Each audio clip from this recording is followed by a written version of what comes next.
THE PREFACE. From the Picture of Dorian Gray, by Oscar Wilde. The artist is the creator of beautiful things. To reveal art, to conceal the artist, is art's aim.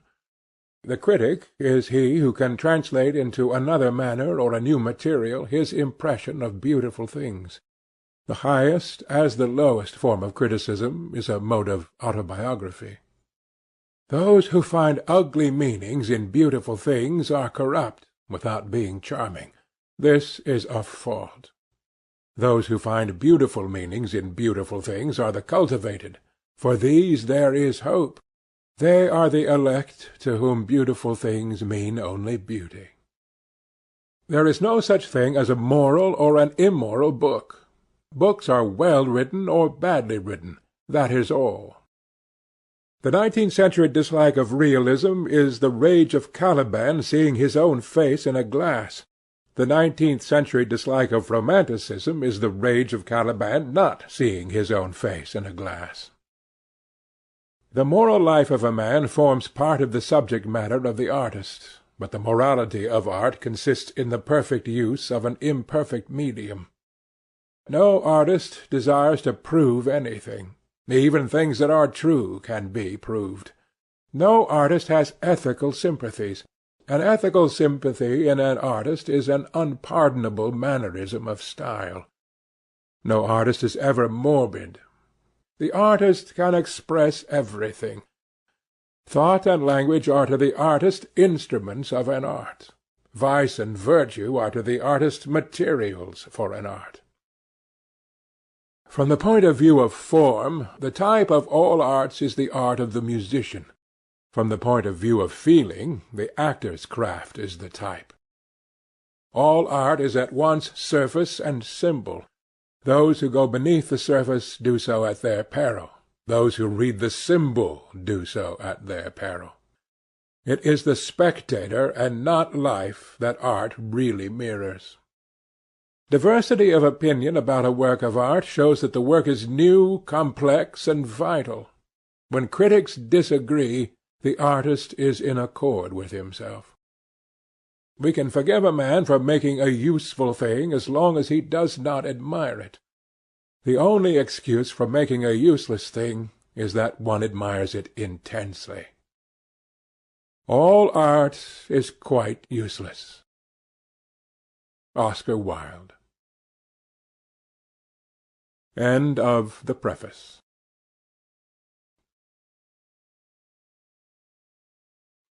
Chapter 1 of The Picture of Dorian Gray, by Oscar Wilde. Read by Bob Neufeld.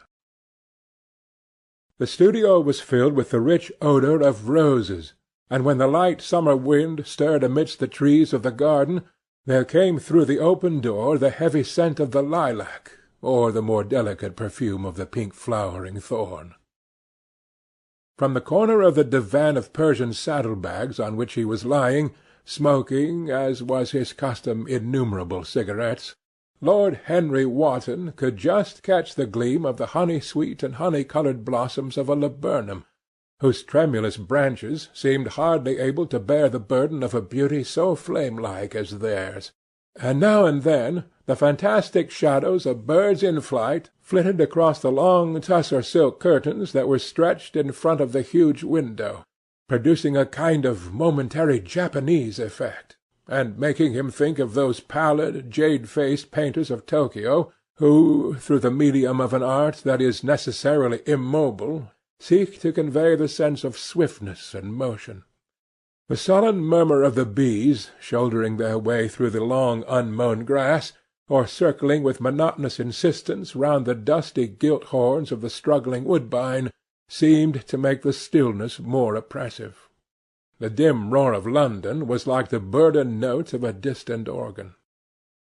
In the centre of the room, clamped to an upright easel, stood the full-length portrait of a young man of extraordinary personal beauty, and in front of it, some little distance away, was sitting the artist himself, Basil Hallward, whose sudden disappearance some years ago caused at the time such public excitement, and gave rise to so many strange conjectures.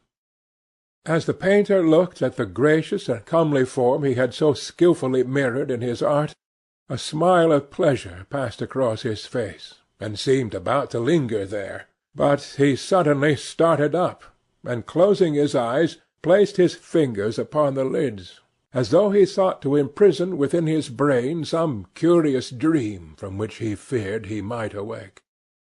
"It is your best work, Basil, the best thing you have ever done," said Lord Henry languidly. "You must certainly send it next year to the Grosvenor. The Academy is too large and too vulgar. Whenever I have gone there, there have been either so many people that I have not been able to see the pictures, which was dreadful, or so many pictures that I have not been able to see the people, which was worse. The Grosvenor is really the only place." "I don't think I shall send it anywhere," he answered, tossing his head back in that odd way that used to make his friends laugh at him at Oxford. "No, I won't send it anywhere." Lord Henry elevated his eyebrows, and looked at him in amazement through the thin blue wreaths of smoke that curled up in such fanciful whorls from his heavy opium-tainted cigarette. "Not send it anywhere? My dear fellow, why? Have you any reason? What odd chaps you painters are! You do anything in the world to gain a reputation. As soon as you have one, you seem to want to throw it away. It is silly of you, for there is only one thing in the world worse than being talked about, and that is not being talked about. A portrait like this would set you far above all the young men in England, and make the old men quite jealous, if old men are ever capable of any emotion." "I know you will laugh at me," he replied, "but I really can't exhibit it. I have put too much of myself into it." Lord Henry stretched himself out on the divan and laughed. "Yes, I knew you would, but it is quite true all the same. Too much of yourself in it? Upon my word, Basil, I didn't know you were so vain. And I really can't see any resemblance between you, with your rugged, strong face and your coal-black hair, and this young Adonis, who looks as if he were made out of ivory and rose-leaves. Why, my dear Basil, he is a Narcissus, and you— well, of course you have an intellectual expression and all that, but beauty, real beauty, ends where an intellectual expression begins. Intellect is in itself a mode of exaggeration, and destroys the harmony of any face. The moment one sits down to think, one becomes all nose or all forehead or something horrid. Look at the successful men in any of the learned professions. How perfectly hideous they are, except, of course, in the church. But then in the church they don't think. A bishop keeps on saying at the age of 80 what he was told to say when he was a boy of 18. And as a natural consequence, he always looks absolutely delightful. Your mysterious young friend, whose name you have never told me, but whose picture really fascinates me, never thinks. I feel quite sure of that. He is some brainless, beautiful creature who should always be here in winter when we have no flowers to look at, and always here in summer when we want something to chill our intelligence. Don't flatter yourself, Basil. You are not in the least like him." "You don't understand me, Harry," answered the artist. "Of course I am not like him. I know that perfectly well. Indeed, I should be sorry to look like him. You shrug your shoulders. I am telling you the truth. There is a fatality about all physical and intellectual distinction. The sort of fatality that seems to dog through history the faltering steps of kings. It is better not to be different from one's fellows. The ugly and the stupid have the best of it in this world. They can sit in their ease and gape at the play. If they know nothing of victory, they are at least spared the knowledge of defeat. They live as we all should live, undisturbed, indifferent, and without disquiet. They neither bring ruin upon others, nor ever receive it from alien hands. Your rank and wealth, Harry, my brains, such as they are, my art, whatever it may be worth, Dorian Gray's good looks, we shall all suffer for what the gods have given us, suffer terribly." "Dorian Gray? Is that his name?" asked Lord Henry, walking across the studio towards Basil Hallward. "Yes, that is his name. I didn't intend to tell it to you. But why not?" "Oh, I can't explain. When I like people immensely, I never tell their names to any one. It's like surrendering a part of them. I have grown to love secrecy. It seems to be the one thing that can make modern life mysterious or marvellous to us. The commonest thing is delightful, if only one hides it. When I leave town now, I never tell my people where I am going. If I did, I would lose all my pleasure. It is a silly habit, I dare say, but somehow it seems to bring a great deal of romance into one's life. I suppose you think me awfully foolish about it." "Not at all," answered Lord Henry. "Not at all, my dear Basil. You seem to forget that I am married. And the one charm of marriage is that it makes a life of deception absolutely necessary for both parties. I never know where my wife is, and my wife never knows what I am doing. When we meet, we do meet occasionally, when we dine out together or go down to the Duke's, we tell each other the most absurd stories with the most serious faces. My wife is very good at it, much better, in fact, than I am. She never gets confused about her dates, and I always do. But when she does find me out, she makes no row at all.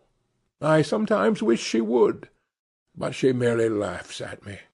"I hate the way you talk about your married life, Harry," said Basil Hallward, strolling towards the door that led into the garden.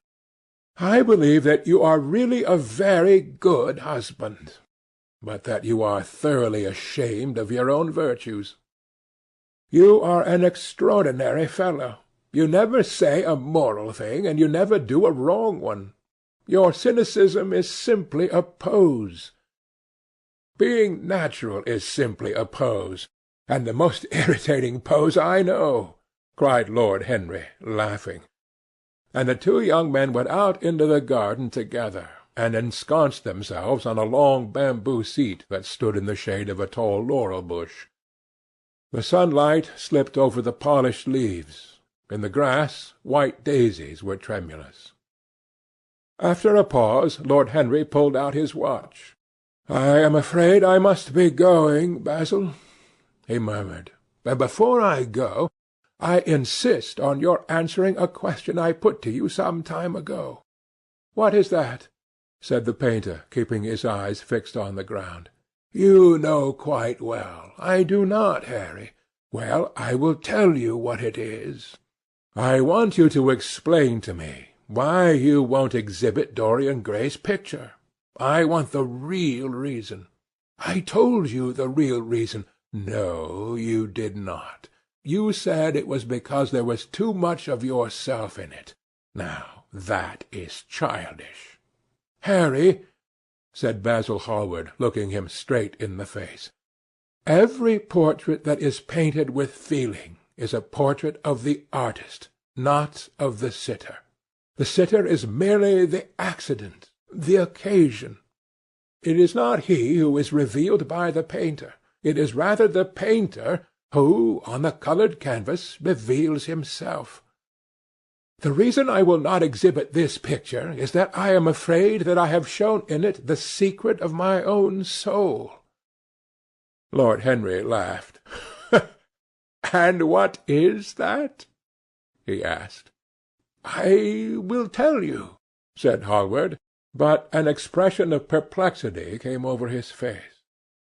"I am all expectation, Basil," continued his companion, glancing at him. "Oh, there is really very little to tell, Harry. answered the painter, "and I'm afraid you will hardly understand it. Perhaps you will hardly believe it." Lord Henry smiled, and leaning down, plucked a pink-petalled daisy from the grass and examined it. "I am quite sure I shall understand it," he replied, gazing intently at the little golden white-feathered disk. "And as for believing things, I can believe anything, provided that it is quite incredible." The wind shook some blossoms from the trees, and heavy lilac blooms, with their clustering stars, moved to and fro in the languid air. A grasshopper began to chirrup by the wall, and, like a blue thread, a long, thin dragon-fly floated past on its brown gauze wings. Lord Henry felt as if he could hear Basil Hallward's heart beating, and wondered what was coming. "The story is simply this," said the painter after some time. 2 months ago I went to a crush at Lady Brandon's. You know, we poor artists have to show ourselves in society from time to time, just to remind the public that we are not savages. With an evening coat and a white tie, as you told me once, anybody, even a stockbroker, can gain a reputation for being civilized. Well, after I had been in the room about 10 minutes, talking to huge overdressed dowagers and tedious academicians, I suddenly became conscious that someone was looking at me. I turned halfway round and saw Dorian Gray for the first time. When our eyes met, I felt that I was growing pale. A curious sensation of terror came over me. I knew that I had come face to face with someone whose mere personality was so fascinating that if I allowed it to do so, it would absorb my whole nature, my whole soul, my very art itself. I did not want any external influence in my life. You know yourself, Harry, how independent I am by nature. I have always been my own master. Had, at least, always been so, till I met Dorian Gray. But I don't know how to explain it to you. Something seemed to tell me that I was on the verge of a terrible crisis in my life. I had a strange feeling that fate had in store for me exquisite joys and exquisite sorrows. I grew afraid and turned to quit the room. It was not conscience that made me do so. It was a sort of cowardice. I take no credit to myself for trying to escape. Conscience and cowardice are really the same things, Basil. Conscience is the trade name of the firm. That is all. I don't believe that, Harry, and I don't believe you do either. However, whatever was my motive, and it may have been pride, for I used to be very proud, I certainly struggled to the door. There, of course, I stumbled against Lady Brandon. "You are not going to run away so soon, Mr. Hallward?" she screamed out. You know her curiously shrill voice. "Yes, she is a peacock in everything but beauty," said Lord Henry, pulling the daisy to bits with his long nervous fingers. "I could not get rid of her. She brought me up to royalties, and people with stars and garters, and elderly ladies with gigantic tiaras and parrot noses. She spoke of me as her dearest friend. I had only met her once before, but she took it into her head to lionize me. I believe some picture of mine had made a great success at the time, at least had been chattered about in the penny newspapers, which is the 19th century standard of immortality. Suddenly I found myself face to face with the young man whose personality had so strangely stirred me. We were quite close, almost touching. Our eyes met again. It was reckless of me, but I asked Lady Brandon to introduce me to him. Perhaps it was not so reckless after all. It was simply inevitable. We would have spoken to each other without any introduction. I am sure of it. Dorian told me so afterwards. He too felt that we were destined to know each other. "And how did Lady Brandon describe this wonderful young man?" asked his companion. "I know she goes in for giving a rapid précis of all her guests. I remember her bringing me up to a truculent and red-faced old gentleman covered all over with orders and ribbons, and hissing into my ear, in a tragic whisper which must have been perfectly audible to everybody in the room, the most astounding details. I simply fled. I like to find out people for myself. But Lady Brandon treats her guests exactly as an auctioneer treats his goods. She either explains them entirely away, or tells one everything about them except what one wants to know." "Poor Lady Brandon! You are hard on her, Harry," said Hallward listlessly. "My dear fellow, she tried to found a salon, and only succeeded in opening a restaurant. How could I admire her? But tell me, what did she say about Mr. Dorian Gray?" "Oh, something like, 'Charming boy. Poor dear mother and I absolutely inseparable. Quite forget what he does. Afraid he doesn't do anything. Oh, yes, plays the piano. Or is it the violin, dear Mr. Gray?' Neither of us could help laughing, and we became friends at once." "Laughter is not at all a bad beginning for a friendship, and it is far the best ending for one," said the young lord, plucking another daisy. Hallward shook his head. "You don't understand what friendship is, Harry," he murmured, "or what enmity is, for that matter. You like every one. That is to say, you are indifferent to every one." "How horribly unjust of you!" cried Lord Henry, tilting his hat back and looking up at the little clouds that, like ravelled skeins of glossy white silk, were drifting across the hollowed turquoise of the summer sky. "Yes, horribly unjust of you. I make a great difference between people. I choose my friends for their good looks, my acquaintances for their good characters, and my enemies for their good intellects. A man cannot be too careful in the choice of his enemies. I have not got one who is a fool. They are all men of some intellectual power, and consequently they all appreciate me. Is that very vain of me? I think it is rather vain." "I should think it was, Harry. But according to your category I must be merely an acquaintance. My dear Basil, you are much more than an acquaintance, and much less of a friend. A sort of brother, I suppose." "Oh, brothers! I don't care for brothers. My elder brother won't die, and my younger brothers seem never to do anything else." "Harry!" exclaimed Hallward, frowning. "My dear fellow, I am not quite serious, but I can't help detesting my relations. I suppose it comes from the fact that none of us can stand other people having the same faults as ourselves. I quite sympathize with the rage of the English democracy against what they call the vices of the upper orders. The masses feel that drunkenness, stupidity, and immorality should be their own special property, and if any one of us makes an ass of himself, he is poaching on their preserves.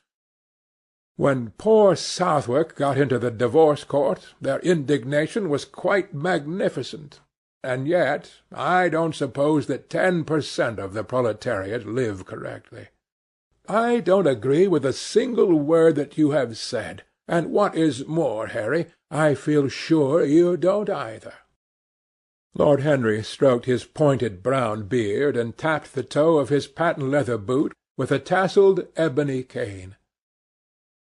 "How English you are, Basil! That is the second time you have made that observation. If one puts forth an idea to a true Englishman, always a rash thing to do, he never dreams of considering whether the idea is right or wrong. The only thing he considers of any importance is whether one believes it oneself.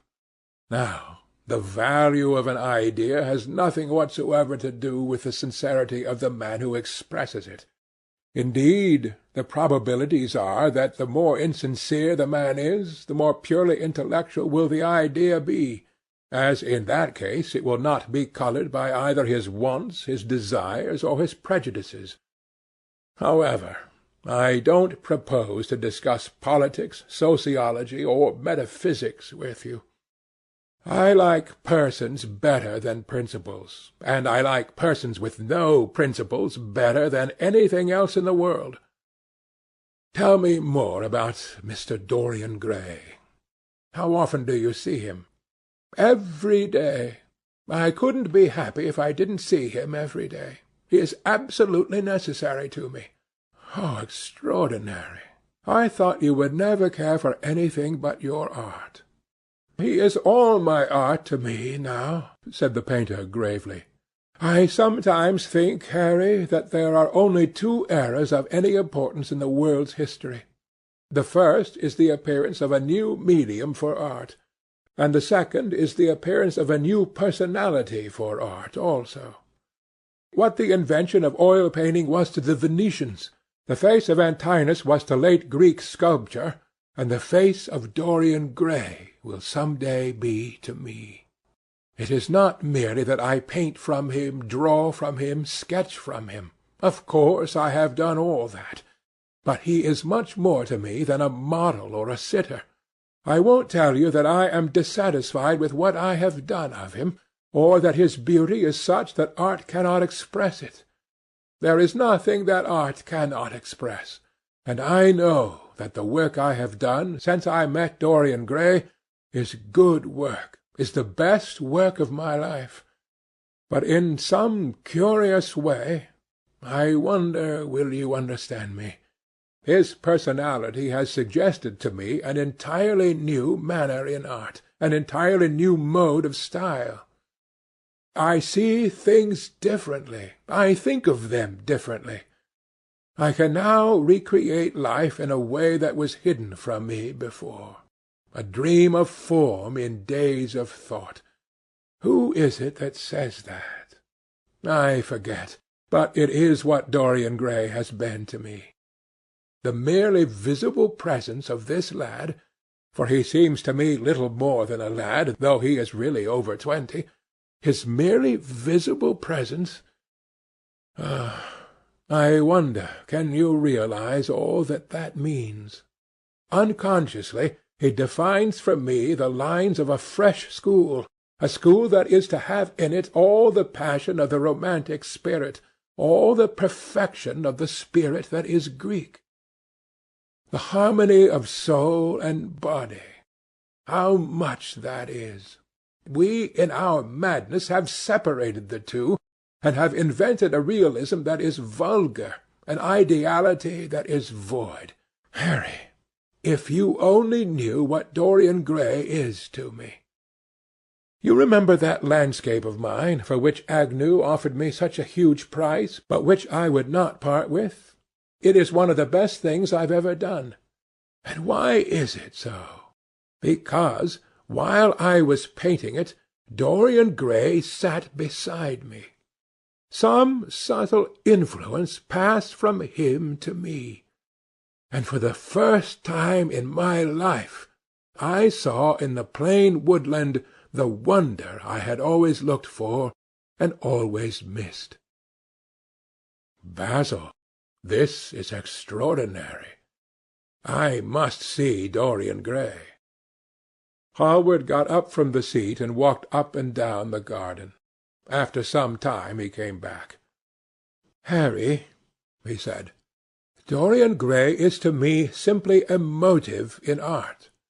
You might see nothing in him. I see everything in him.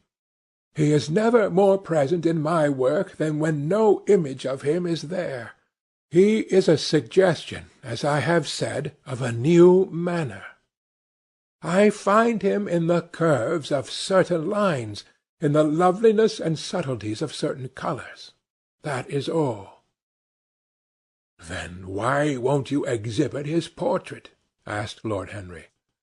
"Because, without intending it, I have put into it some expression of all this curious artistic idolatry, of which, of course, I have never cared to speak to him. He knows nothing about it. He shall never know anything about it. But the world might guess it, and I will not bare my soul to their shallow prying eyes. My heart shall never be put under their microscope. There is too much of myself in the thing, Harry, too much of myself. Poets are not so scrupulous as you are. They know how useful passion is for publication. Nowadays a broken heart will run to many editions. I hate them for it, cried Hallward. An artist should create beautiful things, but should put nothing of his own life into them. We live in an age when men treat art as if it were meant to be a form of autobiography. We have lost the abstract sense of beauty. Some day I will show the world what it is, and for that reason the world shall never see my portrait of Dorian Gray. I think you are wrong, Basil, but I won't argue with you. It is only the intellectually lost who ever argue. Tell me, is Dorian Gray very fond of you? The painter considered for a few moments. He likes me, he answered after a pause. I know he likes me. Of course I flatter him dreadfully. I find a strange pleasure in saying things to him that I know I shall be sorry for having said. As a rule he is charming to me, and we sit in the studio and talk of 1,000 things. Now and then, however, he is horribly thoughtless, and seems to take a real delight in giving me pain. Then I feel, Harry, that I have given away my whole soul to someone who treats it as if it were a flower to put in his coat, a bit of decoration to charm his vanity, an ornament for a summer's day. Days in summer, Basil, are apt to linger, murmured Lord Henry. Perhaps you will tire sooner than he will. It is a sad thing to think of, but there is no doubt that genius lasts longer than beauty. That accounts for the fact that we all take such pains to over-educate ourselves. In the wild struggle for existence, we want to have something that endures, so we fill our minds with rubbish and facts in the silly hope of keeping our place. The thoroughly well-informed man, that is the modern ideal. And the mind of the thoroughly well-informed man is a dreadful thing. It is like a bric-a-brac shop, all monsters and dust, with everything priced above its proper value. I think you will tire first, all the same. Some day you will look at your friend, and he will seem to you to be a little out of drawing, or you won't like his tone of colour, or something. You will bitterly reproach him in your heart, and seriously think that he has behaved very badly to you. The next time he calls you will be perfectly cold and indifferent. It will be a great pity, for it will alter you. What you have told me is quite a romance of art, one might call it, and the worst of having a romance of any kind is that it leaves one so unromantic. Harry, don't talk like that. As long as I live, the personality of Dorian Gray will dominate me. You can't feel what I feel. You change too often.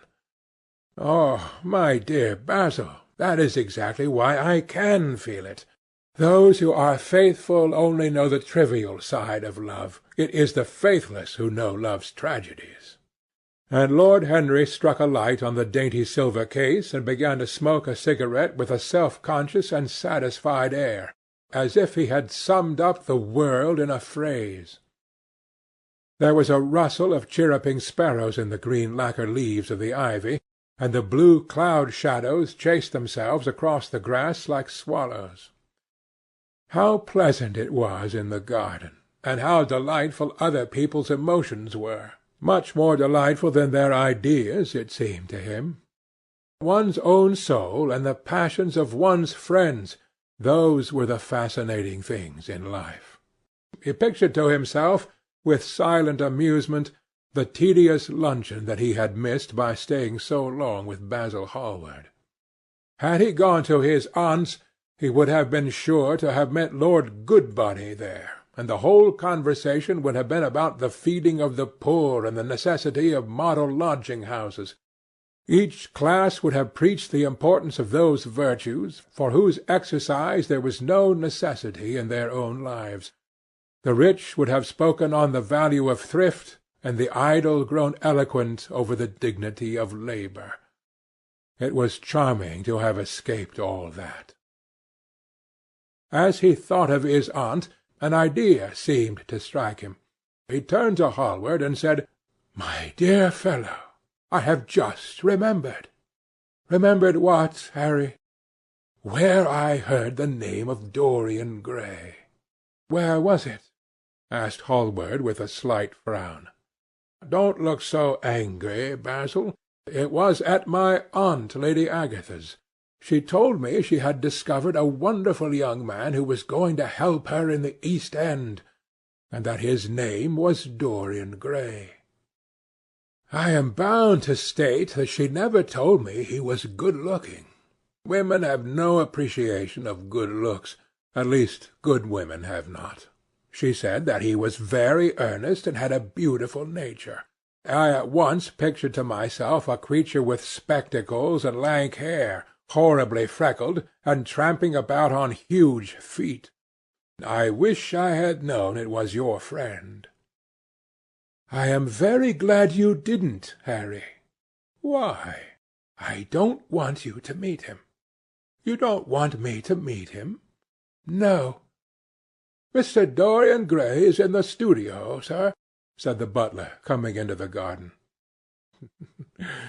"You must introduce me now," cried Lord Henry, laughing.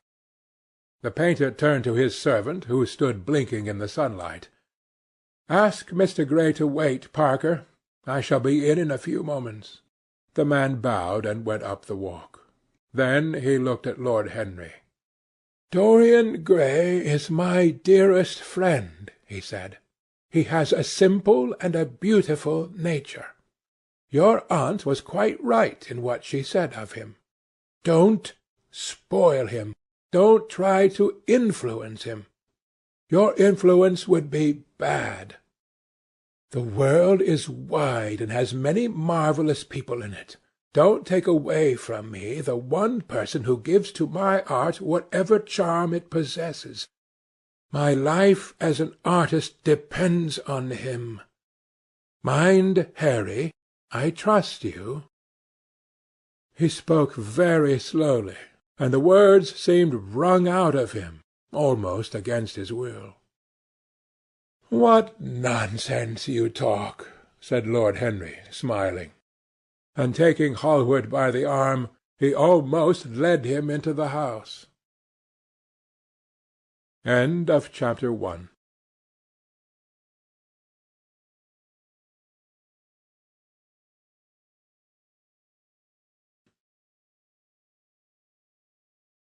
Chapter 2. of The Picture of Dorian Gray, by Oscar Wilde.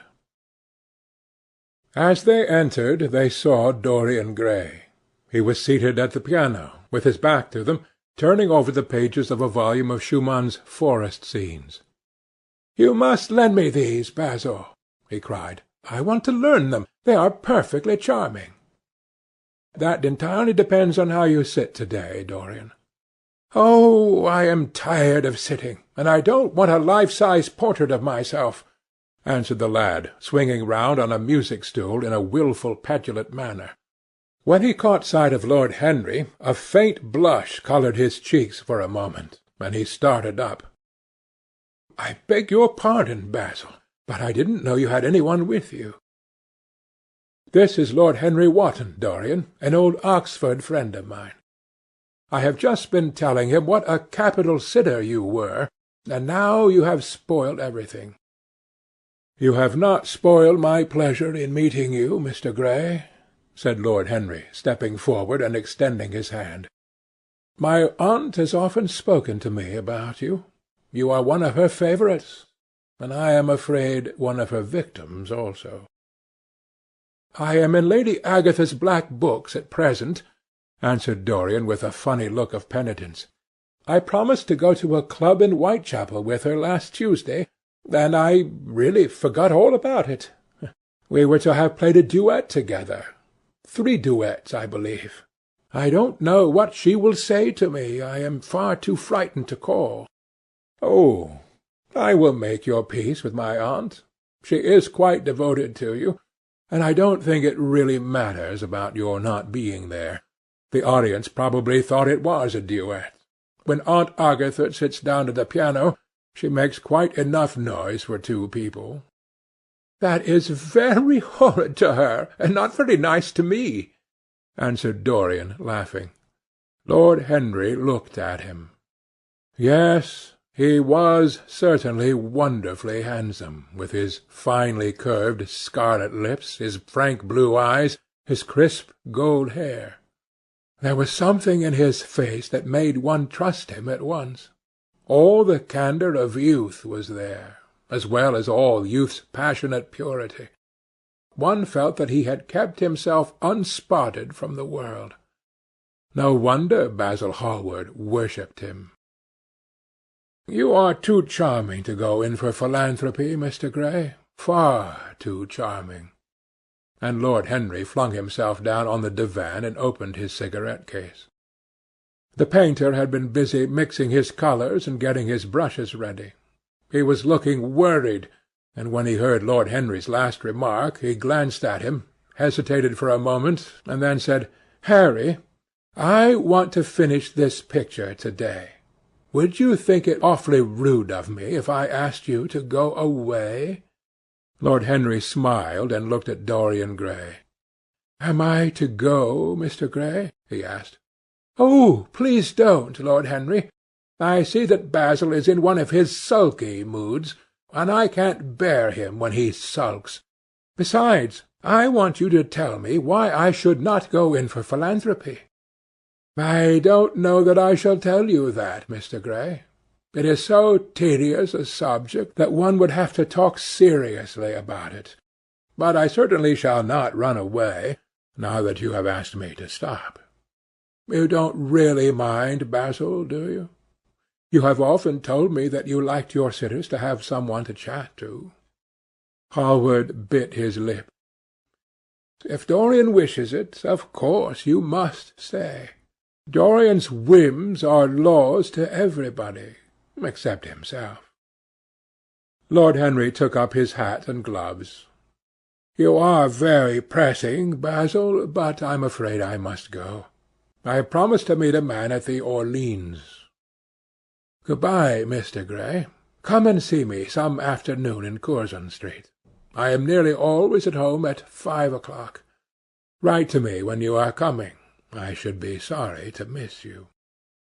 "Basil," cried Dorian Gray, "if Lord Henry Wotton goes, I shall go too. You never open your lips while you are painting, and it is horribly dull standing on a platform and trying to look pleasant. Ask him to stay. I insist upon it." "Stay, Harry, to oblige Dorian, and to oblige me," said Hallward, gazing intently at his picture.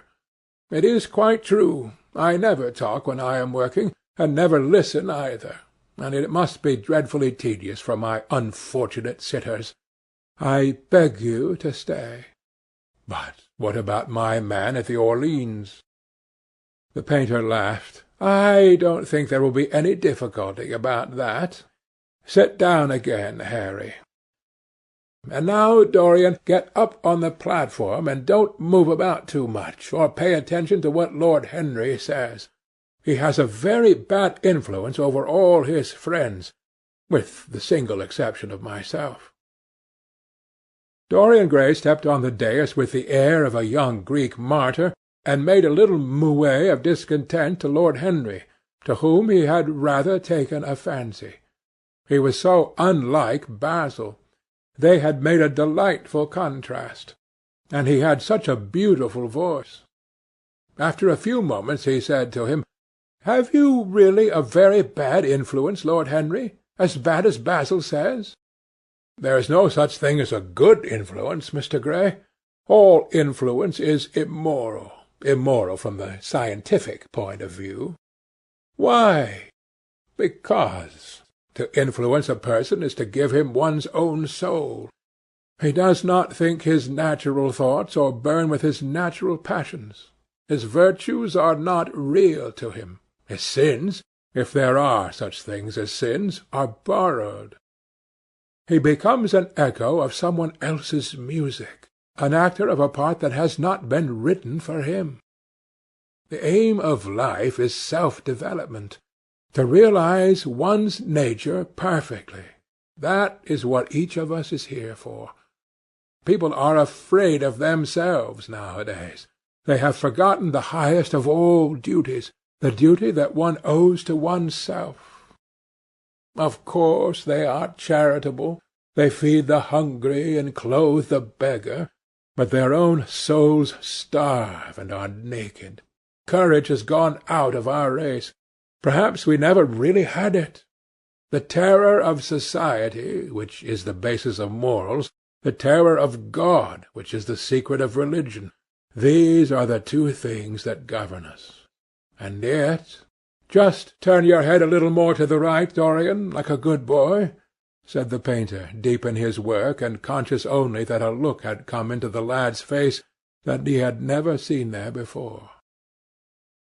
"And yet," continued Lord Henry, in his low musical voice, and with that graceful wave of the hand that was always so characteristic of him, and that he had even in his Eton days, "I believe that if one man were to live out his life fully and completely, were to give form to every feeling, expression to every thought, reality to every dream, I believe that the world would gain such a fresh impulse of joy that we would forget all the maladies of medievalism and return to the Hellenic ideal, to something finer, richer than the Hellenic ideal, it may be. But the bravest man amongst us is afraid of himself. The mutilation of the savage has its tragic survival in the self-denial that mars our lives. We are punished for our refusals. Every impulse that we strive to strangle broods in the mind and poisons us. The body sins once and has done with its sin, for action is a mode of purification. Nothing remains then but the recollection of a pleasure or the luxury of a regret. The only way to get rid of a temptation is to yield to it. Resist it, and your soul grows sick with longing for the things it has forbidden to itself, with desire for what its monstrous laws have made monstrous and unlawful. It has been said that the great events of the world take place in the brain. It is in the brain, and the brain only, that the great sins of the world take place also. You, Mr. Gray, you yourself, with your rose-red youth and your rose-white boyhood, you have had passions that have made you afraid, thoughts that have filled you with terror, day-dreams and sleeping dreams whose mere memory might stain your cheek with shame. "Stop!" faltered Dorian Gray. "Stop! You bewilder me. I don't know what to say. There is some answer to you, but I cannot find it. Don't speak. Let me think. Or rather, let me try not to think." For nearly 10 minutes he stood there, motionless, with parted lips and eyes strangely bright.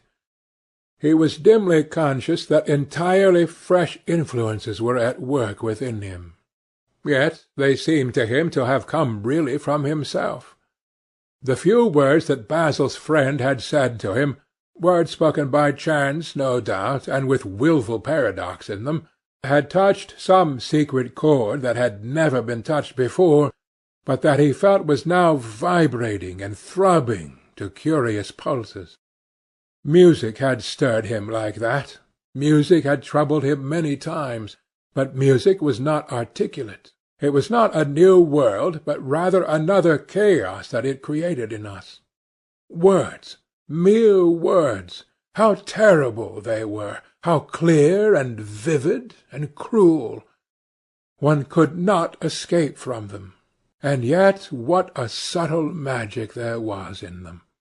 They seemed to be able to give a plastic form to formless things, and to have a music of their own as sweet as that of viol or of flute. Mere words! Was there anything so real as words? Yes, there had been things in his boyhood that he had not understood. He understood them now. Life suddenly became fiery-coloured to him. It seemed to him that he had been walking in fire. Why had he not known it? With his subtle smile Lord Henry watched him. He knew the precise psychological moment when to say nothing.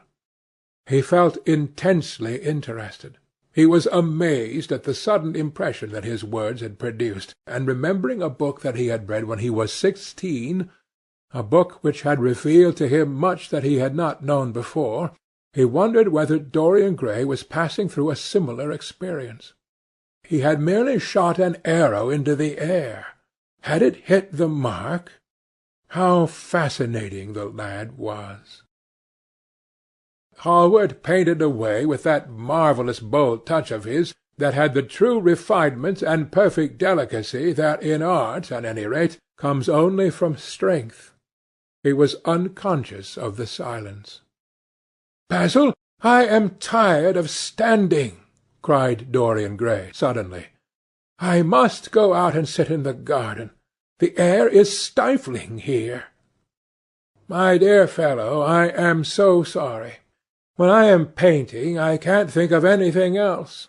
But you never sat better. You were perfectly still, and I have caught the effect I wanted, the half-parted lips and the bright look in the eyes. I don't know what Harry has been saying to you, but he has certainly made you have the most wonderful expression. I suppose he has been paying you compliments. You mustn't believe a word that he says." "He has certainly not been paying me compliments. Perhaps that is the reason that I don't believe anything he has told me." "You know you believe it all," said Lord Henry, looking at him with his dreamy, languorous eyes. "I will go out to the garden with you. It is horribly hot in the studio. Basil, let us have something iced to drink, something with strawberries in it." "Certainly, Harry. Just touch the bell, and when Parker comes I will tell him what you want. I have got to work up this background, so I will join you later on. Don't keep Dorian too long. I have never been in better form for painting than I am to-day. This is going to be my masterpiece. It is my masterpiece as it stands." Lord Henry went out to the garden and found Dorian Gray burying his face in the great cool lilac blossoms, feverishly drinking in their perfume as if it had been wine. He came close to him and put his hand upon his shoulder.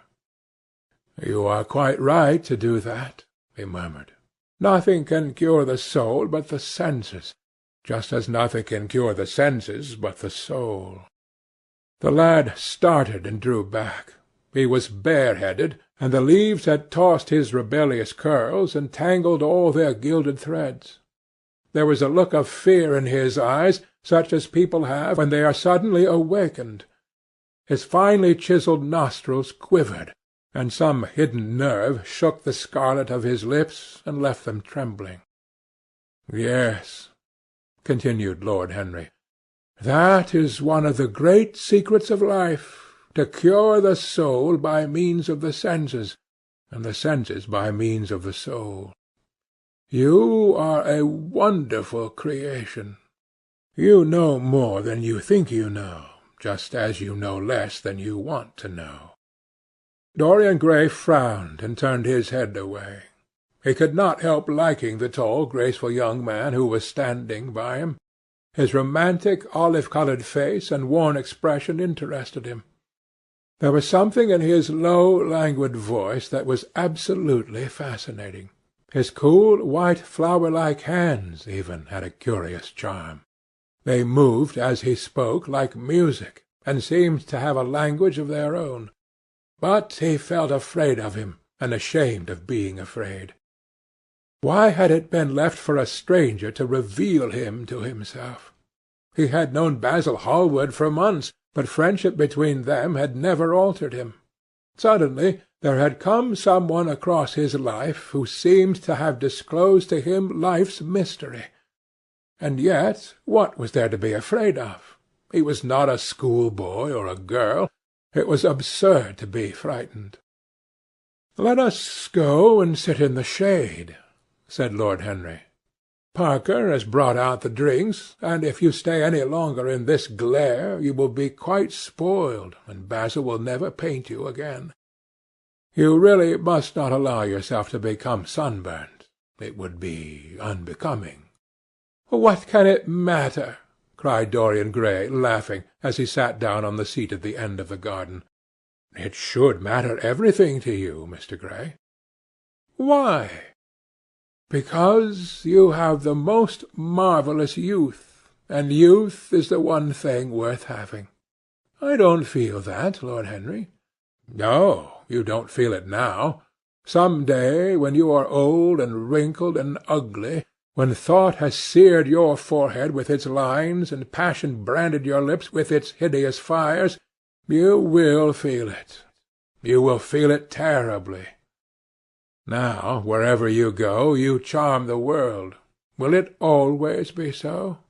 You have a wonderfully beautiful face, Mr. Gray. Don't frown. You have. In beauty is a form of genius, is higher, indeed, than genius, as it needs no explanation. It is of the great facts of the world, like sunlight or springtime, or the reflection in dark waters of that silver shell we call the moon. It cannot be questioned. It has its divine right of sovereignty. It makes princes of those who have it. You smile? Ah, when you have lost it, you won't smile. People say sometimes that beauty is only superficial. That may be so, but at least it is not so superficial as thought is. To me, beauty is the wonder of wonders. It is only shallow people who do not judge by appearances. The true mystery of the world is the visible, not the invisible. Yes, Mr. Gray, the gods have been good to you, but what the gods give they quickly take away. You have only a few years in which to live really, perfectly, and fully. When your youth goes, your beauty will go with it. And then you will suddenly discover that there are no triumphs left for you, or have to content yourself with those mean triumphs that the memory of your past will make more bitter than defeats. Every month, as it wanes, brings you nearer to something dreadful. Time is jealous of you, and wars against your lilies and your roses. You will become sallow and hollow-cheeked and dull-eyed. You will suffer horribly. Ah, realize your youth while you have it. Don't squander the gold of your days, listening to the tedious, trying to improve the hopeless failure, or giving away your life to the ignorant, the common, and the vulgar. These are the sickly aims, the false ideals of our age. Live! Live the wonderful life that is in you. Let nothing be lost upon you. Be always searching for new sensations. Be afraid of nothing. A new hedonism. That is what our century wants. You might be its visible symbol. With your personality there is nothing you could not do. The world belongs to you for a season. The moment I met you, I saw that you were quite unconscious of what you really are, of what you really might be. There is so much in you that charmed me that I felt I must tell you something about yourself. I thought how tragic it would be if you were wasted. for there is such a little time that your youth will last, such a little time. The common hill flowers wither, but they blossom again. The laburnum will be as yellow next June as it is now. In a month there will be purple stars in the clematis, and year after year the green night of its leaves will hold its purple stars. But we never get back our youth. The pulse of joy that beats in us at 20 becomes sluggish. Our limbs fail, our senses rot. We degenerate into hideous puppets, haunted by the memory of the passions of which we were too much afraid, and the exquisite temptations that we had not the courage to yield to. Youth! Youth! There is absolutely nothing in the world but youth. Dorian Gray listened, open-eyed and wondering. The spray of lilac fell from his hand upon the gravel. A furry bee came and buzzed round it for a moment. Then it began to scramble all over the oval stellated globe of the tiny blossoms. He watched it with that strange interest in trivial things that we try to develop when things of high import make us afraid, or when we are stirred by some new emotion for which we cannot find expression, or when some thought that terrifies us lays sudden siege to the brain and calls on us to yield. After a time the bee flew away. He saw it creeping into the stained trumpet of a Tyrian convolvulus. The flower seemed to quiver, and then swayed gently to and fro. Suddenly the painter appeared at the door of the studio and made staccato signs for them to come in. They turned to each other and smiled. "I am waiting," he cried. "Do come in. The light is quite perfect, and you can bring your drinks." They rose up and sauntered down the walk together. 2 green and white butterflies fluttered past them, and in the pear-tree at the corner of the garden a thrush began to sing. "You are glad to have met me, Mr. Gray," said Lord Henry, looking at him. "Yes, I am glad now. I wonder shall I always be glad?" "Always. That is a dreadful word. It makes me shudder when I hear it. Women are so fond of using it. They spoil every romance by trying to make it last forever. It is a meaningless word, too. The only difference between a caprice and a lifelong passion is that the caprice lasts a little longer." As they entered the studio, Dorian Gray put his hand upon Lord Henry's arm. "In that case, let our friendship be a caprice," he murmured, flushing at his own boldness, then stepped up on the platform and resumed his pose. Lord Henry flung himself into a large wicker arm-chair and watched him. The sweep and dash of the brush on the canvas made the only sound that broke the stillness, except when, now and then, Hallward stepped back to look at his work from a distance. In the slanting beams that streamed through the open doorway, the dust danced and was golden. The heavy scent of the roses seemed to brood over everything.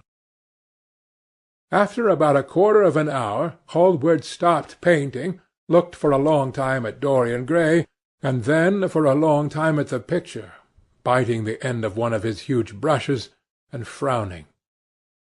"It is quite finished," he cried at last, and stooping down he wrote his name in long vermilion letters on the left-hand corner of the canvas. Lord Henry came over and examined the picture. It was certainly a wonderful work of art, and a wonderful likeness as well. "My dear fellow, I congratulate you most warmly," he said. "It is the finest portrait of modern times. Mr. Gray, come over and look at yourself." The lad started, as if awakened from some dream. "Is it really finished?" he murmured, stepping down from the platform. "Quite finished," said the painter. "And you have sat splendidly to-day. I am awfully obliged to you." "That is entirely due to me," broke in Lord Henry. isn't it, Mr. Gray?" Dorian made no answer, but passed listlessly in front of his picture and turned towards it. When he saw it, he drew back, and his cheeks flushed for a moment with pleasure. A look of joy came into his eyes, as if he had recognized himself for the first time. He stood there motionless and in wonder, dimly conscious that Hallward was speaking to him, but not catching the meaning of his words. The sense of his own beauty came on him like a revelation.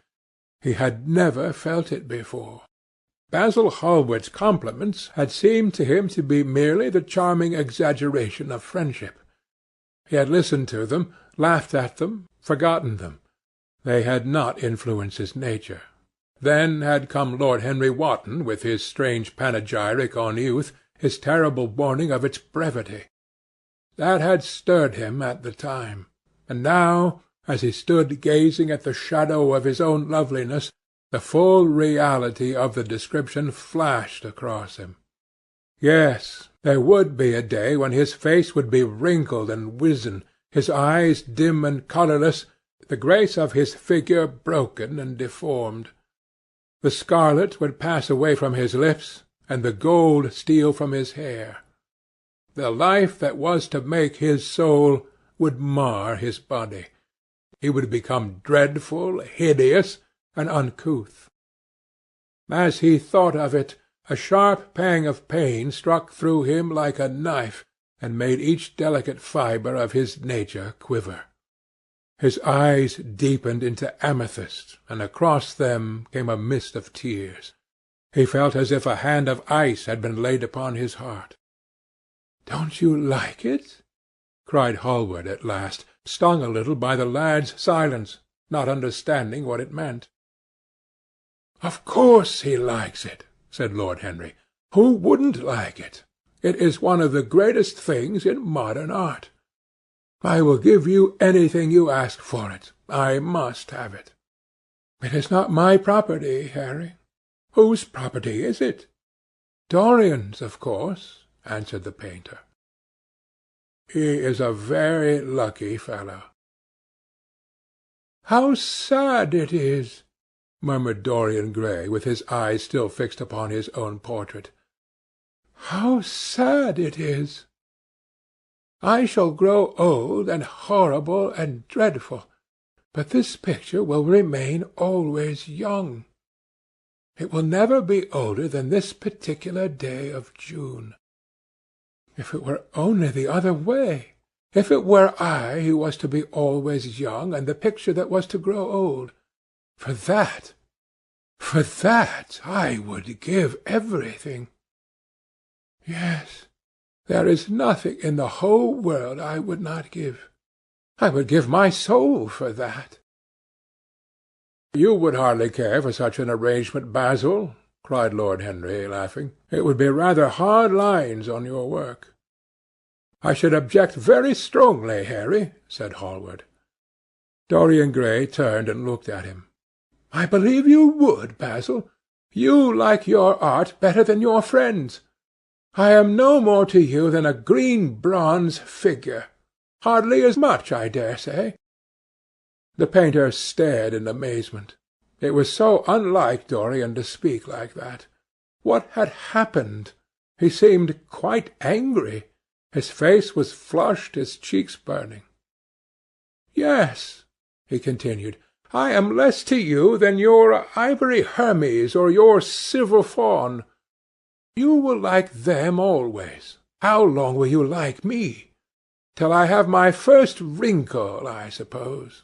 I know now that when one loses one's good looks, whatever they may be, he loses everything. Your picture has taught me that. Lord Henry Wotton is perfectly right. Youth is the only thing worth having. When I find that I am growing old, I shall kill myself." Hallward turned pale and caught his hand. "Dorian, Dorian!" he cried. "Don't talk like that. I have never had such a friend as you, and I shall never have such another. You are not jealous of material things, are you? You who are finer than any of them." "I am jealous of everything whose beauty does not die. I am jealous of the portrait you have painted of me. Why should it keep what I must lose? Every moment that passes takes something from me and gives something to it. Oh, if it were only the other way! If the picture would change, and I could be always what I am! Why did you paint it? It will mock me some day, mock me horribly." The hot tears welled into his eyes. He tore his hand away, and flinging himself on the divan, he buried his face in the cushions as though he was praying. "This is your doing, Harry," said the painter bitterly. Lord Henry shrugged his shoulders. "It is the real Dorian Gray, that is all." "It is not." "If it is not, what have I to do with it?" "You should have gone away when I asked you," he muttered. "I stayed when you asked me," was Lord Henry's answer. "Harry, I can't quarrel with my two best friends at once, but between you both you have made me hate the finest piece of work I have ever done, and I will destroy it. What is it but canvas and colour? I will not let it come across our 3 lives and mar them." Dorian Gray lifted his golden head from the pillow, and with pallid face and tear-stained eyes looked at him as he walked over to the deal painting table that was set beneath the high-curtained window. What was he doing there? His fingers were straying about among the litter of tin tubes and dry brushes, seeking for something. Yes, it was for the long palette-knife, with its thin blade of lithe steel. He had found it at last. He was going to rip up the canvas. With a stifled sob the lad leaped from the couch, and rushing over to Hallward, tore the knife out of his hand and flung it to the end of the studio. "Don't, Basil, don't!" he cried. "It would be murder." "I am glad you appreciate my work at last, Dorian," said the painter coldly, when he had recovered from his surprise. "I never thought you would." "Appreciate it? I am in love with it, Basil. It is part of myself. I feel it." "Well, as soon as you are dry, you shall be varnished and framed and sent home. Then you can do what you like with yourself." And he walked across the room and rang the bell for tea. "You will have tea, of course, Dorian? And so will you, Harry? Or do you object to such simple pleasures?" "I adore simple pleasures," said Lord Henry. "They are the last refuge of the complex. But I don't like scenes, except on the stage. What absurd fellows you are, both of you! I wonder who it was defined man as a rational animal. It was the most premature definition ever given. Man is many things, but he is not rational. I am glad he is not, after all, though I wish you chaps would not squabble over the picture. You had much better let me have it, Basil. This silly boy doesn't really want it, and I really do." "If you let any one have it but me, Basil, I shall never forgive you," cried Dorian Gray. "And I don't allow people to call me a silly boy. You know the picture is yours, Dorian. I gave it to you before it existed. And you know that you have been a little silly, Mr. Gray, and that you don't really object to being reminded that you are extremely young." "I should have objected very strongly this morning, Lord Henry." "Ah, this morning. You have lived since then." There came a knock at the door, and the butler entered with a laden tea-tray and set it down upon a small Japanese table. There was a rattle of cups and saucers, and the hissing of a fluted Georgian urn. 2 globe-shaped china dishes were brought in by a page. Dorian Gray went over and poured out the tea. The two men sauntered languidly to the table, and examined what was under the covers. "Let us go to the theatre to-night," said Lord Henry. "There is sure to be something on somewhere. I have promised to dine at White's, but it is only with an old friend, so I can send him a wire to say that I am ill, or that I am prevented from coming in consequence of a subsequent engagement. I think that would be a rather nice excuse. We would have all the surprise of candour." "It is such a bore putting on one's dress-clothes," muttered Hallward, "and when one has them on they are so horrid." "Yes," answered Lord Henry dreamily. "The costume of the 19th century is detestable. It is sombre, so depressing. Sin is the only real colour element left in modern life." "You really must not say things like that before Dorian, Harry." "Before which Dorian? The one who is pouring out tea for us, or the one in the picture?" "Before either." "I should like to come to the theatre with you, Lord Henry," said the lad. "Then you shall come. And you will come too, Basil, won't you?" "I can't, really. I would sooner not. I have a lot of work to do." "Well, then, you and I will go alone, Mr. Gray." "I should like that awfully." The painter bit his lip and walked over, cup in hand, to the picture. "I shall stay with the real Dorian," he said sadly. "Is it the real Dorian?" cried the original of the portrait, strolling across to him. "Am I really like that?" "Yes, you are just like that." "How wonderful, Basil!" "At least you are like it in appearance.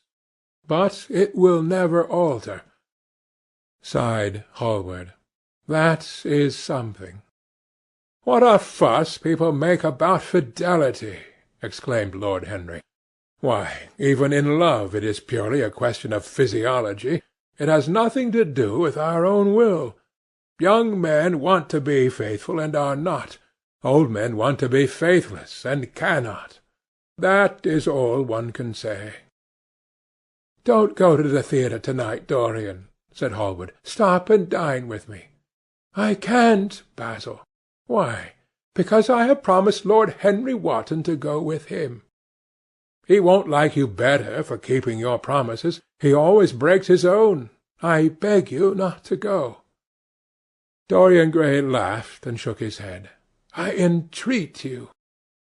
The lad hesitated and looked over at Lord Henry, who was watching them from the tea-table with an amused smile. "I must go, Basil," he answered. "Very well," said Hallward, and he went over and laid down his cup on the tray. "It is rather late, and as you have to dress, you had better lose no time. Good-bye, Harry. Good-bye, Dorian. Come and see me soon. Come to-morrow." "Certainly. You won't forget?" "No, of course not," cried Dorian. "And Harry." "Yes, Basil?" "Remember what I asked you when we were in the garden this morning." "I have forgotten it." "I trust you." "I wish I could trust myself," said Lord Henry, laughing. "Come, Mr. Gray, my hansom is outside, and I can drop you at your own place. Good-bye, Basil. It has been a most interesting afternoon." As the door closed behind them, the painter flung himself down on a sofa, and a look of pain came into his face. Chapter 2.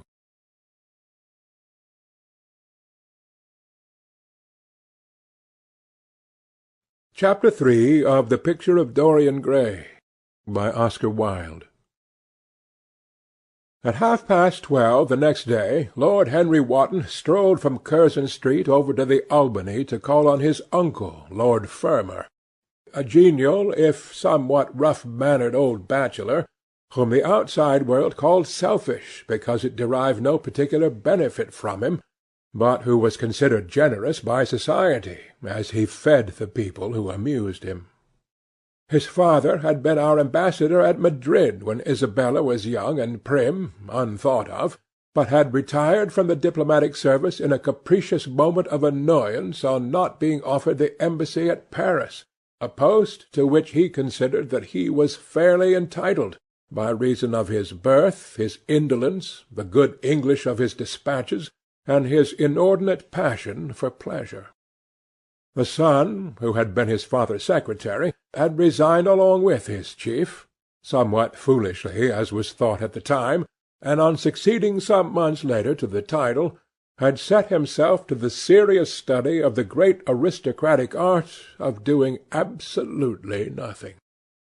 He had 2 large town-houses, but preferred to live in chambers, as it was less trouble, and took most of his meals at his club. He paid some attention to the management of his collieries in the Midland counties, excusing himself for this taint of industry on the ground that the one advantage of having coal was that it enabled a gentleman to afford the decency of burning wood on his own hearth. In politics he was a Tory, except when the Tories were in office, during which period he roundly abused them for being a pack of radicals. He was a hero to his valet, who bullied him, and a terror to most of his relations, whom he bullied in turn. Only England could have produced him, and he always said that the country was going to the dogs. His principles were out of date, but there was a good deal to be said for his prejudices. When Lord Henry entered the room, he found his uncle sitting in a rough shooting-coat, smoking a cheroot and grumbling over the Times. "Well, Harry," said the old gentleman, "what brings you out so early? I thought you dandies never got up till 2, and were not visible till 5. "Pure family affection, I assure you, Uncle George. I want to get something out of you." "Money, I suppose," said Lord Fermor, making a wry face. "Well, sit down and tell me all about it. Young people nowadays imagine that money is everything." "Yes," murmured Lord Henry, settling his buttonhole in his coat, "and when they grow older they know it. But I don't want money. It is only people who pay their bills who want that, Uncle George, and I never pay mine. Credit is the capital of a younger son, and one lives charmingly upon it. Besides, I always deal with Dartmoor's tradesmen, and consequently they never bother me. What I want is information. Not useful information, of course. Useless information." "Well, I can tell you anything that is in the English Blue Book, Harry, although those fellows nowadays write a lot of nonsense. When I was in the diplomatic, things were much better. But I hear they let them in now by examination. What can you expect? Examinations, sir, are pure humbug from beginning to end. If a man is a gentleman, he knows quite enough, and if he is not a gentleman, whatever he knows is bad for him." "Mr. Dorian Gray does not belong to Blue Books, Uncle George," said Lord Henry languidly. "Mr. Dorian Gray? Who is he?" asked Lord Fermor, knitting his bushy white eyebrows. "That is what I have come to learn, Uncle George. Or rather, I know who he is. He is the last Lord Kelso's grandson. His mother was a Devereux, Lady Margaret Devereux. I want you to tell me about his mother. What was she like? Whom did she marry? You have known nearly everybody in your time, so you might have known her. I am very much interested in Mr. Gray at present. I have only just met him." "Kelso's grandson," echoed the old gentleman. Kelso's grandson, of course. I knew his mother intimately. I believe I was at her christening. She was an extraordinarily beautiful girl, Margaret Devereux, and made all the men frantic by running away with a penniless young fellow. A mere nobody, sir, a subaltern in a foot regiment or something of that kind. Certainly. I remember the whole thing as if it happened yesterday. The poor chap was killed in a duel at Spa a few months after the marriage.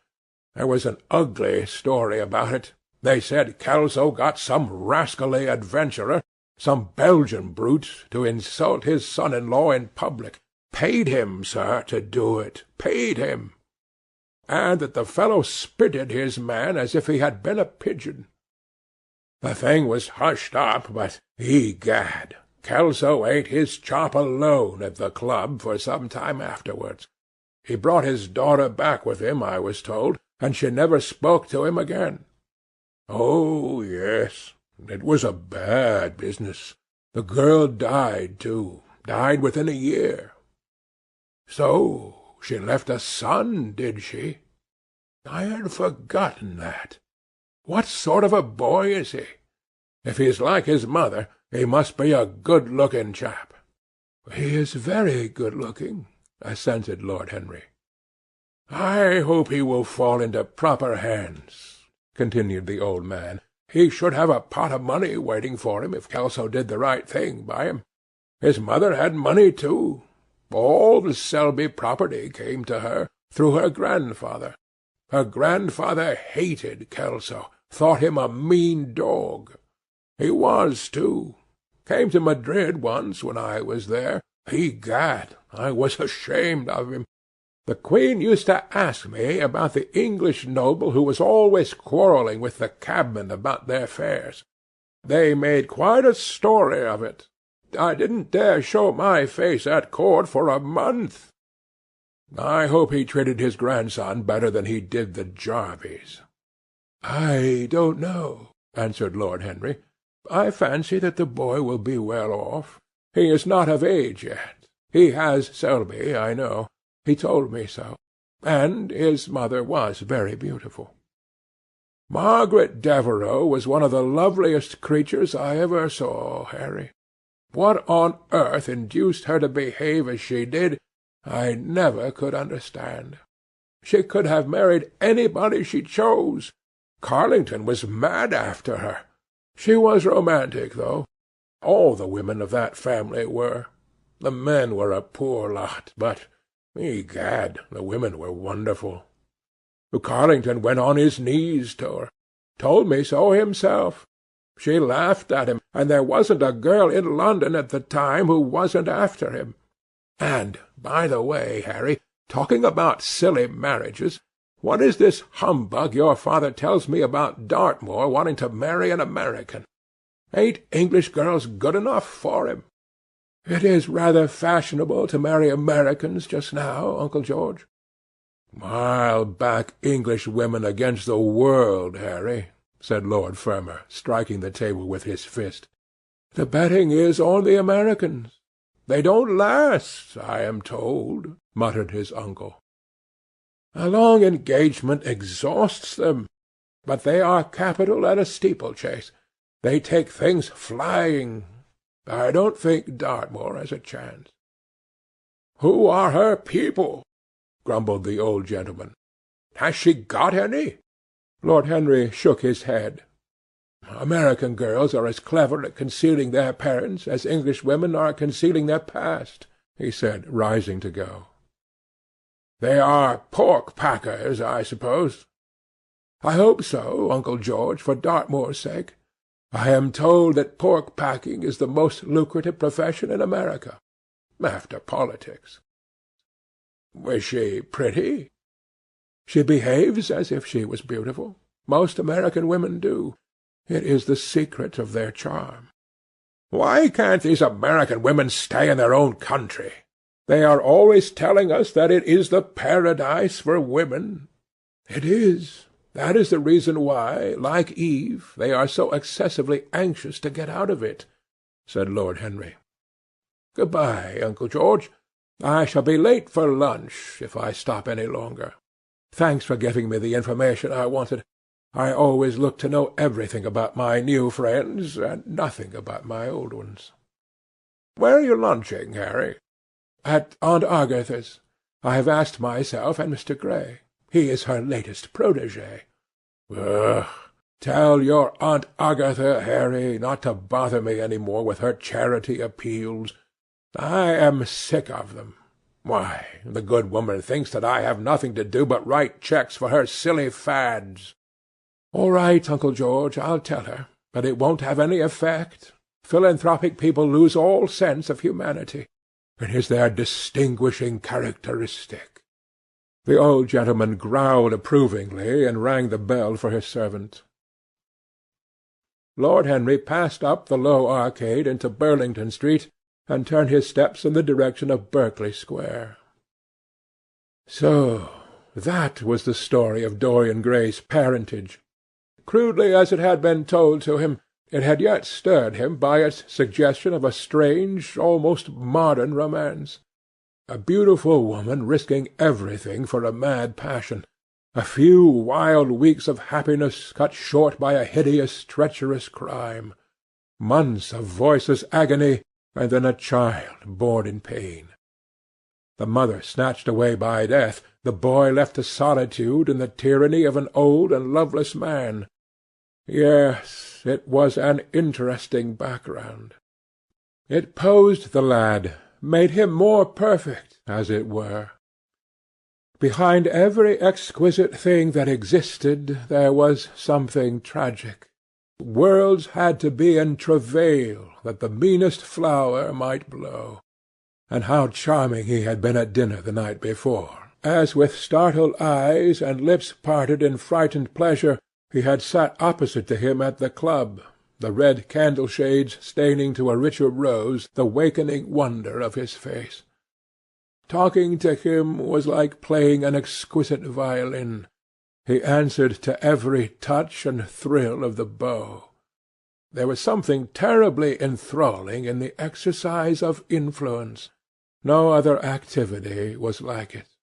To project one's soul into some gracious form, and let it tarry there for a moment, to hear one's own intellectual views echoed back to one with all the added music of passion and youth, to convey one's temperament into another, as though it were a subtle fluid or a strange perfume. There was a real joy in that, perhaps the most satisfying joy left to us in an age so limited and vulgar as our own, an age grossly carnal in its pleasures, and grossly common in its aims. He was a marvellous type, too, this lad, whom by so curious a chance he had met at Basil's studio, or could be fashioned into a marvellous type at any rate. Grace was his, and the white purity of boyhood, and beauty such as old Greek marbles kept for us. There was nothing that one could not do with him.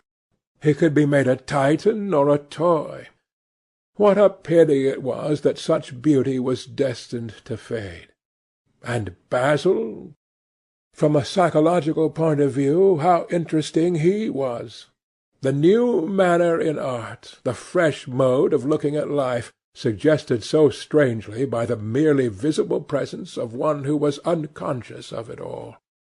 The silent spirit that dwelt in dim woodland and walked unseen in open field, suddenly showing herself dryad-like and not afraid, because in his soul, who sought for her, there had been wakened that wonderful vision to which alone are wonderful things revealed, the mere shapes and patterns of things becoming, as it were, refined, and gaining a kind of symbolical value, as though they were themselves patterns of some other and more perfect form, whose shadow they made real.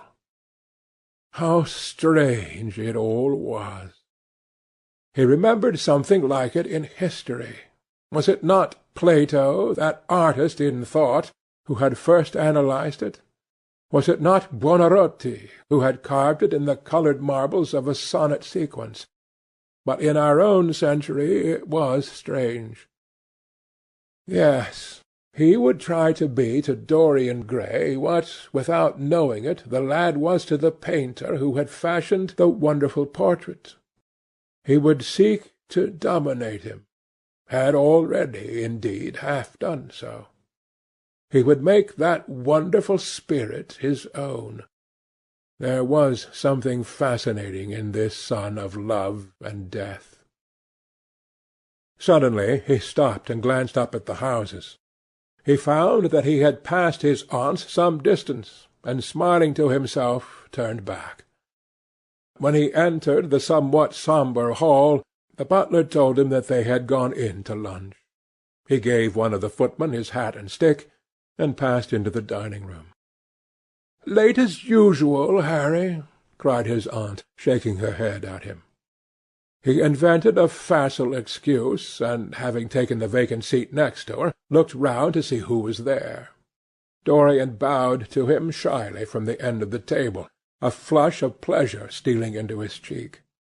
Opposite was the Duchess of Harley, a lady of admirable good nature and good temper, much liked by every one who knew her, and of those ample architectural proportions that in women who are not duchesses are described by contemporary historians as stoutness. Next to her sat, on her right, Sir Thomas Burdon, a Radical member of Parliament, who followed his leader in public life, and in private life followed the best cooks, dining with the Tories and thinking with the Liberals, in accordance with a wise and well-known rule. The post on her left was occupied by Mr. Erskine of Treadley, an old gentleman of considerable charm and culture, who had fallen, however, into bad habits of silence, having, as he explained once to Lady Agatha, said everything that he had to say before he was 30. His own neighbour was Mrs. Vandeleur, one of his aunt's oldest friends, a perfect saint amongst women, but so dreadfully dowdy that she reminded one of a badly bound hymn-book. Fortunately for him, she had on the other side Lord Faudel, a most intelligent, middle-aged mediocrity, as bald as a ministerial statement in the House of Commons, with whom she was conversing in that intensely earnest manner which is the one unpardonable error, as he remarked once himself, that all really good people fall into, and from which none of them ever quite escape. "We are talking about poor Dartmoor, Lord Henry," cried the Duchess, nodding pleasantly to him across the table. "Do you think he will really marry this fascinating young person?" "I believe she has made up her mind to propose to him, Duchess." "How dreadful!" exclaimed Lady Agatha. "Really, some one should interfere." "I am told on excellent authority that her father keeps an American dry-goods store," said Sir Thomas Burdon, looking supercilious. "My uncle has already suggested pork-packing, Sir Thomas." "Dry goods! What are American dry goods?" asked the Duchess, raising her large hands in wonder and accentuating the verb. "American novels," answered Lord Henry, helping himself to some quail. The Duchess looked puzzled. "Don't mind him, my dear," whispered Lady Agatha. "He never means anything that he says." "When America was discovered," said the Radical member, and he began to give some wearisome facts. Like all people who try to exhaust a subject, he exhausted his listeners. The Duchess sighed and exercised her privilege of interruption. "I wish to goodness it never had been discovered at all," she exclaimed. "Really, our girls have no chance nowadays. It is most unfair." "Perhaps, after all, America never has been discovered," said Mr. Erskine. "I myself would say that it had merely been detected." "Oh, but I have seen specimens of the inhabitants," answered the Duchess vaguely. "I must confess that most of them are extremely pretty. And they dress well, too. They get all their dresses in Paris. I wish I could afford to do the same."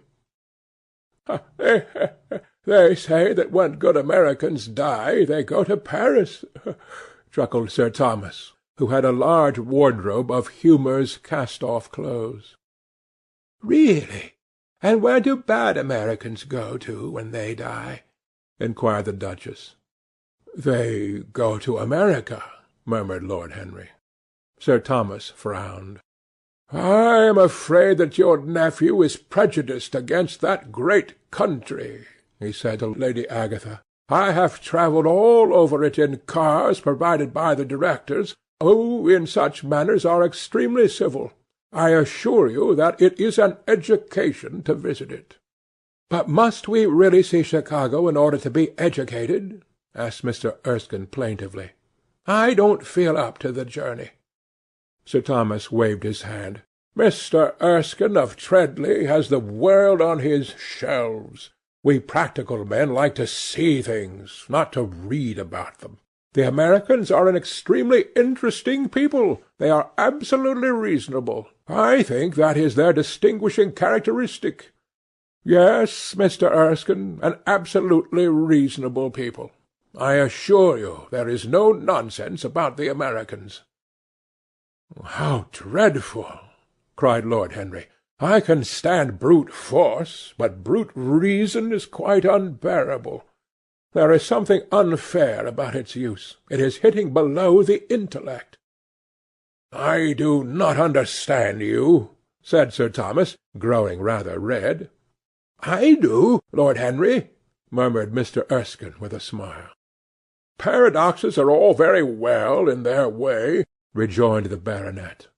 "Was that a paradox?" asked Mr. Erskine. "I did not think so. Perhaps it was. Well, the way of paradoxes is the way of truth. To test reality we must see it on the tight-rope. When the verities become acrobats, we can judge them." "Dear me," said Lady Agatha, "how you men argue! I am sure I never can make out what you are talking about." "Oh, Harry, I am quite vexed with you. Why do you try to persuade our nice Mr. Dorian Gray to give up the East End? I assure you he would be quite invaluable. They would love his playing." "I want him to play for me," cried Lord Henry, smiling, and he looked down the table and caught a bright answering glance. "But they are so unhappy in Whitechapel," continued Lord Agatha. "I can sympathize with everything except suffering," said Lord Henry, shrugging his shoulders. "I cannot sympathize with that. It is too ugly, too horrible, too distressing. There is something terribly morbid in the modern sympathy with pain. One should sympathize with the colour, the beauty, the joy of life. The less said about life's sores, the better. Still, the East End is a very important problem," remarked Sir Thomas, with a grave shake of the head. "Quite so," answered the young lord. "It is the problem of slavery, and we try to solve it by amusing the slaves." The politician looked at him keenly. "What change do you propose, then?" he asked. Lord Henry laughed. "I don't desire to change anything in England except the weather," he answered. "I am quite content with philosophic contemplation. But as the 19th century has gone bankrupt through an over-expenditure of sympathy, I would suggest that we should appeal to science to put us straight. The advantage of the emotions is that they lead us astray, and the advantage of science is that it is not emotional." "But we have such grave responsibilities," ventured Mrs. Vandeleur timidly. "Terribly grave," echoed Lady Agatha. Lord Henry looked over at Mr. Erskine. "Humanity takes itself too seriously. It is the world's original sin. If the cavemen had known how to laugh, history would have been different." "You are really rather comforting," warbled the Duchess. "I have always felt rather guilty when I came to see your dear aunt, for I took no interest at all in the East End. For the future I shall be able to look her in the face without a blush." "A blush is very becoming, Duchess," remarked Lord Henry. "Only when one is young," she answered. "When an old woman like myself blushes, it is a very bad sign. Ah, Lord Henry, I wish you would tell me how to become young again." He thought for a moment. "Can you remember any great error that you committed in your early days, Duchess?" he asked, looking at her across the table. "A great many, I fear," she cried. "Then commit them over again," he said gravely. "To get back one's youth, one must merely to repeat one's follies." "A delightful theory!" she exclaimed. "I must put it into practice." "A dangerous theory," came from Sir Thomas's tight lips. Lady Agatha shook her head, but could not help being amused. Mr. Erskine listened. "Yes," he continued, "that is one of the great secrets of life. Nowadays most people die of a sort of creeping common sense, and discover when it is too late that the only things one never regrets are one's mistakes." A laugh ran round the table. "He played with the idea and grew wilful, tossed it into the air and transformed it, let it escape and recaptured it, made it iridescent with fancy, and winged it with paradox. The praise of folly, as he went on, soared into a philosophy, and philosophy herself became young, and catching the mad music of pleasure, wearing, one might fancy, her wine-stained robe and wreath of ivy, danced like a bacchante over the hills of life, and mocked the slow Silenus for being sober. Facts fled before her like frightened forest things. Her white feet trod the huge press at which wise Omar sits, till the seething grape-juice rose round her bare limbs in waves of purple bubbles, or crawled in red foam over the vat's black, dripping, sloping sides. It was an extraordinary improvisation.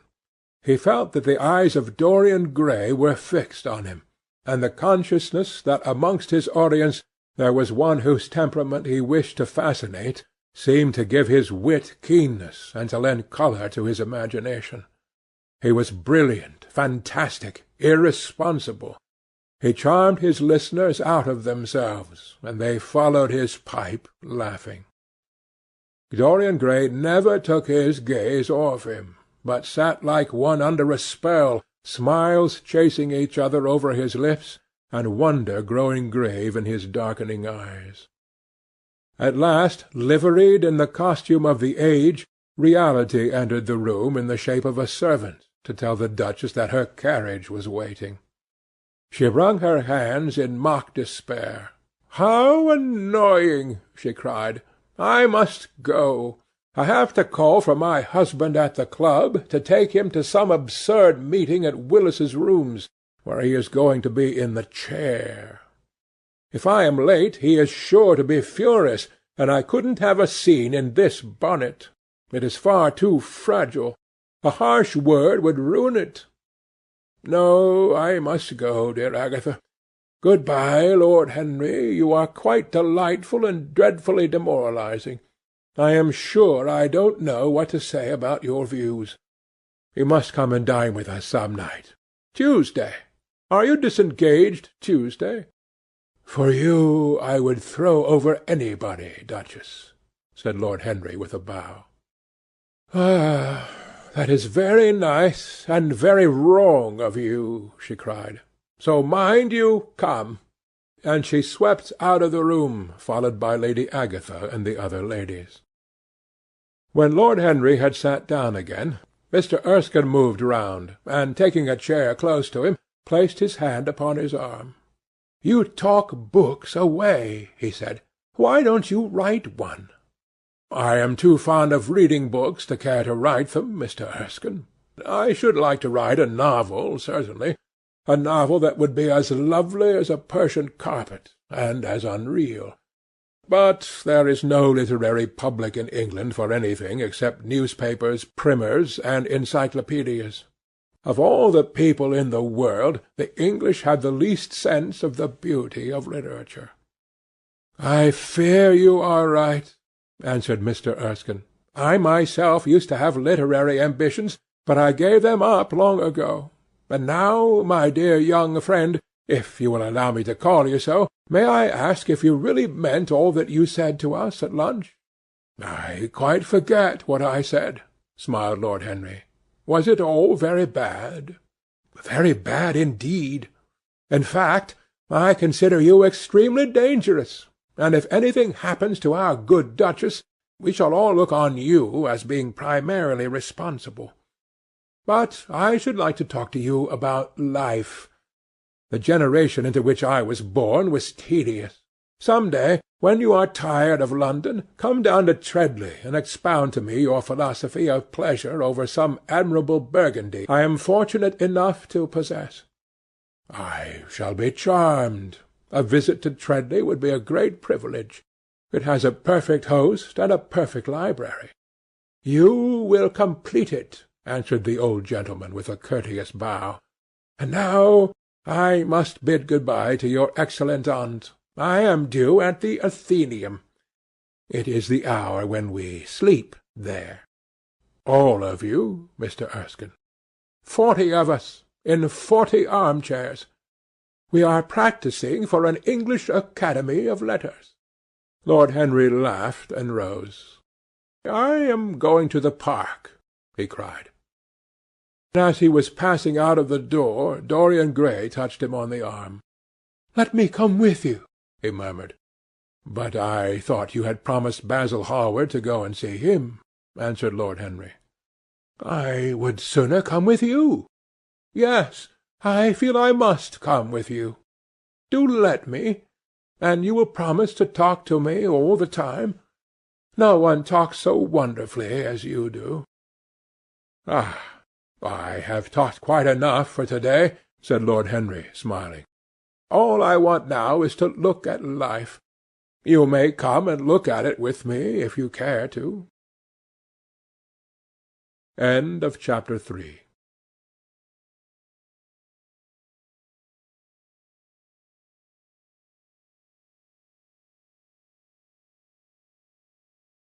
Chapter 4 of The Picture of Dorian Gray by Oscar Wilde. One afternoon, a month later, Dorian Gray was reclining in a luxurious armchair in the little library of Lord Henry's house in Mayfair. It was, in its way, a very charming room, with its high-panelled wainscoting of olive-stained oak, its cream-coloured frieze and ceiling of race plasterwork, and its brick-dust felt carpet strewn with silk long-fringed Persian rugs. On a tiny satin-wood table stood a statuette by Clodion, and beside it lay a copy of Les Cent Nouvelles, bound for Margaret of Valois by Clovis Eve, and powdered with the gilt daisies that queen had selected for her device. Some large blue china jars and parrot tulips were ranged on the mantel-shelf, and through the small leaded panes of the window streamed the apricot-coloured light of a summer day in London. Lord Henry had not yet come in. He was always late on principle, his principle being that punctuality is the thief of time. So the lad was looking rather sulky, as with listless fingers he turned over the pages of an elaborately illustrated edition of Manon Lescaut that he had found in one of the bookcases. The formal, monotonous ticking of the Louis XIV clock annoyed him. Once or twice he thought of going away. At last he heard a step outside, and the door opened. "How late you are, Harry!" he murmured. "I am afraid it is not Harry, Mr. Gray," answered a shrill voice. He glanced quickly round and rose to his feet. "I beg your pardon. You thought it was my husband. It is only his wife. You must let me introduce myself. I know you quite well by your photographs. I think my husband has got 17 of them." "Not 17, Lady Henry." "Well, 18, then. And I saw you with him the other night at the opera." She laughed nervously as she spoke, and she watched him with her vague forget-me-not eyes. She was a curious woman, whose dresses always looked as if they had been designed in a rage and put on in a tempest. She was usually in love with somebody, and, as her passion was never returned, she had kept all her illusions. She tried to look picturesque, but only succeeded in being untidy. Her name was Victoria, and she had a perfect mania for going to church. "That was Lohengrin, Lady Henry, I think?" "Yes, it was dear Lohengrin.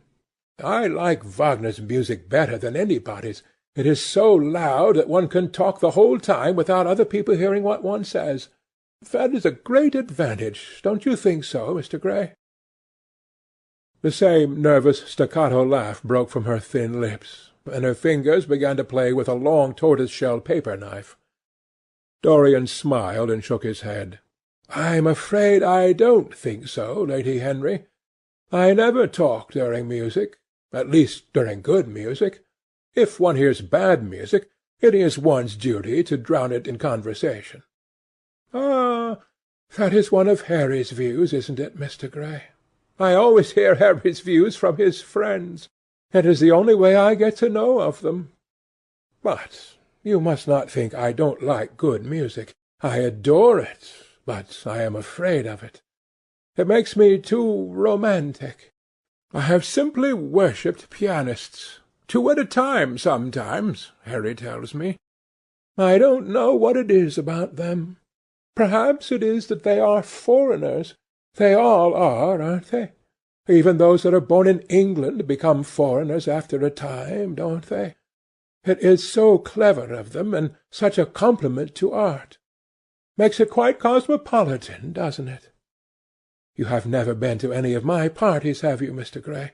You must come. I can't afford orchids, but I spare no expense in foreigners. They make one's rooms look so picturesque.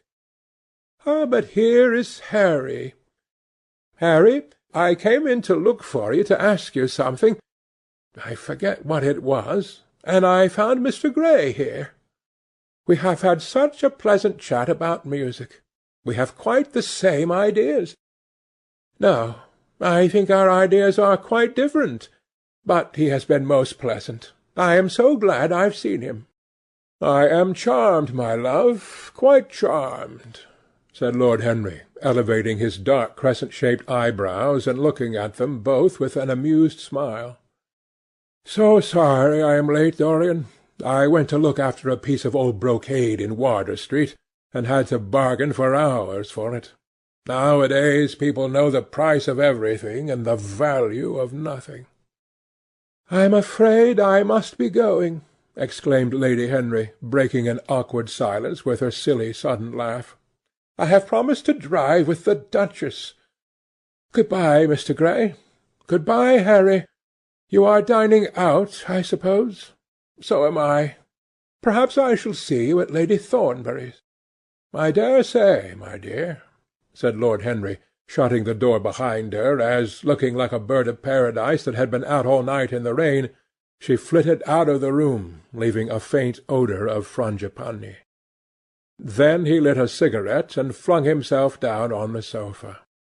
"Never marry a woman with straw-coloured hair, Dorian," he said after a few puffs. "Why, Harry?" "Because they are so sentimental." "But I like sentimental people." "Never marry at all, Dorian. Men marry because they are tired, women because they are curious. Both are disappointed." "I don't think I am likely to marry, Harry. I am too much in love.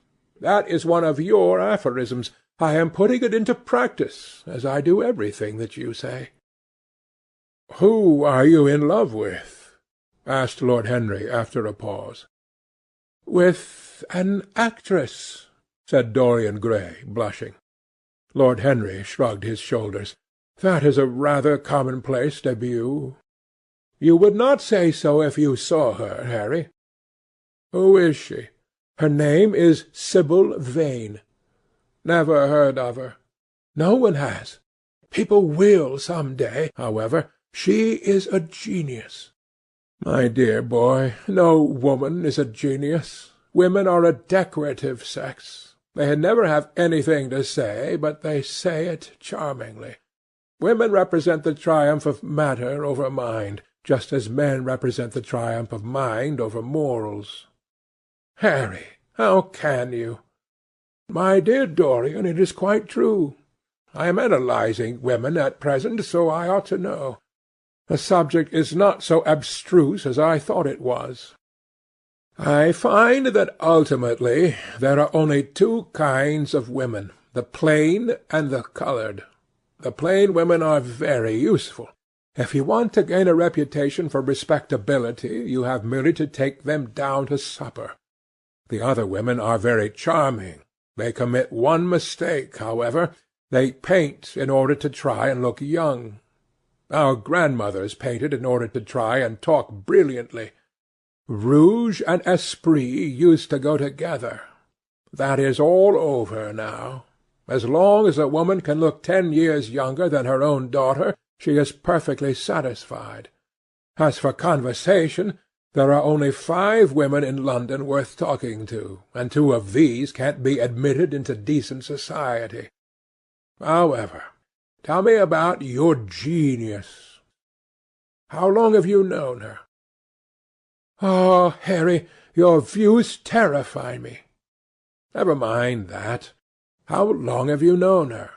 About 3 weeks. And where did you come across her? I will tell you, Harry, but you mustn't be unsympathetic about it. After all, it never would have happened if I had not met you. You filled me with a wild desire to know everything about life. For days after I met you, something seemed to throb in my veins. As I lounged in the park or strolled down Piccadilly, I used to look at every one who passed me and wonder, with a mad curiosity, what sort of lives they led. Some of them fascinated me. Others filled me with terror. There was an exquisite poison in the air. I had a passion for sensations. Well, one evening, about 7 o'clock, I determined to go out in search of some adventure. I felt this grey, monstrous London of ours, with its myriads of people, its sordid sinners, and its splendid sins, as you once phrased it, must have something in store for me. I fancied 1,000 things. The mere danger gave me a sense of delight. I remembered what you had said to me on that wonderful evening when we first dined together, about the search for beauty being the real secret of life. I don't know what I expected, but I went out and wandered eastward, soon losing my way in a labyrinth of grimy streets and black grassless squares. About 8:30 I passed by an absurd little theatre, with great flaring gas-jets and gaudy playbills. A hideous Jew, in the most amazing waistcoat I ever beheld in my life, was standing at the entrance, smoking a vile cigar. He had greasy ringlets, and an enormous diamond blazed on the centre of a soiled shirt. "Have a box, my lord?" he said, when he saw me, and he took off his hat with an air of gorgeous civility. There was something about him, Harry, that amused me. He was such a monster. You will laugh at me, I know, but I really went in and paid a whole guinea for the stage-box. To the present day I can't make out why I did so, and yet if I hadn't, my dear Harry, if I hadn't, I should have missed the greatest romance of my life. I see you are laughing. It is horrid of you. I am not laughing, Dorian. At least I am not laughing at you. But you should not say the greatest romance of your life. You should say the first romance of your life. You will always be loved, and you will always be in love with love. A grand passion is the privilege of people who have nothing to do. That is the one use of the idle classes of a country. Don't be afraid. There are exquisite things in store for you. This is merely the beginning. "Do you think my nature so shallow?" cried Dorian Gray angrily. "No, I think your nature so deep." "How do you mean?" "My dear boy, the people who love only once in their lives are really the shallow people.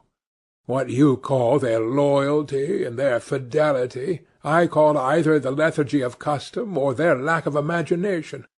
Faithfulness is to the emotional life what consistency is to the life of the intellect, simply a confession of failure." Faithfulness. I must analyze it some day. The passion of property is in it. There are many things that we would throw away if we were not afraid that others might pick them up. But I don't want to interrupt you. Go on with your story. Well, I found myself seated in a horrid little private box, with a vulgar drop-scene staring me in the face. I looked out from behind the curtain and surveyed the house. It was a tawdry affair, all cupids and cornucopias, like a third-rate wedding-cake. The gallery and pit were fairly full, but the 2 rows of the dingy stalls were quite empty, and there was hardly a person in what I suppose they called the dress-circle. Women went about with oranges and ginger beer, and there was a terrible consumption of nuts going on. It must have been just like the palmy days of the British drama. Just like, I should fancy, and very depressing. I began to wonder what on earth I should do when I caught sight of the playbill. What do you think the play was, Harry? I should think The Idiot Boy, or Dumb but Innocent. Our fathers used to like that sort of piece, I believe. The longer I live, Dorian, the more keenly I feel that whatever was good enough for our fathers is not good enough for us. In art, as in politics, les grands-pères ont toujours tort. This play was good enough for us, Harry. It was Romeo and Juliet. I must admit that I was rather annoyed at the idea of seeing Shakespeare done in such a wretched hole of a place. Still, I felt interested in a sort of way. At any rate, I determined to wait for the first act. There was a dreadful orchestra, presided over by a young Hebrew who sat at a cracked piano that nearly drove me away. But at last the drop-scene was drawn up, and the play began. Romeo was a stout, elderly gentleman, with corked eyebrows, a husky tragedy voice, and a figure like a beer-barrel. Mercutio was almost as bad. He was played by the low comedian who had introduced gags of his own and was on most friendly terms with the pit. They were both as grotesque as the scenery, and that looked as if it had come out of a country booth. But Juliet! Harry, imagine a girl hardly 17 years of age, with a little flower-like face, a small Greek head with plaited coils of dark brown hair, eyes that were violet wells of passion, lips that were like the petals of a rose. She was the loveliest thing I had ever seen in my life. You said to me once that pathos left you unmoved, but that beauty, mere beauty, could fill your eyes with tears. I tell you, Harry, I could hardly see this girl for the mist of tears that came across me. And her voice! I never heard such a voice. It was very low at first, with deep mellow tones that seemed to fall singly upon one's ear. Then it became a little louder, and sounded like a flute or a distant oboe. In the garden scene it had all the tremulous ecstasy that one hears just before dawn when nightingales are singing. There were moments later on when it had the wild passion of violins. You know how a voice can stir one. Your voice and the voice of Sibyl Vane are 2 things that I shall never forget. When I close my eyes I hear them, and each of them says something different. I don't know which to follow. Why should I not love her? Harry, I do love her. She is everything to me in life. Night after night I go to see her play. One evening she is Rosalind, and the next evening she is Imogen. I have seen her die in the gloom of an Italian tomb, sucking the poison from her lover's lips.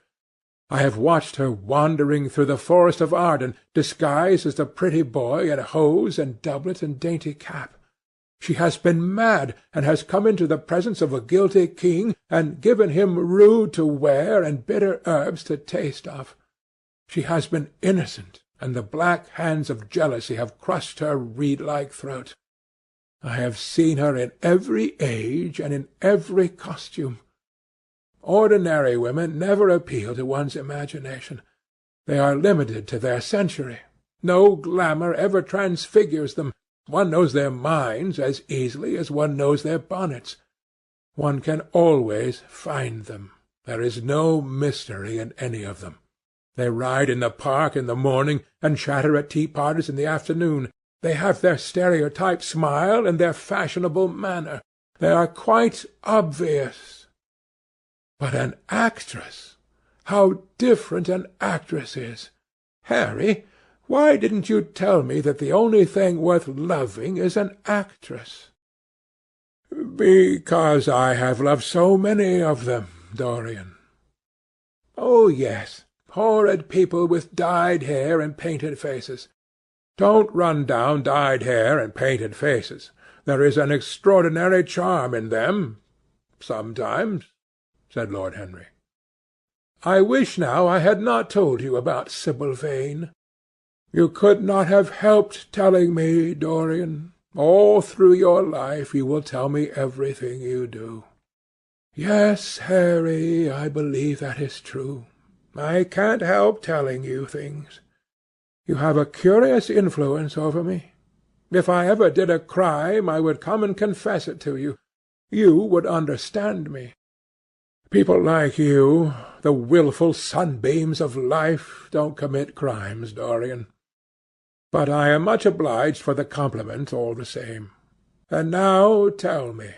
Reach me the matches like a good boy. Thanks.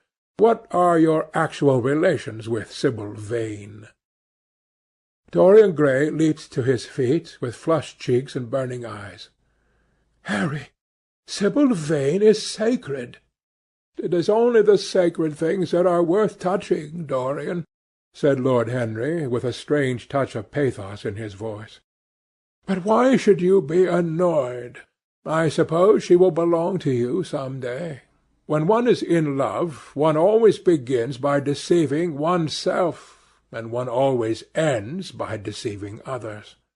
That is what the world calls a romance. You know her, at any rate, I suppose. Of course I know her.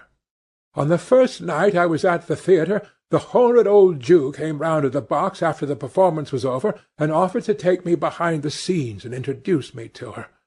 I was furious with him, and told him that Juliet had been dead for hundreds of years, and that her body was lying in a marble tomb in Verona. I think, from his blank look of amazement, that he was under the impression that I had taken too much champagne or something. I am not surprised. Then he asked me if I wrote for any of the newspapers.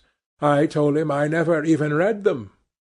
He seemed terribly disappointed at that, and confided to me that all the dramatic critics were in a conspiracy against him, and that they were every one of them to be bought.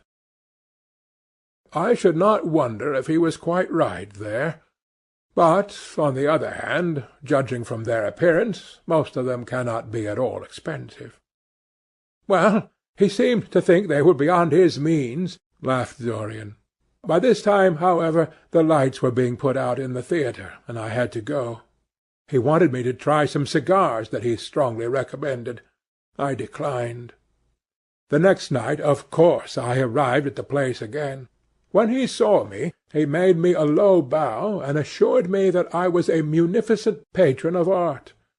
He was a most offensive brute, though he had an extraordinary passion for Shakespeare.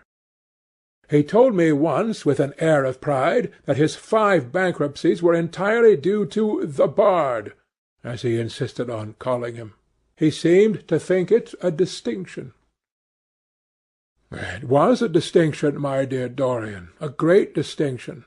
Most people become bankrupt through having invested too heavily in the prose of life. To have ruined one's self over poetry is an honour. But when did you first speak to Miss Sibyl Vane? The 3rd night. She had been playing Rosalind. I could not help going round.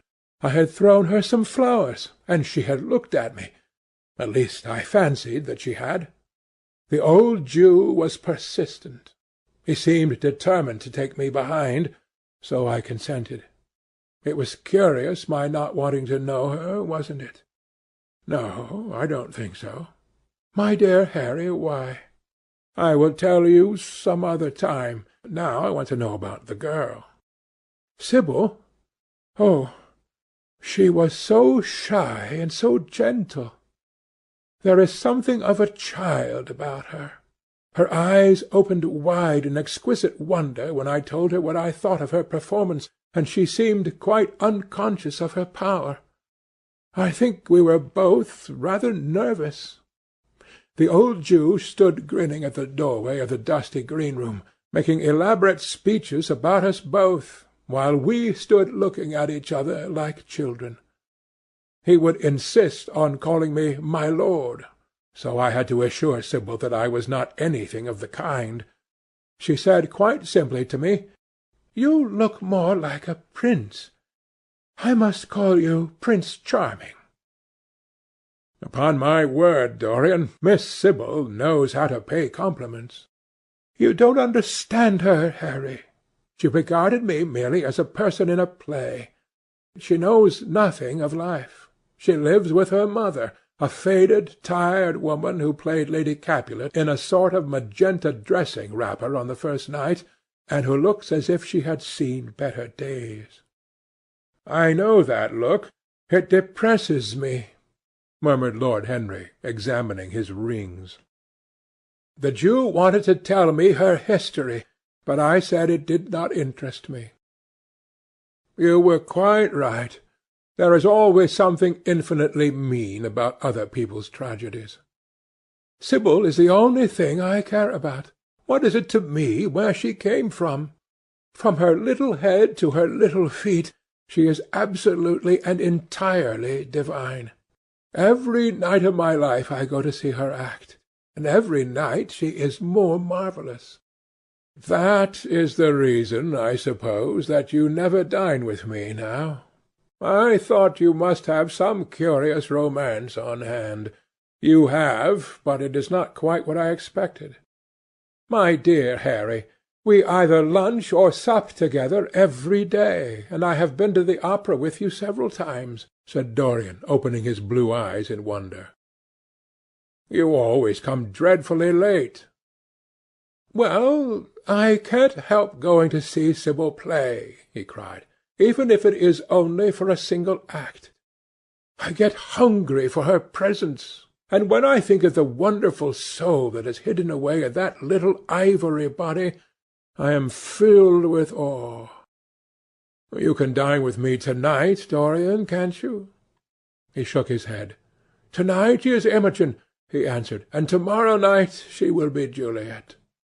When is she Sibyl Vane? Never. I congratulate you. How horrid you are!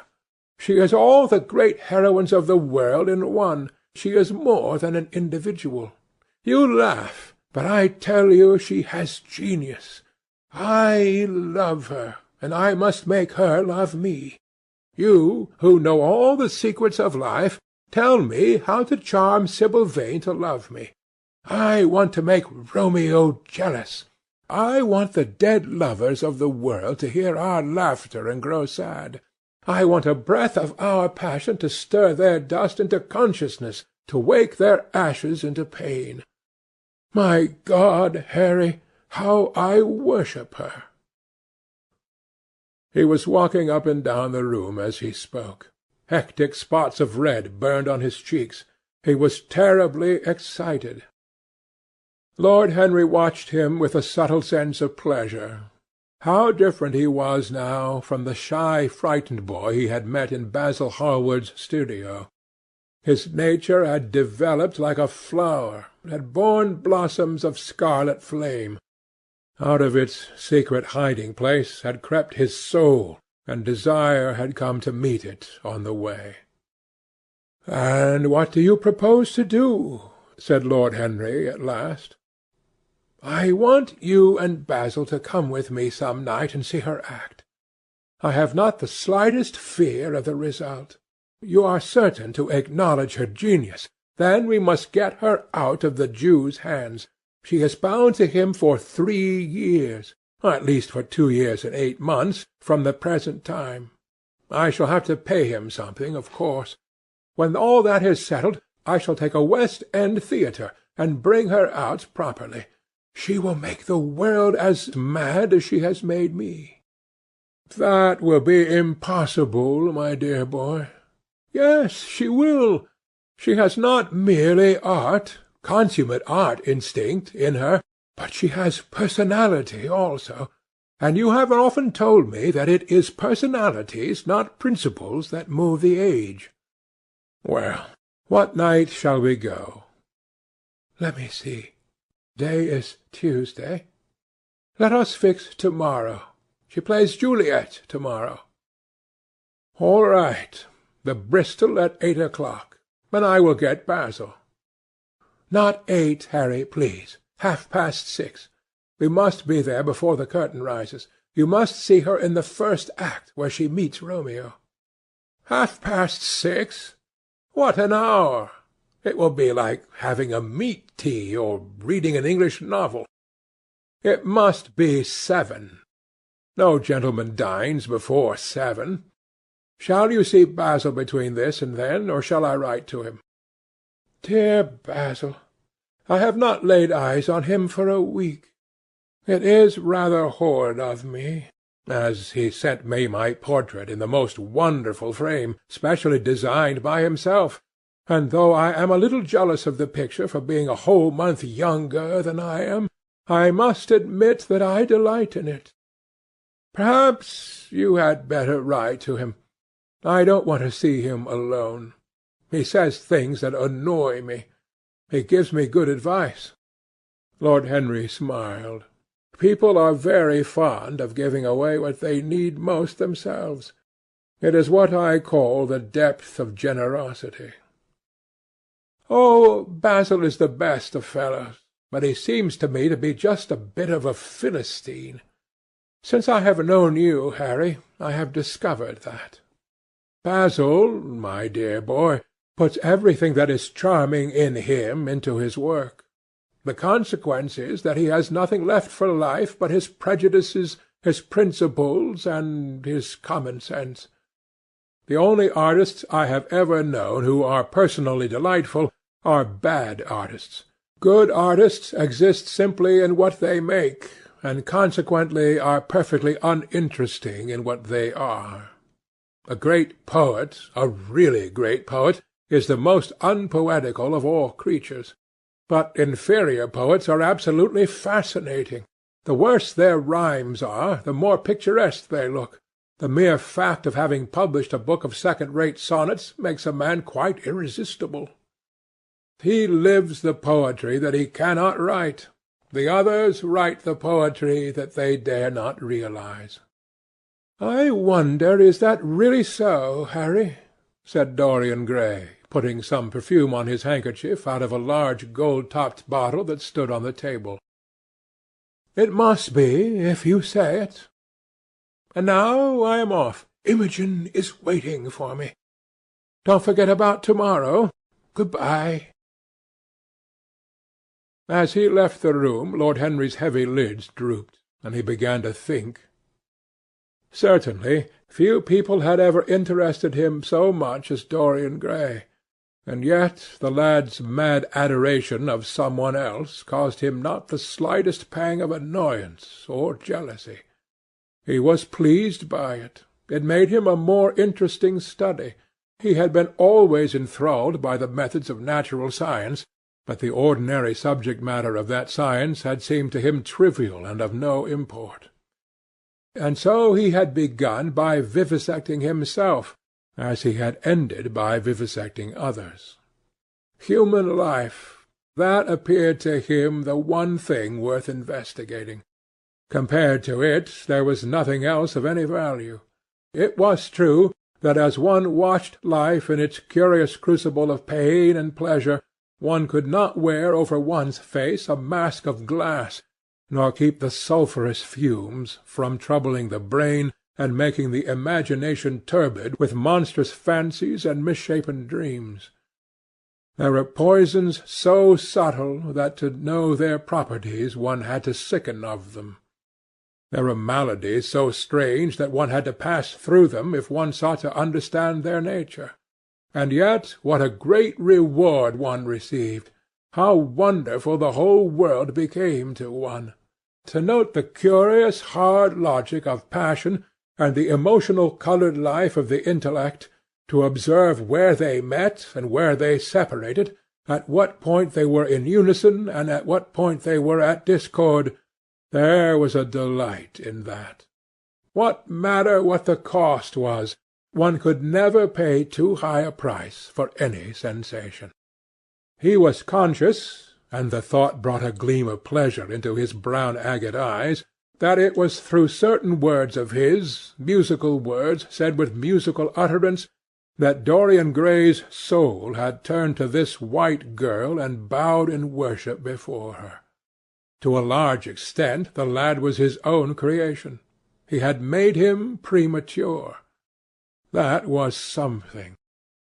Ordinary people waited till life disclosed to them its secrets, but to the few, to the elect, the mysteries of life were revealed before the veil was drawn away. Sometimes this was the effect of art, and chiefly the art of literature, which dealt immediately with the passions and the intellect. But now and then a complex personality took the place and assumed the office of art, was indeed in its way a real work of art, life having its elaborate masterpieces just as poetry has, or sculpture, or painting. Yes, the lad was premature. He was gathering his harvest while it was yet spring. The pulse and passion of youth were in him, but he was becoming self-conscious. It was delightful to watch him. With his beautiful face and his beautiful soul, he was a thing to wonder at. It was no matter how it all ended, or was destined to end. He was like one of those gracious figures in a pageant or a play, whose joys seem to be remote from one, but whose sorrows stir one's sense of beauty, and whose wounds are like red roses. Soul and body, body and soul, how mysterious they were! There was animalism in the soul, and the body had its moments of spirituality.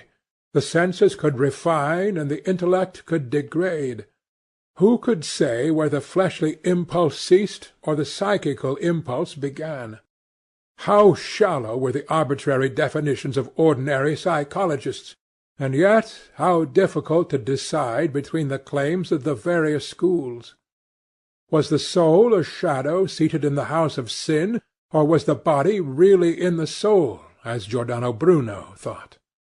The separation of spirit from matter was a mystery, and the union of spirit with matter was a mystery also. He began to wonder whether he could ever make psychology so absolute a science that each little spring of life would be revealed to us. As it was, we always misunderstood ourselves and rarely understood others. Experience was of no ethical value. It was merely the name men gave to their mistakes. Moralists had, as a rule, regarded it as a mode of warning, had claimed for it a certain ethical efficacy in the formation of character, had praised it as something that taught us what to follow and showed us what to avoid. But there was no motive power in experience. It was as little of an active cause as conscience itself. All that it really demonstrated was that our future would be the same as our past, and that the sin we had done once, and with loathing, we would do many times, and with joy. It was clear to him that the experimental method was the only method by which one could arrive at any scientific analysis of the passions, and certainly Dorian Gray was a subject made to his hand, and seemed to promise rich and fruitful results. His sudden, mad love for Sibyl Vane was a psychological phenomenon of no small interest. There was no doubt that curiosity had much to do with it, curiosity and the desire for new experiences, Yet it was not a simple, but rather a very complex passion. What there was in it of the purely sensuous instinct of boyhood had been transformed by the workings of the imagination, changed into something that seemed to the lad himself to be remote from sense, and was for that very reason all the more dangerous. It was the passions about whose origin we deceived ourselves that tyrannized most strongly over us. Our weakest motives were those of whose nature we were conscious. It often happened that when we thought we were experimenting on others, we were really experimenting on ourselves. While Lord Henry sat dreaming on these things, a knock came to the door, and his valet entered and reminded him it was time to dress for dinner. He got up and looked out into the street. The sunset had smitten into scarlet gold the upper windows of the houses opposite. The panes glowed like plates of heated metal. The sky above was like a faded rose. He thought of his friend's young fiery-coloured life, and wondered how it was all going to end. When he arrived home, about 12:30, he saw a telegram lying on the hall table. He opened it, and found it was from Dorian Gray. It was to tell him that he was engaged to be married to Sibyl Vane. Chapter 4.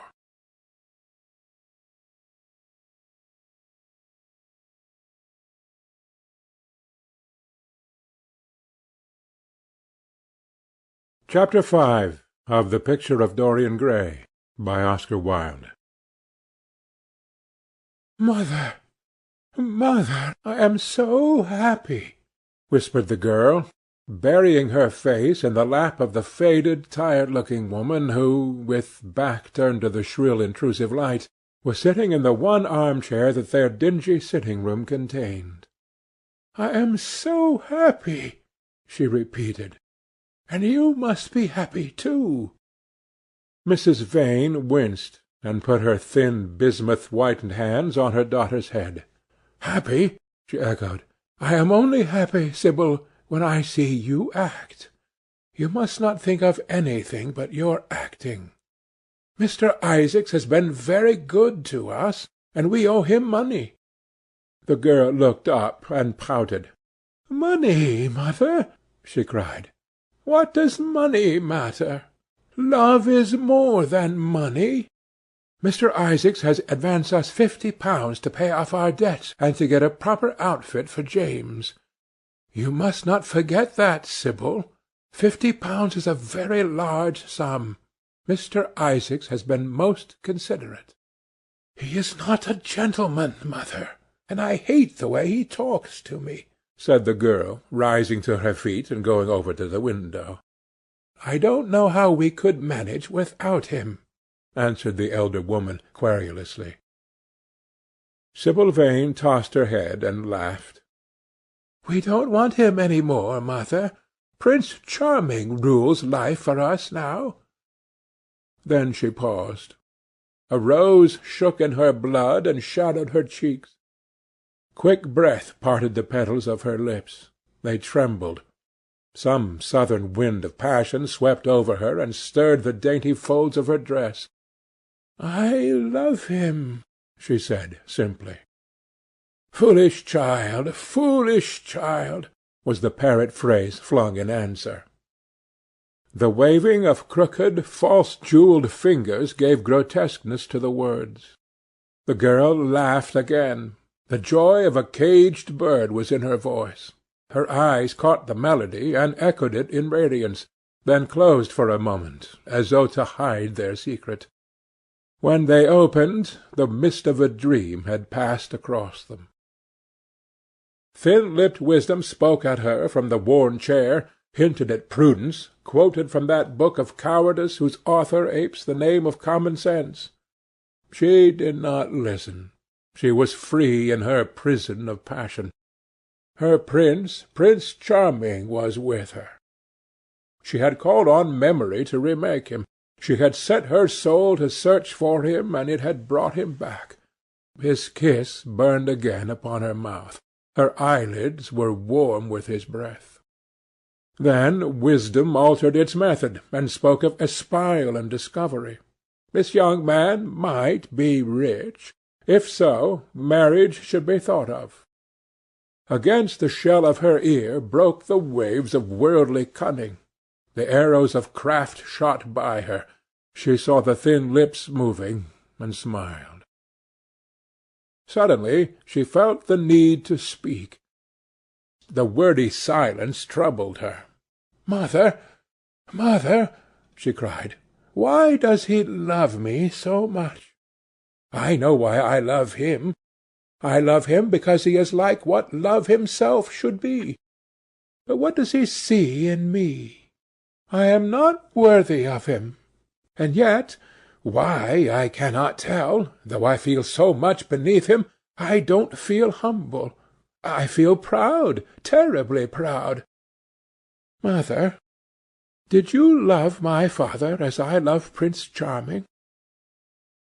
The elder woman grew pale beneath the coarse powder that daubed her cheeks, and her dry lips twitched with a spasm of pain. Sibyl rushed to her, flung her arms around her neck, and kissed her. "Forgive me, mother.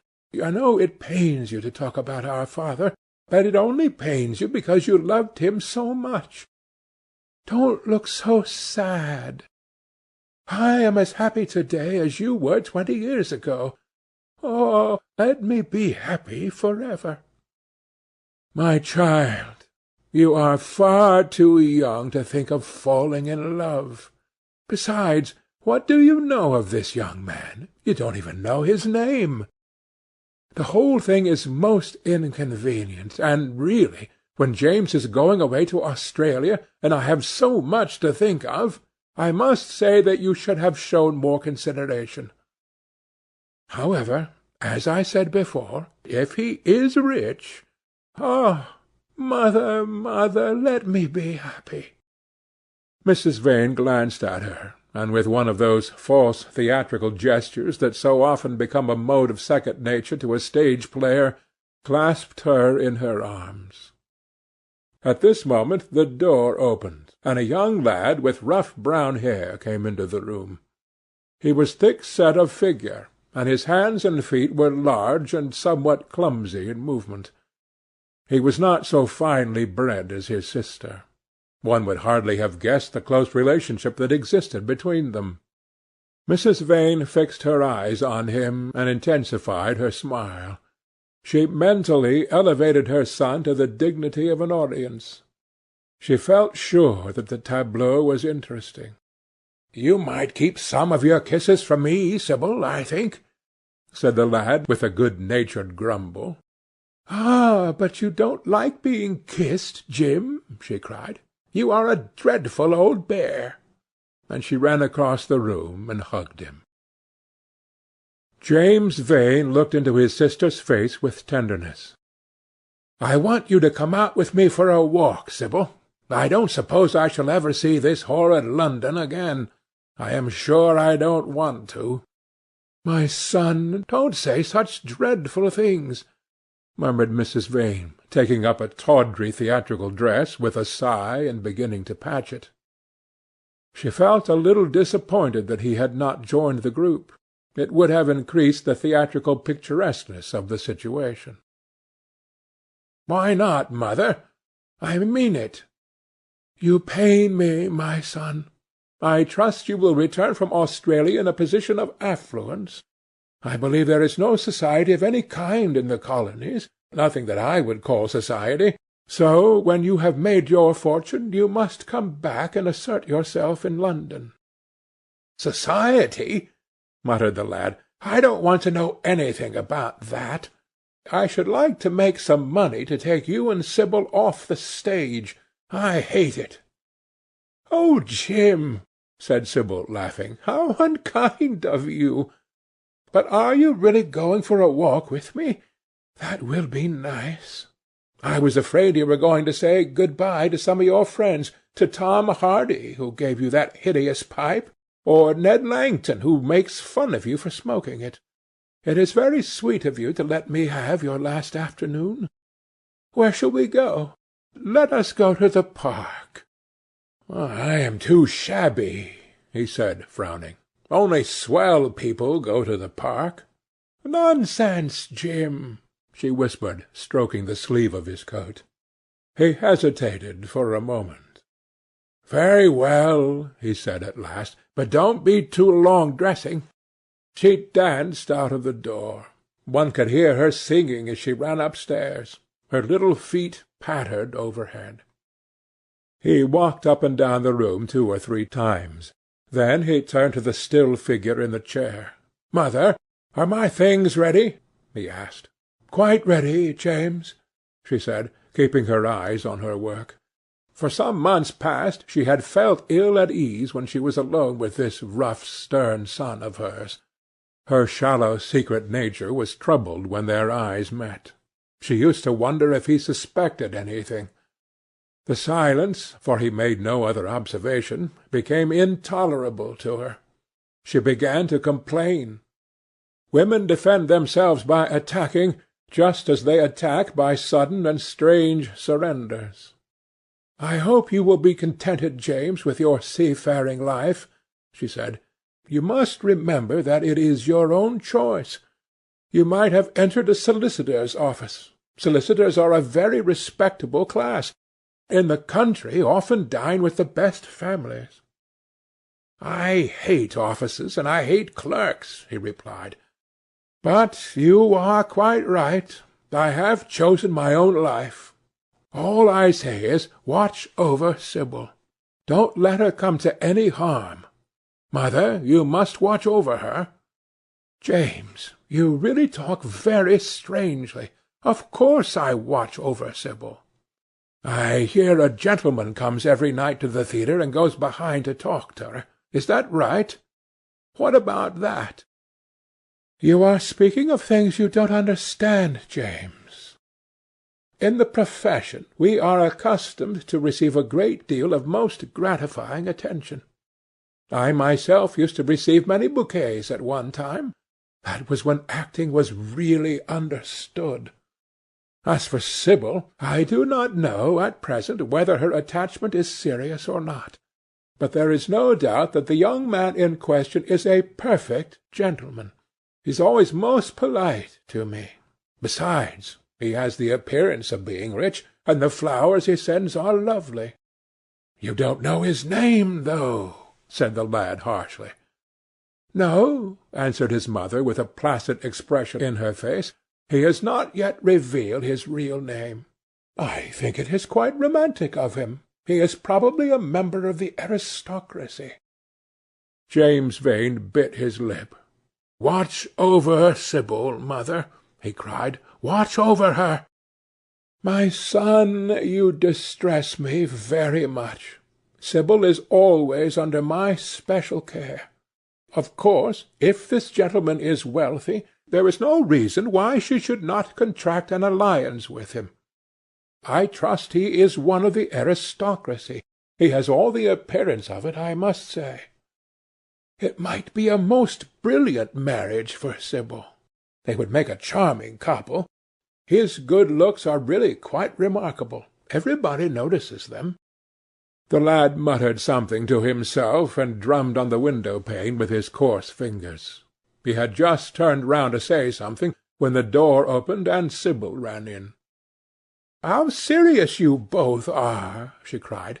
"What is the matter?" "Nothing," he answered.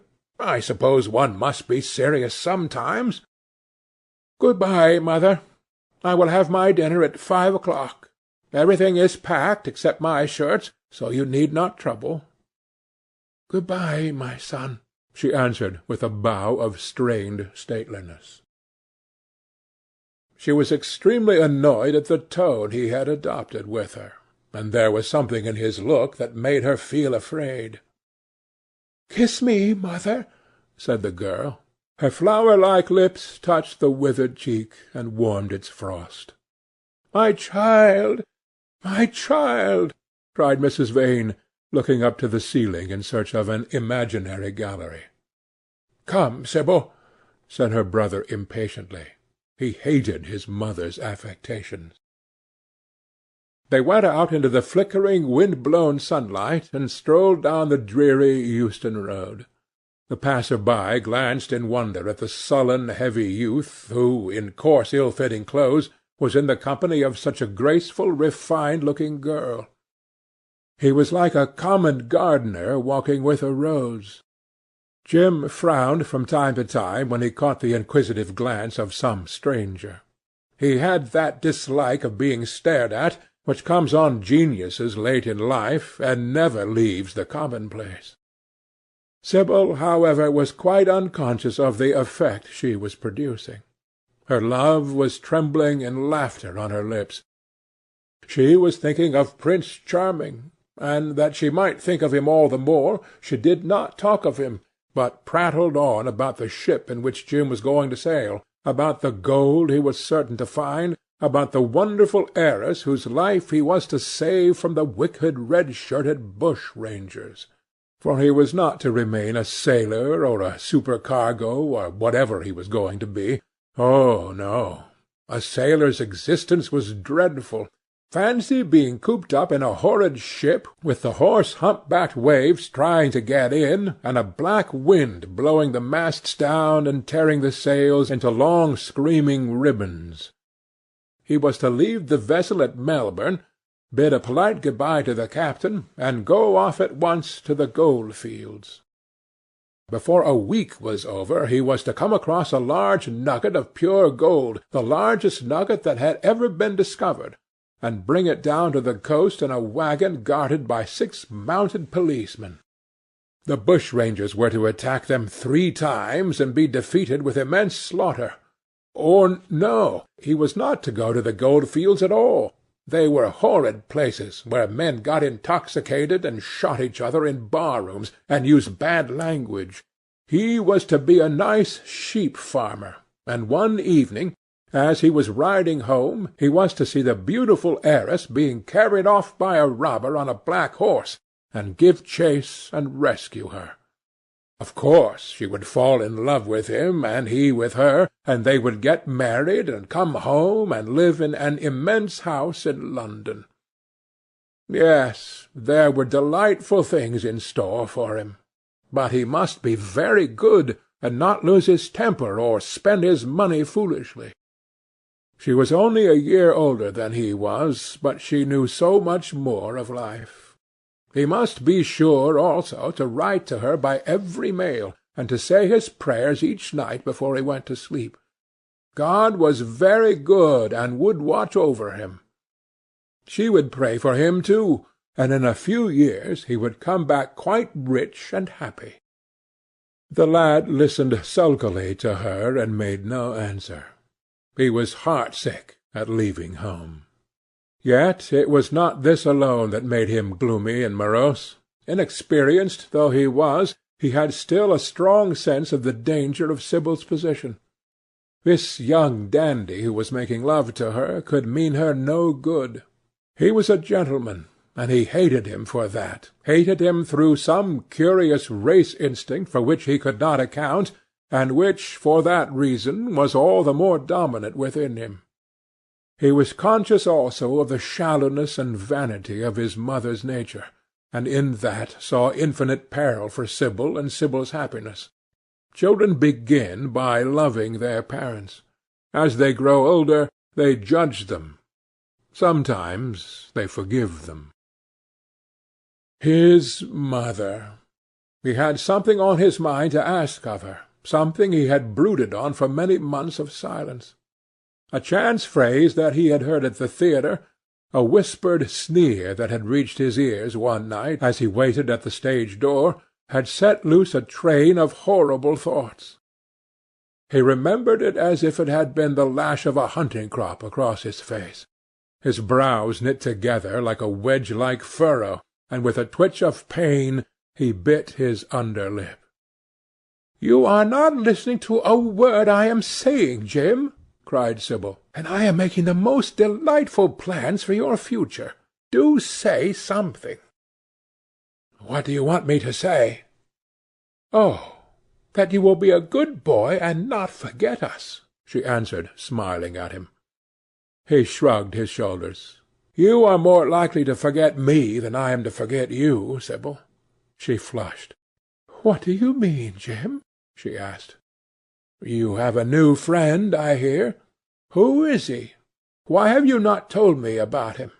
He means you no good." "Stop, Jim!" she exclaimed. "You must not say anything against him. I love him." "Why, you don't even know his name," answered the lad. "Who is he? I have a right to know." "He is called Prince Charming. Don't you like the name? Oh, you silly boy, you should never forget it. If you only saw him, you would think him the most wonderful person in the world. Some day you will meet him, when you come back from Australia. You will like him so much. Everybody likes him, and I love him. I wish you could come to the theatre to-night. He is going to be there, and I am going to play Juliet. Oh, how I shall play it! Fancy, Jim, to be in love and play Juliet! To have him sitting there, to play for his delight! I am afraid I may frighten the company, frighten or enthrall them. To be in love is to surpass oneself. Poor dreadful Mr. Isaacs will be shouting genius to his loafers at the bar. He has preached me as a dogma. To-night he will announce me as a revelation. I feel it. And it is all his only, Prince Charming, my wonderful lover, my god of graces. But I am poor beside him. Poor? What does that matter? When poverty creeps in at the door, love flies in through the window. Our proverbs want rewriting. They were made in winter, and it is summer now. Springtime for me, I think, a very dance of blossoms in blue skies." "He is a gentleman," said the lad sullenly. "A prince!" she cried musically. "What more do you want?" "He wants to enslave you. I shudder at the thought of being free. I want you to beware of him. To see him is to worship him. To know him is to trust him. Sibyl, you are mad about him." She laughed and took his arm. "You dear old Jim, you talk as if you were 100. Some day you will be in love yourself. Then you will know what it is. Don't look so sulky. Surely you should be glad to think that, though you are going away, you leave me happier than I have ever been before. Life has been hard for us both, terribly hard and difficult. But it will be different now. You are going to a new world, and I have found one. Here are 2 chairs. Let us sit down and see the smart people go by." They took their seats amidst a crowd of watchers. The tulip-beds across the road flamed like throbbing rings of fire. A white dust, tremulous cloud of orris-root, it seemed, hung in the panting air. The brightly coloured parasols danced and dipped like monstrous butterflies. She made her brother talk of himself, his hopes, his prospects. He spoke slowly and with effort. They passed words to each other as players at a game pass counters. Sibyl felt oppressed. She could not communicate her joy. A faint smile curving that sullen mouth was all the echo she could win. After some time she became silent. Suddenly she caught a glimpse of golden hair and laughing lips, and in an open carriage with 2 ladies Dorian Gray drove past. She started to her feet. "There he is!" she cried. "Who?" said Jim Vane. "Prince Charming," she answered, looking after the Victoria. He jumped up and seized her roughly by the arm. "Show him to me. Which is he? Point him out. I must see him," he exclaimed. But at that moment the Duke of Berwick's foreign hand came between, and when it had left the space clear, the carriage had swept out of the park. "He is gone," murmured Sibyl sadly. "I wish you had seen him." "I wish I had, for as sure as there is a God in heaven, if he ever does you any wrong, I shall kill him." She looked at him in horror. He repeated his words. They cut the air like a dagger. The people round began to gape. A lady standing close to her tittered. "Come away, Jim, come away," she whispered. He followed her doggedly as she passed through the crowd. He felt glad at what he had said. When they reached the Achilles statue, she turned round. There was pity in her eyes that became laughter on her lips. She shook her head at him. "You are foolish, Jim, utterly foolish, and a bad-tempered boy, that is all. How can you say such horrible things? You don't know what you are talking about. You are simply jealous and unkind. Ah, I wish you would fall in love. Love makes people good, and what you said was wicked."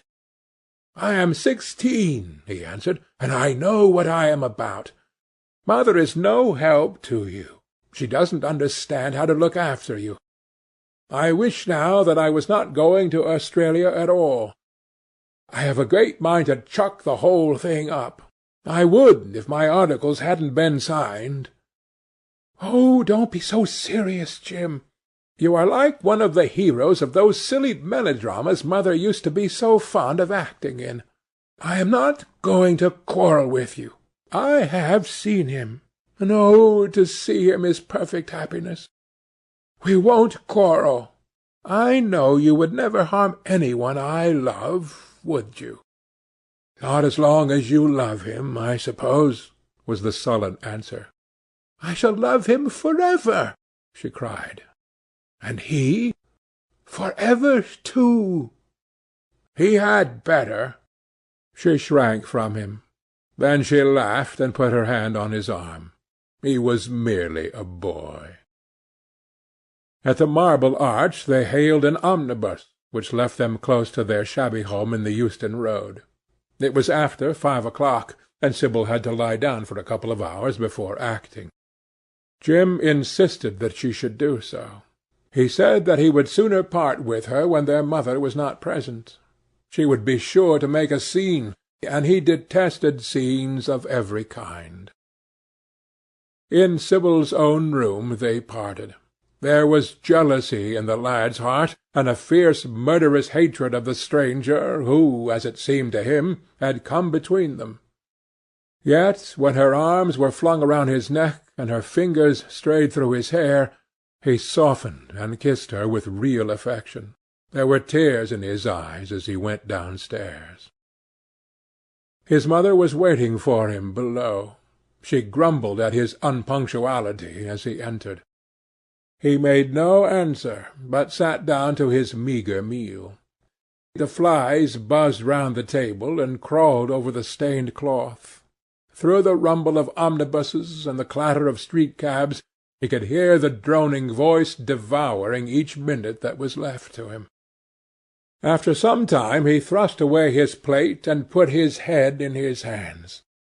He felt that he had a right to know. It should have been told to him before, if it was as he suspected. Leaden with fear, his mother watched him. Words dropped mechanically from her lips. A tattered lace handkerchief twitched in her fingers. When the clock struck 6, he got up and went to the door. Then he turned back and looked at her. Their eyes met. In hers he saw a wild appeal for mercy. It enraged him. "Mother, I have something to ask you," he said. Her eyes wandered vaguely about the room. She made no answer. "Tell me the truth. I have a right to know. Were you married to my father?" She heaved a deep sigh. It was a sigh of relief. The terrible moment, the moment that night and day, for weeks and months, she had dreaded, had come at last, and yet she felt no terror. Indeed, in some measure it was a disappointment to her. The vulgar directness of the question called for a direct answer. The situation had not been gradually led up to. It was crude. It reminded her of a bad rehearsal. "No," she answered, wondering at the harsh simplicity of life. "My father was a scoundrel, then!" cried the lad, clenching his fists. She shook her head. "I knew he was not free. We loved each other very much. If he had lived, he would have made provision for us. Don't speak against him, my son. He was your father, and a gentleman. Indeed, he was highly connected." An oath broke from his lips. "I don't care for myself," he exclaimed, "but don't let Sibyl. It is a gentleman, isn't it, who is in love with her, or says he is? Highly connected, too, I suppose." For a moment a hideous sense of humiliation came over the woman. Her head drooped. She wiped her eyes with shaking hands. "Sibyl has a mother," she murmured. "I had none." The lad was touched. He went towards her, and stooping down, he kissed her. "I am sorry if I have pained you by asking about my father," he said, "but I could not help it. I must go now. Good-bye. Don't forget that you have only one child now to look after, and believe me that if this man wrongs my sister, I will find out who he is, track him down, and kill him like a dog. I swear it." The exaggerated folly of the threat, the passionate gesture that accompanied it, the mad melodramatic words, made life seem more vivid to her. She was familiar with the atmosphere. She breathed more freely, and for the first time for many months she really admired her son. She would have liked to have continued the scene on the same emotional scale, but he cut her short. Trunks had to be carried down, and mufflers looked for. The lodging-house drudge bustled in and out. There was the bargaining with the cabman. The moment was lost in vulgar details. It was with a renewed feeling of disappointment that she waved the tattered lace handkerchief from the window as her son drove away. She was conscious that a great opportunity had been wasted. She consoled herself by telling Sibyl how desolate she felt her life would be, now that she had only one child to look after. She remembered the phrase. It had pleased her. Of the threat she said nothing. It was vividly and dramatically expressed. She felt that they would all laugh at it some day. End of Chapter 5.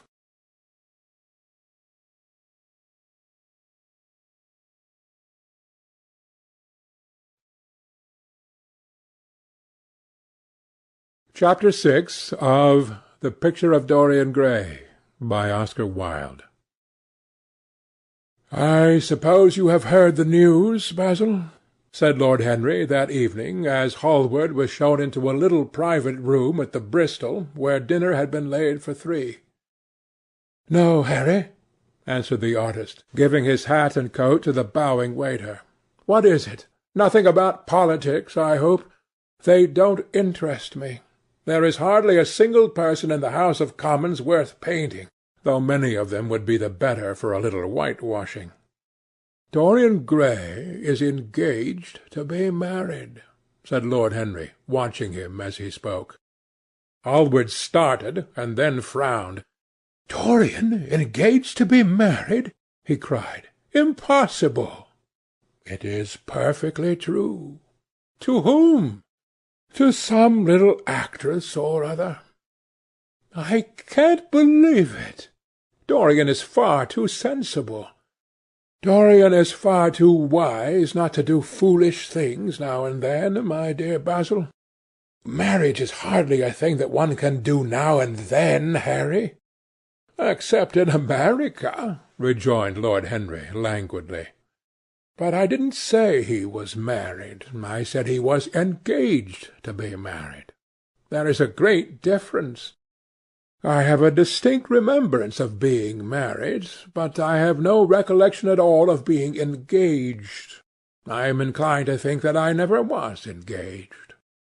"But think of Dorian's birth and position and wealth. It would be absurd for him to marry so much beneath him." "If you want to make him marry this girl, tell him that, Basil. He is sure to do it then.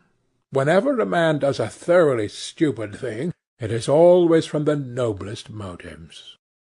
"I hope the girl is good, Harry. I don't want to see Dorian tied to some vile creature who might degrade his nature and ruin his intellect." "Oh, she is better than good. She is beautiful," murmured Lord Henry, sipping a glass of vermouth and orange bitters. "Dorian says she is beautiful, and he is not often wrong about things of that kind. Your portrait of him has quickened his appreciation of the personal appearance of other people. It has had that excellent effect, amongst others. We are to see her to-night, if that boy doesn't forget his appointment." "Are you serious?" "Quite serious, Basil. I should be miserable if I thought I should ever be more serious than I am at the present moment." "But do you approve of it, Harry?" asked the painter, walking up and down the room and biting his lip. "You can't approve of it, possibly. It is some silly infatuation." "I never approve or disapprove of anything now. It is an absurd attitude to take towards life. We are not sent into the world to air our moral prejudices. I never take any notice of what common people say, and I never interfere with what charming people do. If a personality fascinates me, whatever mode of expression that personality selects is absolutely delightful to me. Dorian Gray falls in love with a beautiful girl who acts Juliet and proposes to marry her. Why not? If he wedded Messalina, he would be none the less interesting. You know I am not a champion of marriage. The real drawback to marriage is that it makes one unselfish, and unselfish people are colourless. They lack individuality. Still, there are certain temperaments that marriage makes more complex. They retain their egotism and add it to many other egos. They are forced to have more than one life. They become more highly organized, and to be highly organized is, I should fancy, the object of man's existence. Besides, every experience is of value, and whatever one may say against marriage, it is certainly an experience. I hope that Dorian Gray will make this girl his wife, passionately adore her for 6 months, and then suddenly become fascinated by someone else. He would be a wonderful study. You don't mean a single word of all that, Harry. You know you don't. If Dorian Gray's life were spoiled, no one would be sorrier than yourself. You are much better than you pretend to be." Lord Henry laughed. "The reason we all like to think so well of others is that we are all afraid of ourselves. The basis of optimism is sheer terror. We think that we are generous because we credit our neighbour with the possession of those virtues that are likely to be a benefit to us.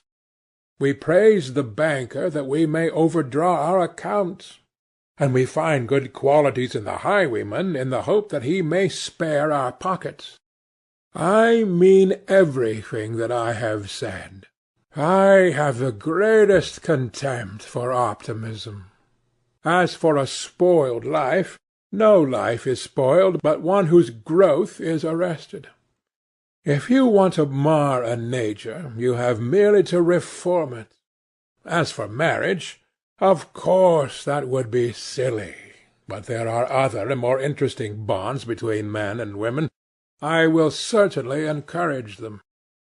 They have the charm of being fashionable. But here is Dorian himself. He will tell you more than I can."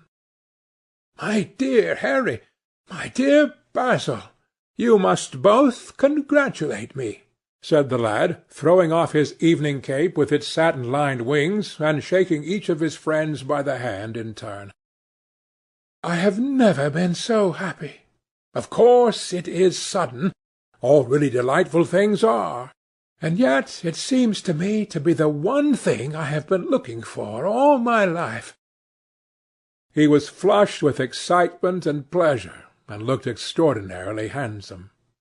"I hope you will always be very happy, Dorian," said Hallward, "but I don't quite forgive you for not having let me know of your engagement.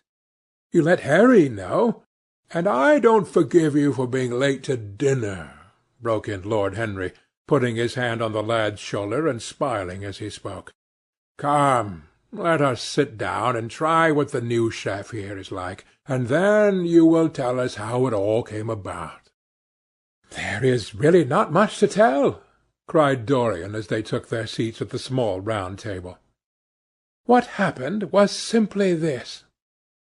After I left you yesterday evening, Harry, I dressed, had some dinner at that little Italian restaurant in Rupert Street you introduced me to, and went down at 8 o'clock to the theatre. Sibyl was playing Rosalind. Of course the scenery was dreadful and the Orlando absurd, but Sibyl, you should have seen her. When she came on in her boy's clothes, she was perfectly wonderful.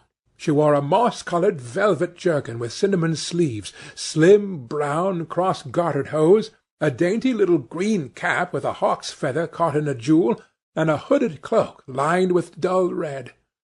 She had never seemed to me more exquisite. She had all the delicate grace of the Tanagra figurine that you have in your studio, Basil. Her hair clustered round her face like dark leaves round a pale rose. As for her acting, well, you shall see her to-night. She is simply a born artist. I sat in the dingy box absolutely enthralled. I forgot that I was in London and in the 19th century. I was away with my love in a forest that no man had ever seen. After the performance was over, I went behind and spoke to her. As we were sitting together, suddenly there came into her eyes a look that I had never seen there before. My lips moved towards hers. We kissed each other. I can't describe to you what I felt at that moment. It seemed to me that all my life had been narrowed to one perfect point of rose-coloured joy. She trembled all over and shook like a white narcissus. Then she flung herself on my knees and kissed my hands. I feel that I should not tell you this, but I can't help it. Of course, our engagement is a dead secret. She has not even told her own mother. I don't know what my guardians will say. Lord Radley is sure to be furious. I don't care. I shall be of age in less than a year, and then I can do what I like. I have been right, Basil, haven't I, to take my love out of poetry and to find my life in Shakespeare's plays? Lips that Shakespeare taught to speak have whispered their secret in my ear. I have had the arms of Rosalind around me, and kissed Juliet on the mouth. Yes, Dorian, I suppose you were right, said Hallward slowly. Have you seen her to-day? Asked Lord Henry. Dorian Gray shook his head. I left her in the forest of Arden. I shall find her in an orchard in Verona. Lord Henry sipped his champagne in a meditative manner. At what particular point did you mention the word marriage, Dorian? And what did she say in answer? Perhaps you forgot all about it. My dear Harry, I did not treat it as a business transaction, and I did not make any formal proposal. I told her that I loved her, and she said she was not worthy to be my wife. Not worthy? Why, the whole world is nothing to me compared with her." "Women are wonderfully practical," murmured Lord Henry. "Much more practical than we are. In situations of that kind we often forget to say anything about marriage, and they always remind us." Hallward laid his hand upon his arm. "Don't, Harry. You have annoyed Dorian. He is not like other men. He would never bring misery upon any one. His nature is too fine for that." Lord Henry looked across the table. "Dorian is never annoyed with me," he answered. "I asked the question for the best reason possible, for the only reason, indeed, that excuses one for asking the question, simple curiosity. I have a theory that it is always the women who propose to us, and not we who propose to the women, except, of course, in middle-class life, but then the middle classes are not modern." Dorian Gray laughed and tossed his head. "You are quite incorrigible, Harry, but I don't mind. It is impossible to be angry with you. When you see Sibyl Vane, you will feel that a man who could wrong her would be a beast without a heart. I cannot understand how any one can wish to shame the thing he loves. I love Sibyl Vane. I want to place her on a pedestal of gold, and to see the world worship the woman who is mine. What is marriage? An irrevocable vow. You mock at it for that. Ah, don't mock. It is an irrevocable vow that I want to take. Her trust makes me faithful. Her belief makes me good. When I am with her, I regret all you have taught me. I become different from what you have known me to be. I am changed, and the mere touch of Sibyl Vane's hand makes me forget you and all your wrong, fascinating, poisonous, delightful theories." "And those are?" asked Lord Henry, helping himself to some salad. "Oh, your theories about life, your theories about love, your theories about pleasure. All your theories, in fact, Harry. Pleasure is the one thing worth having a theory about," he answered in his slow, melodious voice. "But I am afraid I cannot claim my theory as my own. It belongs to nature, not to me. Pleasure is nature's test, her sign of approval. When we are happy, we are always good, but when we are good, we are not always happy." "Ah, but what do you mean by good?" cried Basil Hallward. "Yes," echoed Dorian, leaning back in his chair and looking at Lord Henry over the heavy clusters of purple-lipped irises that stood in the centre of the table. "What do you mean by good, Harry?" "To be good is to be in harmony with oneself," he replied, touching the thin stem of his glass with his pale, fine-pointed fingers. "Discord is to be forced to be in harmony with others. One's own life, that is the important thing. As for the lives of one's neighbours, if one wishes to be a prig or a Puritan, one can flaunt one's moral views about them, but they are not one's concern. Besides, individualism has really the higher aim. Modern morality consists in accepting the standard of one's age. I consider that for any man of culture to accept the standard of his age is a form of the grossest immorality." "But surely, if one lives merely for oneself, Harry, one pays a terrible price for doing so," suggested the painter. "Yes, we are overcharged for everything nowadays. I should fancy that the real tragedy of the poor is that they can afford nothing but self-denial. Beautiful sins, like beautiful things, are the privilege of the rich. One has to pay in other ways but money." "What sort of ways, Basil?" "Oh, I should fancy in remorse, in suffering, in the consciousness of degradation." Lord Henry shrugged his shoulders. "My dear fellow, Medieval art is charming, but medieval emotions are out of date. One can use them in fiction, of course, but then the only things that one can use in fiction are the things that one has ceased to use in fact. Believe me, no civilized man ever regrets a pleasure, and no uncivilized man ever knows what a pleasure is." "I know what pleasure is," cried Dorian Gray. "It is to adore someone." "Oh, that is certainly better than being adored," he answered, toying with some fruits. "Being adored is a nuisance. Women treat us just as humanity treats its gods. They worship us, and are always bothering us to do something for them." "I should have said that whatever they ask for they had first given to us," murmured the lad gravely. "They create love in our natures. They have a right to demand it back." "That is quite true, Dorian," cried Hallward.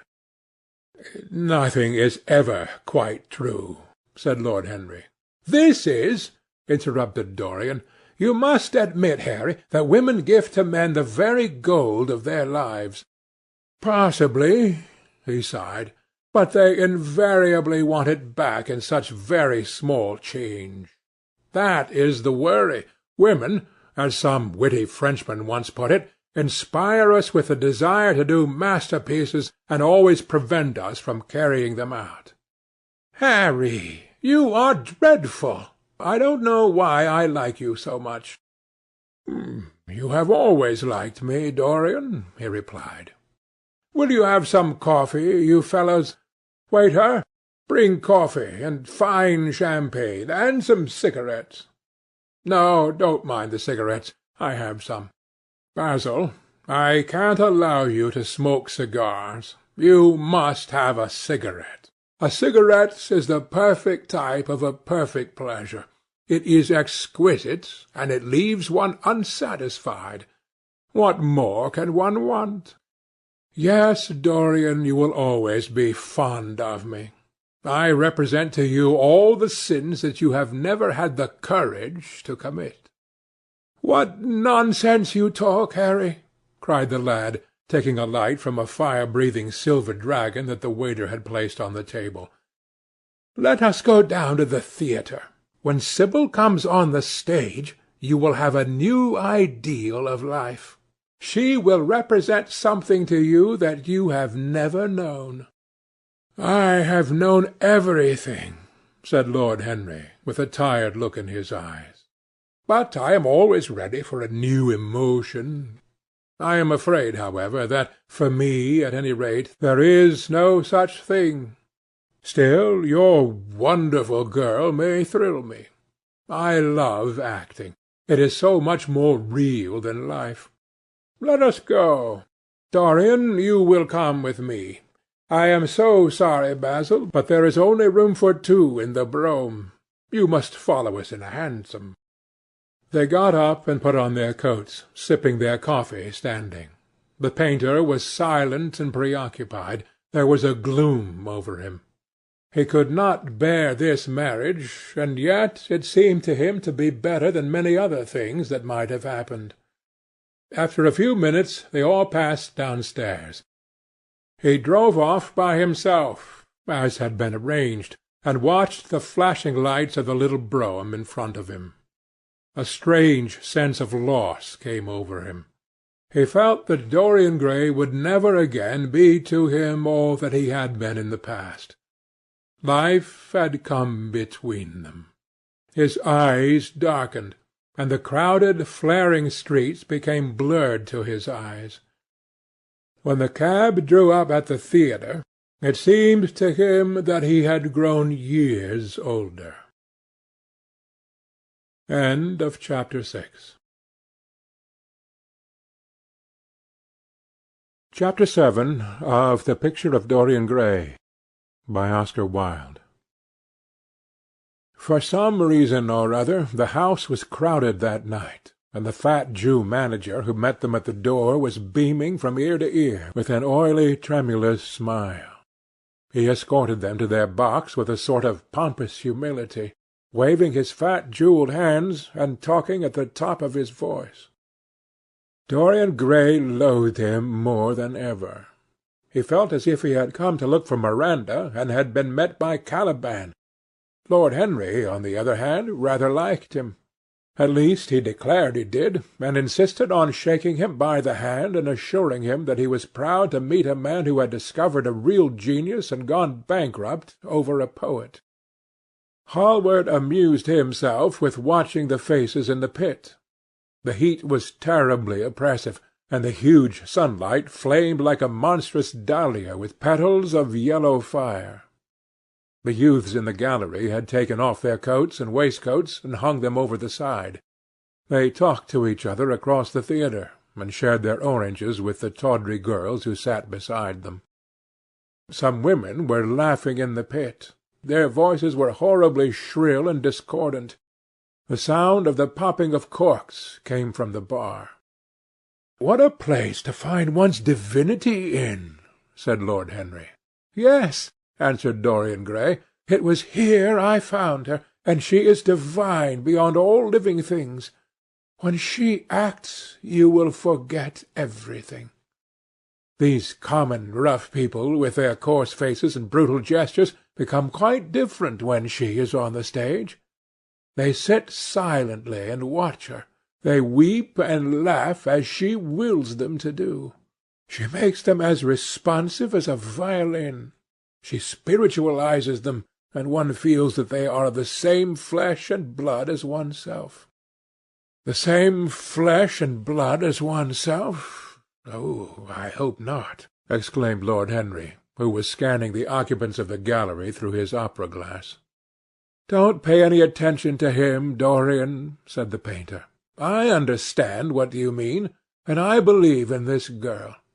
Any one you love must be marvellous, and any girl who has the effect you describe must be fine and noble. To spiritualize one's age, that is something worth doing.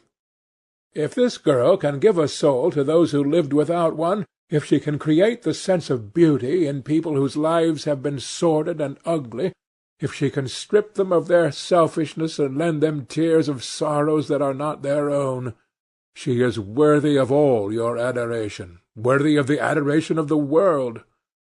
This marriage is quite right. I did not think so at first, but I admit it now. The gods made Sibyl Vane for you. Without her you would have been incomplete." "Thanks, Basil," answered Dorian Gray, pressing his hand. "I knew that you would understand me. Harry is so cynical. He terrifies me. But here is the orchestra. It is quite dreadful, but it only lasts for about 5 minutes. Then the curtain rises, and you will see the girl to whom I am going to give all my life, to whom I have given everything that is good in me." A quarter of an hour afterwards, amidst an extraordinary turmoil of applause, Sibyl Vane stepped on to the stage. Yes, she was certainly lovely to look at, one of the loveliest creatures, Lord Henry thought, that he had ever seen. There was something of the fawn in her shy grace and startled eyes. A faint blush, like the shadow of a rose in a mirror of silver, came to her cheeks as she glanced at the crowded, enthusiastic house. She stepped back a few paces, and her lips seemed to tremble. Basil Hallward leaped to his feet and began to applaud. Motionless, and as one in a dream, sat Dorian Gray, gazing at her. Lord Henry peered through his glasses, murmuring, "Charming, charming." The scene was the hall of Capulet's house, and Romeo, in his pilgrim's dress, had entered with Mercutio and his other friends.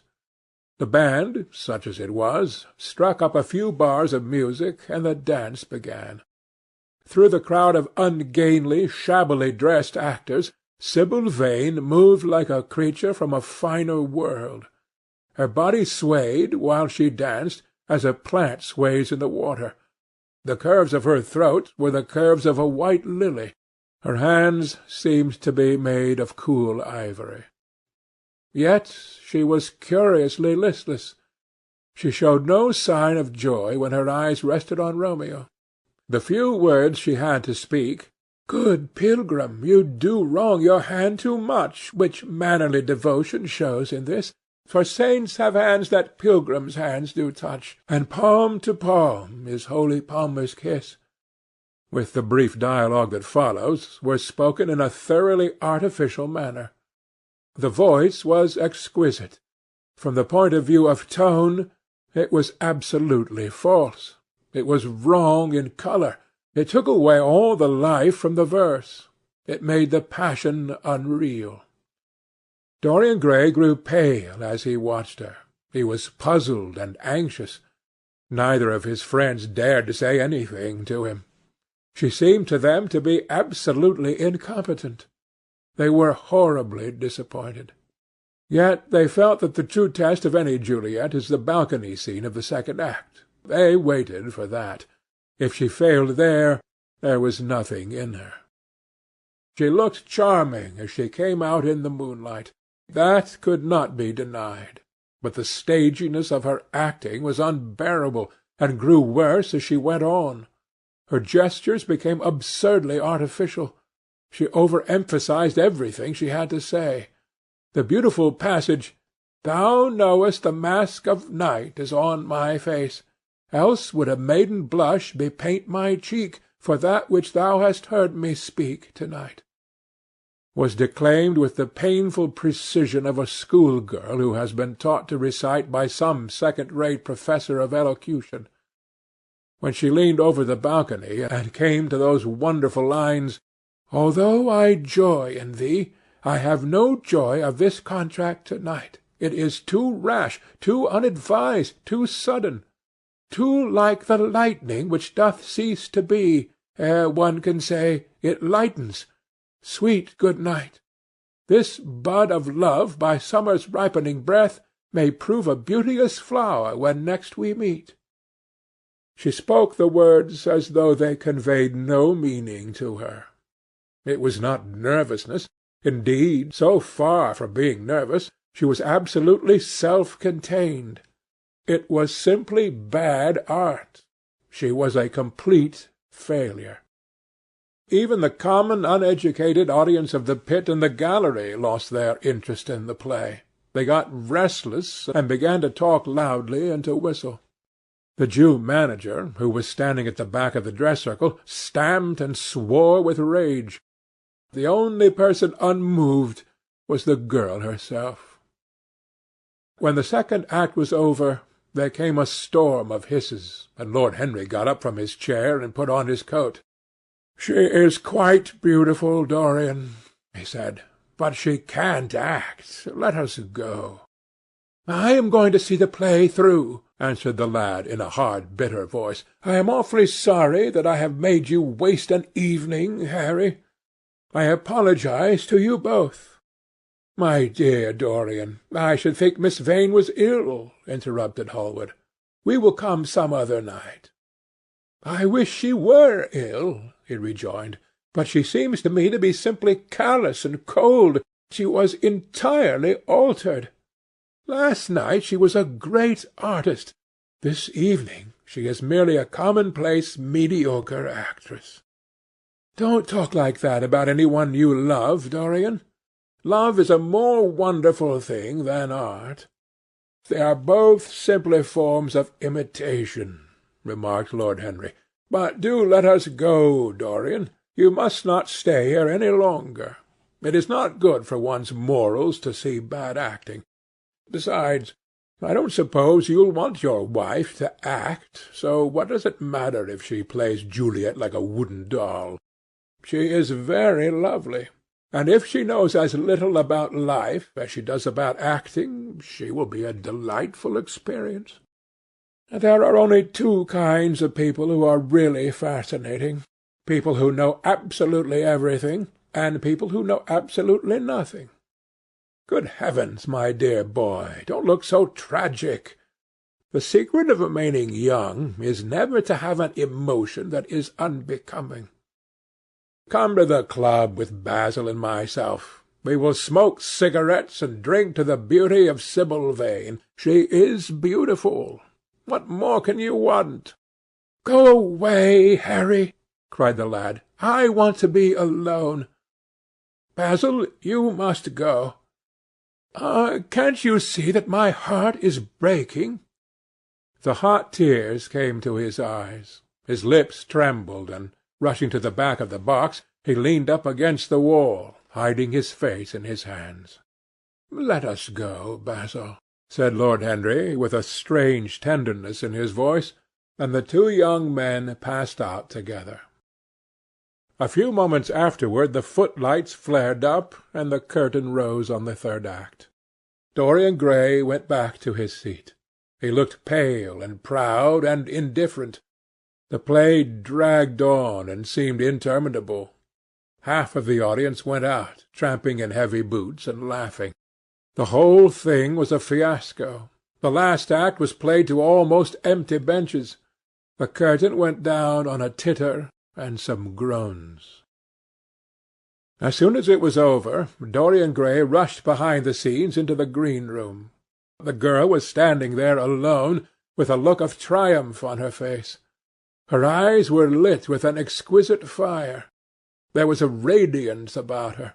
Her parted lips were smiling over some secret of their own.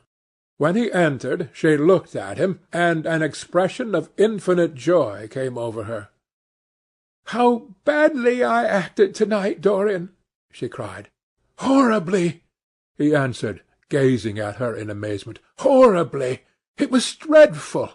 Are you ill? You have no idea what it was. You have no idea what I have suffered."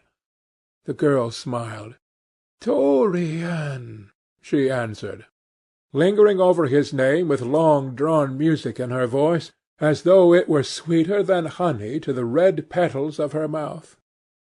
"Dorian, you should have understood. But you understand now, don't you?" "Understand what?" he asked angrily. "Why I was so bad to-night. Why I shall always be bad. Why I shall never act well again." He shrugged his shoulders.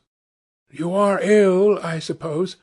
When you are ill you shouldn't act. You make yourself ridiculous. My friends were bored. I was bored." She seemed not to listen to him. She was transfigured with joy. An ecstasy of happiness dominated her. "Dorian, Dorian!" she cried. "Before I knew you, acting was the one reality of my life.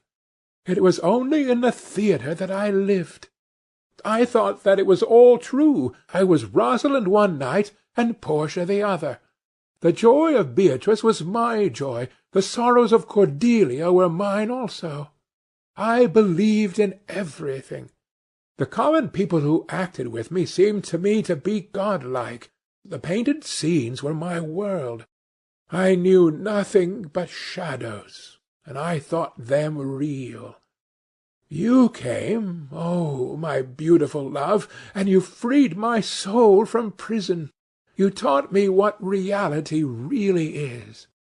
To-night, for the first time in my life, I saw through the hollowness, the sham, the silliness of the empty pageant in which I had always played. To-night, for the first time, I became conscious that the Romeo was hideous and old and painted, that the moonlight in the orchard was false, that the scenery was vulgar, and that the words I had to speak were unreal, were not my words, were not what I wanted to say. You had brought me something higher, something of which all art is but a reflection. You had made me understand what love really is. My love, Prince Charming, Prince of Life! I have grown sick of shadows. You are more to me than all art can ever be. What have I to do with the puppets of a play? When I came on to-night, I could not understand how it was that everything had gone from me. I thought that I was going to be wonderful.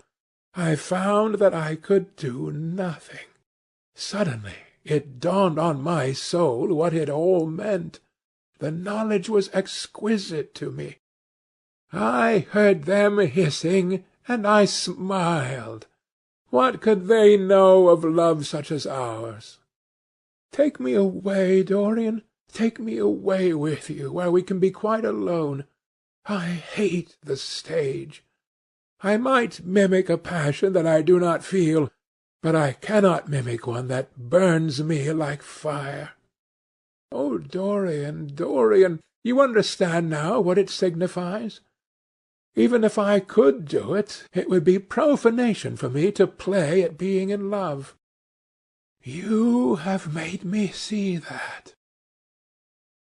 He flung himself down on the sofa and turned away his face. You have killed my love, he muttered. She looked at him in wonder and laughed. He made no answer. She came across to him and with her little fingers stroked his hair. She knelt down and pressed his hands to her lips. He drew them away, and a shudder ran through him. Then he leaped up and went to the door. Yes, he cried, you have killed my love. You used to stir my imagination. Now you don't even stir my curiosity. You simply produce no effect. I loved you because you were marvellous, because you had genius and intellect, because you realized the dreams of great poets, and gave shape and substance to the shadows of art. You have thrown it all away. You are shallow and stupid. My God, how mad I was to love you! What a fool I have been! You are nothing to me now. I will never see you again. I will never think of you. I will never mention your name. You don't know what you were to me once. Why, once... I can't bear to think of it. I wish I had never laid eyes upon you. You have spoiled the romance of my life. How little you can know of love if you say it mars your art. Without your art you are nothing. I would have made you famous, splendid, magnificent. The world would have worshipped you, and you would have borne my name. What are you now? A third-rate actress with a pretty face. The girl grew white and trembled. She clenched her hands together, and her voice seemed to catch in her throat. "You are not serious, Dorian?" she murmured. "You are acting." "Acting! I leave that to you. You do it so well," he answered bitterly. She rose from her knees, and with a piteous expression of pain in her face, came across the room to him. She put her hand upon his arm and looked into his eyes. He thrust her back. "Don't touch me!" he cried. A low moan broke from her, and she flung herself at his feet and lay there like a trampled flower. "Dorian, Dorian, don't leave me," she whispered. "I am so sorry I didn't act well. I was thinking of you all the time. But I will try. Indeed, I will try. It came so suddenly across me, my love for you. I think I should never have known it if you had not kissed me, if we had not kissed each other. Kiss me again, my love. Don't go away from me. I couldn't bear it. Oh, don't go away from me. My brother... No, never mind. He didn't mean it. He was just in jest. But you... Oh, can't you forgive me for to-night? I will work so hard and try to improve. Don't be cruel to me, because I love you better than anything in the world. After all, it is only once that I have not pleased you. But you are quite right, Dorian. I should have shown myself more of an artist. It was foolish of me, and yet I couldn't help it. Oh, don't leave me! Don't leave me!" A fit of passionate sobbing choked her. She crouched on the floor like a wounded thing, and Dorian Gray, with his beautiful eyes, looked down at her, and his chiselled lips curled in exquisite disdain. There is always something ridiculous about the emotions of people whom one has ceased to love. Sibyl Vane seemed to him to be absurdly melodramatic. Her tears and sobs annoyed him. "I am going," he said at last in his calm, clear voice. "I don't wish to be unkind, but I can't see you again. You have disappointed me." She wept silently, and made no answer, but crept nearer. Her little hands stretched blindly out, and appeared to be seeking for him. He turned on his heel and left the room. In a few moments he was out of the theatre. Where he went he hardly knew. He remembered wandering through dimly lit streets, past gaunt, black-shadowed archways and evil-looking houses. Women with hoarse voices and harsh laughter had called after him. Drunkards had reeled by, cursing and chattering to themselves like monstrous apes. He had seen grotesque children huddled upon doorsteps, and heard shrieks and oaths from gloomy courts. As the dawn was just breaking, he found himself close to Covent Garden. The darkness lifted, and flushed with faint fires, the sky hollowed itself into a perfect pearl. Huge carts filled with nodding lilies rumbled slowly down the polished, empty street. The air was heavy with the perfume of the flowers, and their beauty seemed to bring him an anodyne for his pain. He followed into the market and watched the men unloading their wagons. A white smocked carter offered him some cherries. He thanked him, wondered why he refused to accept any money for them, and began to eat them listlessly. They had been plucked at midnight, and the coldness of the moon had entered into them. A long line of boys carrying crates of striped tulips and of yellow and red roses defiled in front of him, threading their way through the huge jade-green piles of vegetables. Under the portico, with its grey sun-bleached pillars, loitered a troop of draggled, bare-headed girls, waiting for the auction to be over. Others crowded round the swinging doors of the coffee-house in the piazza. The heavy cart-horses slipped and stamped upon the rough stones, shaking their bells and trappings. Some of the drivers were lying asleep on a pile of sacks. Iris-necked and pink-footed, the pigeons ran about picking up seeds. After a little while he hailed a hansom and drove home. For a few moments he loitered upon the doorstep, looking round at the silent square, with its blank, close-shuttered windows and its staring blinds.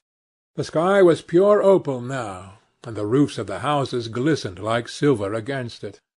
From some chimney opposite a thin wreath of smoke was rising. It curled, a violet riband, through the nacre-coloured air.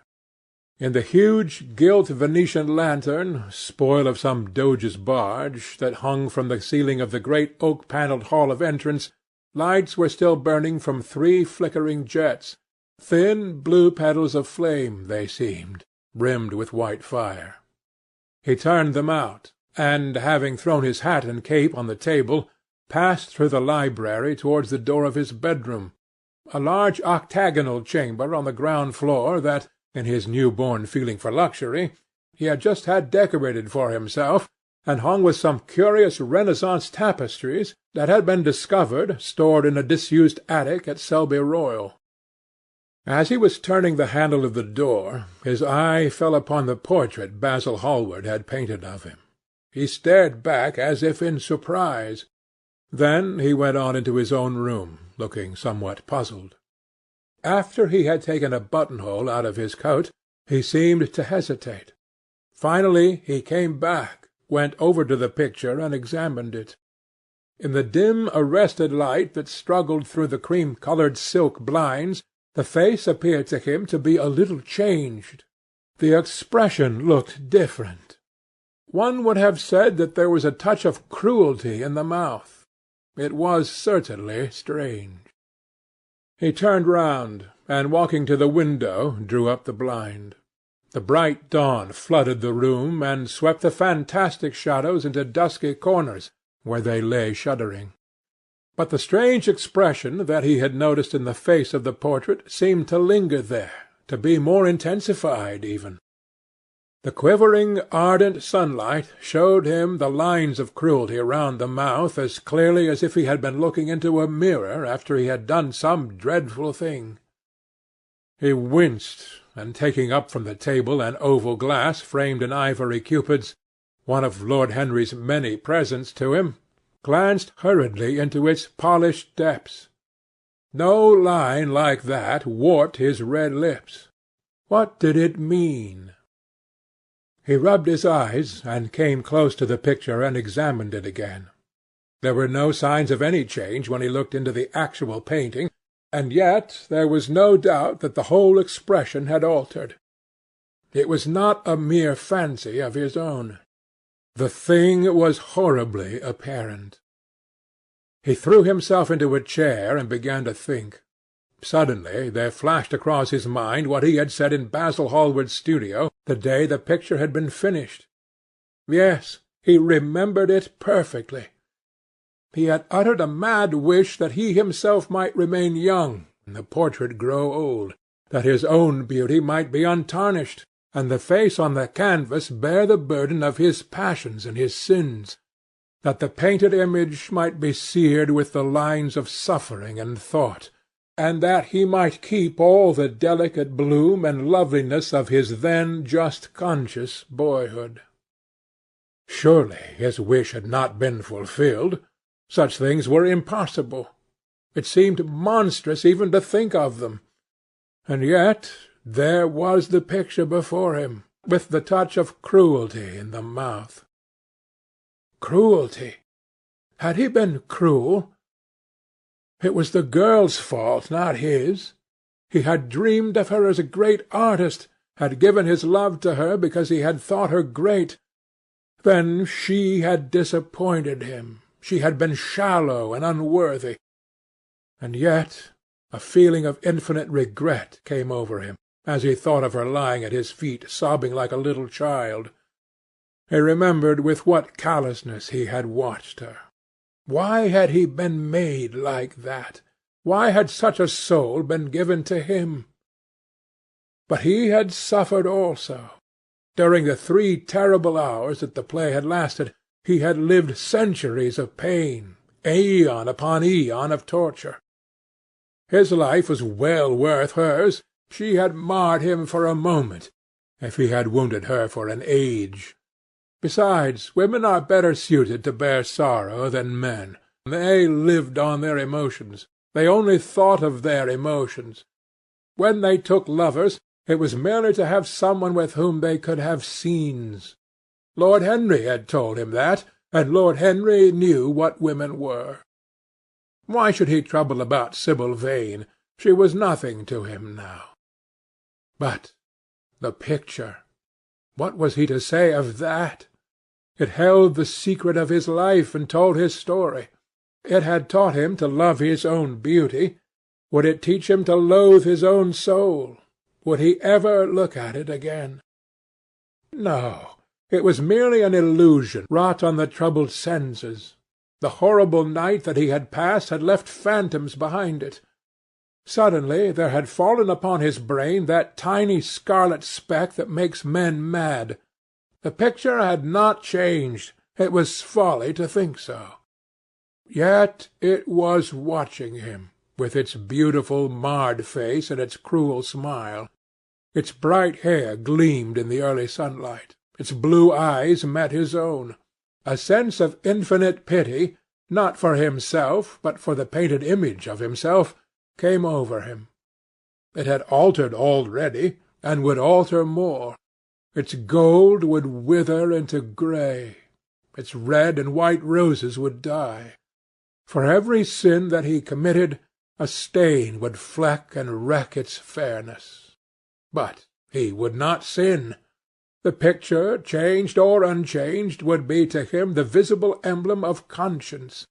He would resist temptation. He would not see Lord Henry any more, would not, at any rate, listen to those subtle poisonous theories that in Basil Hallward's garden had first stirred within him the passion for impossible things. He would go back to Sibyl Vane, make her amends, marry her, try to love her again. Yes, it was his duty to do so. She must have suffered more than he had. Poor child! He had been selfish and cruel to her. The fascination that she had exercised over him would return. They would be happy together. His life with her would be beautiful and pure. He got up from his chair and drew a large screen right in front of the portrait, shuddering as he glanced at it. "How horrible!" he murmured to himself, and walked across to the window and opened it. When he stepped out onto the grass, he drew a deep breath. The fresh morning air seemed to drive away all his sombre passions. He thought only of Sibyl. A faint echo of his love came back to him. He repeated her name over and over again. The birds that were singing in the dew-drenched garden seemed to be telling the flowers about her. End of Chapter 7.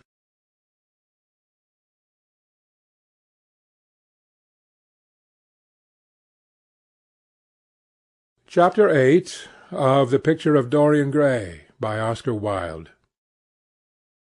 It was long past noon when he awoke.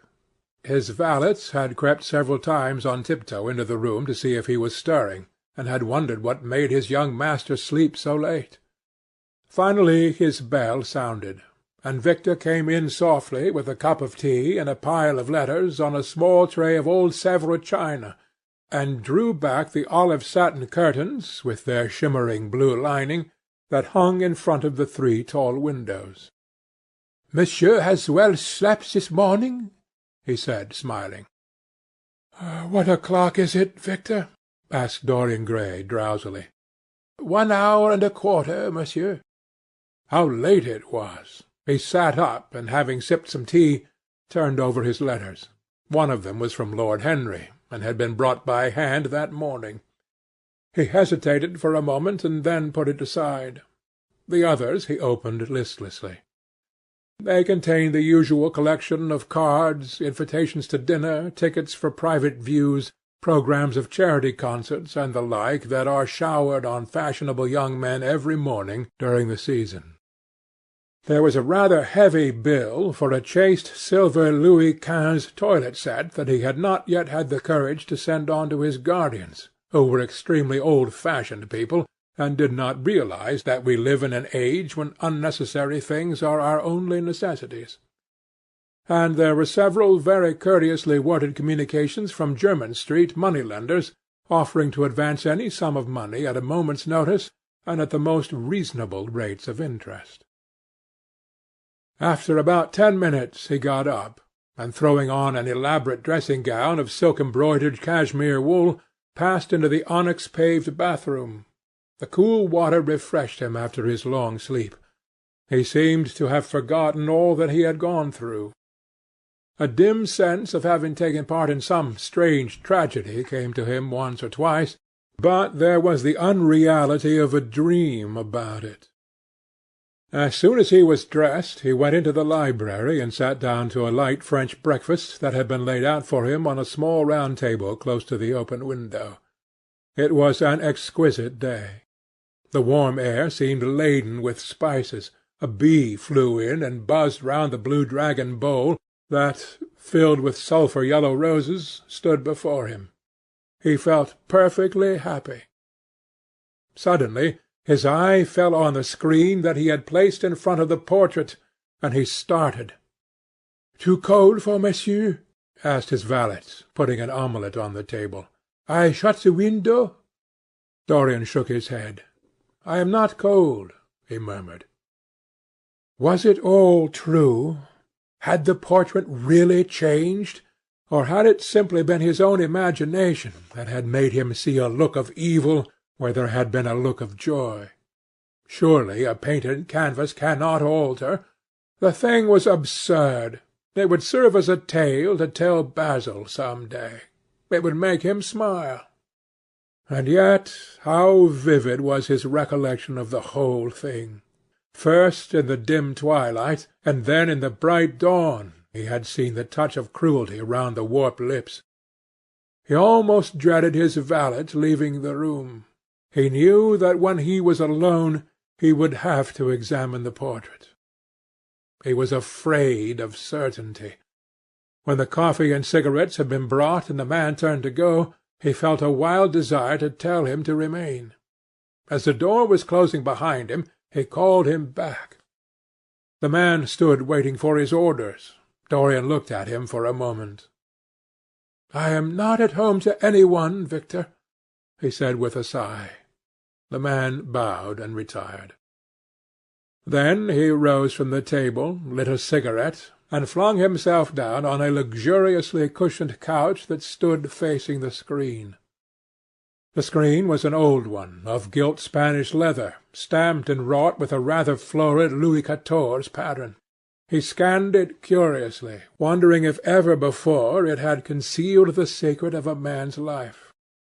Should he move it aside after all? Why not let it stay there? What was the use of knowing? If the thing was true, it was terrible. If it was not true, why trouble about it? But what if, by some fate or deadlier chance, eyes other than his spied behind and saw the horrible change? What should he do if Basil Hallward came and asked to look at his own picture? Basil would be sure to do that. No, the thing had to be examined, and at once. Anything would be better than this dreadful state of doubt. He got up and locked both doors. At least he would be alone when he looked upon the mask of his shame. Then he drew the screen aside, and saw himself face to face. It was perfectly true. The portrait had altered. As he often remembered afterwards, and always with no small wonder, he found himself at first gazing at the portrait with a feeling of almost scientific interest. That such a change should have taken place was incredible to him, and yet it was a fact. Was there some subtle affinity between the chemical atoms that shaped themselves into form and colour on the canvas, and the soul that was within him? Could it be that what that soul thought they realized, that what it dreamed they made true? Or was there some other, more terrible reason?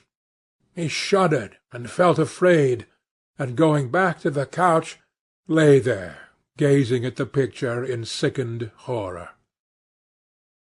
One thing, however, he felt that it had done for him. It had made him conscious how unjust, how cruel, he had been to Sibyl Vane. It was not too late to make reparation for that. She could still be his wife. His unreal and selfish love would yield to some higher influence, would be transformed into some nobler passion, and the portrait that Basil Hallward had painted of him would be a guide to him through life, would be to him what holiness is to some, and conscience is to others, and the fear of God to us all. There were opiates for remorse, drugs that could lull the moral sense to sleep, but here was a visible symbol of the degradation of sin. Here was an ever-present sign of the ruin men brought upon their souls. 3 o'clock struck, and 4, and the half-hour rang its double chime, but Dorian Gray did not stir. He was trying to gather up the scarlet threads of life and to weave them into a pattern, to find his way through the sanguine labyrinth of passion through which he was wandering. He did not know what to do or what to think. Finally, he went over to the table and wrote a passionate letter to the girl he had loved, imploring her forgiveness and accusing himself of madness. He covered page after page with wild words of sorrow and wilder words of pain. There is a luxury in self-reproach. When we blame ourselves, we feel that no one else has a right to blame us. It is the confession, not the priest, that gives us absolution. When Dorian had finished the letter, he felt that he had been forgiven. Suddenly there came a knock to the door, and he heard Lord Henry's voice outside. "My dear boy, I must see you. Let me in at once. I can't bear your shutting yourself up like this." He made no answer at first, but remained quite still. The knocking still continued, and grew louder. Yes, it was better to let Lord Henry in, and to explain to him the new life he was going to lead, to quarrel with him if it became necessary to quarrel, to part if parting was inevitable. He jumped up, drew the screen hastily across the picture, and unlocked the door. "I am so sorry for it all, Dorian," said Lord Henry as he entered. "But you must not think too much about it." "Do you mean about Sibyl Vane?" asked the lad. "Yes, of course," answered Lord Henry, sinking into a chair and slowly pulling off his yellow gloves. "It is dreadful from one point of view, but it was not your fault. Tell me, did you go behind and see her after the play was over?" "Yes." "I felt sure you had. Did you make a scene with her?" "I was brutal, Harry, perfectly brutal. But it is all right now. I am not sorry for anything that has happened. It has taught me to know myself better." "Ah, Dorian, I am so glad you take it in that way. I was afraid I would find you plunged in remorse and tearing that nice curly hair of yours." "I have got through all that," said Dorian, shaking his head and smiling. "I am perfectly happy now. I know what conscience is, to begin with. It is not what you told me it was. It is the divinest thing in us. Don't sneer at it, Harry, any more, at least not before me. I want to do good. I can't bear the idea of my soul being hideous." "A very charming artistic basis for ethics, Dorian. I congratulate you on it. But how are you going to begin?" "By marrying Sibyl Vane." "Marrying Sibyl Vane?" cried Lord Henry, standing up and looking at him in perplexed amazement. "But, my dear Dorian—" "Yes, Harry, I know what you are going to say. Something dreadful about marriage. Don't say it. Don't ever say things of that kind to me again. 2 days ago I asked Sibyl to marry me. I am not going to break my word to her. She is to be my wife." "Your wife, Dorian? Didn't you get my letter? I wrote to you this morning, and sent the note down by my own man." "Your letter? Oh, yes, I remember. I have not read it yet, Harry. I was afraid there might be something in it that I wouldn't like. You cut life to pieces with your epigrams." "You know nothing, then." "What do you mean?" Lord Henry walked across the room, and sitting down by Dorian Gray, took both his hands in his own and held them tightly. "Dorian," he said, "my letter, don't be frightened, was to tell you that Sibyl Vane is dead." A cry of pain broke from the lad's lips, and he leaped to his feet, tearing his hands away from Lord Henry's grasp. "Dead? Sibyl dead? It is not true. It is a horrible lie. How dare you say it?" "It is quite true, Dorian," said Lord Henry gravely. "It is in all the morning papers. I wrote down to you to ask you not to see anyone till I came. There will have to be an inquest, of course, and you must not be mixed up in it. Things like that make a man fashionable in Paris, but in London people are so prejudiced. Here one should never make one's debut with a scandal. One should reserve that to give an interest to one's old age. I suppose they don't know your name at the theatre? If they don't, it is all right. Did any one see you going round to her room? That is an important point." Dorian did not answer for a few moments. He was dazed with horror. Finally he stammered in a stifled voice, "Harry, did you say an inquest? What do you mean by that?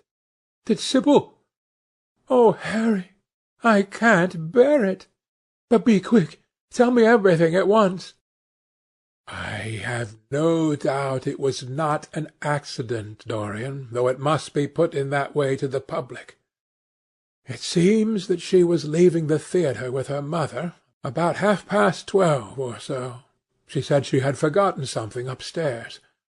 They waited some time for her, but she did not come down again.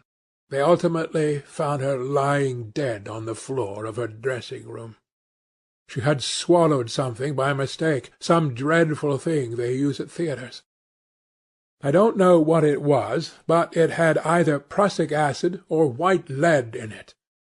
I should fancy it was prussic acid, as she seems to have died instantaneously."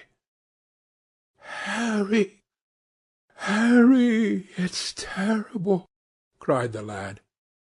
"Yes, it is very tragic, of course, but you must not get yourself mixed up in it. I see by the Standard that she was 17. I should have thought she was almost younger than that. She looked such a child, and seemed to know so little about acting. Dorian, you mustn't let this thing get on your nerves. You must come and dine with me, and afterwards we will look in at the opera. It is a putty night, and everybody will be there. You can come to my sister's box. She has got some smart women with her." "So I have murdered Sibyl Vane," said Dorian Gray, half to himself. "Murdered her as surely as if I had cut her little throat with a knife. Yet the roses are not less lovely for all that. The birds sing just as happily in my garden. And to-night I am to dine with you, and then go on to the opera, and sup somewhere, I suppose, afterwards. How extraordinarily dramatic life is! If I had read all this in a book, Harry, I think I would have wept over it.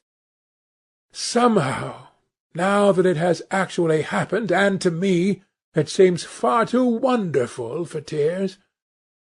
Here is the first passionate love-letter I have ever written in my life. Strange that my first passionate love-letter should have been addressed to a dead girl. Can they feel, I wonder, those white silent people we call the dead? Sibyl? Can she feel, or know, or listen? Oh, Harry, how I loved her once!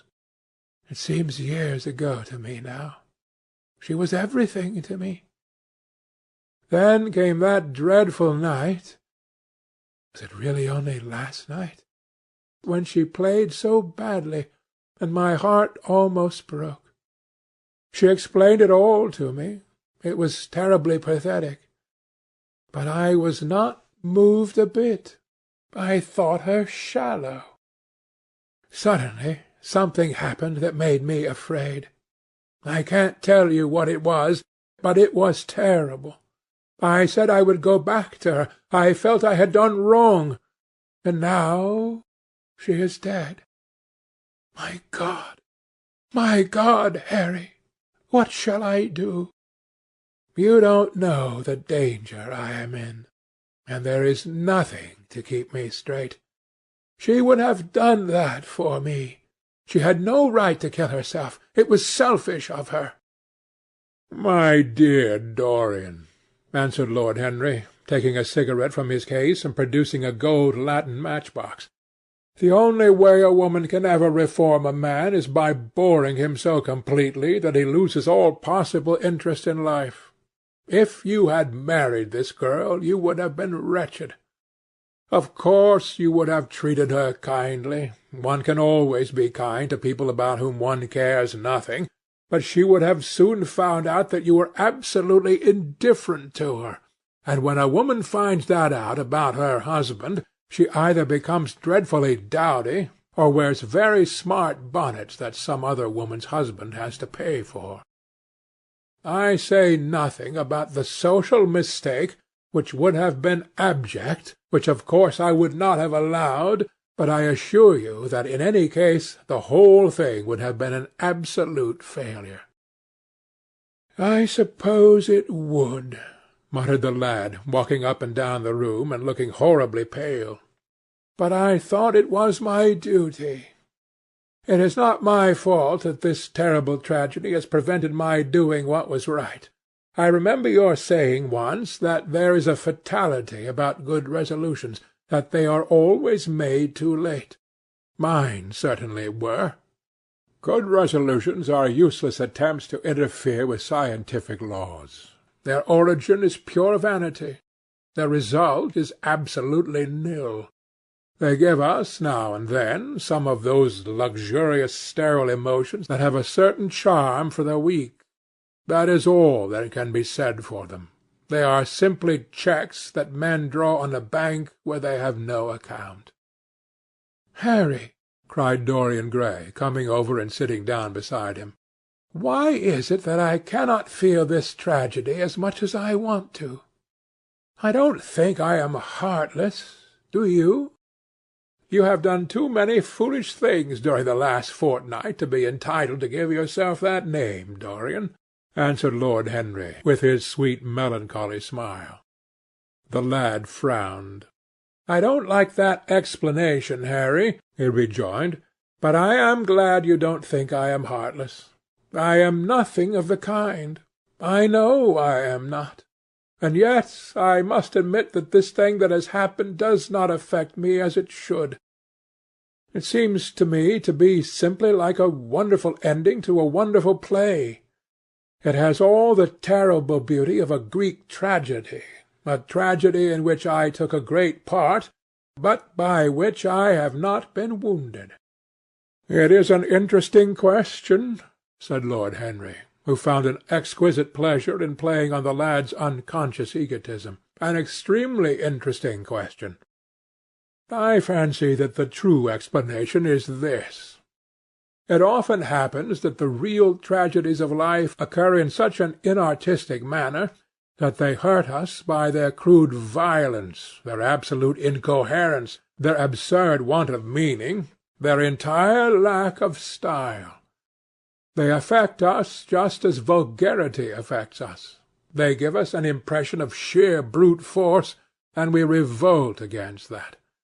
Sometimes, however, a tragedy that possesses artistic elements of beauty crosses our lives.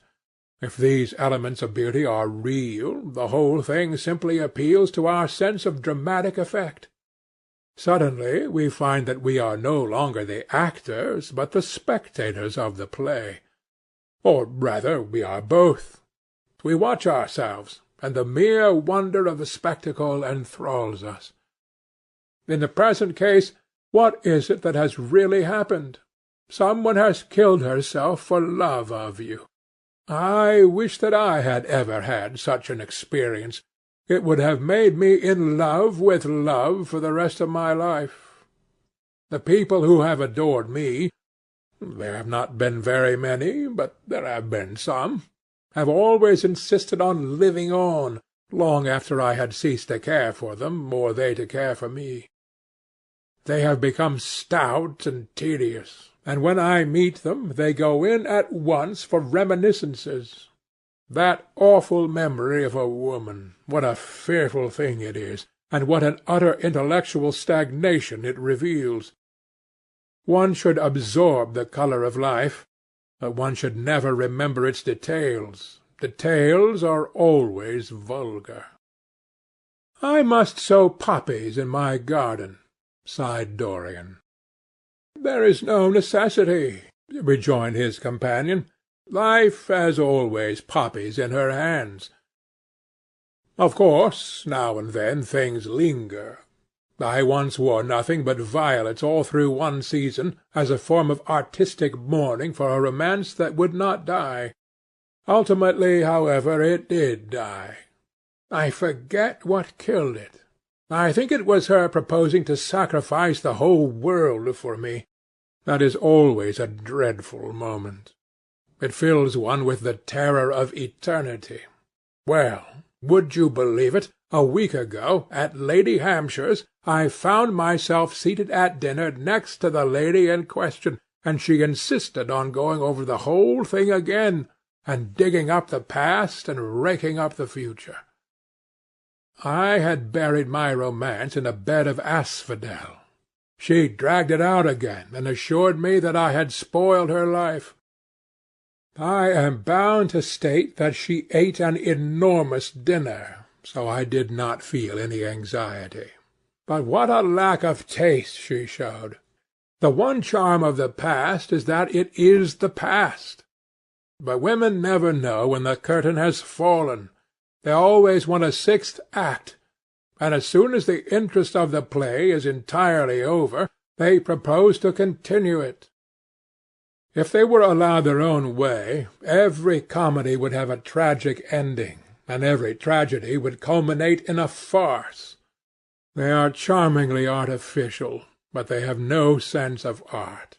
You are more fortunate than I am. I assure you, Dorian, that not one of the women I have known would have done for me what Sibyl Vane did for you. Ordinary women always console themselves. Some of them do it by going in for sentimental colours. Never trust a woman who wears mauve, whatever her age may be, or a woman over 35 who is fond of pink ribbons. It always means that they have a history.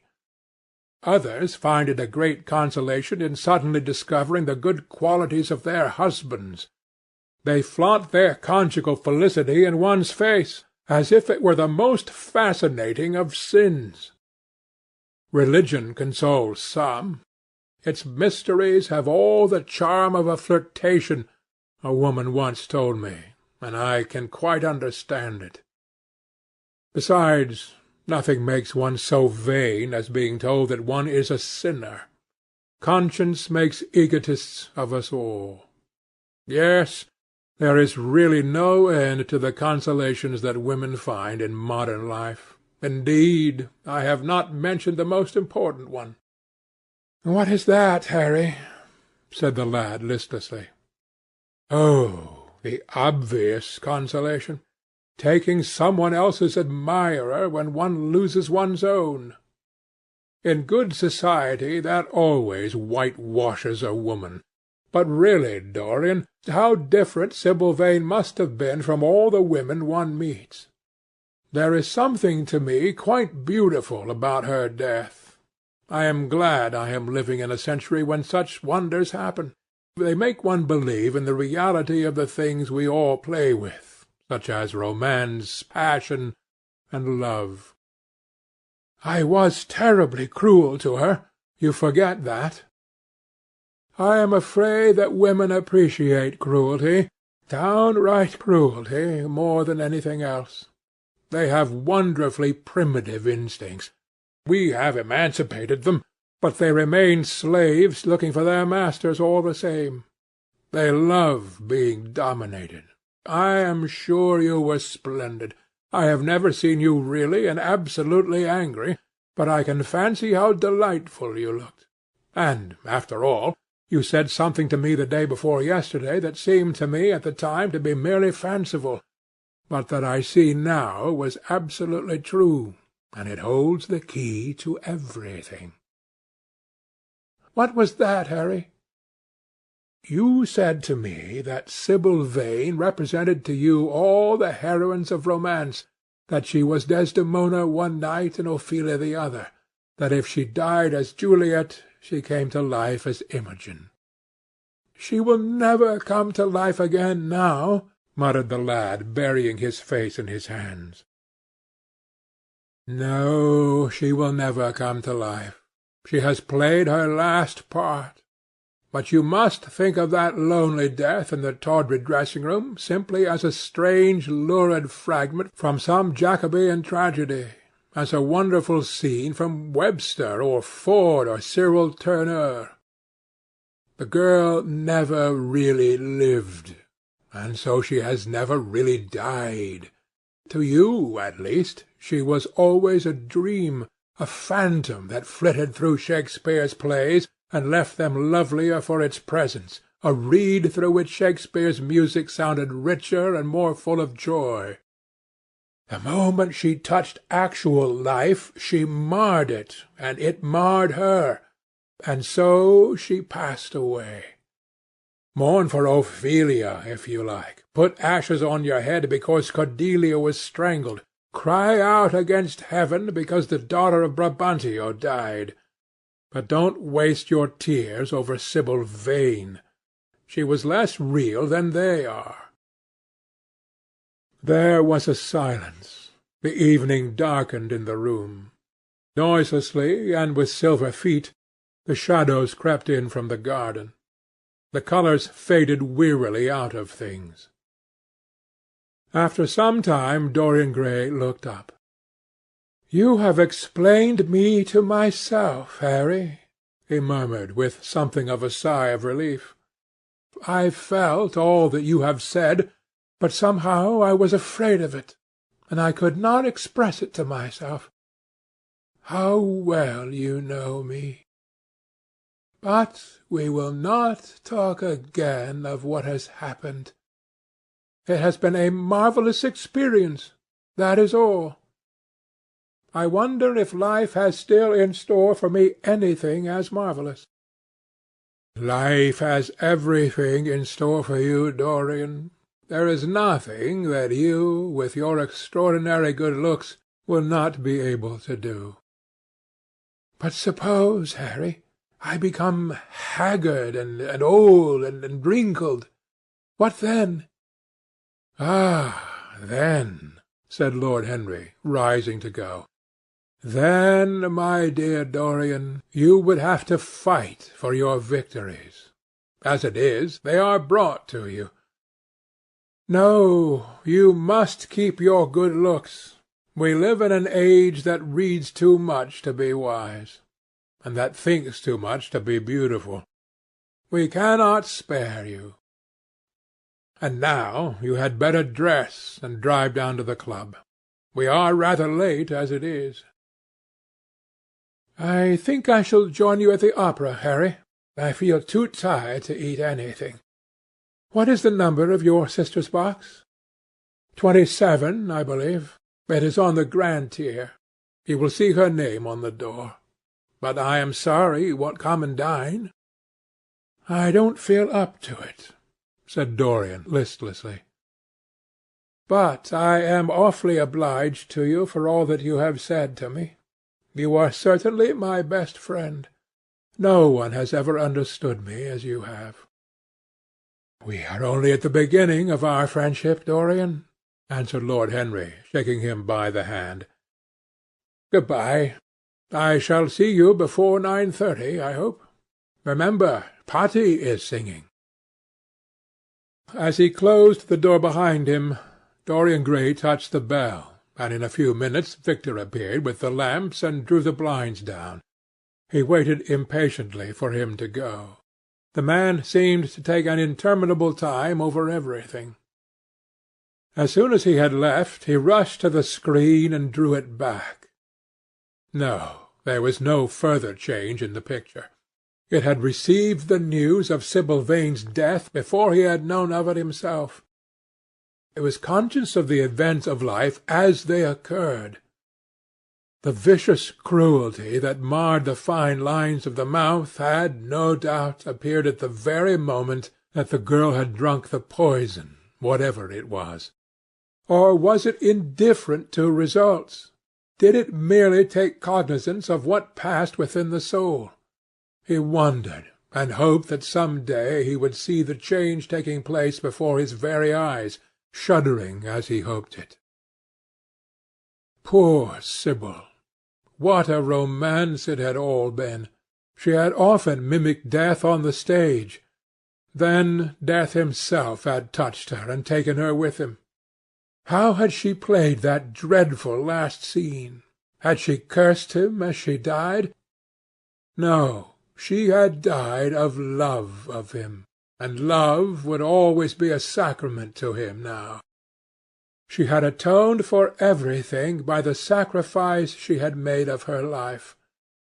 He would not think any more of what she had made him go through on that horrible night at the theatre.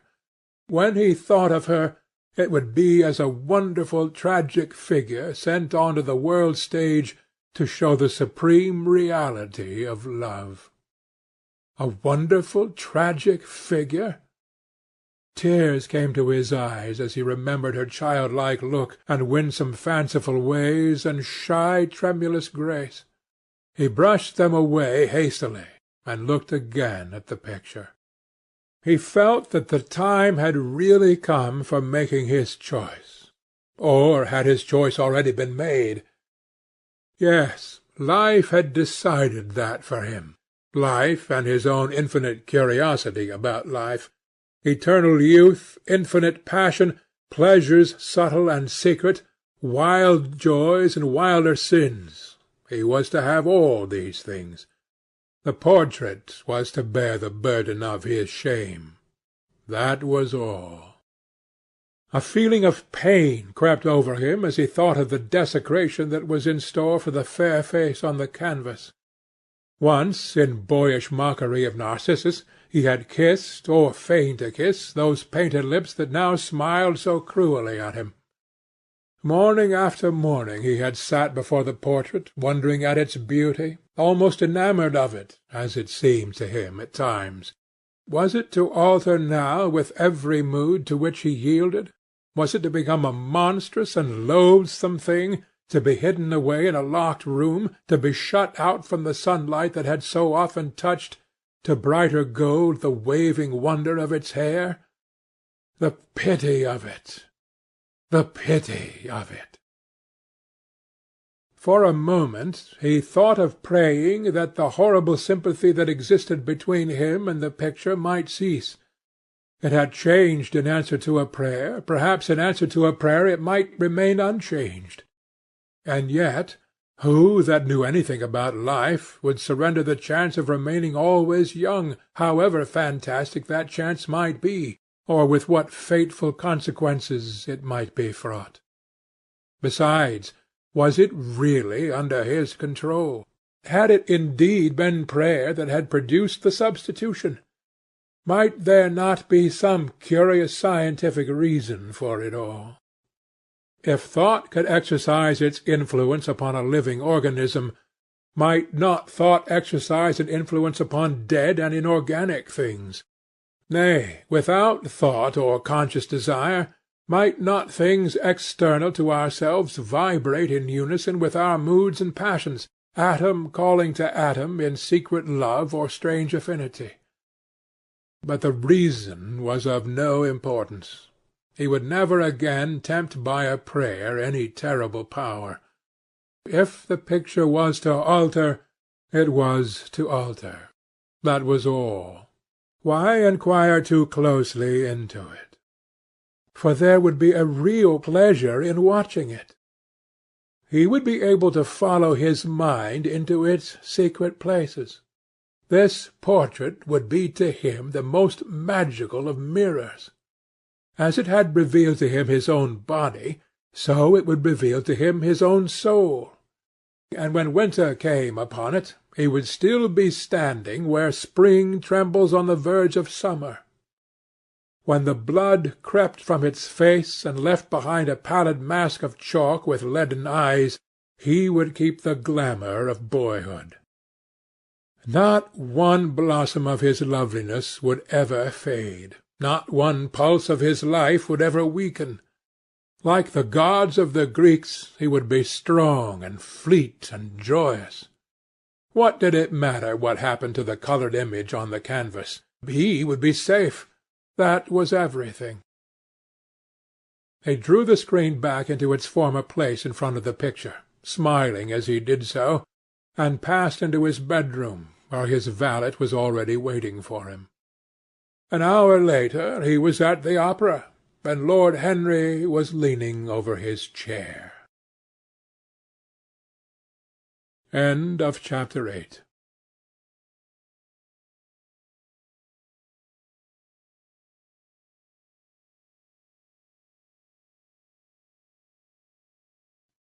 Chapter 9 of The Picture of Dorian Gray, by Oscar Wilde.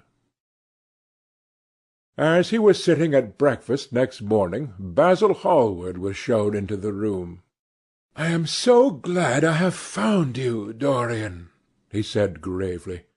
"I called last night, and they told me you were at the opera. Of course I knew that was impossible, but I wish you had left word where you had really gone to. I passed a dreadful evening, half afraid that one tragedy might be followed by another.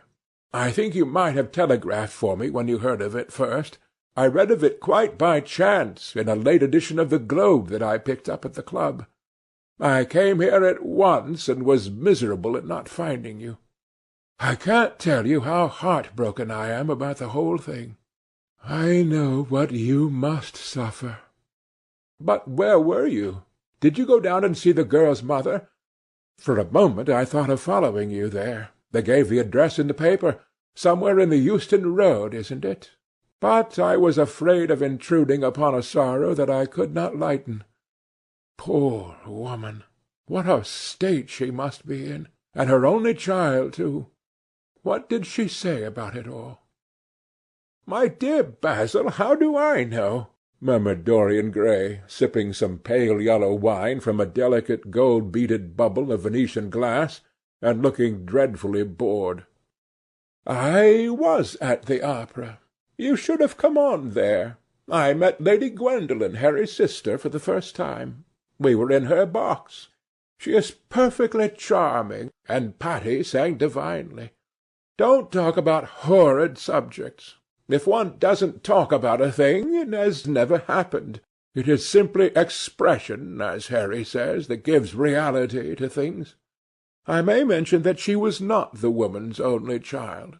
There is a son, a charming fellow, I believe. But he is not on the stage. He is a sailor or something. And now tell me about yourself, and what you are painting." "You went to the opera?"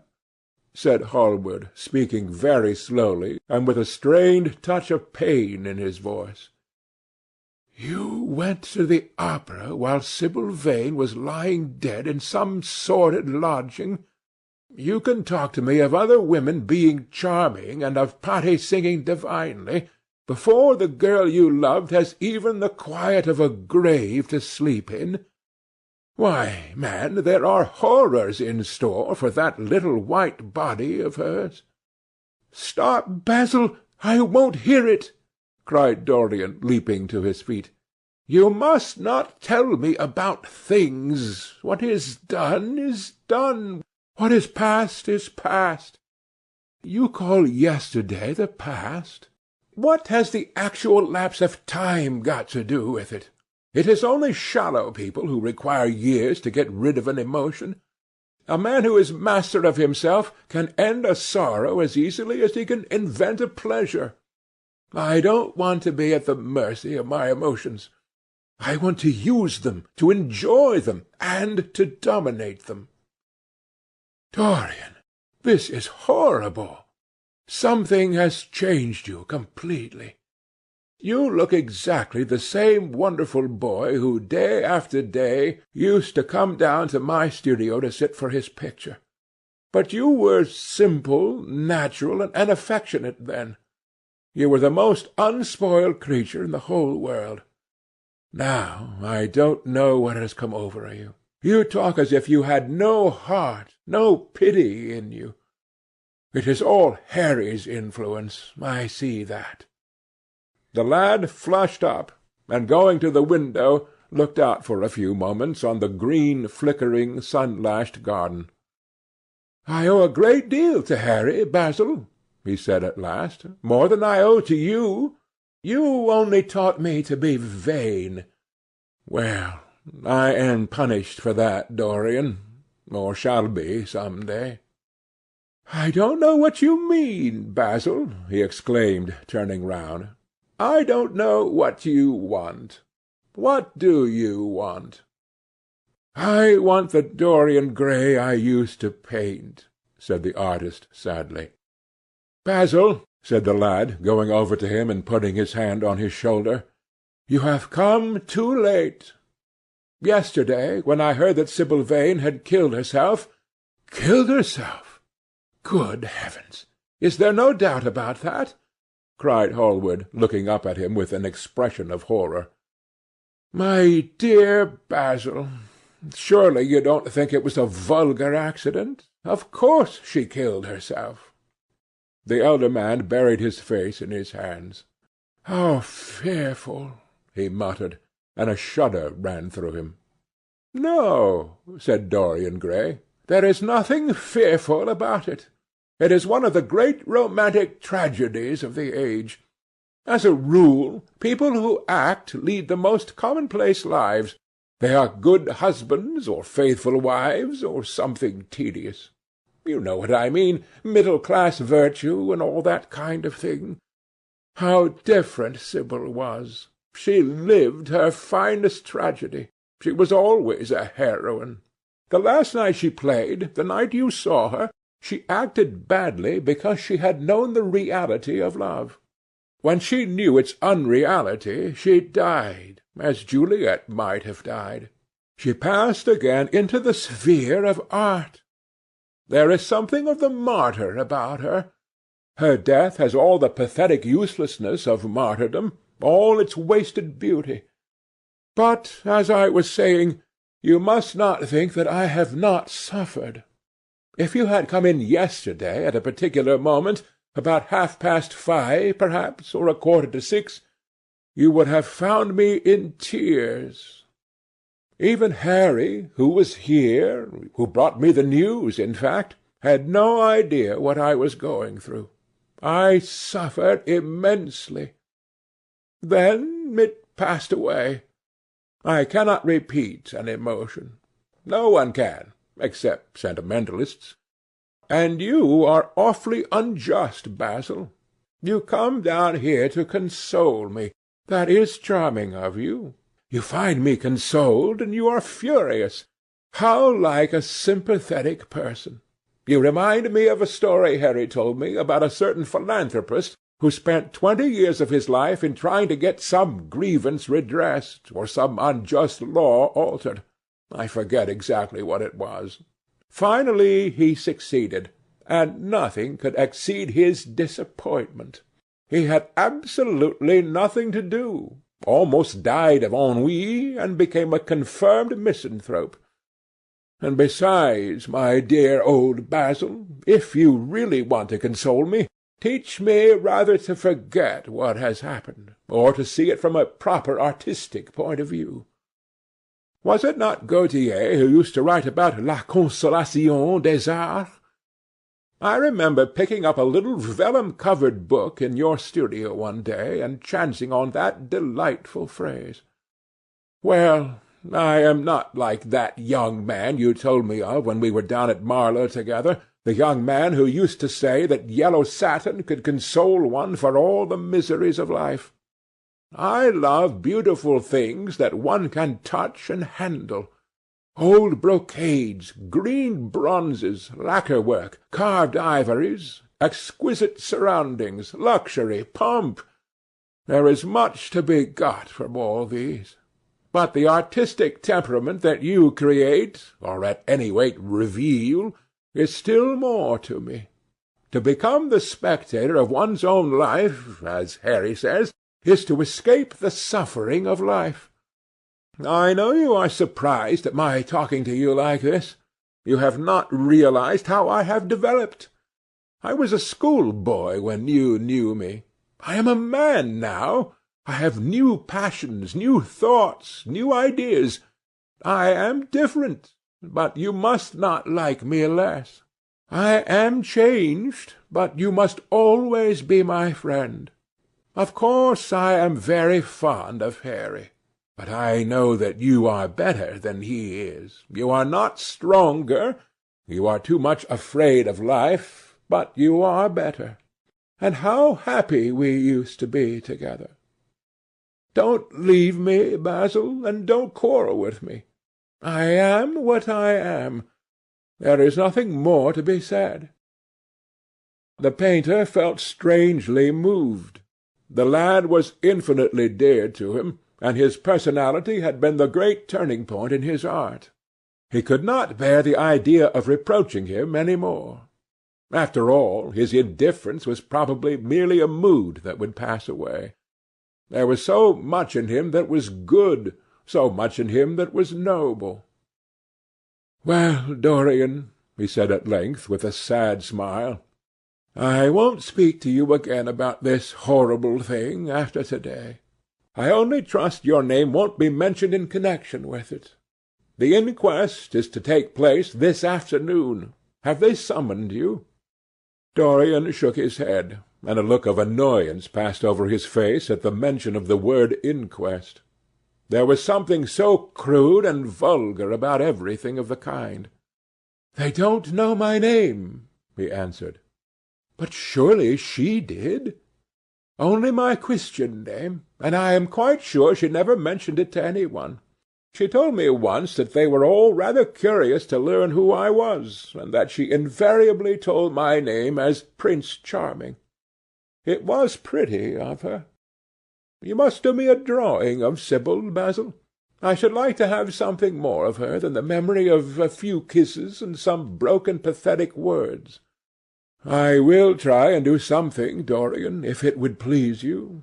But you must come and sit to me yourself again. I can't get on without you."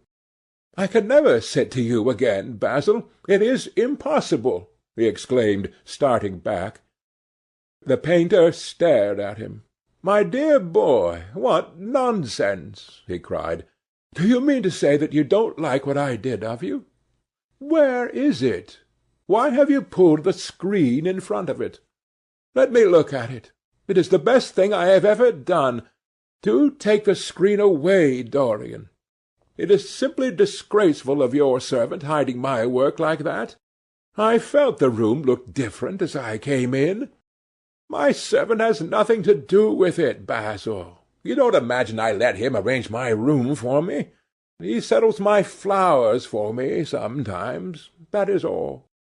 No, I did it myself. The light was too strong on the portrait."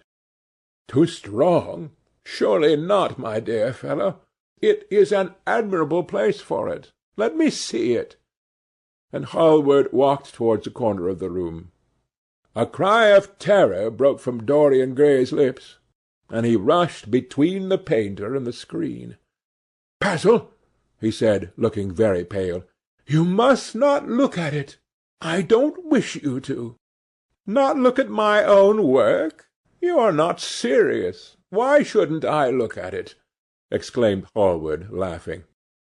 "If you try to look at it, Basil, on my word of honour I will never speak to you again as long as I live. I am quite serious. I don't offer any explanation, and you are not to ask for any. But remember, if you touch this screen, everything is over between us." Hallward was thunderstruck. He looked at Dorian Gray in absolute amazement. He had never seen him like this before. The lad was actually pallid with rage. His hands were clenched, and the pupils of his eyes were like disks of blue fire. He was trembling all over. "Dorian! Don't speak! But what is the matter?" "Of course I won't look at it if you don't want me to," he said, rather coldly, turning on his heel and going over towards the window. "But really, it seems rather absurd that I shouldn't see my own work, especially as I'm going to exhibit it in Paris in the autumn. I shall probably have to give it another coat of varnish before that, so I must see it some day, and why not to-day?" "To exhibit it? You want to exhibit it?" exclaimed Dorian Gray, a strange sense of terror creeping over him. Was the world going to be shown his secret? Were people to gape at the mystery of his life? That was impossible. Something, he did not know what, had to be done at once. "Yes, I don't suppose you will object to that. Georges Petit is going to collect all my best pictures for a special exhibition in the Rue de Sèze, which will open the first week in October. The portrait will only be away a month. I should think you could easily spare it for that time. In fact, you are sure to be out of town, and if you keep it always behind a screen, you don't care much about it." Dorian Gray passed his hand over his forehead. There were beads of perspiration there. He felt that he was on the brink of a horrible danger. "You told me a month ago that you would never exhibit it," he cried. "Why have you changed your mind? You people who go in for being consistent have just as many moods as others have. The only difference is that your moods are rather meaningless.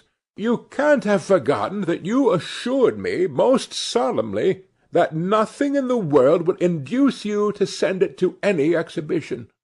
You told Harry exactly the same thing." He stopped suddenly, and a gleam of light came into his eyes. He remembered that Lord Henry had said to him once, half seriously and half in jest, "If you want to have a strange quarter of an hour, get Basil to tell you why he won't exhibit your picture. He told me why he wouldn't, and it was a revelation to me." Yes, perhaps Basil too had his secret. He would ask him and try.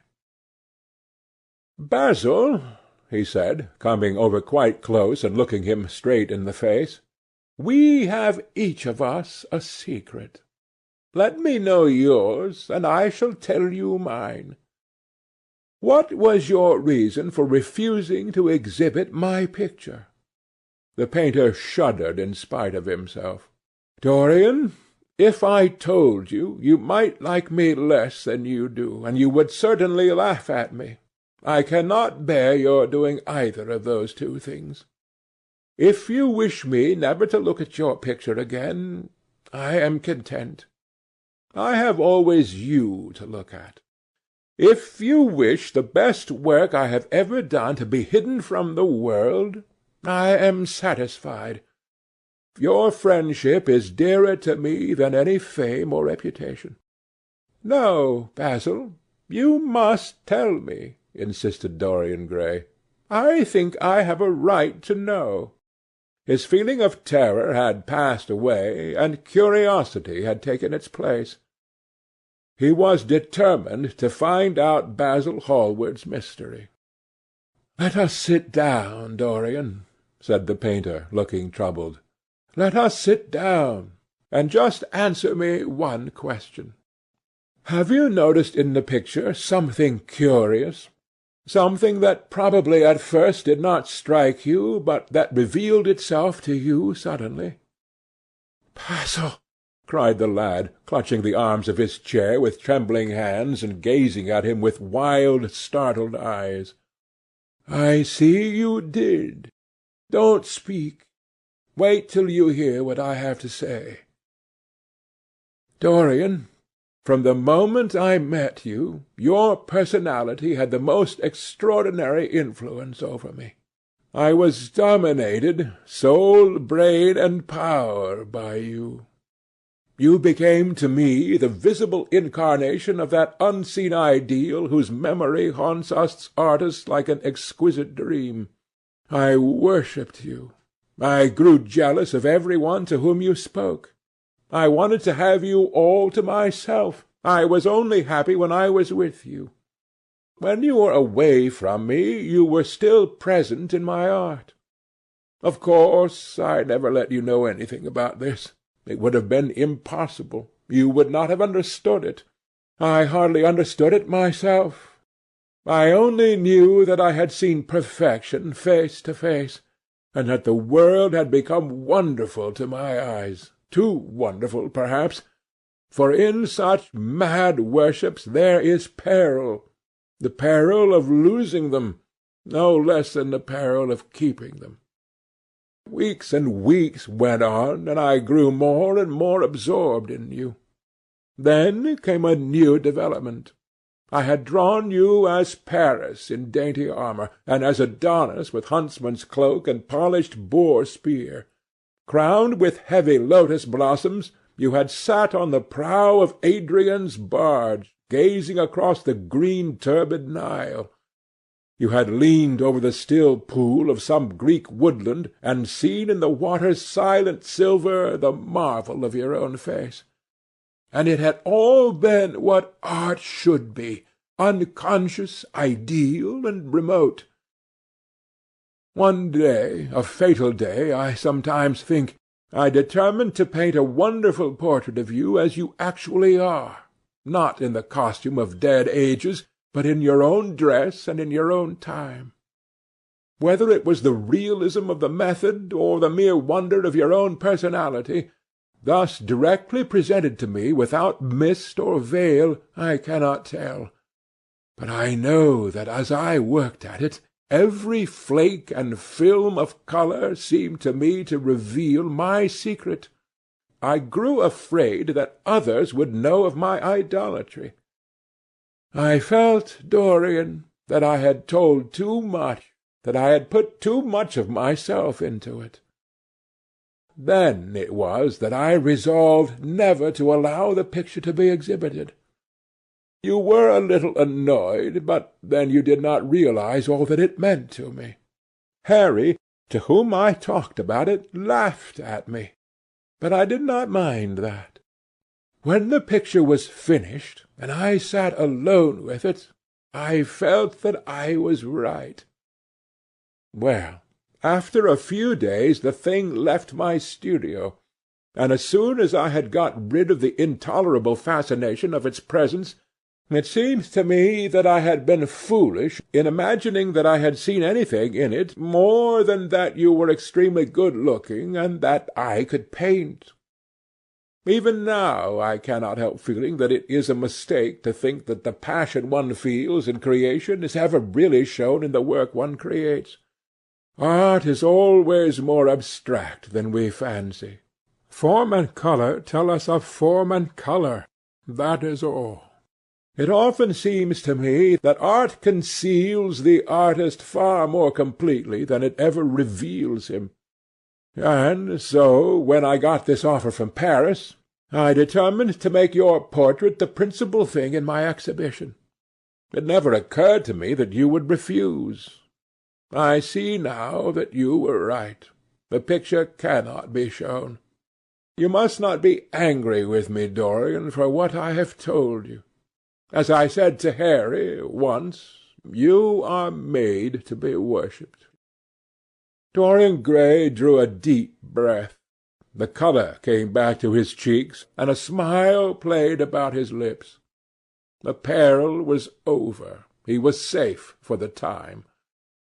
Yet he could not help feeling infinite pity for the painter who had just made this strange confession to him, and wondered if he himself would ever be so dominated by the personality of a friend. Lord Henry had the charm of being very dangerous, but that was all. He was too clever and too cynical to be really fond of. Would there ever be some one who would fill him with a strange idolatry? Was that one of the things that life had in store? "It is extraordinary to me, Dorian," said Hallward, "that you should have seen this in the portrait. Did you really see it?" "I saw something in it," he answered, "something that seemed to me very curious." "Well, you don't mind my looking at the thing now?" Dorian shook his head. "You must not ask me that, Basil. I could not possibly let you stand in front of that picture." "You will some day, surely?" "Never." "Well, perhaps you are right. And now good-bye, Dorian. You have been the one person in my life who has really influenced my art. Whatever I have done that is good, I owe to you. Oh, you don't know what it cost me to tell you all that I have told you." "My dear Basil," said Dorian, "what have you told me? Simply that you felt that you admired me too much. That is not even a compliment." "It was not intended as a compliment. It was a confession. Now that I have made it, something seems to have gone out of me. Perhaps one should never put one's worship into words. It was a very disappointing confession. Why, what did you expect, Dorian? You didn't see anything else in the picture, did you? There was nothing else to see?" "No, there was nothing else to see. Why do you ask?" "But you mustn't talk about worship. It is foolish. You and I are friends, Basil, and we must always remain so." "You have got Harry," said the painter sadly. "Oh, Harry!" cried the lad with a ripple of laughter. "Harry spends his days in saying what is incredible, and his evenings in doing what is improbable. Just the sort of life I would like to lead. But still, I don't think I would go to Harry if I were in trouble. I would sooner go to you, Basil. You will sit to me again?" "Impossible!" "You spoil my life as an artist by refusing, Dorian. No man comes across two ideal things. Few come across one. I can't explain it to you, Basil, but I must never sit to you again. There is something fatal about a portrait. It has a life of its own. I will come and have tea with you. That will be just as pleasant." "Pleasanter for you, I am afraid," murmured Hallward regretfully. "And now good-bye. I am sorry you won't let me look at the picture once again, but that can't be helped. I quite understand what you feel about it." As he left the room, Dorian Gray smiled to himself. Poor Basil! How little he knew of the true reason, and how strange it was that, instead of having been forced to reveal his own secret, he had succeeded, almost by chance, in wresting a secret from his friend. How much that strange confession explained to him! The painter's absurd fits of jealousy, his wild devotion, his extravagant panegyrics, his curious reticences. He understood them all now, and he felt sorry. There seemed to him to be something tragic in a friendship so coloured by romance. He sighed and touched the bell. The portrait must be hidden away at all costs. He could not run such a risk of discovery again. It had been mad of him to have allowed the thing to remain, even for an hour, in a room to which any of his friends had access. Chapter 9. Chapter 10 of The Picture of Dorian Gray, by Oscar Wilde. When his servant entered, he looked at him steadfastly, and wondered if he had thought of peering behind the screen. The man was quite impassive, and waited for his orders. Dorian lit a cigarette, and walked over to the glass and glanced into it. He could see the reflection of Victor's face perfectly. It was like a placid mask of servility. There was nothing to be afraid of there, yet he thought it best to be on his guard. Speaking very slowly, he told him to tell the housekeeper that he wanted to see her, and then to go to the frame-maker and ask him to send 2 of his men round at once. It seemed to him that as the man left the room his eyes wandered in the direction of the screen. Or was that merely his own fancy? After a few moments, in her black silk dress, with old-fashioned thread mittens on her wrinkled hands, Mrs. Leaf bustled into the library. He asked her for the key of the schoolroom. "The old schoolroom, Mr. Dorian?" she exclaimed. "Why, it is full of dust. I must get it arranged and put straight before you go into it. It is not fit for you to see, sir, it is not indeed." "I don't want it put straight, Leaf. I only want the key." "Well, sir, you'll be covered with cobwebs if you go into it. Why, it hasn't been open for nearly 5 years, not since his lordship died." He winced at the mention of his grandfather. He had hateful memories of him. "That does not matter," he answered. "I simply want to see the place. That is all. Give me the key." "And here is the key, sir," said the old lady, going over the contents of her bunch with tremulously uncertain hands. "Here is the key. I'll have it off the bunch in a moment. But you don't think of living up there, sir, and you so comfortable here?" "No, no," he cried petulantly. "Thank you, Leaf. That will do." She lingered for a few moments, and was garrulous over some detail of the household. He sighed, and told her to manage things as she thought best. She left the room, wreathed in smiles.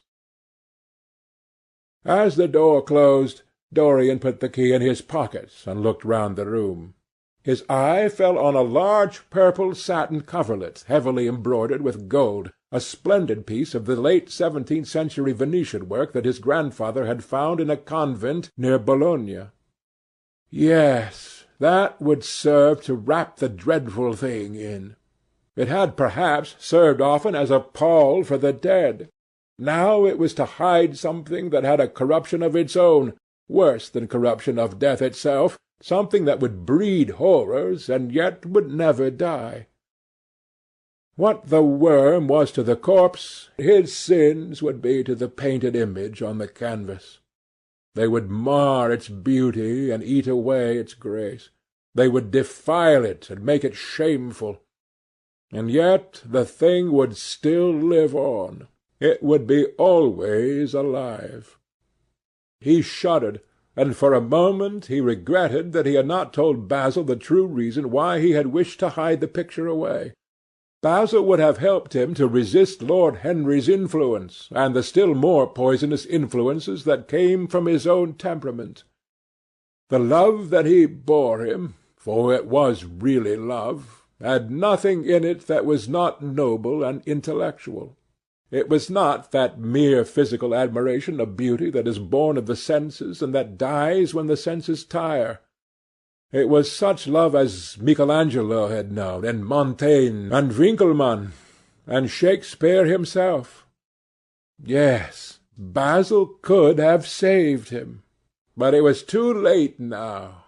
The past could always be annihilated. Regret, denial, or forgetfulness could do that, but the future was inevitable.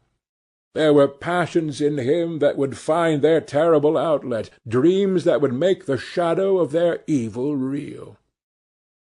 He took up from the couch the great purple and gold texture that covered it, and holding it in his hands, passed behind the screen.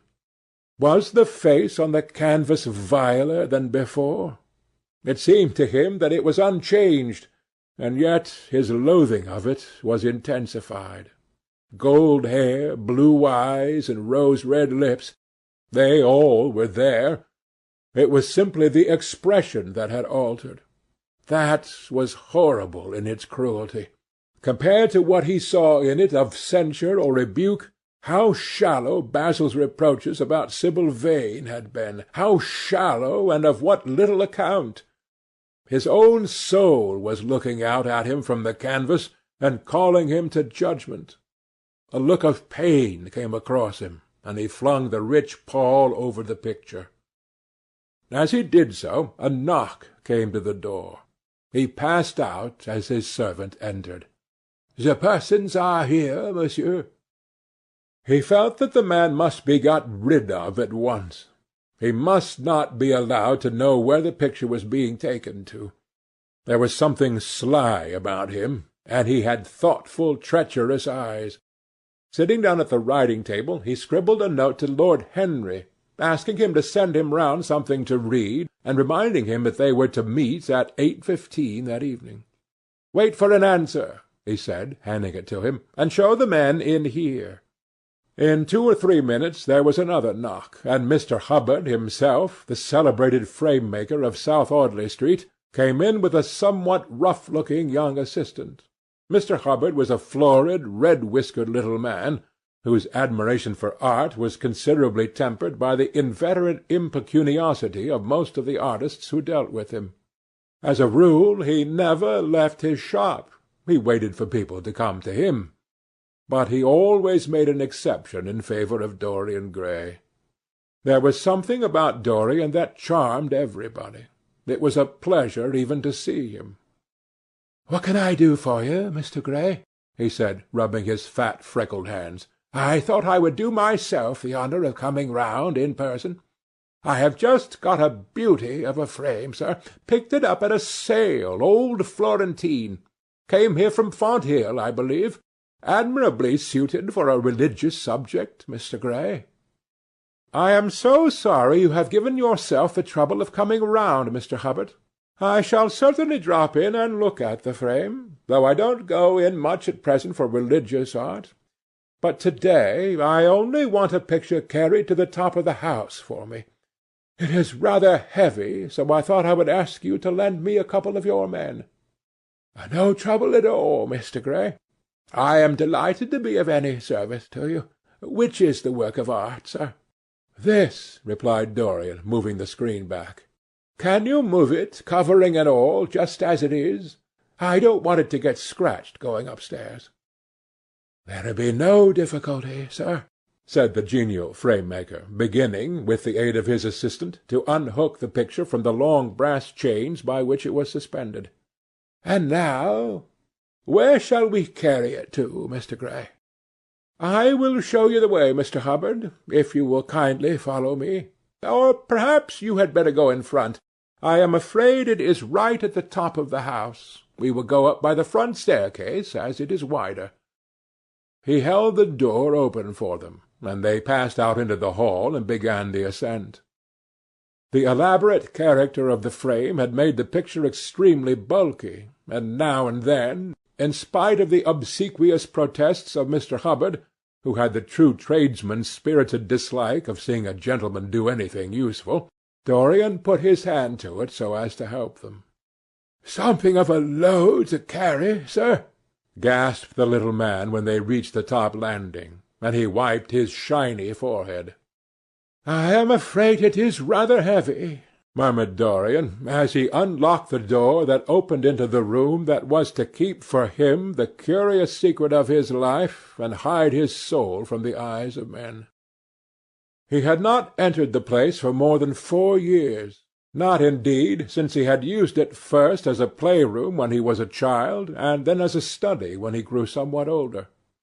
It was a large, well-proportioned room, which had been specially built by the last Lord Kelso for the use of the little grandson, whom, for his strange likeness to his mother, and also for other reasons, he had always hated and desired to keep at a distance. It appeared to Dorian to have but little changed. There was the huge Italian cassone, with its fantastically painted panels and its tarnished gilt mouldings, in which he had so often hidden himself as a boy. There the satin-wood bookcase filled with his dog-eared school-books. On the wall behind it was hanging the same ragged Flemish tapestry where a faded king and queen were playing chess in a garden, while a company of hawkers rode by, carrying hooded birds on their gauntleted wrists. How well he remembered it all! Every moment of his lonely childhood came back to him as he looked round. He recalled the stainless purity of his boyish life, and it seemed horrible to him that it was here the fatal portrait was to be hidden away. How little he had thought in those dead days of all that was in store for him! But there was no other place in the house so secure from prying eyes as this. He had the key, and no one else could enter it. Beneath its purple pall the face painted on the canvas could grow bestial, sodden, and unclean. What did it matter? No one could see it. He himself would not see it. Why should he watch the hideous corruption of his soul? He kept his youth. That was enough. And besides, might not his nature grow finer after all? There was no reason why the future should be so full of shame. Some love might come across his life, and purify him, and shield him from those sins that seemed to be already stirring in the spirit and in flesh, those curious unpictured sins whose very mystery lent them their subtlety and their charm. Perhaps some day the cruel look would have passed away from the scarlet sensitive mouth, and he might show to the world Basil Hallward's masterpiece. No, that was impossible. Hour by hour, and week by week, the thing upon the canvas was growing old. It might escape the hideousness of sin, but the hideousness of age was in store for it. The cheeks would become hollow or flaccid. Yellow crowfeet would creep round the fading eyes and make them horrible. The hair would lose its brightness, the mouth would gape or droop, would be foolish or gross, as the mouths of old men are. There would be the wrinkled throat, the cold blue-veined hands, the twisted body that he remembered in the grandfather who had been so stern to him in his boyhood. The picture had to be concealed. There was no help for it. "Bring it in, Mr. Hubbard, please," he said wearily, turning round. "I'm sorry I kept you so long. I was thinking of something else." "Always glad to have a rest, Mr. Gray," answered the frame-maker, who was still gasping for breath. "Where shall we put it, sir?" "Oh, anywhere. Here, this will do. I don't want to have it hung up. Just lean it against the wall. Thanks. Might one look at the work of art, sir?" Dorian started. "It would not interest you, Mr. Hubbard," he said, keeping his eye on the man. He felt ready to leap upon him and fling him to the ground if he dared to lift the gorgeous hanging that concealed the secret of his life. "I shan't trouble you any more now. I am much obliged for your kindness in coming round." "Oh, not at all, Mr. Gray. Ever ready to do anything for you, sir." And Mr. Hubbard tramped downstairs, followed by the assistant, who glanced back at Dorian with a look of shy wonder in his rough, uncomely face. He had never seen any one so marvellous. When the sound of their footsteps had died away, Dorian locked the door and put the key in his pocket. He felt safe now. No one would ever look upon the horrible thing. No eye but his would ever see his shame. On reaching the library, he found that it was just after 5 o'clock, and that the tea had already been brought up. On a little table of dark perfumed wood, thickly encrusted with nacre, a present from Lady Radley, his guardian's wife, a pretty professional invalid who had spent the preceding winter in Cairo, was lying a note from Lord Henry, and beside it was a book bound in yellow paper, the cover slightly torn and the edges soiled. A copy of the 3rd edition of the St. James's Gazette had been placed on the tea-tray. It was evident that Victor had returned. He wondered if he had met the men in the hall as they were leaving the house, and had wormed out of them what they had been doing. He would be sure to miss the picture, had no doubt missed it already, while he had been laying the tea-things. The screen had not been set back, and a blank space was visible on the wall. Perhaps some night he might find him creeping upstairs and trying to force the door of the room. It was a horrible thing to have a spy in one's house. He had heard of rich men who had been blackmailed all their lives by some servant who had read a letter, or overheard a conversation, or picked up a card with an address, or found beneath a pillow a withered flower or a shred of crumpled lace. He sighed, and having poured himself out some tea, opened Lord Henry's note.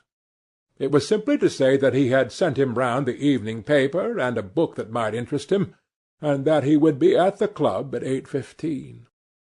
He opened the St. James languidly and looked through it. A red pencil mark on the 5th page caught his eye. It drew attention to the following paragraph. Inquest on an actress. An inquest was held this morning at the Bell Tavern, Hoxton Road, by Mr. Danby, the district coroner, on the body of Sibyl Vane, a young actress recently engaged at the Royal Theatre, Holborn. A verdict of death by misadventure was returned. Considerable sympathy was expressed for the mother of the deceased, who was greatly affected during the giving of her own evidence, and that of Dr. Birrell, who had made the post-mortem examination of the deceased. He frowned, and tearing the paper in two, went across the room and flung the pieces away. How ugly it all was, and how horribly real ugliness made things! He felt a little annoyed with Lord Henry for having sent him the report, and it was certainly stupid of him to have marked it with red pencil. Victor might have read it. The man knew more than enough English for that. Perhaps he had read it, and had begun to suspect something. And yet, what did it matter? What had Dorian Gray to do with Sibyl Vane's death? There was nothing to fear. Dorian Gray had not killed her. His eye fell on the yellow book that Lord Henry had sent him. What was it, he wondered? He went towards the little pearl-coloured octagonal stand that had always looked to him like the work of some strange Egyptian bees that wrought in silver, and taking up the volume, flung himself into an arm-chair and began to turn over the leaves. After a few minutes he became absorbed. It was the strangest book that he had ever read. It seemed to him that in exquisite raiment, and to the delicate sound of flutes, the sins of the world were passing in dumb show before him. Things that he had dimly dreamed of were suddenly made real to him. Things of which he had never dreamed were gradually revealed. It was a novel without a plot, and with only one character, being, indeed, simply a psychological study of a certain young Parisian who spent his life trying to realize in the 19th century all the passions and modes of thought that belonged to every century except his own, and to sum up, as it were, in himself the various moods through which the world-spirit had ever passed, loving for their mere artificiality those renunciations that men have unwisely called virtue, as much as those natural rebellions that wise men still call sin. The style in which it was written was that curious jewelled style, vivid and obscure at once, full of argot and of archaisms, of technical expressions and of elaborate paraphrases that characterizes the work of some of the finest artists of the French school of symbolists. There were in it metaphors as monstrous as orchids, and as subtle in colour. The life of the senses was described in the terms of mystical philosophy.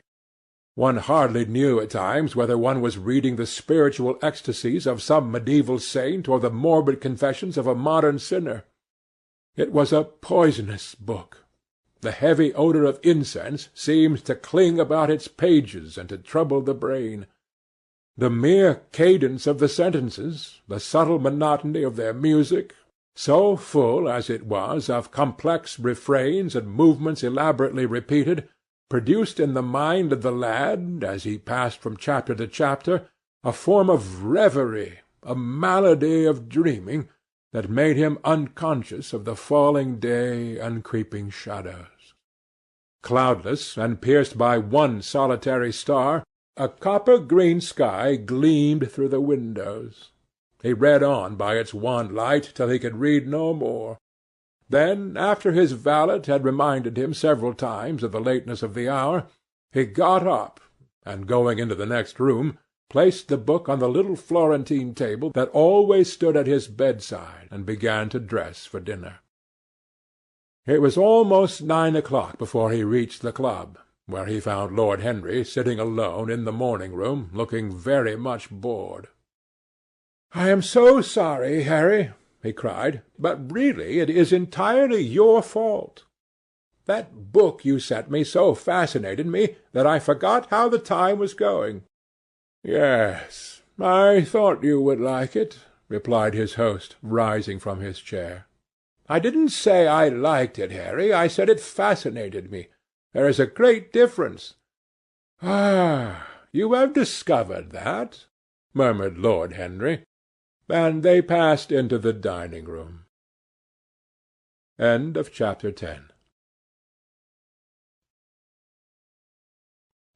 Chapter 11 of The Picture of Dorian Gray, by Oscar Wilde.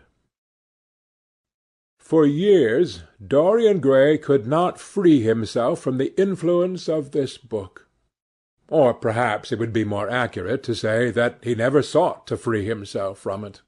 He procured from Paris no less than 9 large paper copies of the first edition, and had them bound in different colours, so that they might suit his various moods and the changing fancies of a nature over which he seemed at times to have almost entirely lost control.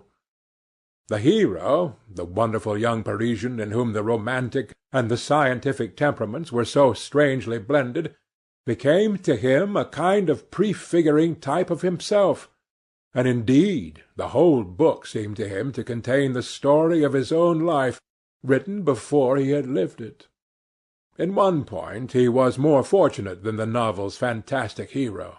He never knew, never indeed had any cause to know, that somewhat grotesque dread of mirrors and polished metal surfaces and still water which came upon the young Parisian so early in his life, and was occasioned by the sudden decay of a beau that had once apparently been so remarkable.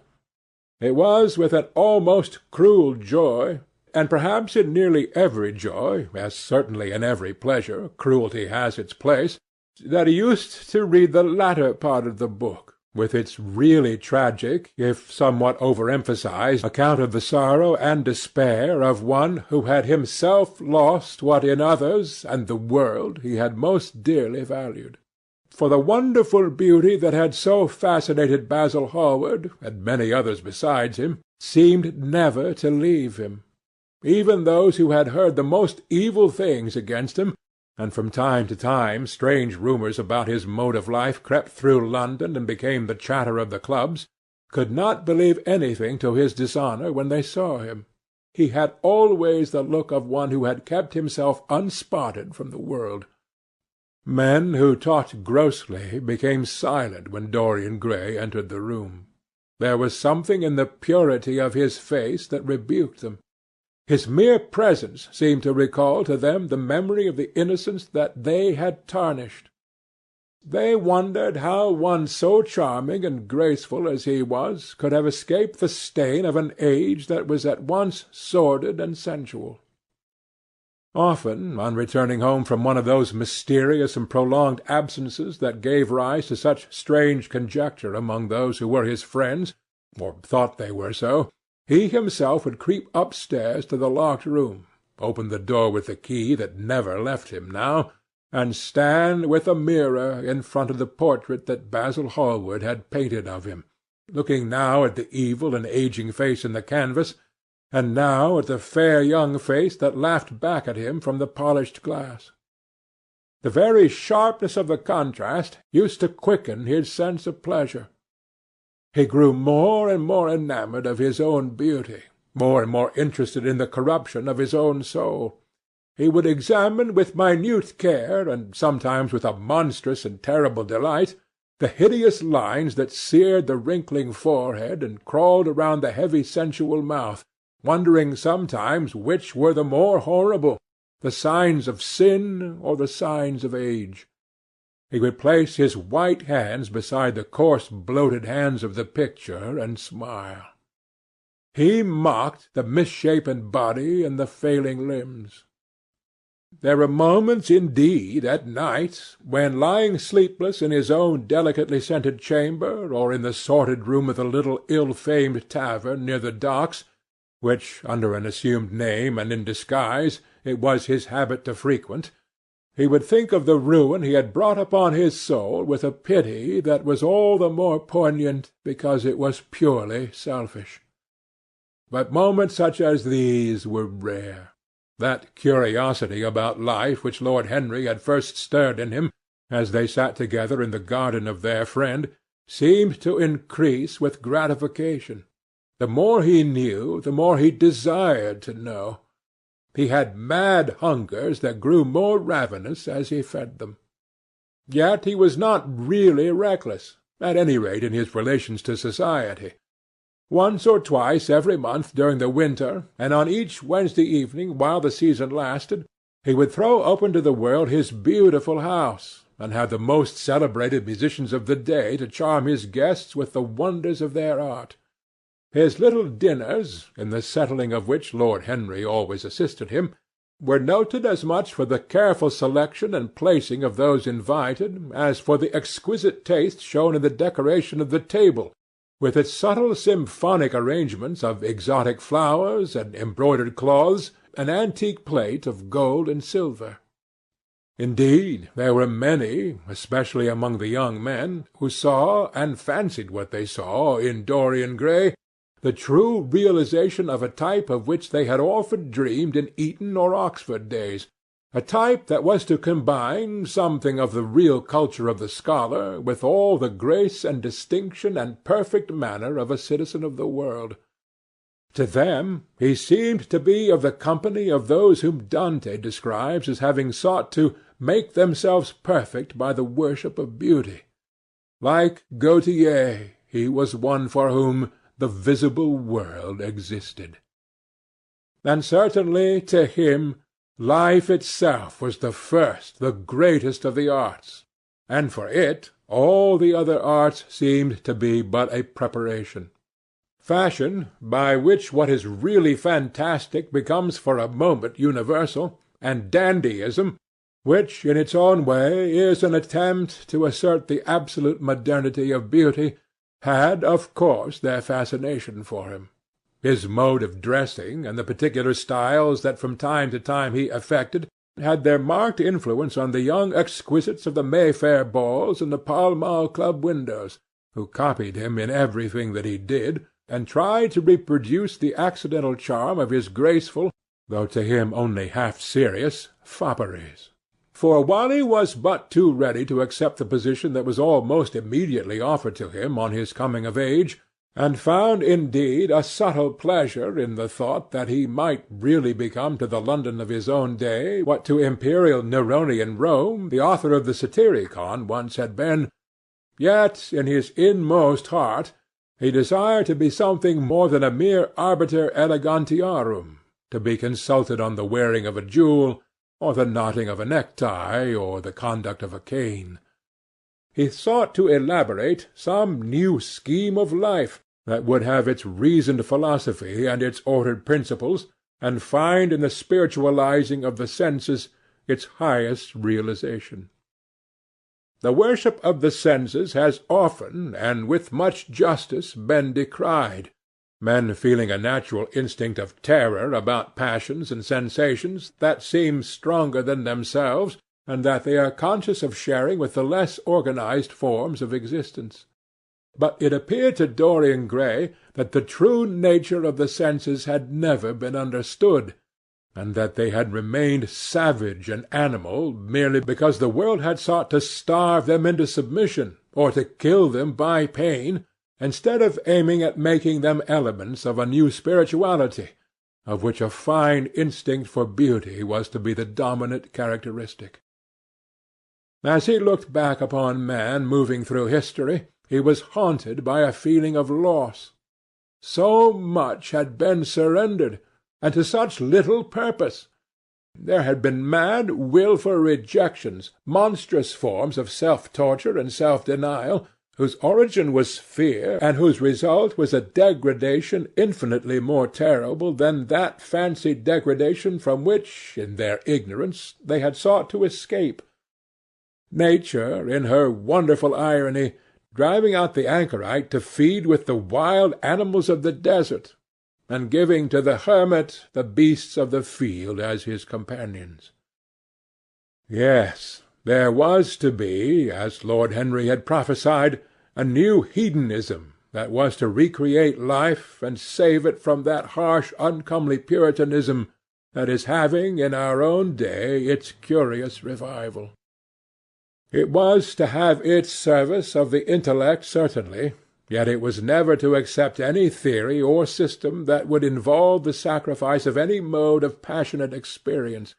Its aim, indeed, was to be experience itself, and not the fruits of experience, sweet or bitter as they might be. As of the asceticism that deadens the senses, as of the vulgar profligacy that dulls them, it was to know nothing. But it was to teach man to concentrate himself upon the moments of a life, that is itself but a moment. There are few of us who have not sometimes wakened before dawn, either after one of those dreamless nights that make us almost enamoured of death, or one of those nights of horror and misshapen joy, when through the chambers of the brain sweep phantoms more terrible than reality itself, and instinct with that vivid life that lurks in all grotesques, and that lends to Gothic art its enduring vitality, this art being, one might fancy, especially the art of those whose minds have been troubled with the malady of reverie. Gradually white fingers creep through the curtains, and they appear to tremble. In black fantastic shapes dumb shadows crawl into the corners of the room and crouch there. Outside there is the stirring of birds among the leaves, or the sound of men going forth to their work, or the sigh and sob of the wind coming down from the hills and wandering around the silent house, as though it feared to wake the sleepers, and yet must needs call forth sleep from her purple cave. Veil after veil of thin dusky gauze is lifted, and by degrees the forms and colours of things are restored to them, and we watch the dawn remaking the world in its antique pattern. The wan mirrors get back their mimic life. The flameless tapers stand where we had left them, and beside them lies the half-cut book that we had been studying, or the wired flower that we had worn at the ball, or the letter that we had been afraid to read, or that we had read too often. Nothing seems to us changed. Out of the unreal shadows of the night comes back the real life that we had known. We have to resume it where we had left off, and there steals over us a terrible sense of the necessity for the continuance of energy in the same wearisome round of stereotyped habits, or the wild longing, it may be, that our eyelids might open some morning upon a world that had been refashioned anew in the darkness for our pleasure, a world in which things would have fresh shapes and colours, and be changed, or have other secrets, a world in which the past would have little or no place, or survive, at any rate, in no conscious form of obligation or regret, the remembrance even of joy having its bitterness, and the memories of pleasure their pain. It was the creation of such worlds as these that seemed to Dorian Gray to be the true object, or amongst the true objects, of life.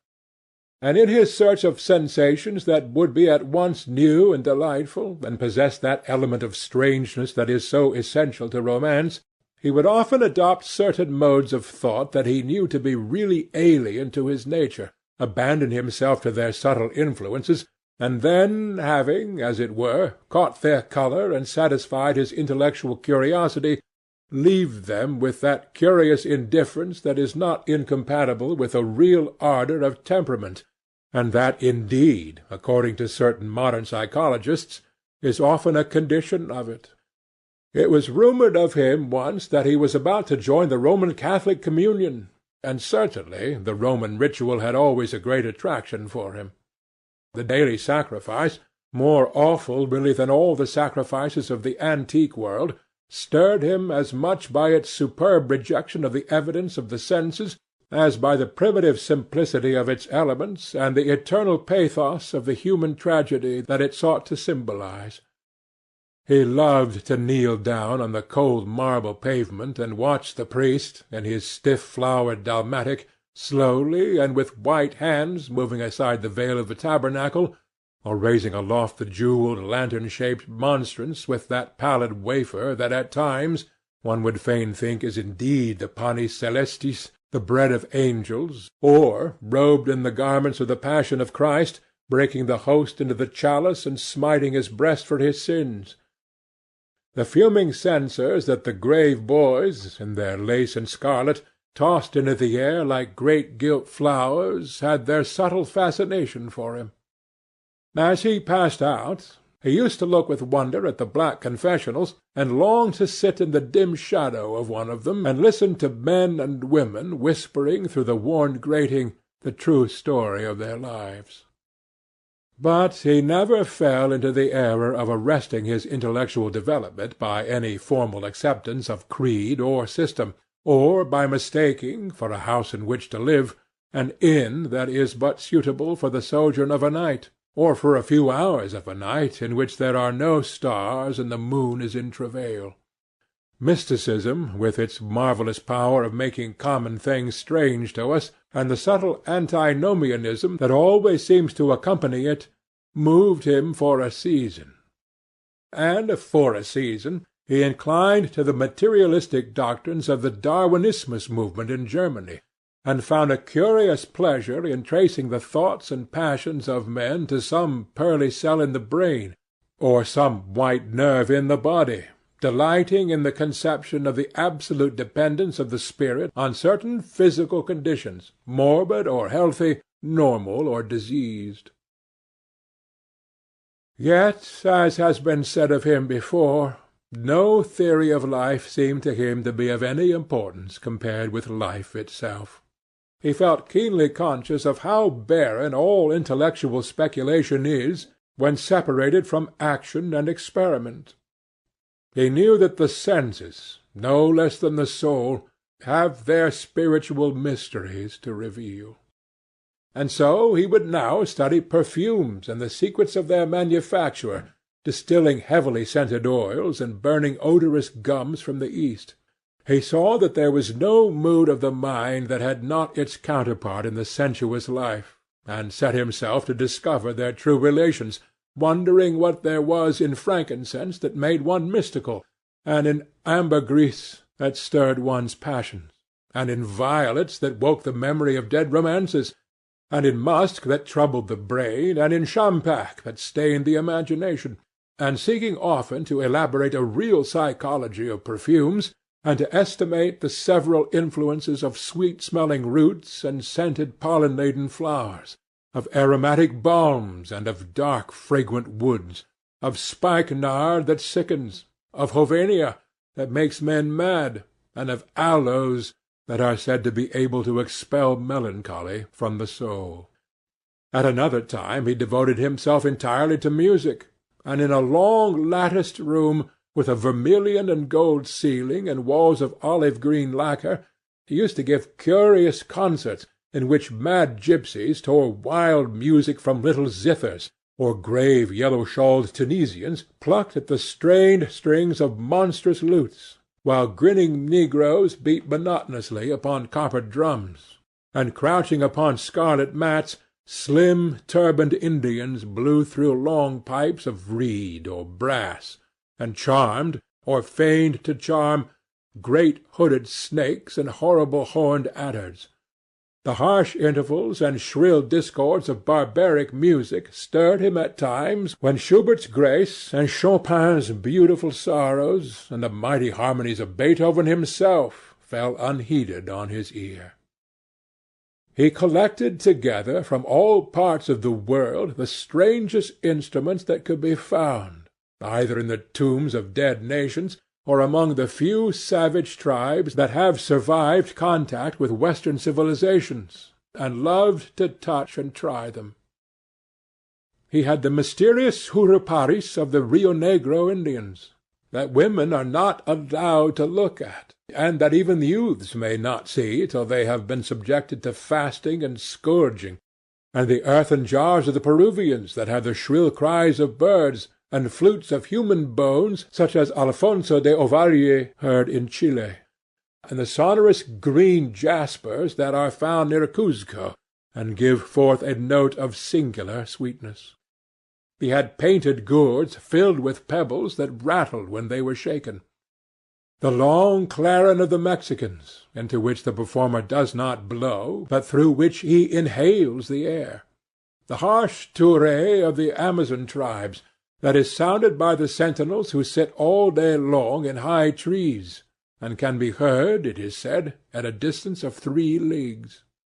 The teponaztli, that has 2 vibrating tongues of wood and is beaten with sticks that are smeared with an elastic gum obtained from the milky juice of plants. The yotl bells of the Aztecs, that are hung in clusters like grapes, and a huge cylindrical drum, covered with the skins of great serpents, like the one that Bernal Diaz saw when he went with Cortes into the Mexican temple, and of whose doleful sound he had left us so vivid a description.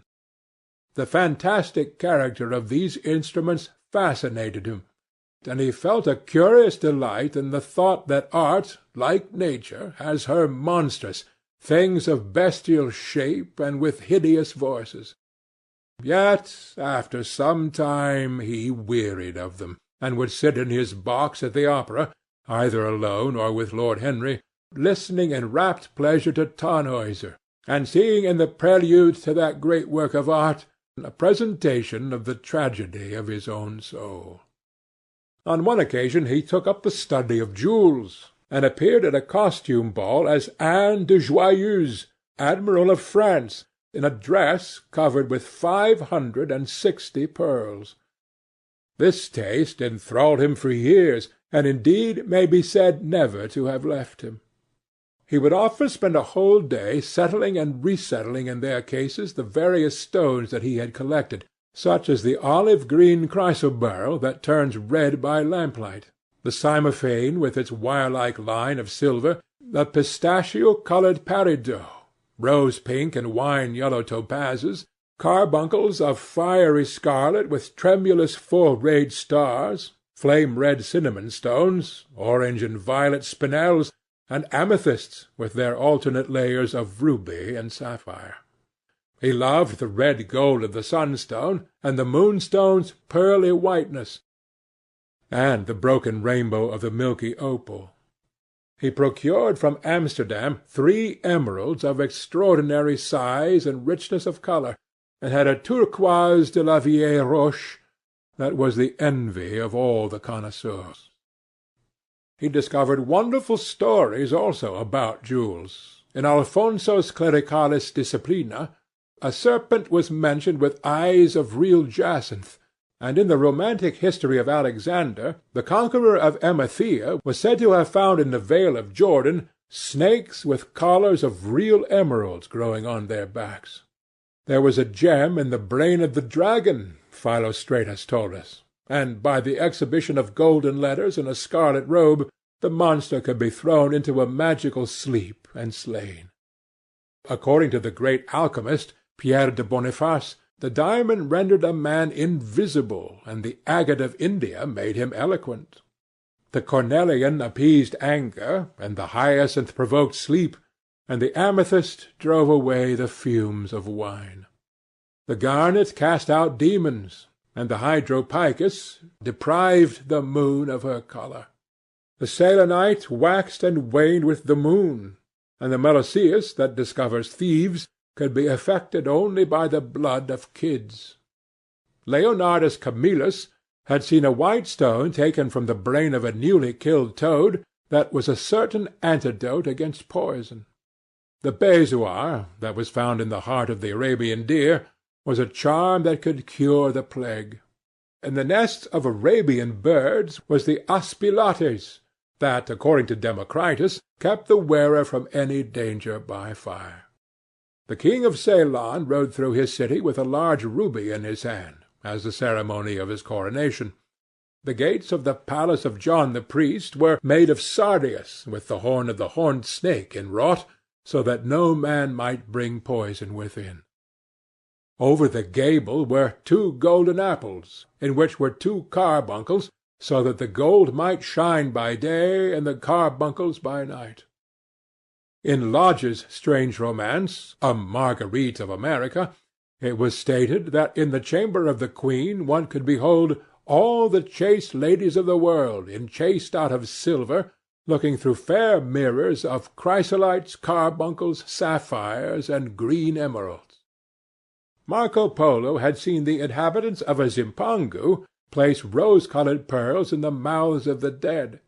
A sea-monster had been enamoured of the pearl that the diver brought to King Perozes, and had slain the thief, and mourned for 7 moons over its loss. When the Huns lured the king into the great pit, he flung it away. Procopius tells the story, nor was it ever found again, though the Emperor Anastasius offered 500 weight of gold pieces for it. The king of Malabar had shown to a certain Venetian a rosary of 304 pearls, one for every god that he worshipped. When the Duke de Valentinois, son of Alexander VI, visited Louis XII in France, his horse was loaded with gold leaves, according to Brantôme, and his cap had double rows of rubies that threw out a great light. Charles of England had ridden in stirrups hung with 421 diamonds. Richard the Second had a coat, valued at 30,000 marks, which was covered with balas rubies. Hall described Henry the Eighth on his way to the Tower previous to his coronation as wearing a jacket of raised gold, the placard embroidered with diamonds and other rich stones, and a great baldric about his neck of large balasses. The favourites of James the First wore earrings of emeralds set in gold filigrane.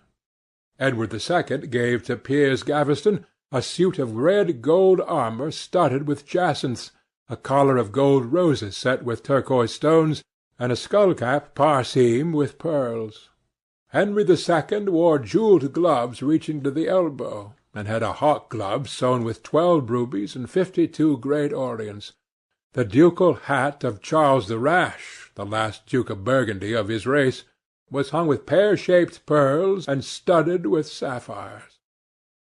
How exquisite life had once been! How gorgeous in its pomp and decoration!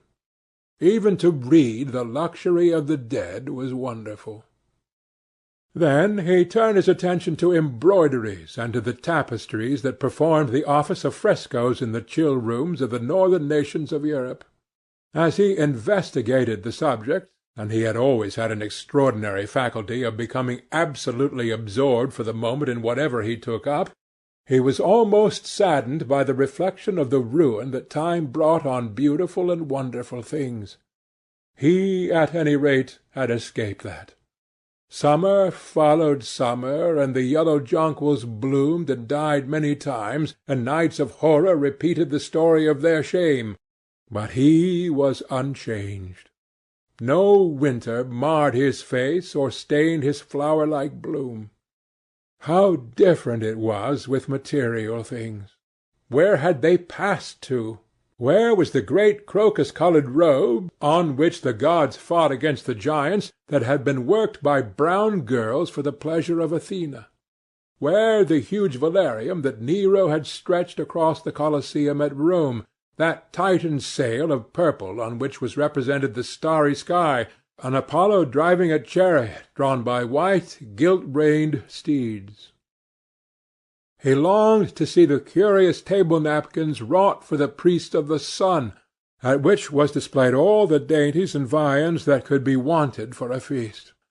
The mortuary cloth of King Chilperic, with its 300 golden bees, the fantastic robes that excited the indignation of the Bishop of Pontus, and were figured with lions, panthers, bears, dogs, forests, rocks, hunters, all, in fact, that a painter could copy from nature; and the coat that Charles of Orleans once wore, on the sleeves of which were embroidered the verses of a song beginning, "Madame, je suis tout joyeux," the musical accompaniment of the words being wrought in gold thread, and each note, of square shape in those days, formed with 4 pearls.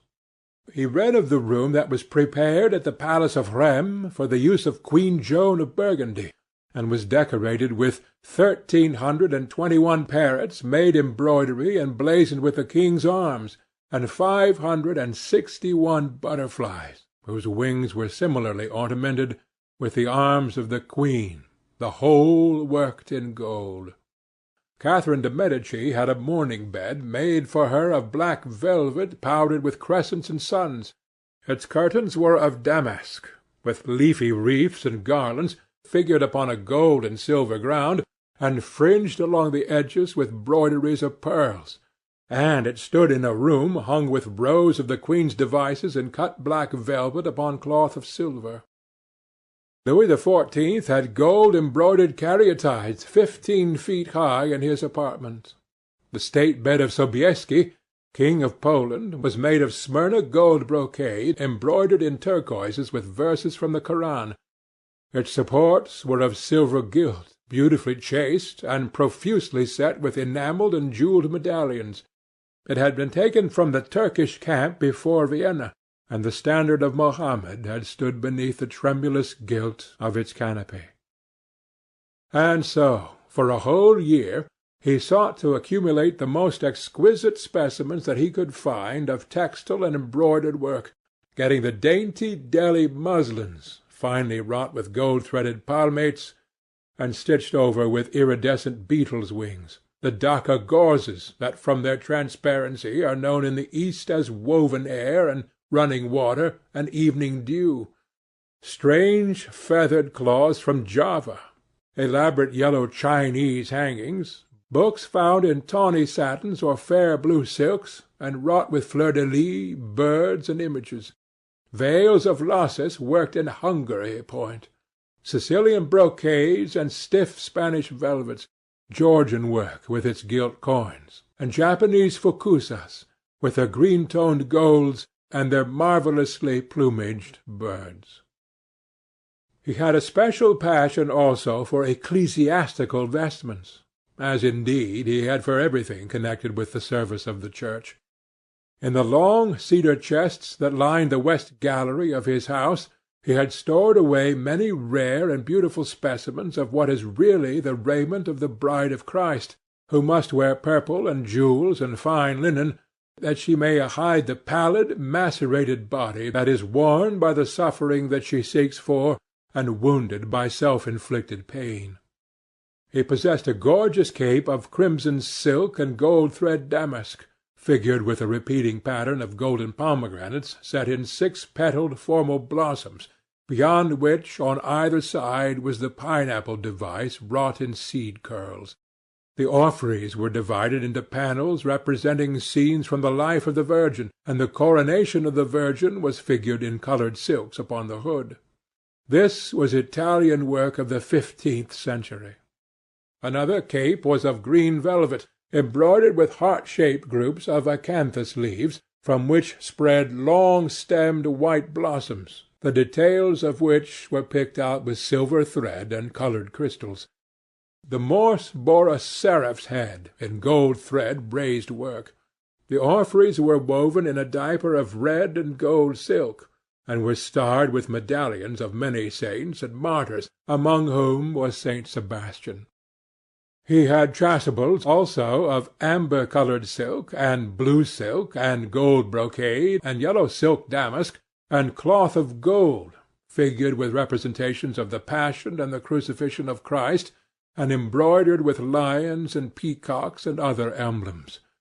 Dalmatics of white satin and pink silk damask, coloured with tulips and dolphins and fleur-de-lis, altar frontals of crimson velvet and blue linen, and many corporals, chalice veils, and sudaria.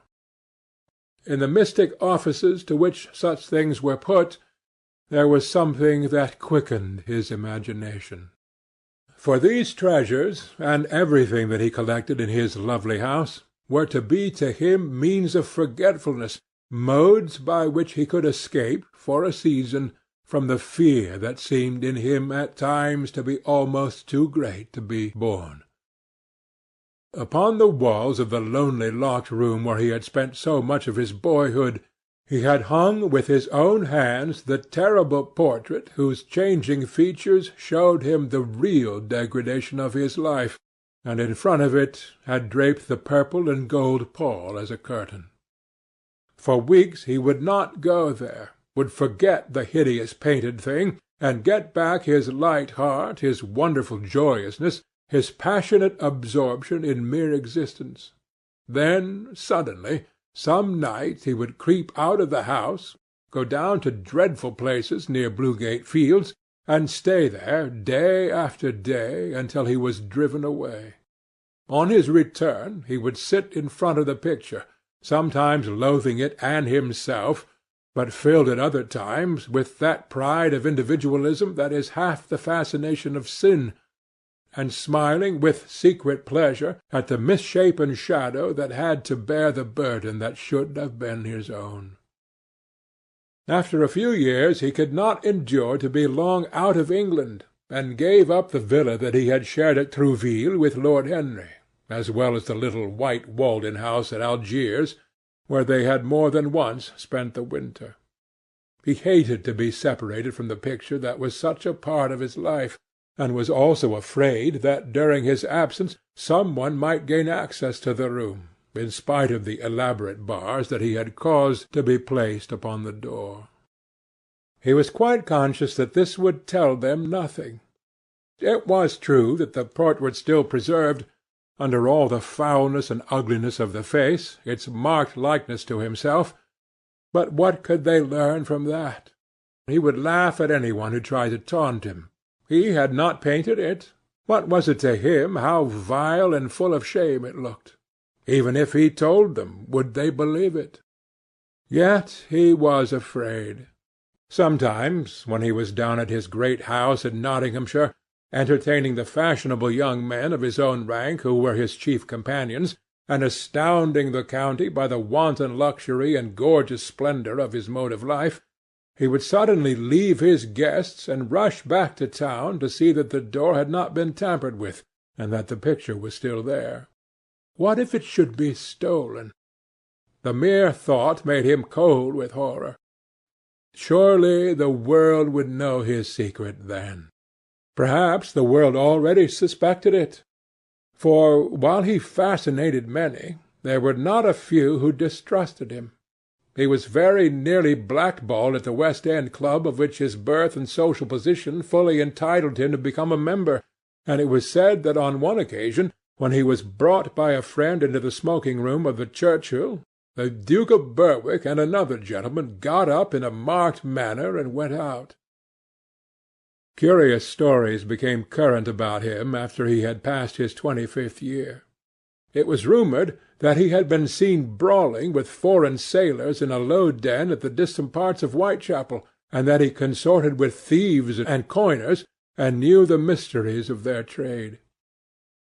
His extraordinary absences became notorious, and when he used to reappear again in society, men would whisper to each other in corners, or pass him with a sneer, or look at him with cold searching eyes, as though they were determined to discover his secret. Of such insolences and attempted slights he, of course, took no notice, and in the opinion of most people his frank debonair manner, his charming boyish smile, and the infinite grace of that wonderful youth that seemed never to leave him, were in themselves a sufficient answer to the calumnies, for so they termed them, that were circulated about him. It was remarked, however, that some of those who had been most intimate with him appeared after a time to shun him. Women who had wildly adored him, and for his sake had braved all social censure and set convention at defiance, were seen to grow pallid with shame or horror if Dorian Gray entered the room. Yet these whispered scandals only increased in the eyes of many his strange and dangerous charm. His great wealth was a certain element of security. Society, civilized society at least, is never very ready to believe anything to the detriment of those who are both rich and fascinating. It feels instinctively that manners are of more importance than morals, and, in its opinion, the highest respectability is of much less value than the possession of a good chef. And, after all, it is a very poor consolation to be told that the man who has given one a bad dinner or a poor wine is irreproachable in his private life. Even the cardinal virtues cannot atone for half-cold entrees, as Lord Henry remarked once in a discussion on the subject, and there is possibly a good deal to be said for his view. For the canons of great society are, or should be, the same as the canons of art. Form is absolutely essential to it. It should have the dignity of a ceremony, as well as its unreality, and should combine the insincere character of a romantic play with the wit and beauty that make such plays delightful to us. Is insincerity such a terrible thing? I think not. It is merely a method by which we can multiply our personalities. Such, at any rate, was Dorian Gray's opinion. He used to wonder at the shallow psychology of those who conceive the ego in man as a thing simple, primitive, reliable, and of one essence. To him, man was a being with myriad lives and myriad sensations, a complex, multiform creature that bore within itself strange legacies of thought and passion, and whose very flesh was tainted with the monstrous maladies of the dead. He loved to stroll through the gaunt cold picture gallery of his country house, and look at the various portraits of those whose blood flowed in his veins. Here was Philip Herbert, described by Francis Osborne, in his Memories on the Reigns of Queen Elizabeth and King James, as one who was caressed by the court for his handsome face, which kept him not long company. Was it young Herbert's life that he sometimes led? Had some strange poisonous germ crept from body to body till it had reached his own? Was it some dim sense of that ruined grace that made him so suddenly, and almost without cause, give utterance, in Basil Hallward's studio, to the mad prayer that had so changed his life? Here, in gold-embroidered red doublet, jewelled surcoat, and gilt-edged ruff and wristbands, stood Sir Anthony Sherard, with his silver and black armour piled at his feet. What had this man's legacy been? Had the lover of Giovanna of Naples bequeathed him some inheritance of sin and shame? Were his own actions merely the dreams that the dead man had not dared to realize? Here, from the fading canvas, smiled Lady Elizabeth Devereux, in her gauze hood, pearl stomacher, and pink slashed sleeves. A flower was in her right hand, and her left clasped an enamelled collar of white and damask roses. On a table by her side lay a mandolin and an apple. There were large green rosettes upon her little pointed shoes. He knew her life, and the strange stories that were told about her lovers. Had he something of her temperament in him? These oval, heavy-lidded eyes seemed to look curiously at him. What of George Willoughby, with his powdered hair and fantastic patches? How evil he looked! The face was saturnine and swarthy, and the sensual lips seemed to be twisted with disdain. Delicate lace ruffles fell over the lean yellow hands that were so overladen with rings. He had been a macaroni of the 18th century, and the friend in his youth of Lord Ferrars. What of the second Lord Beckenham, the companion of the Prince Regent in his wildest days, and one of the witnesses of the secret marriage of Mrs. Fitzherbert? How proud and handsome he was, with his chestnut curls and insolent pose!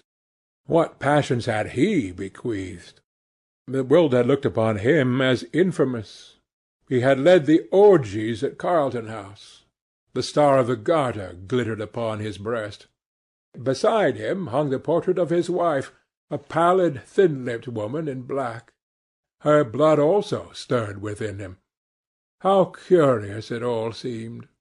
And his mother, with her Lady Hamilton face, and her moist, wine-dashed lips, he knew what he had got from her. He had got from her his beauty, his passion for the beauty of others. She laughed at him in her loose bacchante dress. There were vine-leaves in her hair. The purple spilled from the cup she was holding. The carnations of the painting had withered, but the eyes were still wonderful in their depth and brilliancy of colour. They seemed to follow him wherever he went. Yet one had ancestors in literature as well as one's own race. Nearer, perhaps, in type and temperament, many of them, and certainly with an influence of which one was more absolutely conscious. There were times when it appeared to Dorian Gray that the whole of history was merely the record of his own life, not as he had lived it in act and circumstance, but as his imagination had created it for him, as it had been in his brain and in his passions. He felt that he had known them all, those strange, terrible figures that had passed across the stage of the world, and made sin so marvellous, and evil so full of subtlety. It seemed to him that in some mysterious way their lives had been his own. The hero of the wonderful novel that had so influenced his life had himself known this curious fancy.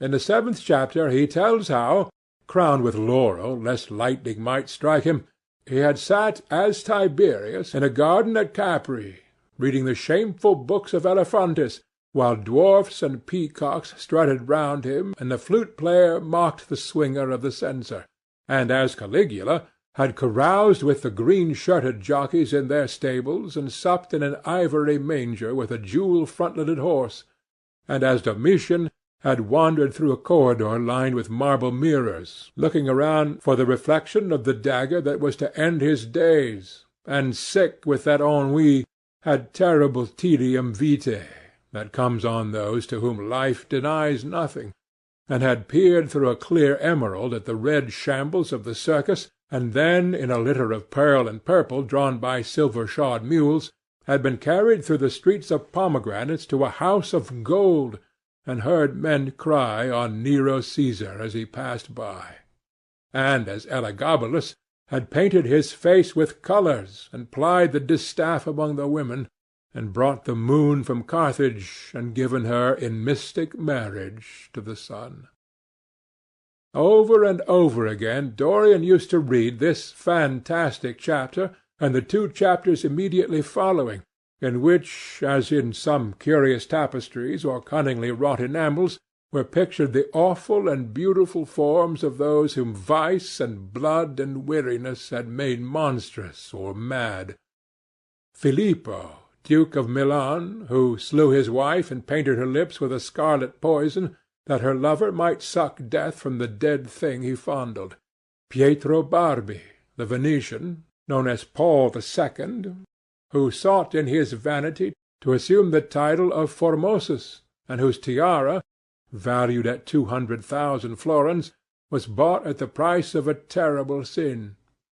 Gian Maria Visconti, who used hounds to chase living men, and whose murdered body was covered with roses by a harlot who had loved him.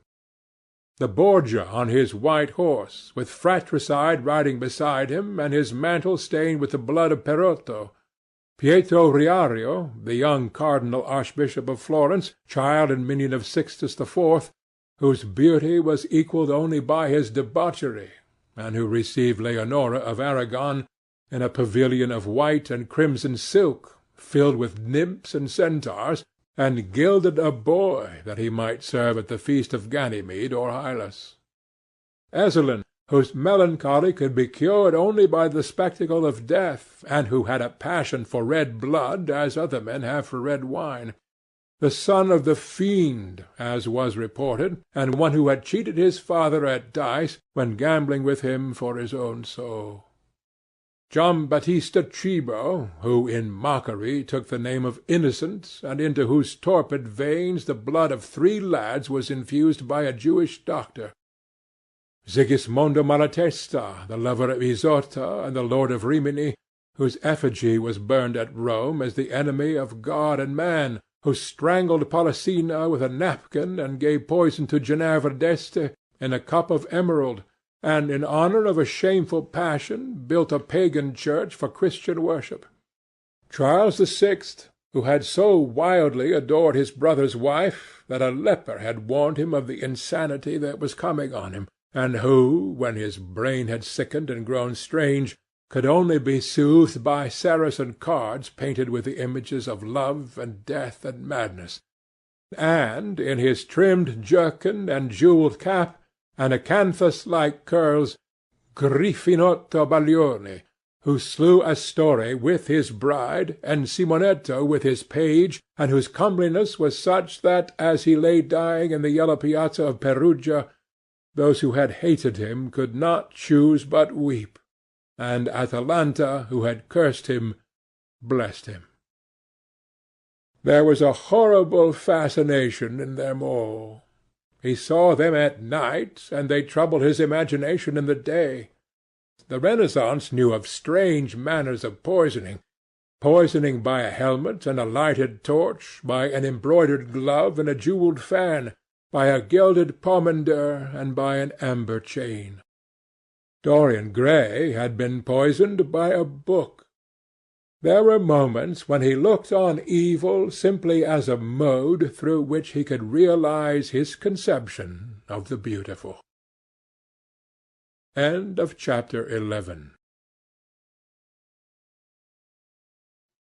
Chapter 12. of The Picture of Dorian Gray by Oscar Wilde. It was on the 9th of November, the eve of his own 38th birthday, as he often remembered afterwards. He was walking home about 11 o'clock from Lord Henry's, where he had been dining, and was wrapped in heavy furs, as the night was cold and foggy. At the corner of Grosvenor Square and South Audley Street a man passed him in the mist, walking very fast, and with the collar of his grey ulster turned up. He had a bag in his hand. Dorian recognized him. It was Basil Hallward. A strange sense of fear, for which he could not account, came over him. He made no sign of recognition, and went on quickly in the direction of his own house. But Hallward had seen him. Dorian heard him first stopping on the pavement, and then hurrying after him. In a few moments his hand was on his arm. "Dorian! What an extraordinary piece of luck! I have been waiting for you in your library ever since 9 o'clock. Finally I took pity on your tired servant, and told him to go to bed, as he let me out. I am off to Paris by the midnight train, and I particularly wanted to see you before I left. I thought it was you, or rather your fur coat, as you passed me, but I wasn't quite sure. Didn't you recognize me? In this fog, dear Basil? Why, I can't even recognize Grosvenor Square. I believe my house is somewhere about here, but I don't feel at all certain about it. I am sorry you are going away, as I have not seen you for ages. But I suppose you will be back soon." "No. I am going out of England for 6 months. I intend to take a studio in Paris, and shut myself up till I have finished a great picture I have in my head. However, it wasn't about myself I wanted to talk. Here we are at your door. Let me come in for a moment. I have something to say to you." "I shall be charmed. But won't you miss your train?" said Dorian Gray languidly, as he passed up the steps and opened the door with his latch-key. The lamplight struggled out through the fog, and Hallward looked at his watch. "Oh, I have heaps of time," he answered. "The train doesn't go till 12:15, and it is only just 11. In fact, I was on my way to the club to look for you when I met you. You see, I shan't have any delay about luggage, as I have sent on my heavy things. All I have with me is this bag, and I can easily get to Victoria in 20 minutes. Dorian looked at him and smiled. What a way for a fashionable painter to travel! A Gladstone bag and an ulster. Come in, or the fog will get into the house. And mind you, don't talk about anything serious. Nothing is serious nowadays. At least, nothing should be." Hallward shook his head as he entered, and followed Dorian into the library. There was a bright wood fire blazing in the large open hearth. The lamps were lit, and an open Dutch silver spirit-case stood, with some siphons of soda-water and large cut-glass tumblers, on a little marquetry table. "You see, your servant made me quite at home, Dorian. He gave me everything I wanted, including your best gold-tipped cigarettes. He is a most hospitable creature. I like him much better than the Frenchman you used to have. What has become of the Frenchman, by the way?" Dorian shrugged his shoulders. "I believe he married Lady Radley's maid, and has established her in Paris as an English dressmaker. Anglomania is very fashionable over there now, I hear. Seems silly of the French, doesn't it? But, do you know, he was not at all a bad servant. I never liked him, but I had nothing to complain about. One often imagines things that are quite absurd. He was really very devoted to me, and seemed quite sorry when he went away. Have another brandy and soda, or would you like hock and seltzer? I always take hock and seltzer myself. There is sure to be some in the next room." "Thanks, I won't have anything more," said the painter, taking his cap and coat off, and throwing them on the bag that he had placed in the corner. "And now, my dear fellow, I want to speak to you seriously." Don't frown like that. You make it so much more difficult for me." "What is it all about?" cried Dorian in his petulant way, flinging himself down on the sofa. "I hope it is not about myself. I am tired of myself to-night. I should like to be somebody else." "It is about yourself," answered Hallward in his grave, deep voice, "and I must say it to you. I shall only keep you half an hour." Dorian sighed and lit a cigarette. "Half an hour?" he murmured. "It is not much to ask of you, Dorian, and it is entirely for your own sake that I am speaking. I think it right that you should know that the most dreadful things are being said against you in London. I don't wish to know anything about them. I love scandals about other people, but scandals about myself don't interest me. They have not got the charm of novelty." "They must interest you, Dorian. Every gentleman is interested in his good name. You don't want people to talk of you as something vile and degraded. Of course you have your position and your wealth and all that kind of thing, but position and wealth are not everything. Mind you, I don't believe these rumours at all. At least, I can't believe them when I see you. Sin is a thing that writes itself across a man's face. It cannot be concealed. People talk sometimes of secret vices. There are no such things. If a wretched man has a vice, it shows itself in the lines of his mouth, the drop of his eyelids, the moulding of his hands even. Somebody, I won't mention his name, but you know him, came to me last year to have his portrait done. I had never seen him before, and had never heard anything about him at the time, though I have heard a great deal since. He offered an extravagant price. I refused him. There was something in the shape of his fingers that I hated. I know now that I was quite right in what I fancied about him. His life is dreadful. But you, Dorian, with your pure, bright, innocent face, and your marvellous, untroubled youth, I can't believe anything against you. And yet I see you very seldom, and you never come down to the studio now, and when I am away from you, and I hear all these hideous things that people are whispering about you, I don't know what to say. Why is it, Dorian, that a man like the Duke of Berwick leaves the room of a club when you enter it? Why is it that so many gentlemen in London will neither go to your house or invite you to theirs?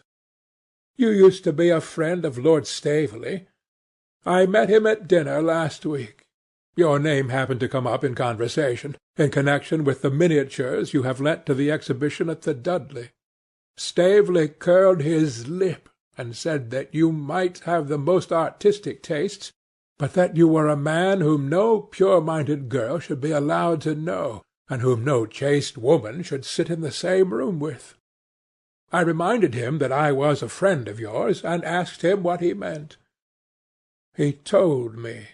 He told me right out before everybody. It was horrible. Why is your friendship so fatal to young men? There was that wretched boy in the Guards who committed suicide. You were his great friend. There was Sir Henry Ashton, who had to leave England with a tarnished name. You and he were inseparable. What about Adrian Singleton and his dreadful end? What about Lord Kent's only son and his career? I met his father yesterday in St. James's Street. He seemed broken with shame and sorrow. What about the young Duke of Perth? What sort of life has he got now? What gentleman would associate with him? Stop, Basil. You are talking about things of which you know nothing, said Dorian Gray, biting his lip and with a note of infinite contempt in his voice. You ask me why Berwick leaves a room when I enter it? It is because I know everything about his life, not because he knows anything about mine. With such blood as he has in his veins, how could his record be clean? You ask me about Henry Ashton and young Perth. Did I teach the one his vices and the other his debauchery? If Kent's silly son takes his wife from the streets, what is that to me? If Adrian Singleton writes his friend's name across a bill, am I his keeper? I know how people chatter in England. The middle classes air their moral prejudices over their gross dinner-tables, and whisper about what they call the profligacies of their betters, in order to try and pretend that they are in smart society and on intimate terms with the people they slander. In this country it is enough for a man to have distinction and brains for every common tongue to wag against him. And what sort of lives do these people, who pose as being moral, lead themselves? My dear fellow, you forget that we are in the native land of the hypocrite. Dorian, cried Hallward, that is not the question. England is bad enough, I know, and English society is all wrong. That is the reason why I want you to be fine. You have not been fine. One has a right to judge a man by the effect he has over his friends. Yours seem to lose all sense of honour, of goodness, of purity. You have filled them with a madness for pleasure. They have gone down into the depths. You led them there. Yes, you led them there, and yet you can smile as you are smiling now. And there is worse behind. I know you and Harry are inseparable. Surely for that reason, if none other, you should not have made his sister's name a byword. Take care, Basil, you go too far. I must speak, and you must listen. You shall listen. When you met Lady Gwendolen, not a breath of scandal had ever touched her. Is there a single decent woman in London now who would drive with her in the park? Why, even her children are not allowed to live with her. Then there are other stories that you have been seen creeping at dawn out of dreadful houses and slinking in disguise into the foulest dens in London. Are they true? Can they be true? When I first heard them, I laughed. I hear them now, and they make me shudder. What about your country house and the life that is led there? Dorian, you don't know what is said about you. I won't tell you that I don't want to preach to you. I remember Harry saying once that every man who turned himself into an amateur curate for the moment always began by saying that, and then proceeded to break his word. I do want to preach to you. I want you to lead such a life as will make the world respect you. I want you to have a clean name and a fair record. I want you to get rid of the dreadful people you associate with. Don't shrug your shoulders like that. Don't be so indifferent. You have a wonderful influence. Let it be for good, not for evil.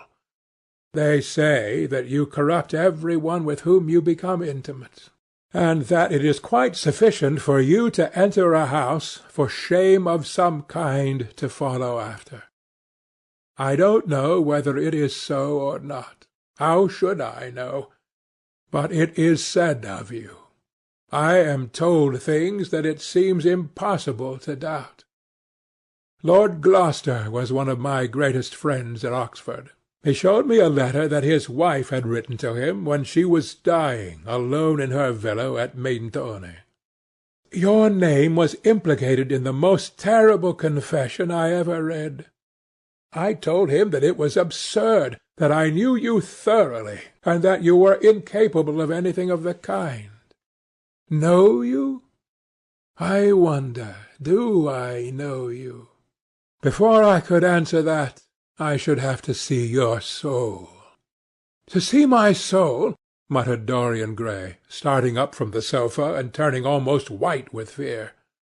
Yes, answered Hallward gravely, and with deep-toned sorrow in his voice, to see your soul. But only God can do that. A bitter laugh of mockery broke from the lips of the younger man. You shall see it yourself, to-night, he cried, seizing a lamp from the table. Come, it is your own handiwork. Why shouldn't you look at it? You can tell the world all about it afterwards, if you choose. Nobody would believe you. If they did believe you, they would like me all the better for it.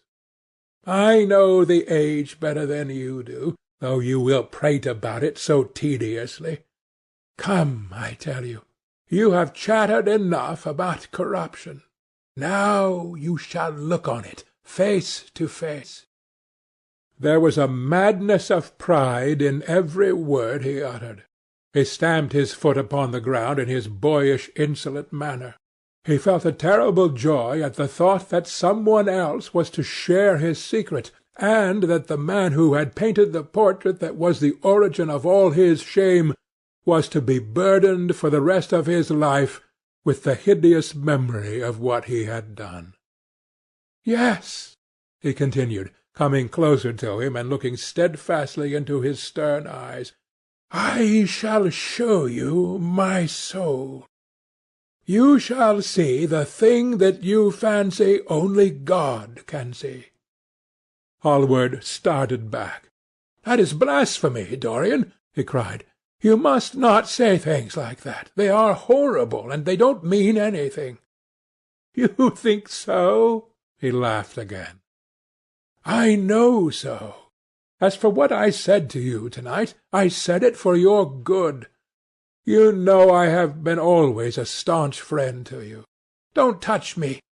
Finish what you have to say." A twisted flash of pain shot across the painter's face. He paused for a moment, and a wild feeling of pity came over him. After all, what right had he to pry into the life of Dorian Gray? If he had done a tithe of what was rumoured about him, how much he must have suffered! Then he straightened himself up, and walked over to the fireplace, and stood there, looking at the burning logs with their frost-like ashes and their throbbing cores of flame. "I am waiting, Basil," said the young man in a hard, clear voice. He turned round. "What I have to say is this," he cried. "You must give me some answer to these horrible charges that are made against you. If you tell me that they are absolutely untrue from beginning to end, I shall believe you. Deny them, Dorian, deny them. Can't you see what I am going through? My God, don't tell me that you are bad and corrupt and shameful." Dorian Gray smiled. There was a curl of contempt in his lips. "Come upstairs, Basil," he said quietly. "I keep a diary of my life from day to day, and it never leaves the room in which it is written. I shall show it to you if you come with me." "I shall come with you, Dorian, if you wish it. I see I have missed my train. That makes no matter. I can go to-morrow. But don't ask me to read anything to-night. All I want is a plain answer to my question." "That shall be given to you upstairs. I could not give it here. You will not have to read long." End of Chapter 12. Chapter 13 of The Picture of Dorian Gray, by Oscar Wilde. He passed out of the room and began the ascent, Basil Hallward following close behind. They walked softly, as men do instinctively at night. The lamp cast fantastic shadows on the wall and staircase. A rising wind made some of the windows rattle. When they reached the top landing, Dorian set the lamp down on the floor, and, taking out the key, turned it in the lock. "You insist on knowing, Basil?" he asked in a low voice. "Yes." "I am delighted," he answered, smiling. Then he added, somewhat harshly, "You are the one man in the world who is entitled to know everything about me. You have had more to do with my life than you think." And taking up the lamp, he opened the door and went in. A cold current of air passed them, and the light shot up for a moment in a flame of murky orange. He shuddered. "Shut the door behind you," he whispered. as he placed the lamp on the table. Hallward glanced round him with a puzzled expression. The room looked as if it had not been lived in for years. A faded Flemish tapestry, a curtained picture, an old Italian cassone, and an almost empty bookcase, that was all that it seemed to contain, besides a chair and a table. As Dorian Gray was lighting a half-burned candle that was standing on the mantel-shelf, he saw that the whole place was covered with dust, and that the carpet was in holes. A mouse ran scuffling behind the wainscoting. There was a damp odour of mildew.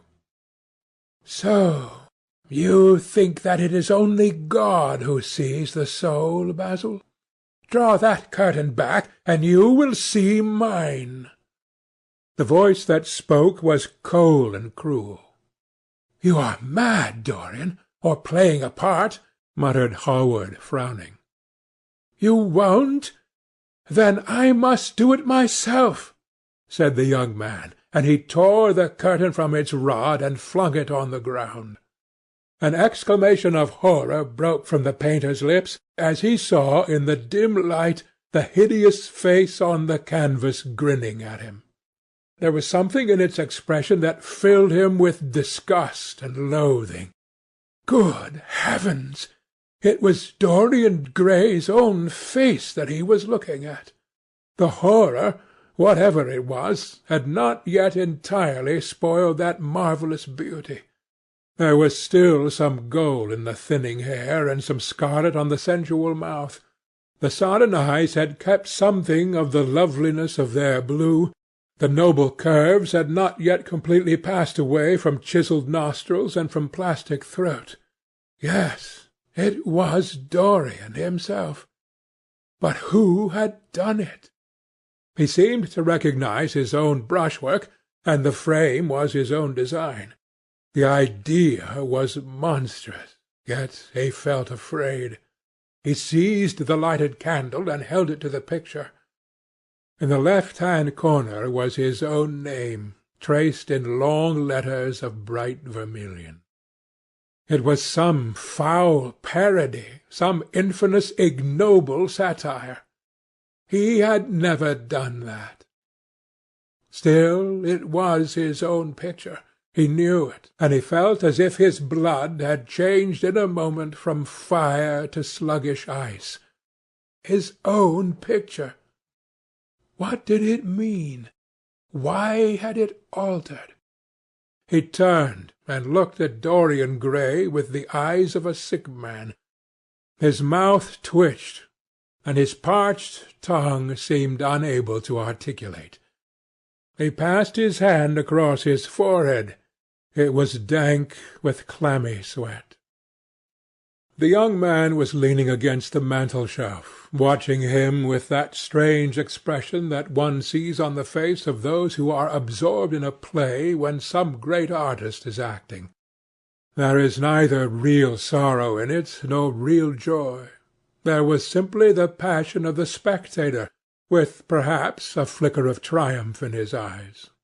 He had taken the flower out of his coat, and was smelling it, or pretending to do so. "What does this mean?" cried Hallward at last. His own voice sounded shrill and curious in his ears. "Years ago, when I was a boy," said Dorian Gray, crushing the flower in his hand, "you met me, flattered me, taught me to be vain of my good looks. One day you introduced me to a friend of yours, who explained to me the wonder of youth, and you finished a portrait of me that revealed to me the wonder of beauty. In a mad moment that even now I don't know whether I regret or not, I made a wish. Perhaps you would call it a prayer. I remember it. Oh, how well I remember it! No, the thing is impossible. The room is damp. Mildew has got into the canvas. The paints I used had some wretched mineral poison in them. I tell you the thing is impossible." "Ah, what is impossible?" murmured the young man, going over to the window and leaning his forehead against the cold, mist-stained glass. "You told me you had destroyed it. I was wrong. It has destroyed me. I don't believe it is my picture." "Can't you see your ideal in it?" said Dorian bitterly. "My ideal, as you call it, as you called it. There was nothing evil in it, nothing shameful. You were to me such an ideal as I shall never meet again. This is the face of a satyr. It is the face of my soul. Christ! What a thing I must have worshipped! It has the eyes of a devil. Each of us has heaven and hell in him, Basil," cried Dorian with a wild gesture of despair. Hallward turned again to the portrait and gazed at it. "My God!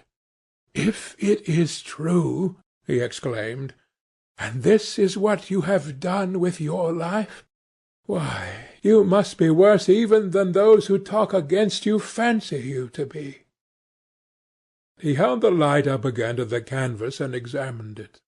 The surface seemed to be quite undisturbed, and as he had left it. It was from within, apparently, that the foulness and horror had come. Through some strange quickening of inner life, the leprosies of sin were slowly eating the thing away. The rotting of a corpse in a watery grave was not so fearful. His hand shook, and the candle fell from its socket on the floor and lay there sputtering. He placed his foot on it and put it out. Then he flung himself into the rickety chair that was standing by the table, and buried his face in his hands. "Good God, Dorian! What a lesson! What an awful lesson!" There was no answer, but he could hear the young man sobbing at the window. "Pray, Dorian, pray," he murmured. "What is it that one was taught to say in one's boyhood? Lead us not into temptation. Forgive us our sins. Wash away our iniquities. Let us say that together. The prayer of your pride has been answered. The prayer of your repentance will be answered also. I worshipped you too much. I am punished for it. You worshipped yourself too much. We are both punished." Dorian Gray turned slowly around and looked at him with tear-dimmed eyes. "It is too late, Basil," he faltered. "It is never too late, Dorian. Let us kneel down, and try if we cannot remember a prayer. Isn't there a verse somewhere? Though your sins be as scarlet, yet I will make them white as snow. Those words mean nothing to me now. Hush! Don't say that. You have done enough evil in your life. My God! Don't you see that accursed thing leering at us?" Dorian Gray glanced at the picture, and suddenly an uncontrollable feeling of hatred for Basil Hallward came over him, as though it had been suggested to him by the image on the canvas, whispered into his ear by those grinning lips. The mad passions of a hunted animal stirred within him, and he loathed the man who was seated at the table more than in his whole life he had ever loathed anything. He glanced wildly around. Something glimmered on the top of the painted chest that faced him. His eye fell on it. He knew what it was. It was a knife that he had brought up some days before to cut a piece of cord, and had forgotten to take away with him. He moved slowly towards it, passing Hallward as he did. As soon as he got behind him, he seized it and turned round. Hallward stirred in his chair as if he was going to rise. He rushed at him, and dug the knife into the great vein that is behind the ear, crushing the man's head down on the table, and stabbing again and again. There was a stifled groan, and the horrible sound of someone choking with blood. 3 times the outstretched arms shot up convulsively. waving grotesque, stiff-fingered hands in the air. He stabbed him twice more, but the man did not move. Something began to trickle on the floor. He waited for a moment, still pressing the head down. Then he threw the knife on the table and listened. He could hear nothing but the drip, drip on the threadbare carpet. He opened the door and went out on the landing. The house was absolutely quiet. No one was about. For a few seconds he stood, bending over the balustrade and peering down into the black, seething well of darkness. Then he took out the key and returned to the room, locking himself in as he did so. The thing was still seated in the chair, straining over the table with bowed head and humped back and long, fantastic arms. Had it not been for the red, jagged tear in the neck and the clotted black pool that was slowly widening on the table, one would have said that the man was simply asleep. How quickly it had all been done! He felt strangely calm, and, walking over to the window, opened it and stepped out on the balcony. The wind had blown the fog away, and the sky was like a monstrous peacock's tail, starred with myriads of golden eyes. He looked down and saw the policeman going his rounds and flashing the long beam of his lantern on the doors of the silent houses.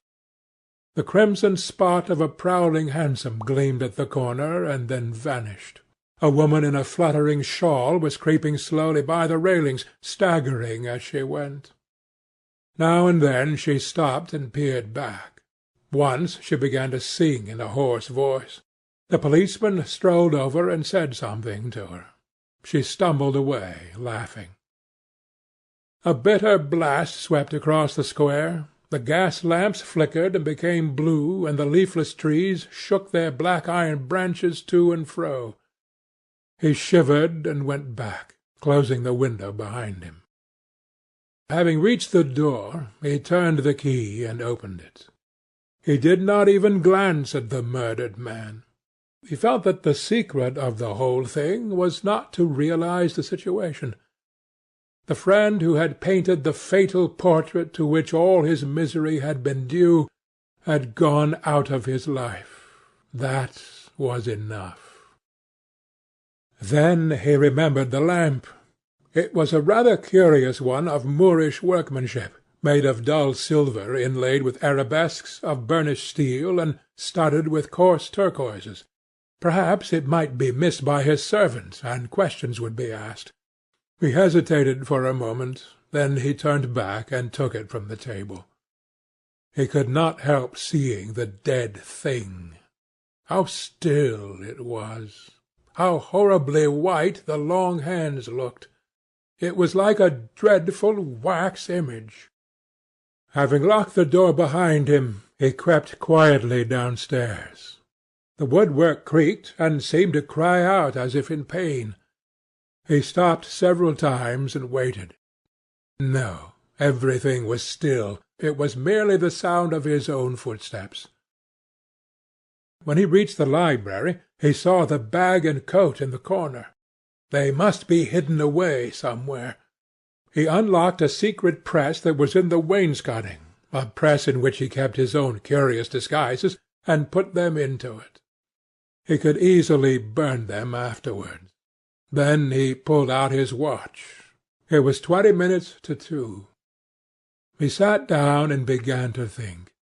Every year, every month almost, men were strangled in England for what he had done.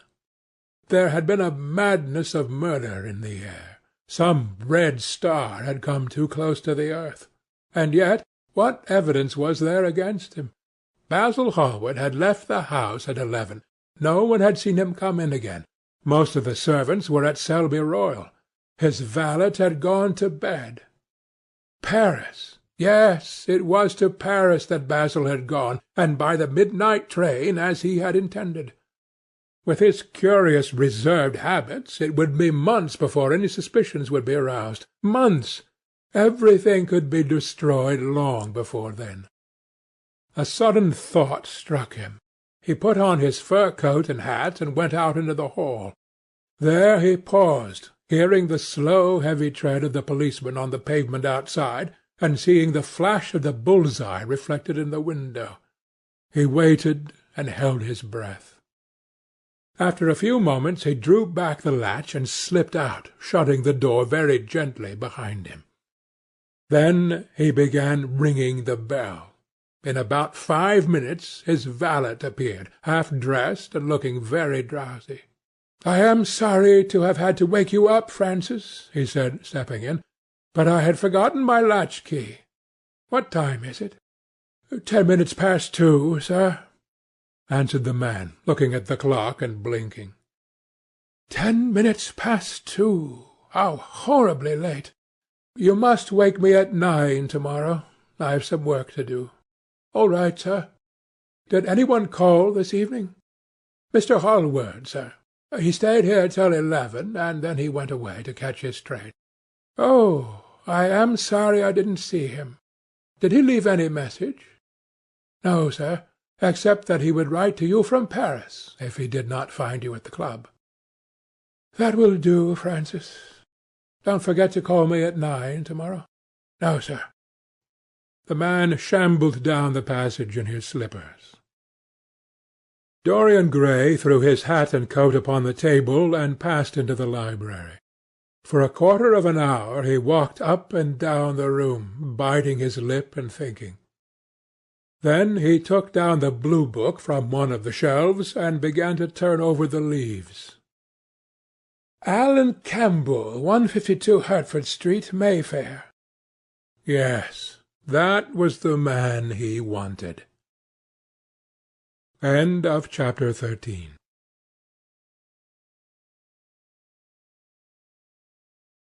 Chapter 14 of The Picture of Dorian Gray, by Oscar Wilde. At 9 o'clock the next morning his servant came in with a cup of chocolate on a tray and opened the shutters. Dorian was sleeping quite peacefully, lying on his right side with one hand underneath his cheek. He looked like a boy who had been tired out with play or study.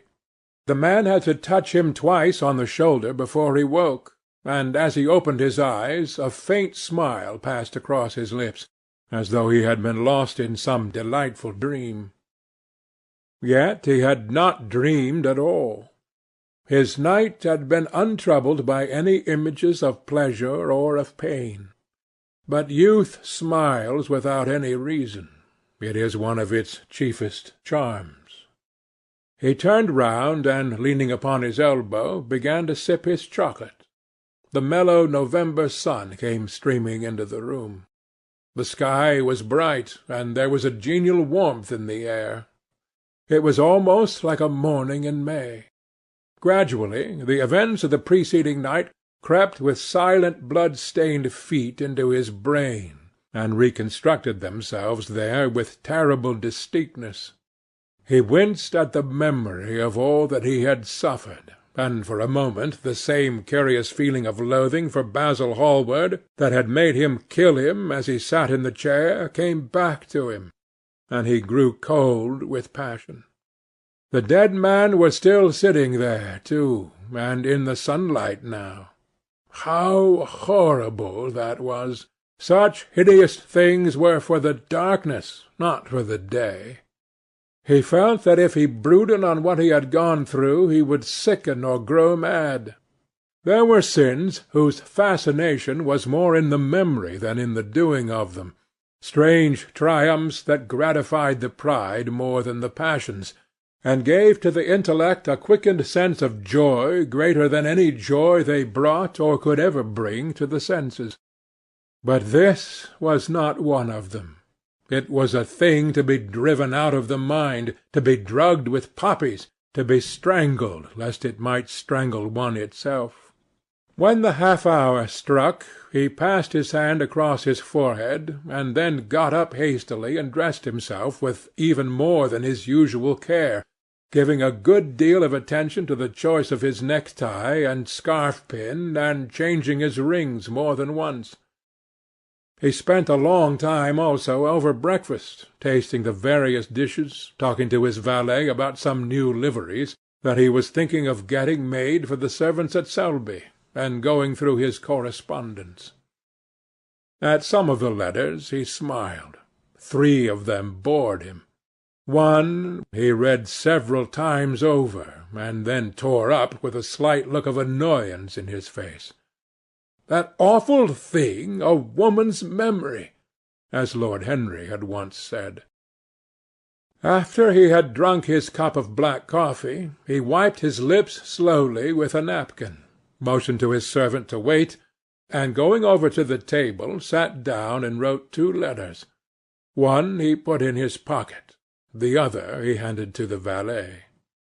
"Take this round to 152 Hertford Street, Francis, and if Mr. Campbell is out of town, get his address." As soon as he was alone, he lit a cigarette and began sketching upon a piece of paper, drawing first flowers and bits of architecture, and then human faces. Suddenly he remarked that every face that he drew seemed to have a fantastic likeness to Basil Hallward. He frowned, and, getting up, went over to the bookcase and took out a volume at hazard.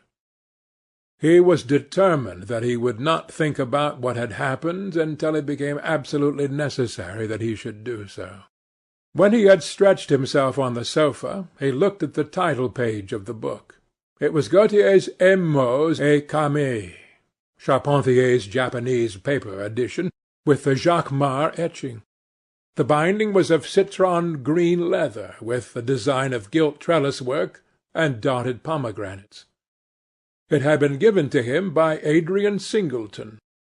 As he turned over the pages, his eye fell on the poem about the hand of Lacenaire, the cold yellow hand, du supplice sans corps mal lavé, with its downy red hairs and its doigts de faune. He glanced at his own white taper fingers, shuddering slightly in spite of himself, and passed on till he came to those lovely stanzas upon Venice. Sur une gamme chromatique, le sein de Paris ruisselant, la venue de l'Adriatique, sort de l'eau son corps rose et blanc. Le dôme, c'est l'azur des ondes, suivant la phrase au pur contour, s'enflant comme des gorges rondes que soulève un soupir d'amour. L'esquif à bord et me déposait, jetant son amarre au pilier, devant une façade rose, sur le marbre d'un escalier. How exquisite they were! As one read them, one seemed to be floating down the green waterways of the pink and pearl city, seated in a black gondola with silver prow and trailing curtains. The mere lines looked to him like those straight lines of turquoise blue that follow one as one pushes out to the Lido. The sudden flashes of colour reminded him of the gleam of the opal and iris-throated birds that flutter round the tall honeycombed campanile, or stalk, with such stately grace, through the dim dust-stained arcades. Leaning back with half-closed eyes, he kept saying over and over to himself, Devant une façade rose, sur le marbre d'un escalier. The whole of Venice was in those 2 lines. He remembered the autumn that he had passed there, and a wonderful love that had stirred him to mad, delightful follies.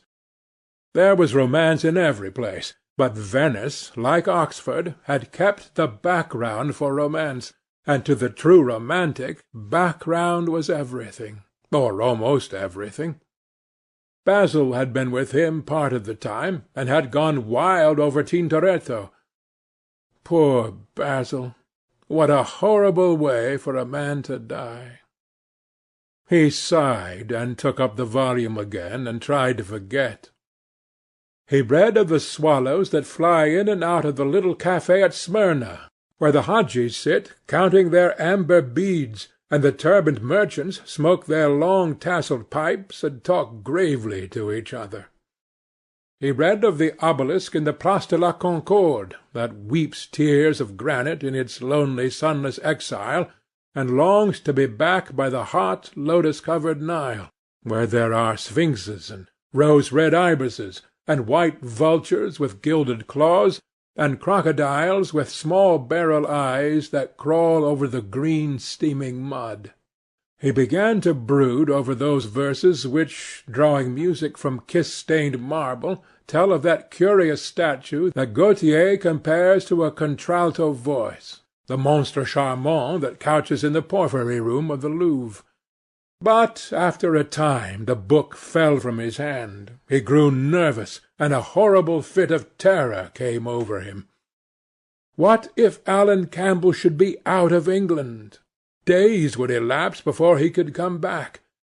Perhaps he might refuse to come. What could he do then? Every moment was of vital importance. They had been great friends once, 5 years before, almost inseparable indeed. Then the intimacy had come suddenly to an end.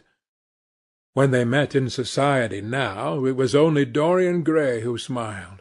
Alan Campbell never did. He was an extremely clever young man, though he had no real appreciation of the visible arts, and whatever little sense of beauty of poetry he possessed he had gained entirely from Dorian. His dominant intellectual passion was for science. At Cambridge he had spent a great deal of his time working in the laboratory, and had taken a good class in the natural science tripos of his year. Indeed, he was still devoted to the study of chemistry, and had a laboratory of his own, in which he used to shut himself up all day long, greatly to the annoyance of his mother, who had set her heart on his standing for Parliament, and had a vague idea that a chemist was a person who made up prescriptions. He was an excellent musician, however, as well, and played both the violin and the piano better than most amateurs. In fact, it was music that had first brought him and Dorian Gray together, music and that indefinable attraction that Dorian seemed to be able to exercise whenever he wished, and, indeed, exercised often without being conscious of it. They had met at Lady Berkshire's the night that Rubinstein played there, and after that used to be seen together at the opera and wherever good music was going on. For 18 months their intimacy lasted. Campbell was always either at Selby Royal or in Grosvenor Square. To him, as to many others, Dorian Gray was the type of everything that is wonderful and fascinating in life. Whether or not a quarrel had taken place between them, no one ever knew. But suddenly people remarked that they scarcely spoke when they met, and that Campbell seemed always to go away early from any party at which Dorian Gray was present.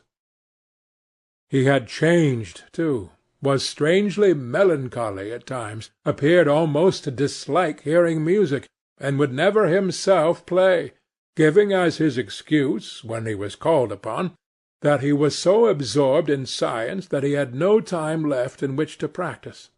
And this was certainly true.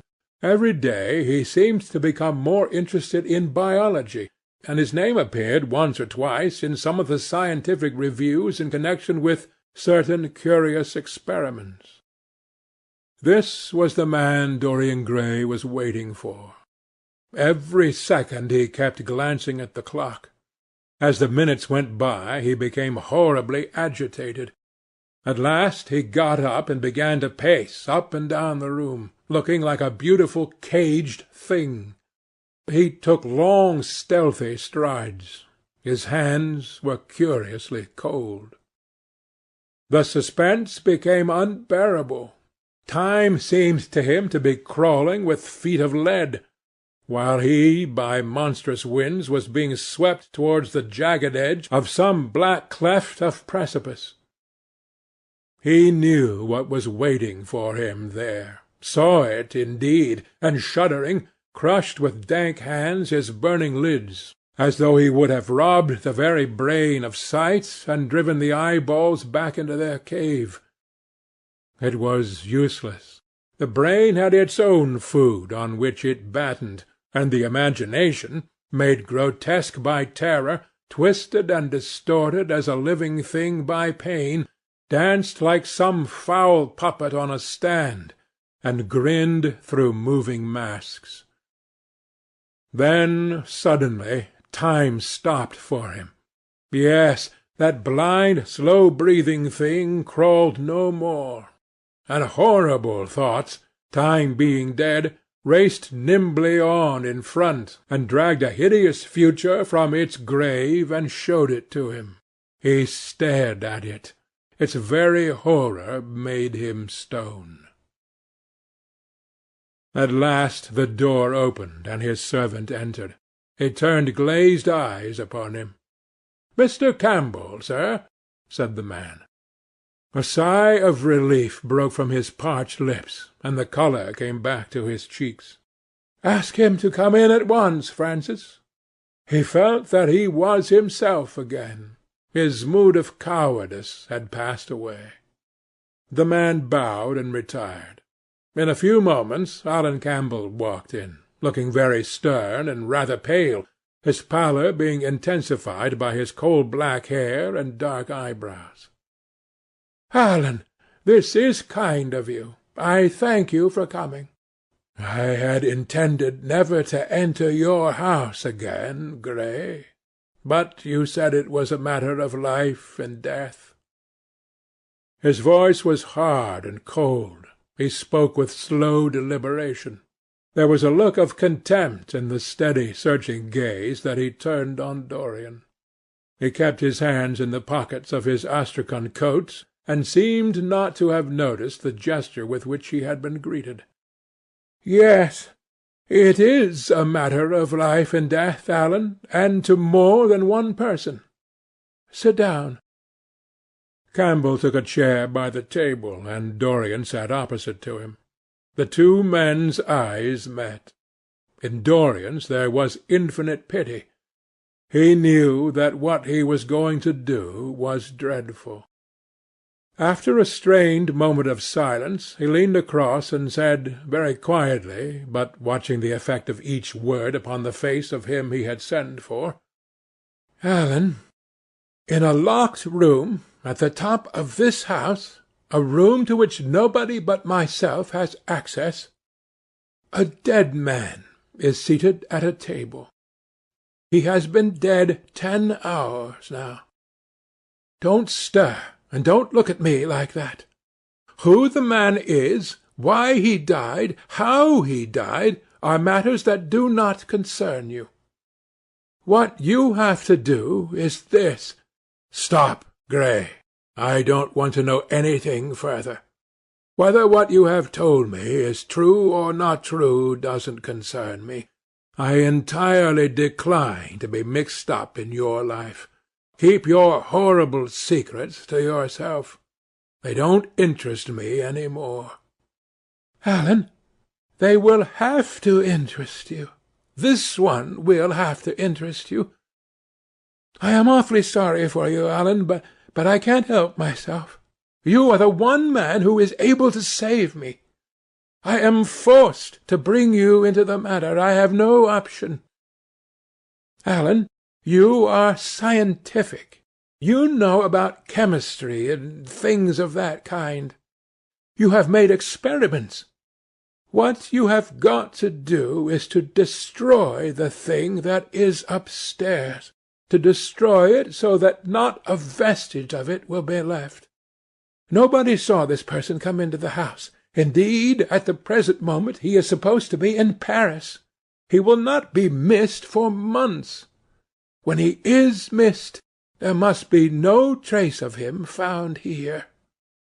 You, Alan, you must change him, and everything that belongs to him, into a handful of ashes, that I may scatter into the air.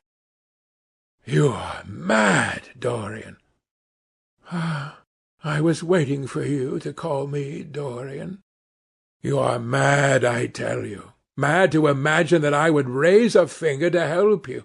Mad to make this monstrous confession.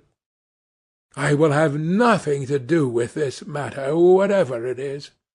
Do you think I am going to peril my reputation for you? What is it to me what devil's work you are up to? It was suicide, Alan. I am glad of that. But who drove him to it? You, I should fancy. Do you still refuse to do this for me? Of course I refuse. I will have absolutely nothing to do with it. I don't care what shame comes on you. You deserve it all. I should not be sorry to see you disgraced, publicly disgraced. How dare you ask me, of all men in the world, to mix myself up in this horror? I should have thought you knew more about people's characters. Your friend, Lord Henry Wotton, can't have taught you much about psychology, whatever else he has taught you. Nothing will induce me to stir a step to help you. You have come to the wrong man. Go to some of your friends. Don't come to me. Alan, it was murder. I killed him. You don't know what he had made me suffer. Whatever my life is, he had more to do with the making or the marring of it than poor Harry has had. He may not have intended it, but the result was the same. Murder! Murder! Good God, Dorian, is that what you have come to? I shall not inform upon you. It is not my business. Besides, without my stirring in the matter, you are certain to be arrested. Nobody ever commits a crime without doing something stupid. But I will have nothing to do with it. You must have something to do with it. Wait a moment. Listen to me. Only listen, Alan. All I ask of you is to perform a certain scientific experiment. You go to hospitals and dead-houses, and the horrors that you do there don't affect you. If in some hideous dissecting-room or fetid laboratory you found this man lying on a leaden table, with red gutters scooped out in it for the blood to flow through, you would simply look upon him as an admirable subject. You would not turn a hair. You would not believe that you were doing anything wrong. On the contrary, you would probably feel that you were benefiting the human race, or increasing the sum of knowledge in the world, or gratifying intellectual curiosity, or something of that kind. What I want you to do is merely what you have often done before. Indeed, to destroy a body must be far less horrible than what you are accustomed to work at. And remember, it is the only piece of evidence against me. If it is discovered, I am lost, and it is sure to be discovered, unless you help me. I have no desire to help you. I am simply indifferent to the whole thing. It has nothing to do with me. Alan, I entreat you. Think of the position I am in. Just before you came, I almost fainted with terror. You may know terror yourself some day. No, don't think of that. Look at the matter purely from the scientific point of view. You don't inquire where the dead things on which you experiment come from. Don't inquire now. I have told you too much as it is. But I beg of you to do this. We were friends once, Alan. Don't speak about those days, Dorian. They are dead. The dead linger sometimes. The man upstairs will not go away. He is sitting at the table with bowed head and outstretched arms. Alan, Alan, if you don't come to my assistance, I am ruined. Why, they will hang me, Alan. Don't you understand? They will hang me for what I have done. There is no good in prolonging this scene. I absolutely refuse to do anything in the matter. It is insane of you to ask me." "You refuse?" "Yes." "I entreat you, Alan." "It is useless." The same look of pity came into Dorian Gray's eyes. Then he stretched out his hand, took a piece of paper, and wrote something on it. He read it over twice, folded it carefully, and pushed it across the table. Having done this, he got up and went over to the window. Campbell looked at him in surprise, and then took up the paper and opened it. As he read it, his face became ghastly pale, and he fell back in his chair. A horrible sense of sickness came over him. He felt as if his heart was beating itself to death in some empty hollow. After 2 or 3 minutes of terrible silence, Dorian turned round and came and stood behind him, putting his hand upon his shoulder. "I am so sorry for you, Alan," he murmured. "But you leave me no alternative. I have a letter written already. Here it is. You see the address. If you don't help me, I must send it. If you don't help me, I will send it. You know what the result will be. But you are going to help me. It is impossible for you to refuse now. I tried to spare you. You will do me the justice to admit that. You were stern, harsh, offensive. You treated me as no man has ever dared to treat me. No living man, at any rate. I bore it all.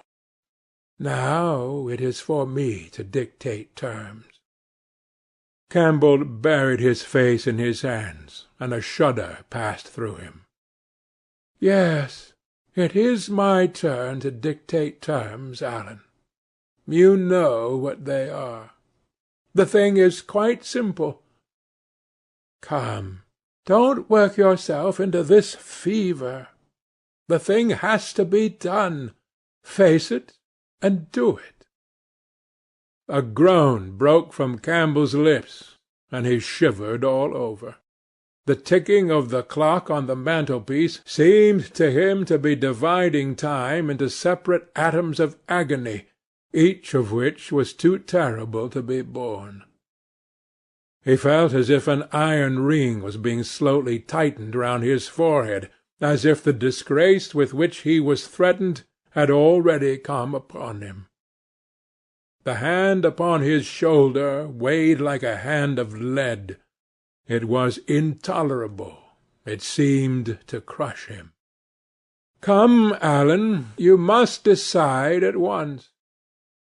"I cannot do it," he said mechanically, as though words could alter things. "You must. You have no choice. Don't delay." He hesitated a moment. "Is there a fire in the room upstairs?" "Yes, there is a gas fire with asbestos." "I shall have to go home and get some things from the laboratory." "No, Alan, you must not leave the house. Write out on a sheet of notepaper what you want, and my servant will take a cab and bring the things back to you." Campbell scrawled a few lines, blotted them, and addressed an envelope to his assistant. Dorian took the note up and read it carefully. Then he rang the bell and gave it to his valet, with orders to return as soon as possible, and to bring the things with him. As the hall door shut, Campbell started nervously, and having got up from the chair, went over to the chimney-piece. He was shivering with a kind of ague. For nearly 20 minutes neither of the men spoke.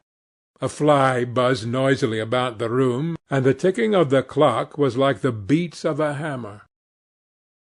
As the chime struck 1, Campbell turned round, and looking at Dorian Gray, saw that his eyes were filled with tears. There was something in the purity and refinement of that sad face that seemed to enrage him. "You are infamous, absolutely infamous," he muttered. "Hush, Alan. You have saved my life," said Dorian. "Your life? Good heavens, what a life that is! You have gone from corruption to corruption, and now you have culminated in crime. In doing what I am going to do, what you force me to do, it is not of your life that I am thinking." "Ah, Alan," murmured Dorian with a sigh, "I wish you had 1,000th part of the pity for me that I have for you." He turned away as he spoke, and stood looking out at the garden. Campbell made no answer.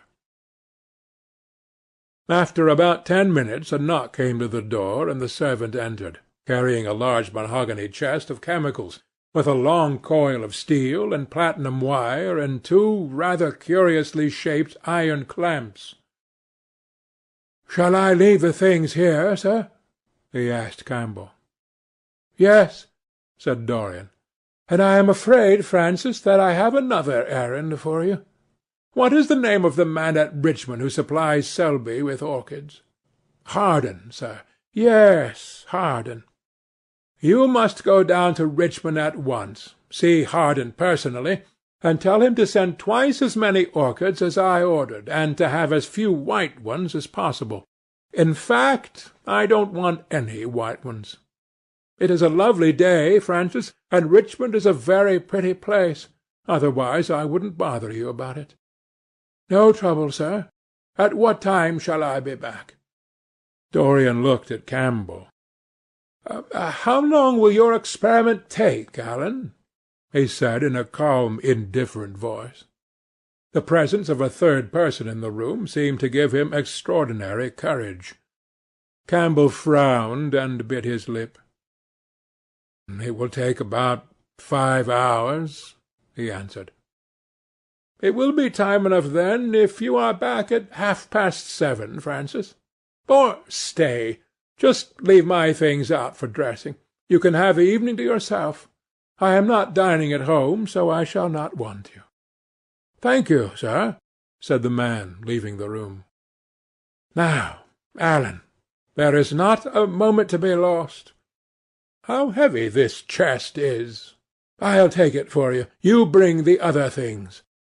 He spoke rapidly and in an authoritative manner. Campbell felt dominated by him. They left the room together. When they reached the top landing, Dorian took out the key and turned it in the lock. Then he stopped, and a troubled look came into his eyes. He shuddered. "I don't think I can go in, Alan," he murmured.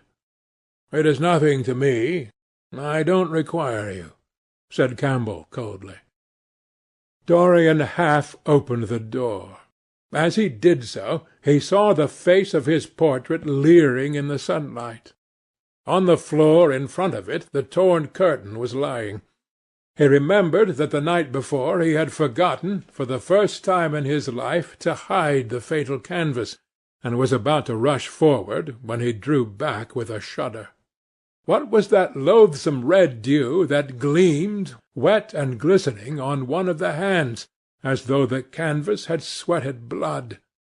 How horrible it was! More horrible it seemed to him for the moment than the silent thing that he knew was stretched across the table, the thing whose grotesque misshapen shadow on the spotted carpet showed him that it had not stirred, but was still there as he had left it.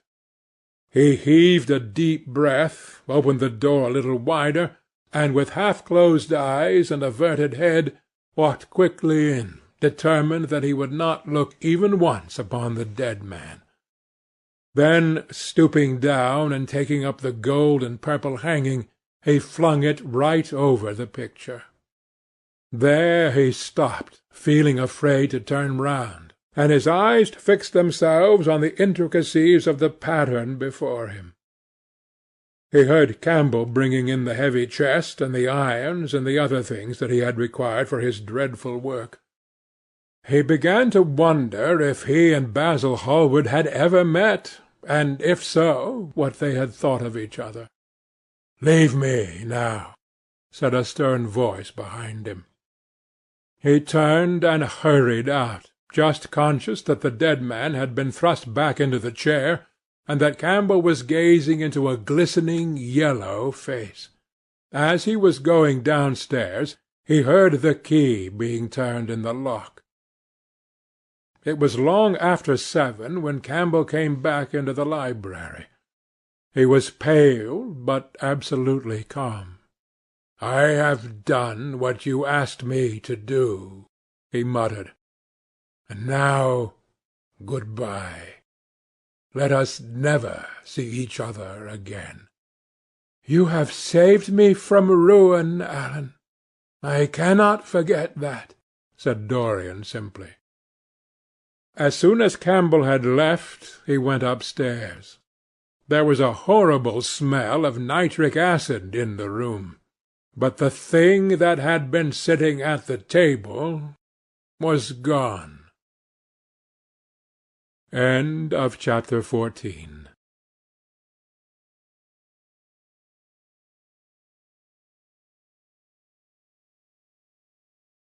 Chapter 15 of The Picture of Dorian Gray, by Oscar Wilde.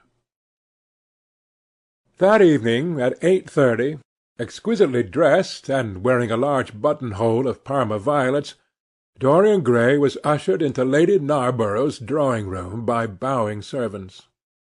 His forehead was throbbing with maddened nerves, and he felt wildly excited, but his manner as he bent over his hostess's hand was as easy and graceful as ever.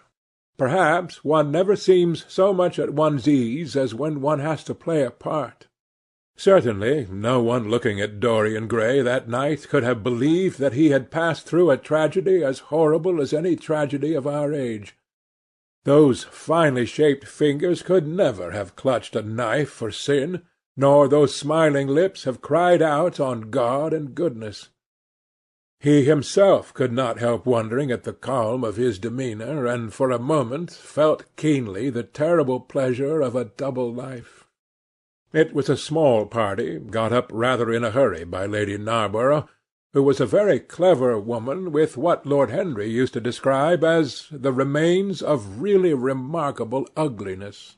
She had proved an excellent wife to one of our most tedious ambassadors, and having buried her husband properly in a marble mausoleum, which she had herself designed, and married off her daughters to some rich, rather elderly men, she devoted herself now to the pleasures of French fiction, French cookery, and French esprit, when she could get it. Dorian was one of her especial favourites, and she always told them that she was extremely glad she had not met him in early life. "I know, my dear, I should have fallen madly in love with you," she used to say, "and thrown my bonnet right over the mills for your sake. It is most fortunate that you were not thought of at the time.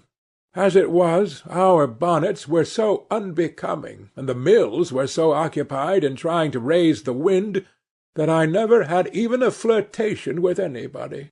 However, that was all Narborough's fault. He was dreadfully short-sighted, and there is no pleasure in taking in a husband who never sees anything." Her guests this evening were rather tedious. The fact was, as she explained to Dorian, behind a very shabby fan, one of her married daughters had come up quite suddenly to stay with her, and to make matters worse had actually brought her husband with her. "I think it is most unkind of her, my dear," she whispered. "Of course I go and stay with them every summer after I come from Hamburg, but then an old woman like me must have fresh air sometimes, and besides, I really wake them up. You don't know what an existence they lead down there. It is pure, unadulterated country life. They get up early, because they have so much to do, and go to bed early, because they have so little to think about. There has not been a scandal in the neighbourhood since the time of Queen Elizabeth, and consequently they all fall asleep after dinner. You shan't sit next either of them. You shall sit by me and amuse me." Dorian murmured a graceful compliment and looked round the room. Yes, it was certainly a tedious party. Two of the people he had never seen before, and the others consisted of Ernest Harrowden, one of those middle-aged mediocrities so common in London clubs, who have no enemies but are thoroughly disliked by their friends; Lady Ruxton, an overdressed woman of 47 with a hooked nose, who was always trying to get herself compromised, but was so peculiarly plain that to her great disappointment no one would ever believe anything against her; Mrs. Erlynne, a pushy nobody with a delightful lisp and Venetian red hair; Lady Alice Chapman, his hostess's daughter, a dowdy, dull girl, with one of those characteristic British faces that, once seen, are never remembered; and her husband, a red-cheeked, white-whiskered creature who, like so many of his class, was under the impression that inordinate joviality can atone for an entire lack of ideas. He was rather sorry he had come, till Lady Narborough, looking at the great ormolu gilt clock that sprawled in gaudy curves in the mauve-draped mantel-shelf, exclaimed, "How horrid of Henry Wotton to be so late! I sent round word to him this morning on chance, and he promised faithfully not to disappoint me." It was some consolation that Harry was to be there, and when the door opened, and he heard his slow musical voice lending charm to some insincere apology, he ceased to be bored. But at dinner he could not eat anything. Plate after plate went away untasted. Lady Narborough kept scolding him for what she called an insult to poor Adolphe, who invented the menu specially for you; and now and then Lord Henry looked across at him, wondering at his silence and abstracted manner. From time to time the butler filled his glass with champagne. He drank eagerly, and his thirst seemed to increase. "Dorian," said Lord Henry at last, as the chaud-froid was being handed round, "what is the matter with you to-night? You are quite out of sorts." "I believe he is in love," cried Lady Narborough, "and that he is afraid to tell me for fear I should be jealous. He is quite right. I certainly should."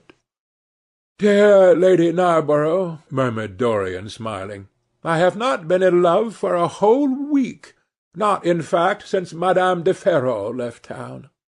"How you men can fall in love with that woman!" exclaimed the old lady. "I really cannot understand it." "It is simply because she remembers you when you were a little girl, Lady Narborough," said Lord Henry. "She is the one link between us and your short frocks." "She does not remember my short frocks at all, Lord Henry, but I remember her very well at Vienna 30 years ago, and how décolletée she was." "She is still décolletée," he answered, taking an olive in his long fingers.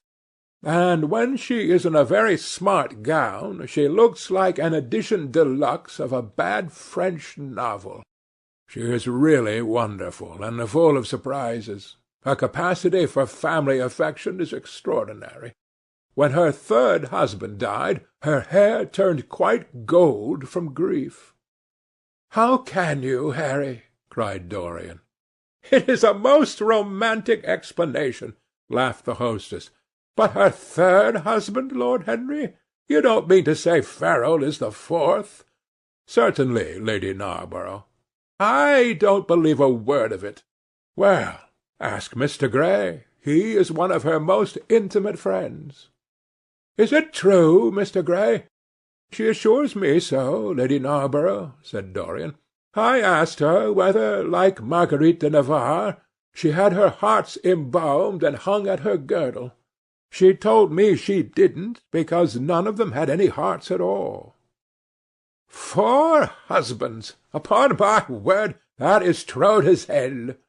True to that, I tell her, said Dorian. Oh, she is audacious enough for anything, my dear. And what is Pharaoh like? I don't know him. The husbands of very beautiful women belong to the criminal classes, said Lord Henry, sipping his wine. Lady Narborough hit him with her fan. Lord Henry, I am not at all surprised that the world says that you are extremely wicked. But what world says that? Asked Lord Henry, elevating his eyebrows. It can only be the next world. This world and I are on excellent terms. Everybody I know says you are very wicked, cried the old lady, shaking her head. Lord Henry looked serious for some moments. It is perfectly monstrous, he said at last, the way people go about nowadays saying things against one behind one's back that are absolutely and entirely true. Isn't he incorrigible? Cried Dorian, leaning forward in his chair. I hope so, said his hostess, laughing. But really, if you all worship Madame de Ferrol in this ridiculous way, I shall have to marry again so as to be in the fashion. You will never marry again, Lady Narborough, broke in Lord Henry. You were far too happy. When a woman marries again, it is because she detested her first husband. When a man marries again, it is because he adored his first wife. Women try their luck. Men risk theirs. Narborough wasn't perfect, cried the old lady. If he had been, you would not have loved him, my dear lady, was the rejoinder. Women love us for our defects. If we have enough of them, they will forgive us everything, even our intellects. You will never ask me to dinner again after saying this, I am afraid, Lady Narborough, but it is quite true. Of course it is true, Lord Henry. If we women did not love you for your defects, where would you all be? Not one of you would ever be married. You would be a set of unfortunate bachelors. Not, however, that would alter you much. Nowadays all the married men live like bachelors, and all the bachelors like married men. Fin de siècle, murmured Lord Henry. Fin de globe, answered his hostess. I wish it were fin du globe, said Dorian with a sigh. Life is a great disappointment. Ah, my dear, cried Lady Narborough, putting on her gloves, don't tell me that you have exhausted life. When a man says that, one knows that life has exhausted him. Lord Henry is very wicked, and I sometimes wish that I had been. But you are made to be good. You look so good. I must find you a nice wife. Lord Henry, don't you think that Mr. Gray should get married? I am always telling him so, Lady Narborough, said Lord Henry, with a bow. Well, we must look out for a suitable match for him. I shall go through Debrett carefully to-night, and draw out a list of all the eligible young ladies. With their ages, Lady Narborough? asked Dorian. Of course, with their ages, slightly edited. But nothing must be done in a hurry. I want it to be what the Morning Post calls a suitable alliance, and I want you both to be happy. What nonsense people talk about happy marriages, exclaimed Lord Henry. A man can be happy with any woman, as long as he does not love her. Ah, what a cynic you are, cried the old lady, pushing back her chair and nodding to Lady Ruxton. You must come and dine with me soon again. You are really an admirable tonic, much better than what Sir Andrew prescribes for me. You must tell me what people you would like to meet, though. I want it to be a delightful gathering. I like men who have a future, and women who have a past, he answered. Or do you think that would make it a petticoat party? I fear so, she said, laughing, as she stood up. 1,000 pardons, my dear Lady Ruxton, she added. I didn't see you hadn't finished your cigarette. Never mind, Lady Narborough. I smoke a great deal too much. I am going to limit myself for the future." "Pray don't, Lady Ruxton," said Lord Henry. "Moderation is a fatal thing. Enough is as bad as a meal. More than enough is as good as a feast." Lady Ruxton glanced at him curiously. "You must come and explain that to me some afternoon, Lord Henry. It sounds a fascinating theory," she murmured, as she swept out of the room. "Now, mind you don't stay too long over your politics and scandal," cried Lady Narborough from the door. "If you do, we are sure to squabble upstairs." The men laughed, and Mr. Chapman got up solemnly from the foot of the table and came over to the top. Dorian Gray changed his seat and went and sat by Lord Henry. Mr. Chapman began to talk in a loud voice about the situation in the House of Commons. He guffawed at his adversaries. The word doctrinaire, word full of terror to the British mind, reappeared from time to time between his explosions. An alliterative prefix served as an ornament of oratory. He hoisted the Union Jack on the pinnacles of thought. The inherited stupidity of the race, sound English common sense he jovially termed it, was shown to be the proper bulwark for society. A smile curved Lord Henry's lips, and he turned round and looked at Dorian. "Are you better, my dear fellow?" he asked. "You seemed rather out of sorts at dinner." "I am quite well, Harry. I am tired, that is all." "You were charming last night. The little duchess is quite devoted to you. She tells me she is going down to Selby. She has promised to come on the 20th. "Is Monmouth to be there too?" "Oh, yes, Harry." "He bores me dreadfully, almost as much as he bores her. She is very clever, too clever for a woman. She lacks the indefinable charm of weakness. It is the feet of clay that make the gold of the image precious. Her feet are very pretty, but they are not feet of clay. White porcelain feet, if you like. They have been through the fire, and what fire does not destroy, it hardens.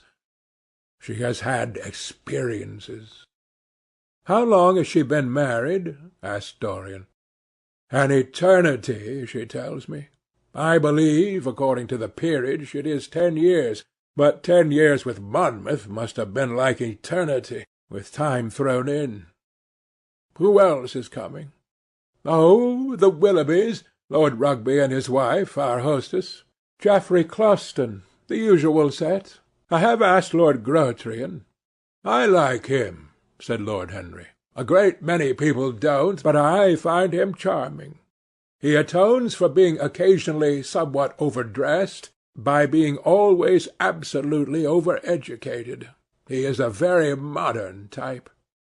"I don't know if he will be able to come, Harry. He may have to go to Monte Carlo with his father." "Oh, what a nuisance people's people are! Try and make him come. By the way, Dorian, you ran off very early last night. You left before 11. What did you do afterwards? Did you go straight home?" Dorian glanced at him hurriedly and frowned. "No, Harry," he said at last, "I did not get home till nearly 3. "Did you go to the club?" "Yes," he answered. Then he bit his lip. "No, I don't mean that. I didn't go to the club. I walked about. I forget what I did.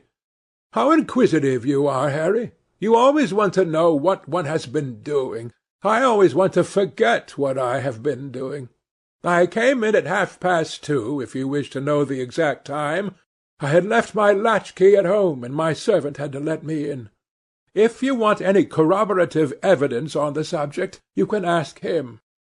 Lord Henry shrugged his shoulders. "My dear fellow, as if I cared! Let us go up to the drawing-room. No sherry, thank you, Mr. Chapman. Something has happened to you, Dorian. Tell me what it is. You are not yourself to-night." "Don't mind me, Harry. I am irritable and out of temper. I shall come round and see you to-morrow, or next day. Make my excuses to Lady Narborough. I shan't go upstairs.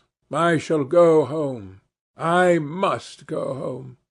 All right, Dorian. I dare say I shall see you to-morrow at tea-time. The Duchess is coming. I will try to be there, Harry, he said, leaving the room. As he drove back to his own house, he was conscious that the sense of terror he thought he had strangled had come back to him. Lord Henry's casual questioning had made him lose his nerve for the moment, and he wanted his nerve still. Things that were dangerous had to be destroyed.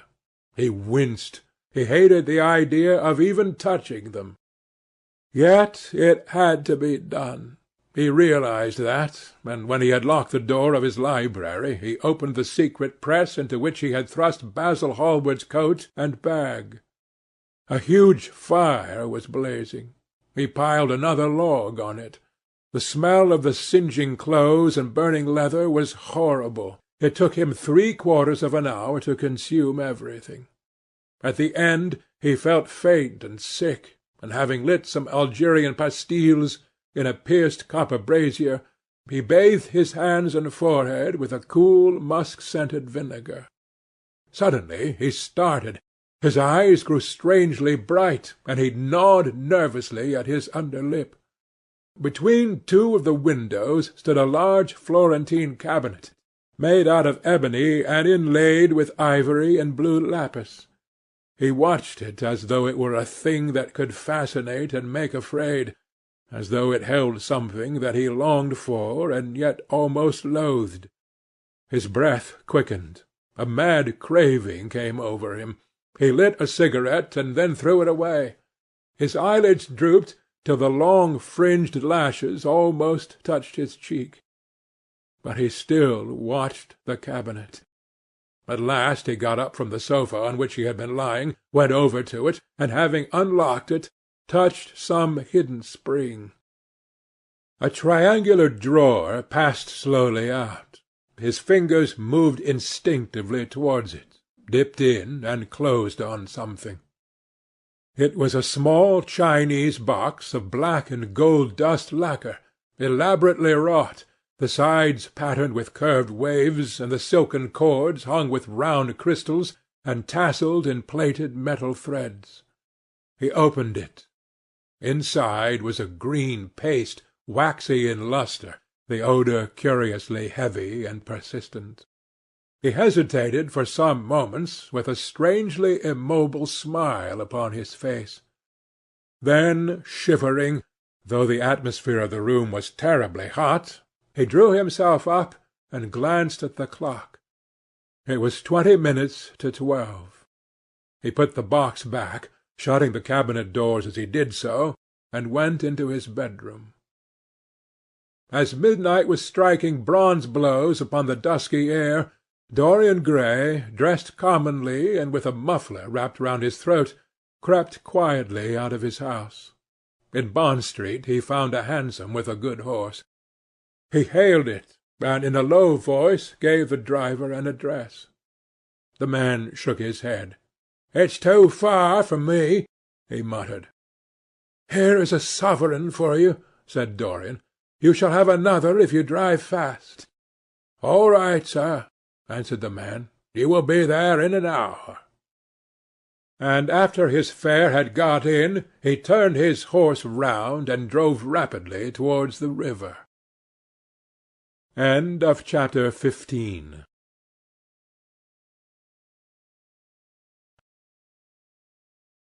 Chapter 16 of The Picture of Dorian Gray, by Oscar Wilde. A cold rain began to fall, and the blurred street lamps looked ghastly in the dripping mist. The public-houses were just closing, and dim men and women were clustering in broken groups round their doors. From some of the bars came the sound of horrible laughter. In others, drunkards brawled and screamed. Lying back in the hansom, with his hat pulled over his forehead, Dorian Gray watched with listless eyes the sordid shame of the great city, and now and then he repeated to himself the words that Lord Henry had said to him on the first day they had met. To cure the soul by means of the senses, and the senses by means of the soul. Yes, that was the secret. He had often tried it, and would try it again now. There were opium dens where one could buy oblivion, dens of horror where the memory of old sins could be destroyed by the madness of sins that were new. The moon hung low in the sky like a yellow skull. From time to time a huge misshapen cloud stretched a long arm across it and hid it. The gas lamps grew fewer, and the streets more narrow and gloomy. Once the man lost his way and had to drive back half a mile. A steam rose from the horse as it splashed up the puddles. The side windows of the hansom were clogged with a grey flannel mist. To cure the soul by means of the senses, and the senses by means of the soul. How the words rang in his ears! His soul certainly was sick to death. Was it true that the senses could cure it? Innocent blood had been spilled. What could atone for that? Ah, for that there was no atonement. But though forgiveness was impossible, forgetfulness was possible still, and he was determined to forget, to stamp the thing out, to crush it as one would crush the adder that had stung one. Indeed, what right had Basil to have spoken to him as he had done? Who had made him a judge over others? He had said things that were dreadful, horrible, not to be endured. On and on plodded the hansom, going slower, it seemed to him, at each step. He thrust up the trap and called to the man to drive faster. The hideous hunger for opium began to gnaw at him. His throat burned, and his delicate hands twitched nervously together. He struck at the horse madly with his stick. The driver laughed and whipped up. He laughed in answer, and the man was silent. The way seemed interminable, and the streets like the black web of some sprawling spider. The monotony became unbearable, and as the mist thickened, he felt afraid. Then they passed by lonely brick-fields. The fog was lighter here, and he could see the strange bottle-shaped kilns with their orange fan-like tongues of fire. A dog barked as they went by, and far away in the darkness some wandering seagull screamed. The horse stumbled in a rut, then swerved aside and broke into a gallop. After some time they left the clay road, and rattled again over rough paven streets. Most of the windows were dark, but now and then fantastic shadows were silhouetted against some lamp-lit blind. He watched them curiously. They moved like monstrous marionettes, and made gestures like live things. He hated them. A dull rage was in his heart. As they turned a corner, a woman yelled something at them from an open door, and two men ran after the hansom for about 100 yards. The driver beat at them with his whip. It is said that passion makes one think in a circle. Certainly, with hideous iteration, the bitten lips of Dorian Gray shaped and reshaped those subtle words that dealt with soul and sense, till he had found in them the whole expression, as it were, of his mood, and justified, by an intellectual approval, passions that without such justification would still have dominated his temper. From cell to cell of his brain crept the one thought, and the wild desire to live, most terrible of all man's appetites, quickened into force each trembling nerve and fibre.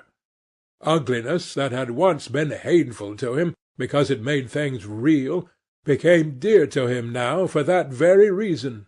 Ugliness was the one reality.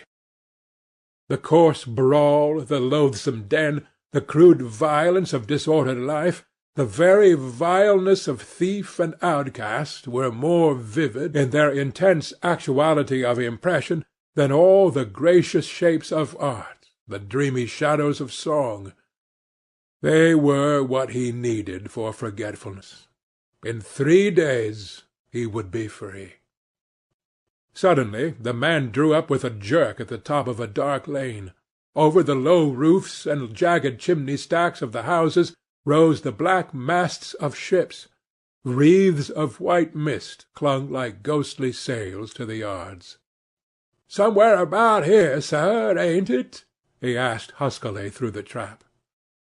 Dorian started and peered round. "This will do," he answered, and having got out hastily and given the driver the extra fare he had promised him, he walked quickly in the direction of the quay.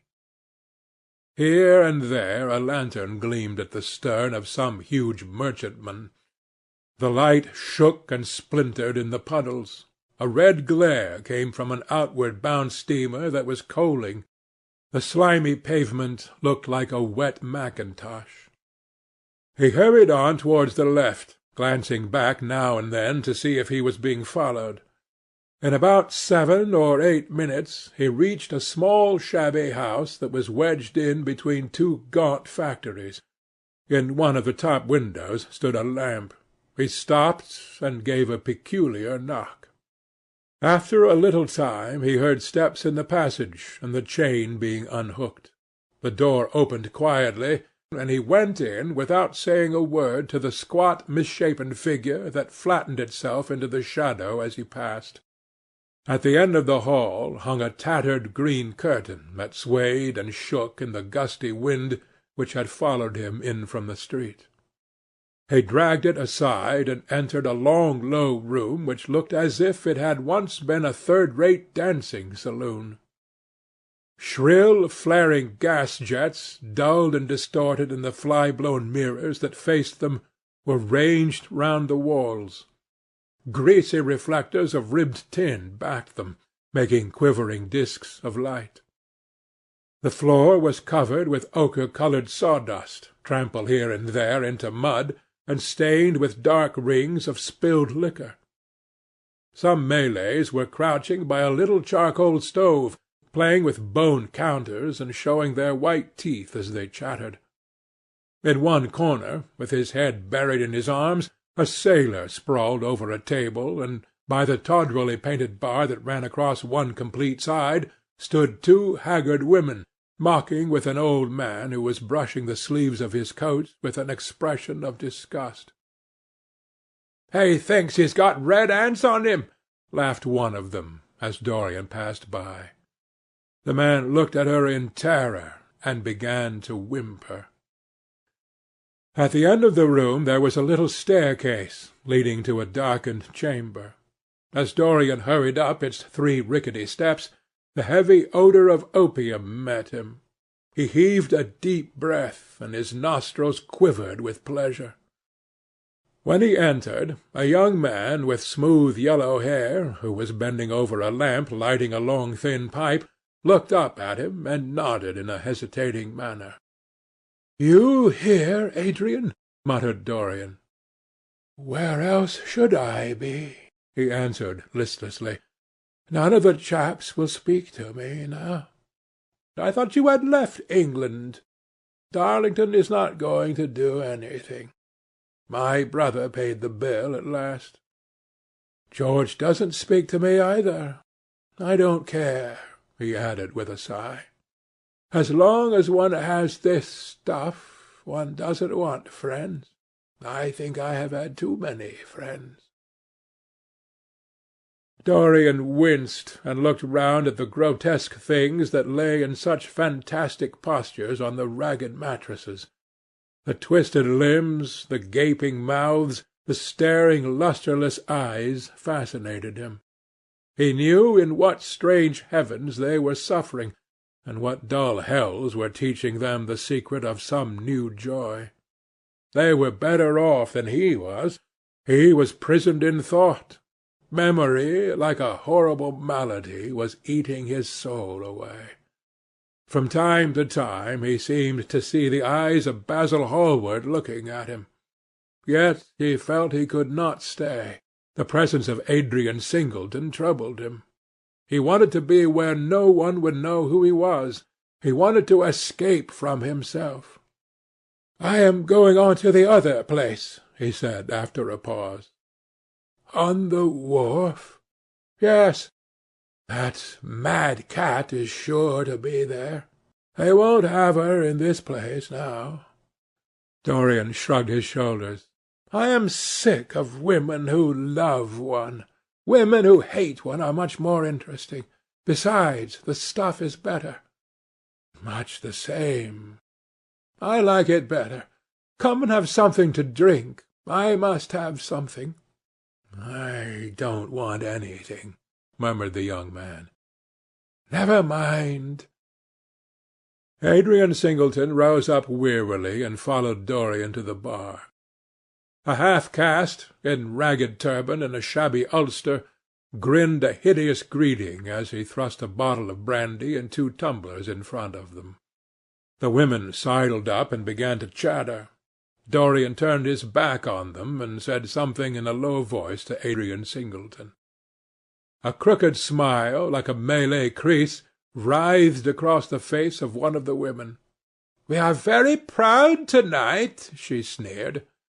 "For God's sake, don't talk to me," cried Dorian, stamping his foot on the ground. "What do you want? Money? Here it is. Don't ever talk to me again." 2 red sparks flashed for a moment in the woman's sodden eyes, then flickered out and left them dull and glazed. She tossed her head and raked the coins off the counter with greedy fingers. Her companion watched her enviously. "It's no use," sighed Adrian Singleton. "I don't care to go back. What does it matter? I am quite happy here." "You will write to me if you want anything, won't you?" said Dorian after a pause. "Perhaps." "Good night, then." "Good night," answered the young man, passing up the steps and wiping his parched mouth with a handkerchief. Dorian walked to the door with a look of pain in his face. As he drew the curtain aside, a hideous laugh broke from the painted lips of the woman who had taken his money. "There goes the devil's bargain," she hiccuped in a hoarse voice. "Curse you," he answered. "Don't call me that." She snapped her fingers. "Prince Charming is what you like to be called, ain't it?" she yelled after him.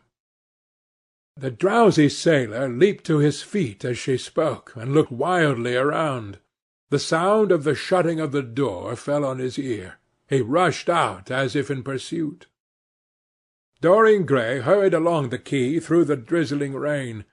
His meeting with Adrian Singleton had strangely moved him, and he wondered if the ruin of that young life was really to be laid at his door, as Basil Hallward had said to him with such infamy of insult.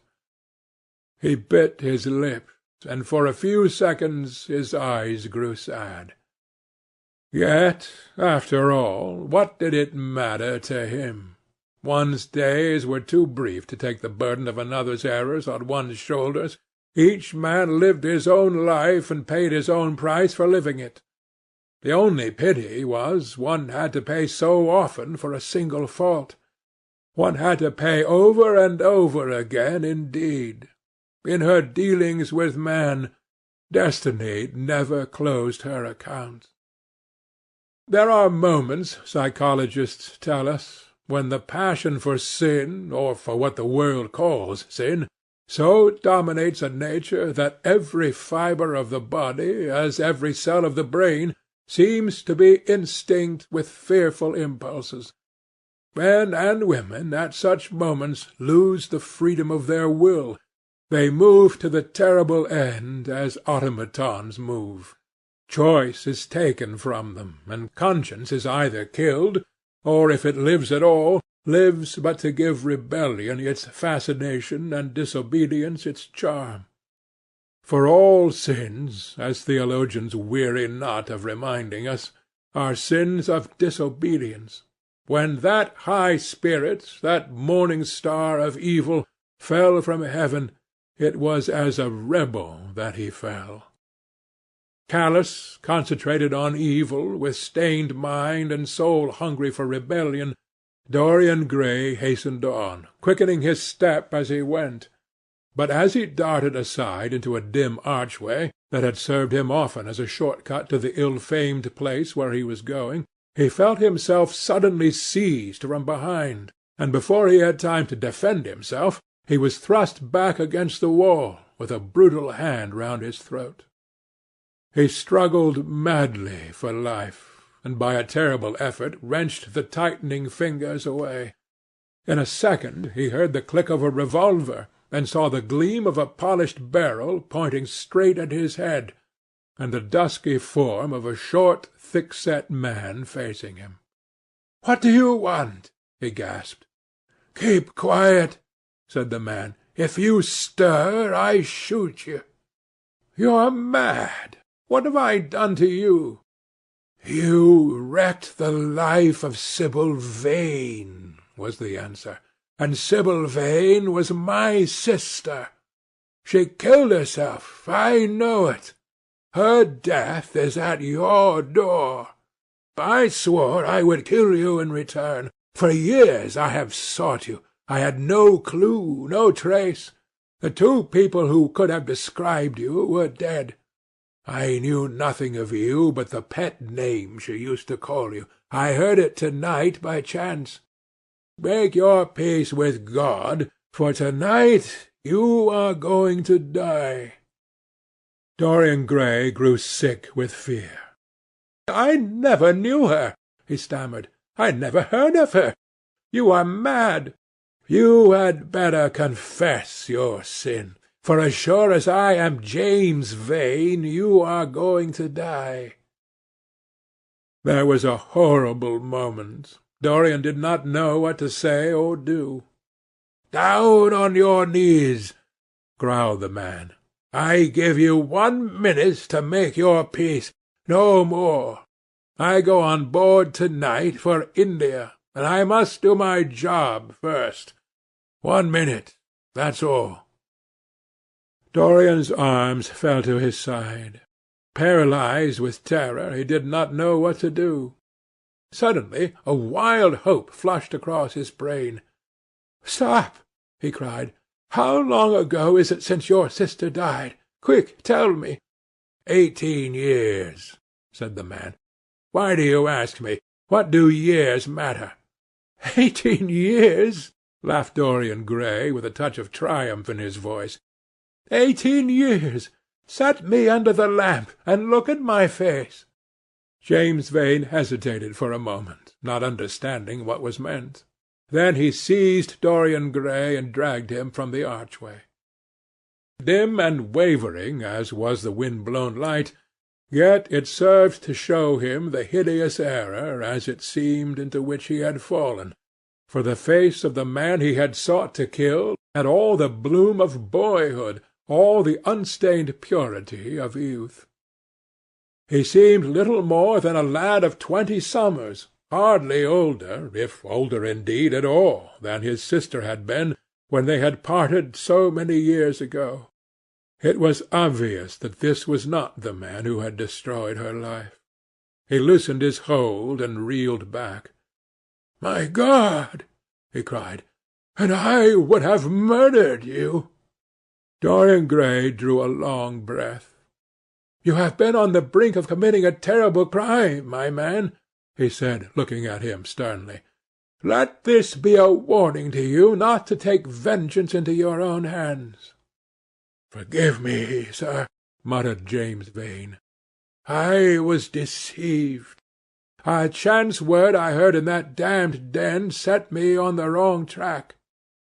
You had better go home now and put that pistol away, or you may get into trouble," said Dorian, turning on his heel and going slowly down the street. James Vane stood on the pavement in horror. He was trembling from head to foot.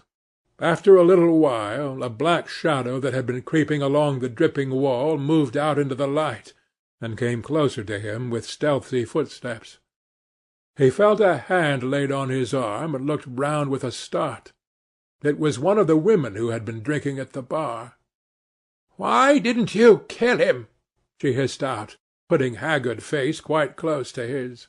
"I knew you were following him when you rushed out from Daly's. You fool! You should have killed him. He has lots of money, and he's as bad as bad."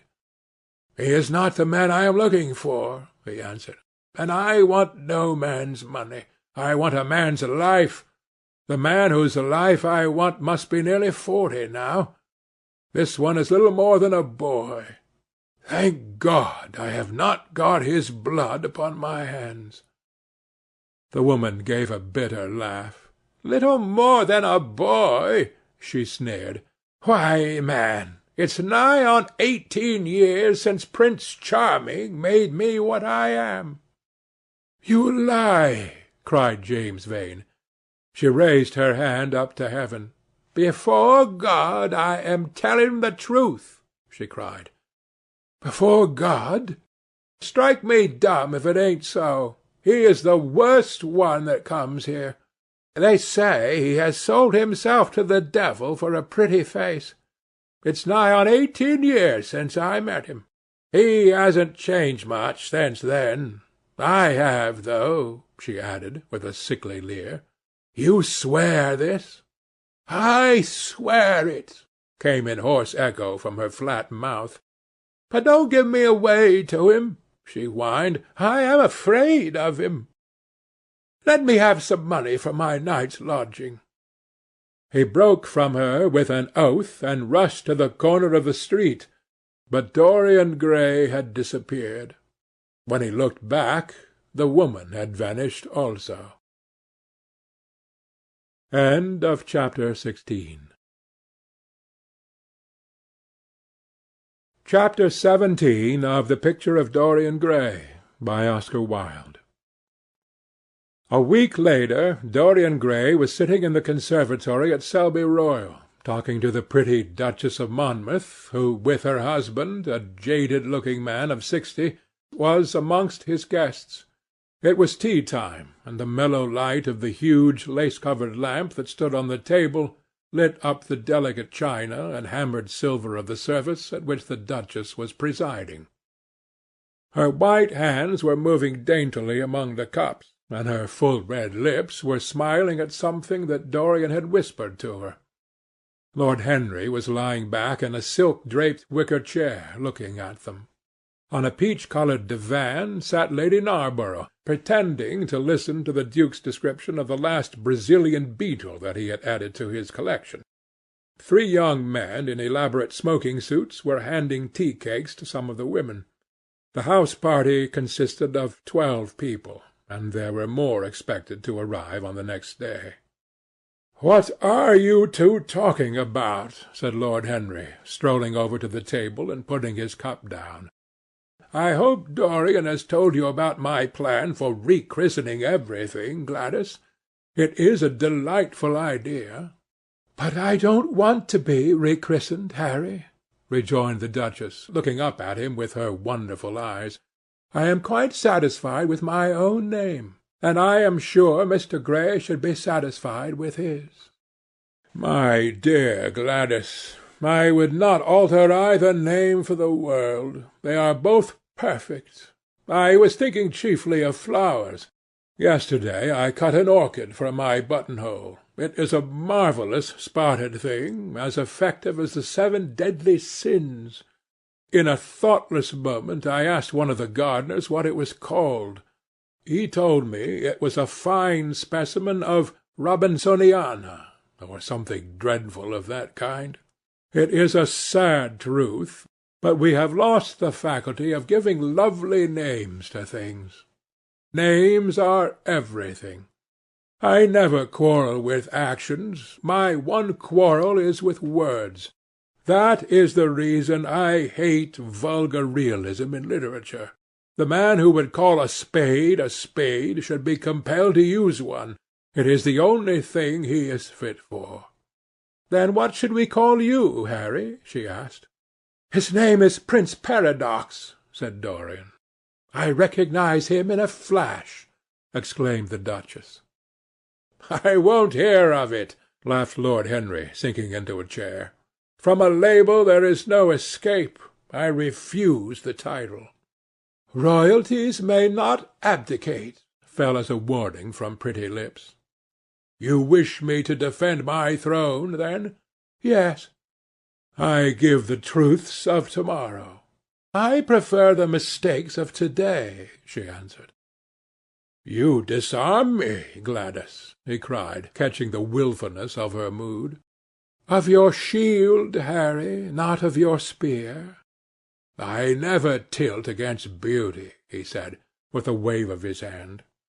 "That is your error, Harry, believe me. You value beauty far too much." "How can you say that? I admit that I think it is better to be beautiful than to be good, but, on the other hand, no one is more ready than I am to acknowledge that it is better to be good than to be ugly." "Ugliness is one of the 7 deadly sins, then," cried the Duchess. "What becomes of your simile about the orchid?" "Ugliness is one of the 7 deadly virtues, Gladys. You, as a good Tory, must not underrate them. Beer, the Bible, and the 7 deadly virtues have made our England what she is." "You don't like your country, then?" she asked. "I live in it." "That you may censure it the better." "Would you have me take the verdict of Europe on it?" he inquired. "What do they say of us?" "That Tartuffe has emigrated to England and opened a shop." "Is that yours, Harry?" "I give it to you." "I could not use it. It is too true." "You need not be afraid. Our countrymen never recognize a description." "They are practical." "They are more cunning than practical. When they make up their ledger, they balance stupidity by wealth and vice by hypocrisy." "Still, we have done great things." "Great things have been thrust upon us, Gladys. We have carried their burden, only as far as the Stock Exchange." She shook her head. "I believe in the race," she cried. "It represents the survival of the pushing. It has development. Decay fascinates me more." "What of art?" she asked. "It is a malady. Love, an illusion. Religion, the fashionable substitute for belief." "You are a sceptic." "Never. Scepticism is the beginning of faith." "What are you?" "To define is to limit." "Give me a clue." "Threads snap. You would lose your way in the labyrinth." "You bewilder me. Let us talk of someone else." "Our host is a delightful topic. Years ago he was christened Prince Charming." "Ah, don't remind me of that," cried Dorian Gray. "Our host is rather horrid this evening," answered the Duchess, colouring. "I believe he thinks that Monmouth married me on purely scientific principles, as the best specimen he could find of a modern butterfly." "Well, I hope he won't stick pins into you, Duchess," laughed Dorian. "Oh, my maid does that already, Mr. Gray, when she is annoyed with me." "And what does she get annoyed with you about, Duchess?" "For the most trivial things, Mr. Gray, I assure you. Usually because I come in at 10 minutes to 9 and tell her that I must be dressed by 8:30. "How unreasonable of her! You should give her warning." "I daren't, Mr. Gray. Why, she invents hats for me. You remember the one I wore at Lady Hilstone's garden party?" "You don't, but it is nice of you to pretend that you do." "Well, she made it out of nothing. All good hats are made out of nothing." "Like all good reputations, Gladys," interrupted Lord Henry. "Every effect that one produces gives one an enemy. To be popular, one must be a mediocrity." "Not with women," said the Duchess, shaking her head, "and women rule the world. I assure you we can't bear mediocrities. We women, as some one says, love with our ears, just as you men love with your eyes, if you ever love at all." "It seems to me that we never do anything else," murmured Dorian. "Ah, then you never really love, Mr. Gray," answered the Duchess with mock sadness. "My dear Gladys," cried Lord Henry, "how can you say that? Romance lives by repetition, and repetition converts an appetite into an art. Besides, each time that one loves is the only time one has ever loved. Difference of object does not alter singleness of passion. It merely intensifies it.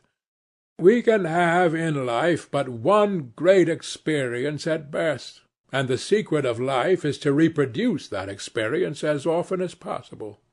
"Even one who has been wounded by it, Harry?" asked the Duchess after a pause. "Especially when one has been wounded by it," answered Lord Henry. The Duchess turned and looked at Dorian Gray with a curious expression in her eyes. "What do you say to that, Mr. Gray?" she inquired. Dorian hesitated for a moment. Then he threw his head back and laughed.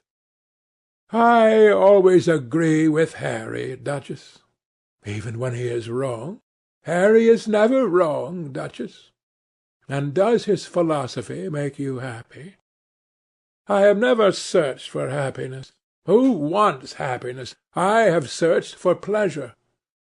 "And found it, Mr. Gray?" "Often. Too often." The Duchess sighed. "I am searching for peace," she said, "and if I don't go and dress, I shall have none this evening."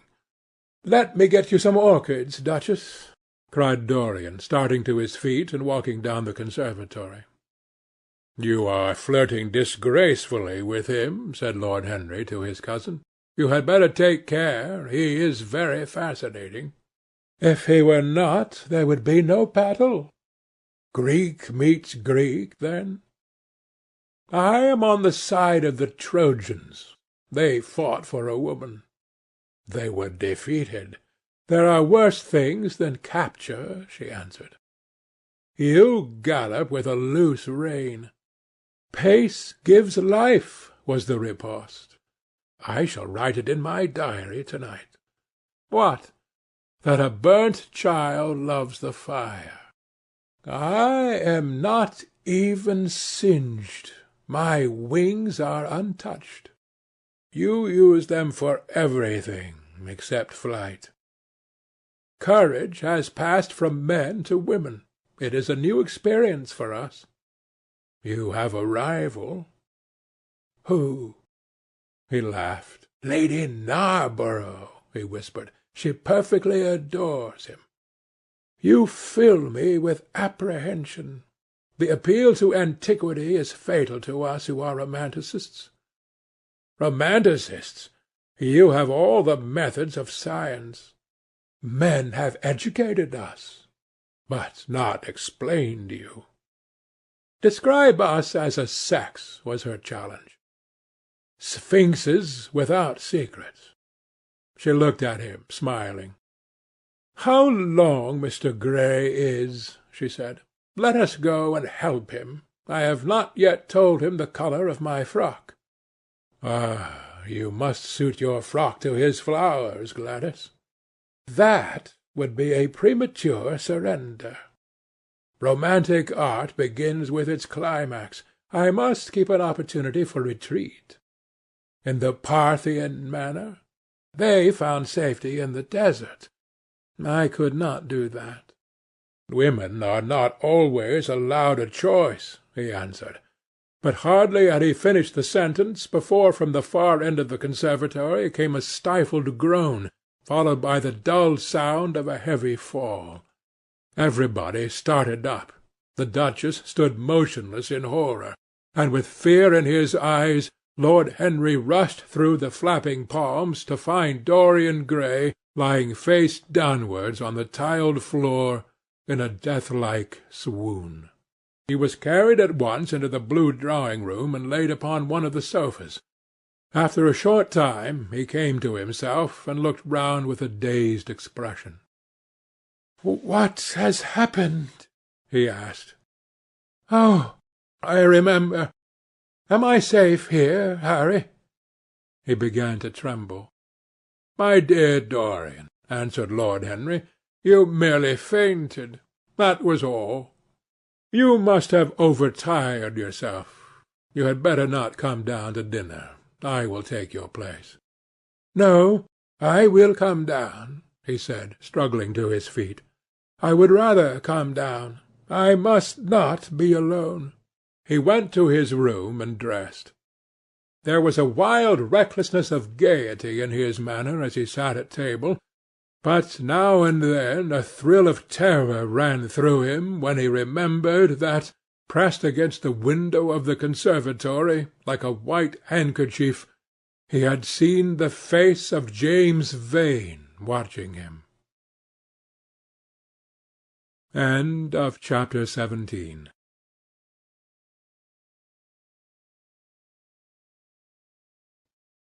Chapter 18 of The Picture of Dorian Gray by Oscar Wilde. The next day he did not leave the house, and indeed spent most of the time in his own room, sick with a wild terror of dying, and yet indifferent to life itself. The consciousness of being hunted, snared, tracked down, had begun to dominate him. If the tapestry did but tremble in the wind, he shook. The dead leaves that were blown against the leaded panes seemed to him like his own wasted resolutions and wild regrets. When he closed his eyes, he saw again the sailor's face peering through the mist-stained glass, and horror seemed once more to lay its hand upon his heart. But perhaps it had been only his fancy that had called vengeance out of the night and set the hideous shapes of punishment before him. Actual life was chaos, but there was something terribly logical in the imagination. It was the imagination that set remorse to dog the feet of sin. It was the imagination that made each crime bear its misshapen brood.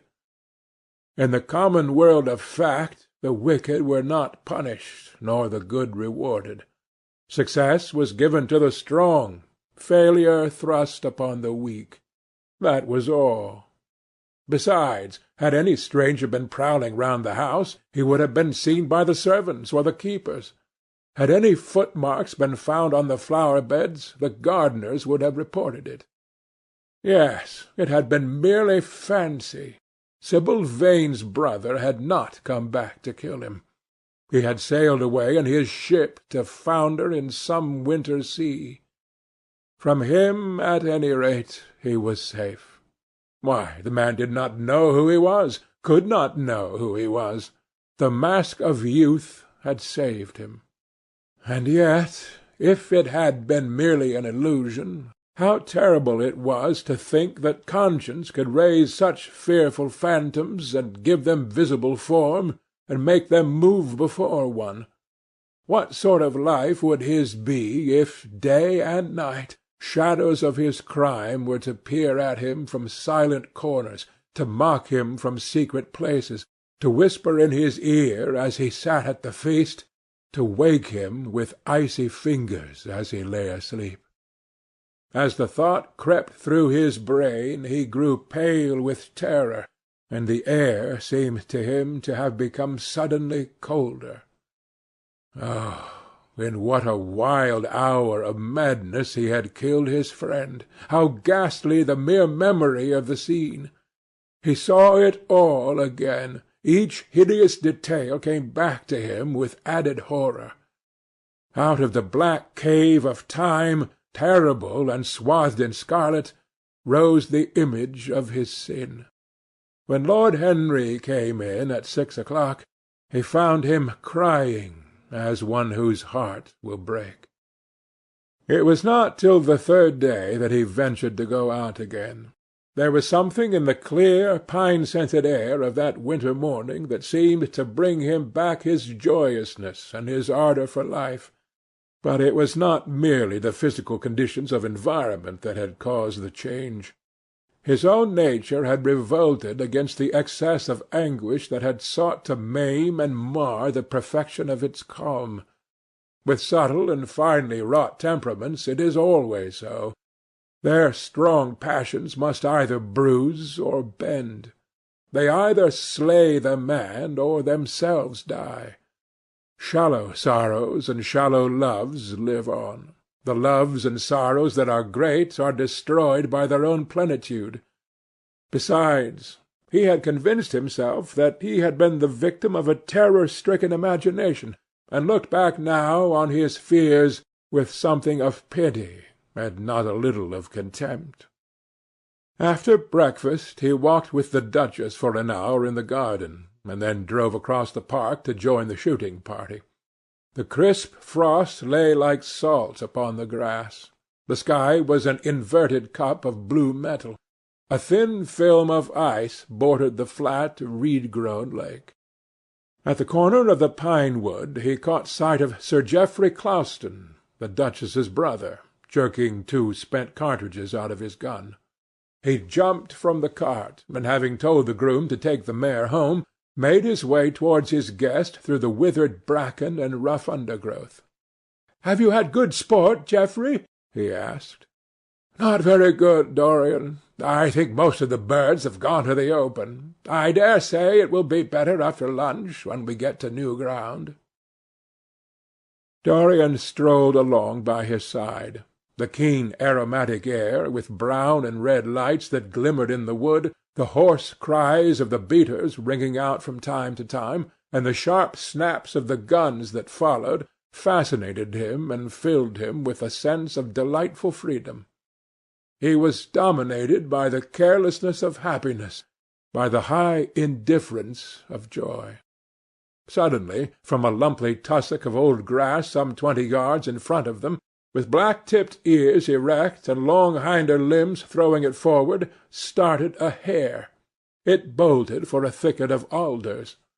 Sir Geoffrey put his gun to his shoulder, but there was something in the animal's grace of movement that strangely charmed Dorian Gray, and he cried out at once, "Don't shoot it, Geoffrey! Let it live!" "What nonsense, Dorian!" laughed his companion, and as the hare bounded into the thicket, he fired. There were 2 cries heard: the cry of a hare in pain, which is dreadful; the cry of a man in agony, which is worse. "Good heavens! I have hit a beater!" exclaimed Sir Geoffrey. "What an ass the man was to get in front of the guns! Stop shooting there!" he called out at the top of his voice. "A man is hurt!" The head keeper came running up with a stick in his hand. "Where, sir? Where is he?" he shouted. At the same time the firing ceased along the line. "Here," answered Sir Geoffrey angrily, hurrying towards the thicket. "Why on earth don't you keep your men back? Spoiled my shooting for the day." Dorian watched them as they plunged into the alder clump, brushing the lithe, swinging branches aside. In a few moments they emerged, dragging a body after them into the sunlight. He turned away in horror. It seemed to him that misfortune followed wherever he went. He heard Sir Geoffrey ask if the man was really dead, and the affirmative answer of the keeper.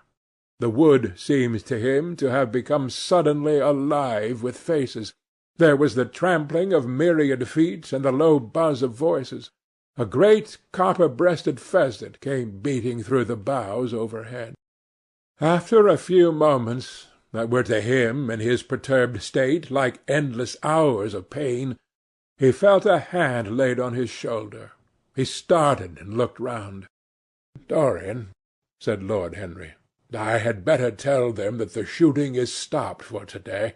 It would not look well to go on."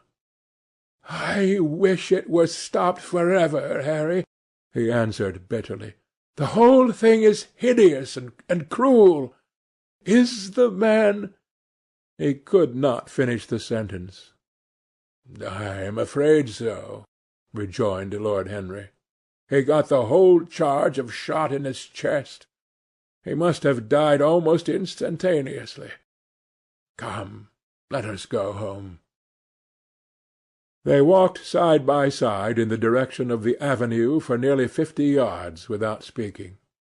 Then Dorian looked at Lord Henry and said, with a heavy sigh, "It is a bad omen, Harry, a very bad omen." "What is?" asked Lord Henry. "Oh, this accident, I suppose. My dear fellow, it can't be helped. It was the man's own fault. Why did he get in front of the guns? Besides, it is nothing to us. It is rather awkward for Geoffrey, of course. It does not do to pepper beaters. It makes people think that one is a wild shot. And Geoffrey is not. He shoots very straight. But there is no use talking about the matter." Dorian shook his head. "It is a bad omen, Harry. I feel as if something horrible were going to happen to some of us. To myself, perhaps," he added, passing his hand over his eyes with a gesture of pain. The elder man laughed. "The only horrible thing in the world is ennui, Dorian. That is the one sin for which there is no forgiveness. But we are not likely to suffer from it, unless these fellows keep chattering about this thing at dinner. I must tell them that the subject is to be tabooed. As for omens, there is no such thing as an omen. Destiny does not send us heralds. She is too wise or too cruel for that. Besides, what on earth could happen to you, Dorian? You have everything in the world that a man can want. There is no one who would not be delighted to change places with you. There is no one with whom I would not change places, Harry. Don't laugh like that. I am telling you the truth. The wretched peasant who has just died is better off than I am. I have no terror of death. It is the coming of death that terrifies me. Its monstrous wings seem to wheel in the leaden air around me. Good heavens! Don't you see a man moving behind the trees, there, watching me, waiting for me?"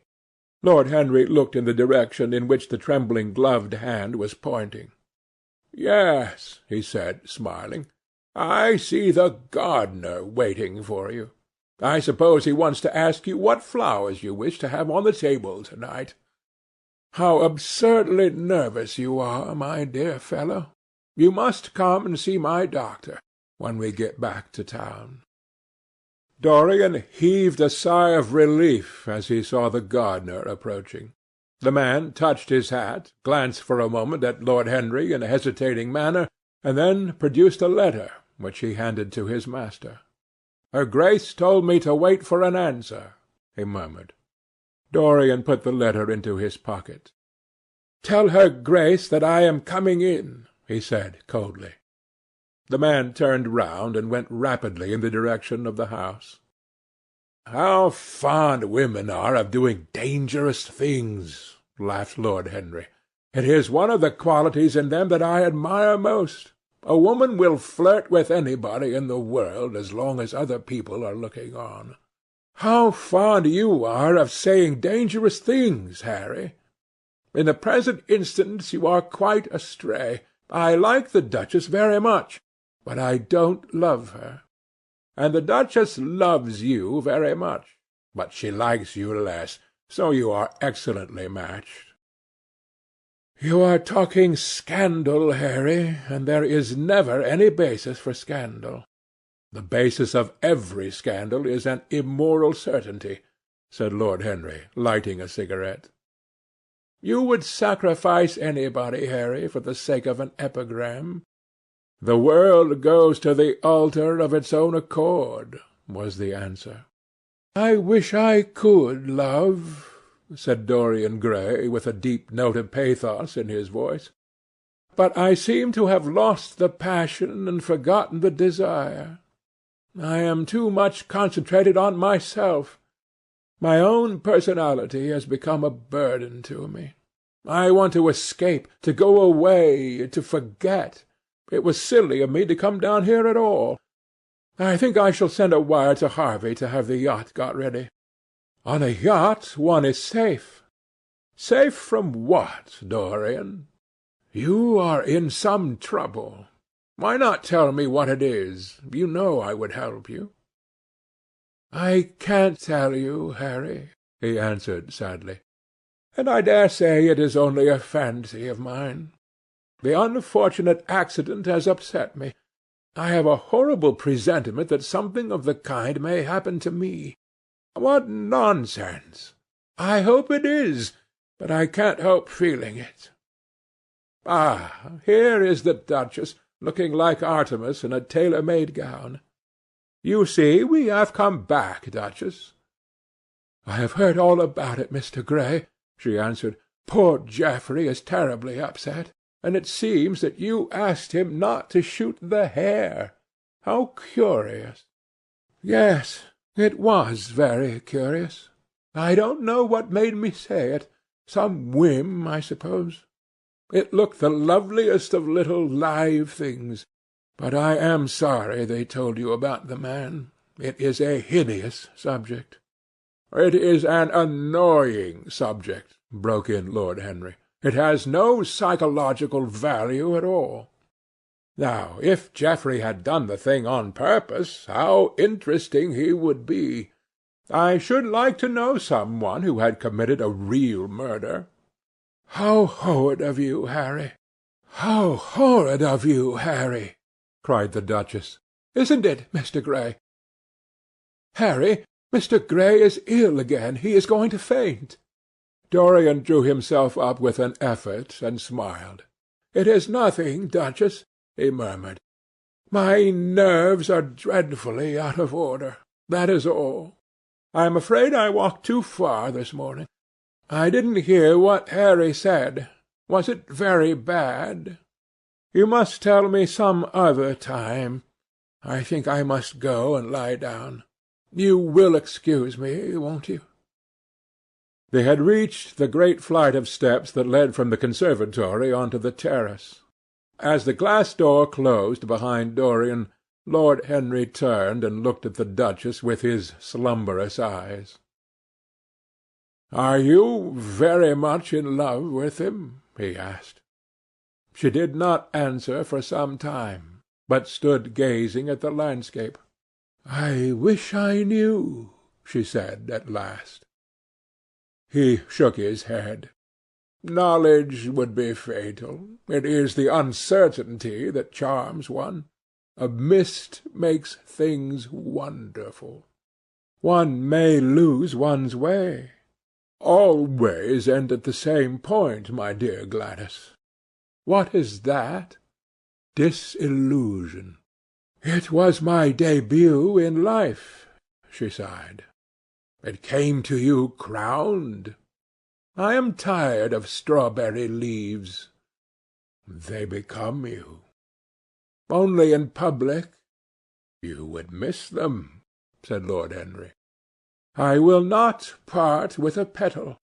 Monmouth has ears. Old age is dull of hearing. Has he never been jealous? I wish he had been." He glanced about as if in search of something. "What are you looking for?" she inquired. "The button from your foil," he answered. "You have dropped it." She laughed. "I still have the mask." "It makes your eyes lovelier," was his reply. She laughed again. Her teeth showed like white seeds in a scarlet fruit. Upstairs in his own room, Dorian Gray was lying on a sofa, with terror in every tingling fibre of his body. Life had suddenly become too hideous a burden for him to bear. The dreadful death of the unlucky beater, shot in the thicket like a wild animal, had seemed to him to prefigure death for himself also. He had nearly swooned at what Lord Henry had said in a chance mood of cynical jesting. At 5 o'clock he rang his bell for his servant, and gave him orders to pack his things for the night express to town, and to have the brougham at the door by 8:30. He was determined not to sleep another night at Selby Royal. It was an ill-omened place. Death walked there in the sunlight. The grass of the forest had been spotted with blood. Then he wrote a note to Lord Henry, telling him that he was going up to town to consult his doctor, and asking him to entertain his guests in his absence. As he was putting it into the envelope, a knock came to the door, and his valet informed him that the head-keeper wished to see him. He frowned and bit his lip. "Send him in," he muttered, after some moments' hesitation. As soon as the man entered, Dorian pulled his cheque-book out of a drawer and spread it out before him. "I suppose you have come about the unfortunate accident of this morning, Thornton?" he said, taking up a pen. "Yes, sir," answered the gamekeeper. "Was the poor fellow married? Had he any people dependent on him?" said Dorian, looking bored. "If so, I should not like them to be left in want, and will send them any sum of money you may think necessary." "We don't know who he is, sir. That is what I took the liberty of coming to you about." "Don't know who he is?" said Dorian listlessly. "What do you mean? Wasn't he one of your men?" "No, sir. Never saw him before. Seems like a sailor, sir." The pen dropped from Dorian Gray's hand, and he felt as if his heart had suddenly stopped beating. "A sailor?" he cried out. "Did you say a sailor?" "Yes, sir. He looks as if he had been a sort of sailor, tattooed on both arms, and that kind of thing." "Was there anything found on him?" said Dorian, leaping forward and looking at the man with startled eyes. "Anything that would tell his name?" "Some money, sir. Not much, and a six-shooter. There was no name of any kind. A decent-looking man, sir, but rough-like. A sort of sailor, we think." Dorian started to his feet. A terrible hope fluttered past him. He clutched at it madly. "Where is the body?" he exclaimed. "Quick! I must see it at once." "It is in an empty stable in the home farm, sir. The folk don't like to have that sort of thing in their houses. They say a corpse brings bad luck." "The home farm! Go there at once and meet me. Tell one of the grooms to bring my horse round. No. Never mind. I'll go to the stables myself. It will save time." In less than a quarter of an hour Dorian Gray was galloping down the long avenue as hard as he could go.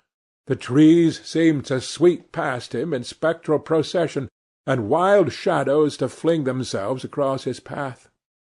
Once the mare swerved at the white gate-post and nearly threw him. He lashed her across the neck with his crop. She cleft the dusky air like an arrow. The stones flew from her hoofs. At last he reached the home farm. 2 men were loitering in the yard. He leaped from the saddle and threw the reins to one of them. In the farthest stable a light was glimmering. Something seemed to tell him that the body was there, and he hurried to the door and put his hand upon the latch. There he paused for a moment, feeling that he was on the brink of a discovery that would either make or mar his life. Then he thrust the door open and entered. On a heap of sacking in the far corner was lying the dead body of a man dressed in a coarse shirt and a pair of blue trousers. A spotted handkerchief had been placed over the face. A coarse candle, stuck in a bottle, sputtered beside it. Dorian Gray shuddered. He felt that his could not be the hand to take the handkerchief away, and called out to one of the farm servants to come to him. "Take that thing off the face. I wish to see it," he said, clutching at the door-post for support. When the farm servant had done so, he stepped forward. A cry of joy broke from his lips. The man who had been shot in the thicket was James Vane. He stood there for some minutes looking at the dead body. As he rode home, his eyes were full of tears, for he knew he was safe. End of chapter 18.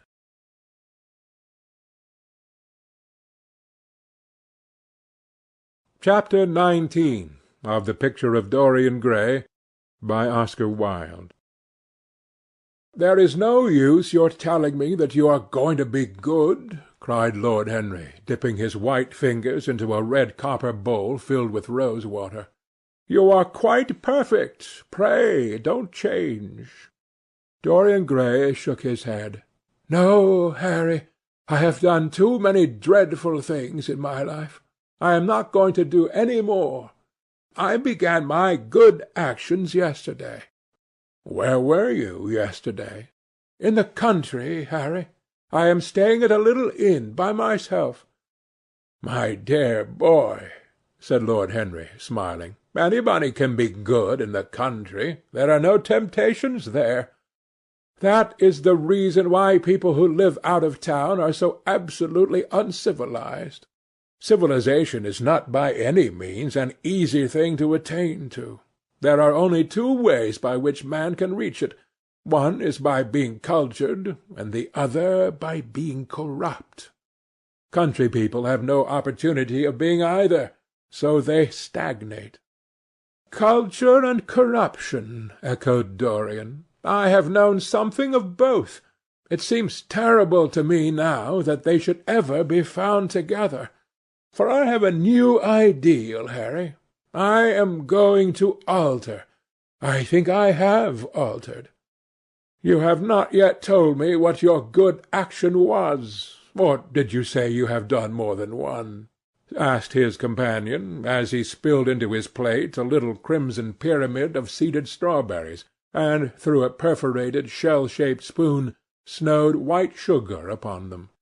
"I can tell you, Harry. It is not a story I could tell to any one else. I spared somebody. It sounds vain, but you understand what I mean. She was quite beautiful, and wonderfully like Sibyl Vane. I think it was that which first attracted me to her. You remember Sibyl, don't you? How long ago that seems! Well, Hetty was not one of our own class, of course. She was simply a girl in a village. But I really loved her. I am quite sure that I loved her. All during this wonderful May that we have been having, I used to run down and see her 2 or 3 times a week. Yesterday she met me in a little orchard. The apple blossoms kept tumbling down on her hair, and she was laughing. We were to have gone away together this morning at dawn. Suddenly I determined to leave her as flower-like as I had found her." "I should think the novelty of the emotion must have given you a thrill of real pleasure, Dorian," interrupted Lord Henry. "But I can finish your idyll for you. You gave her good advice and broke her heart. That was the beginning of your reformation." "Harry, you are horrible. You mustn't say these dreadful things. Hetty's heart is not broken. Of course she cried and all that, but there is no disgrace upon her. She can live like Perdita in her garden of mint and marigold." "And weep over a faithless Florizel," said Lord Henry, laughing as he leaned back in his chair. "My dear Dorian, you have the most curiously boyish moods. Do you think this girl will ever be really content now with any one of her own rank? I suppose she will be married some day to a rough carter or a grinning ploughman.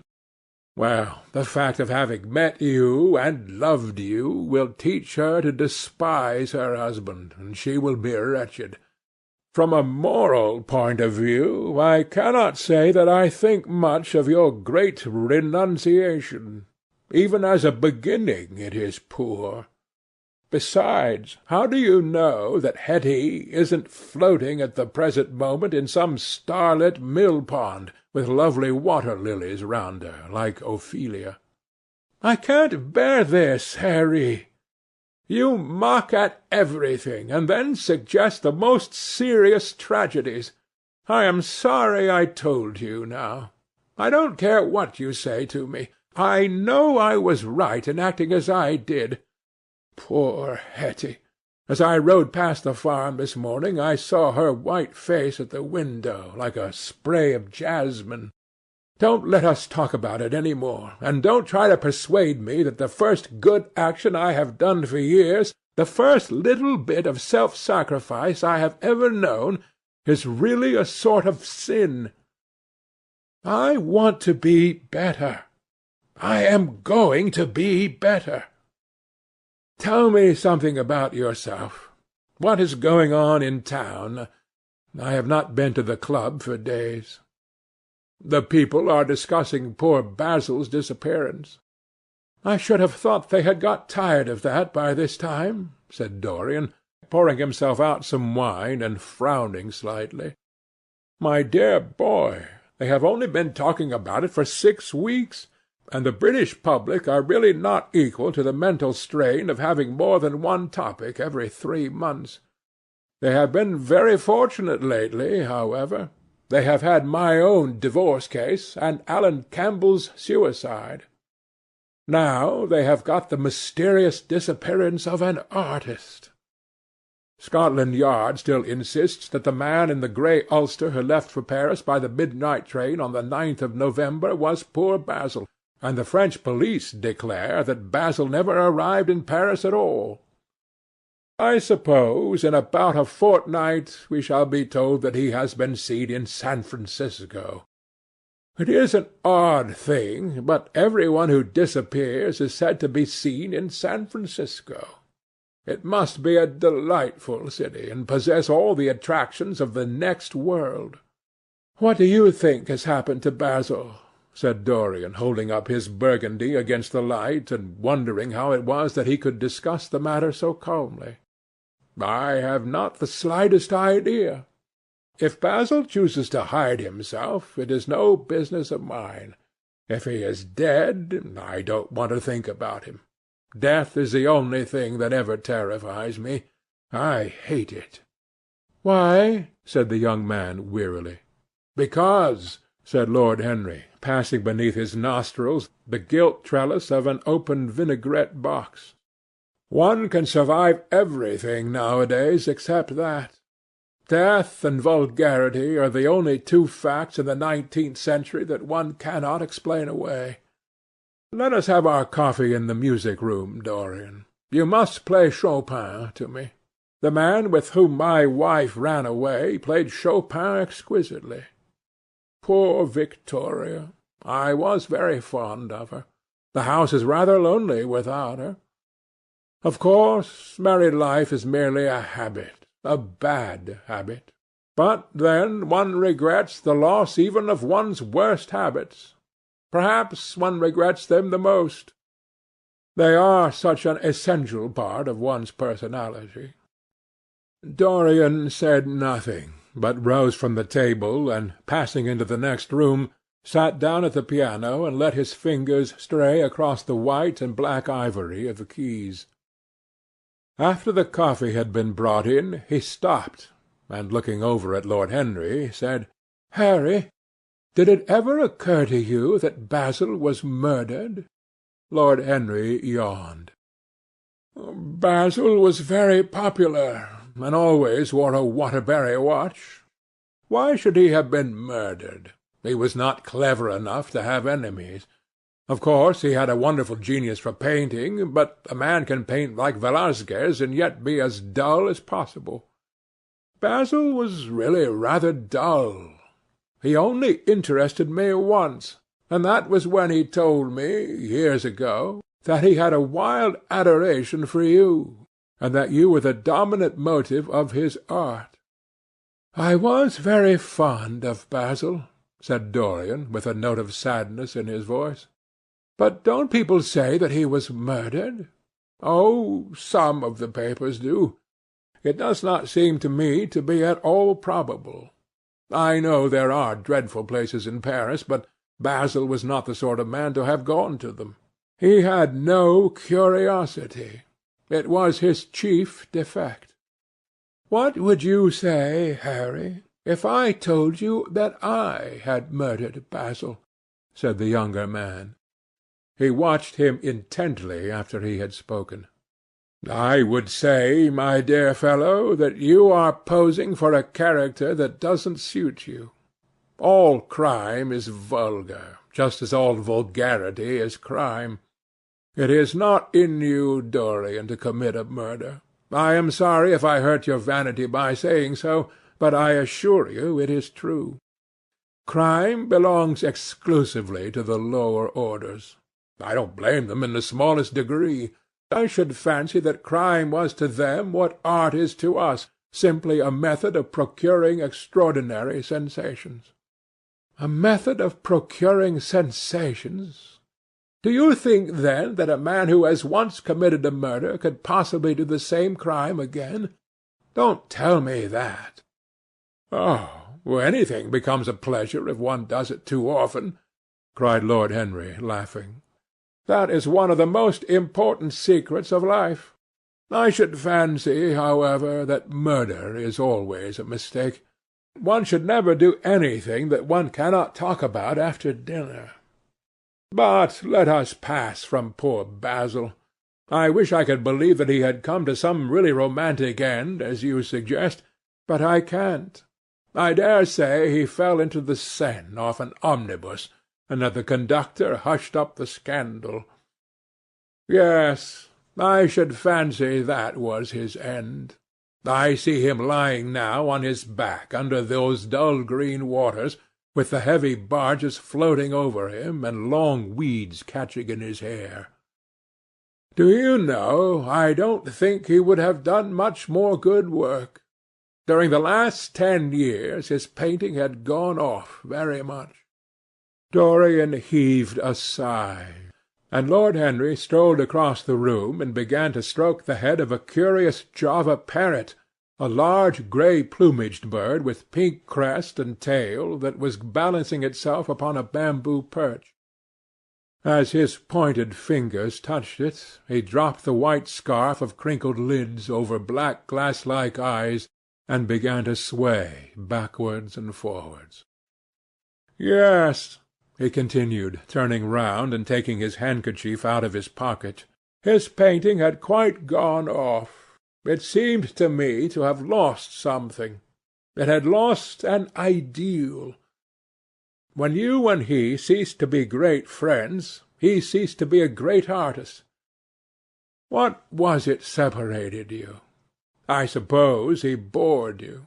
If so, he never forgave you. It's a habit bores have.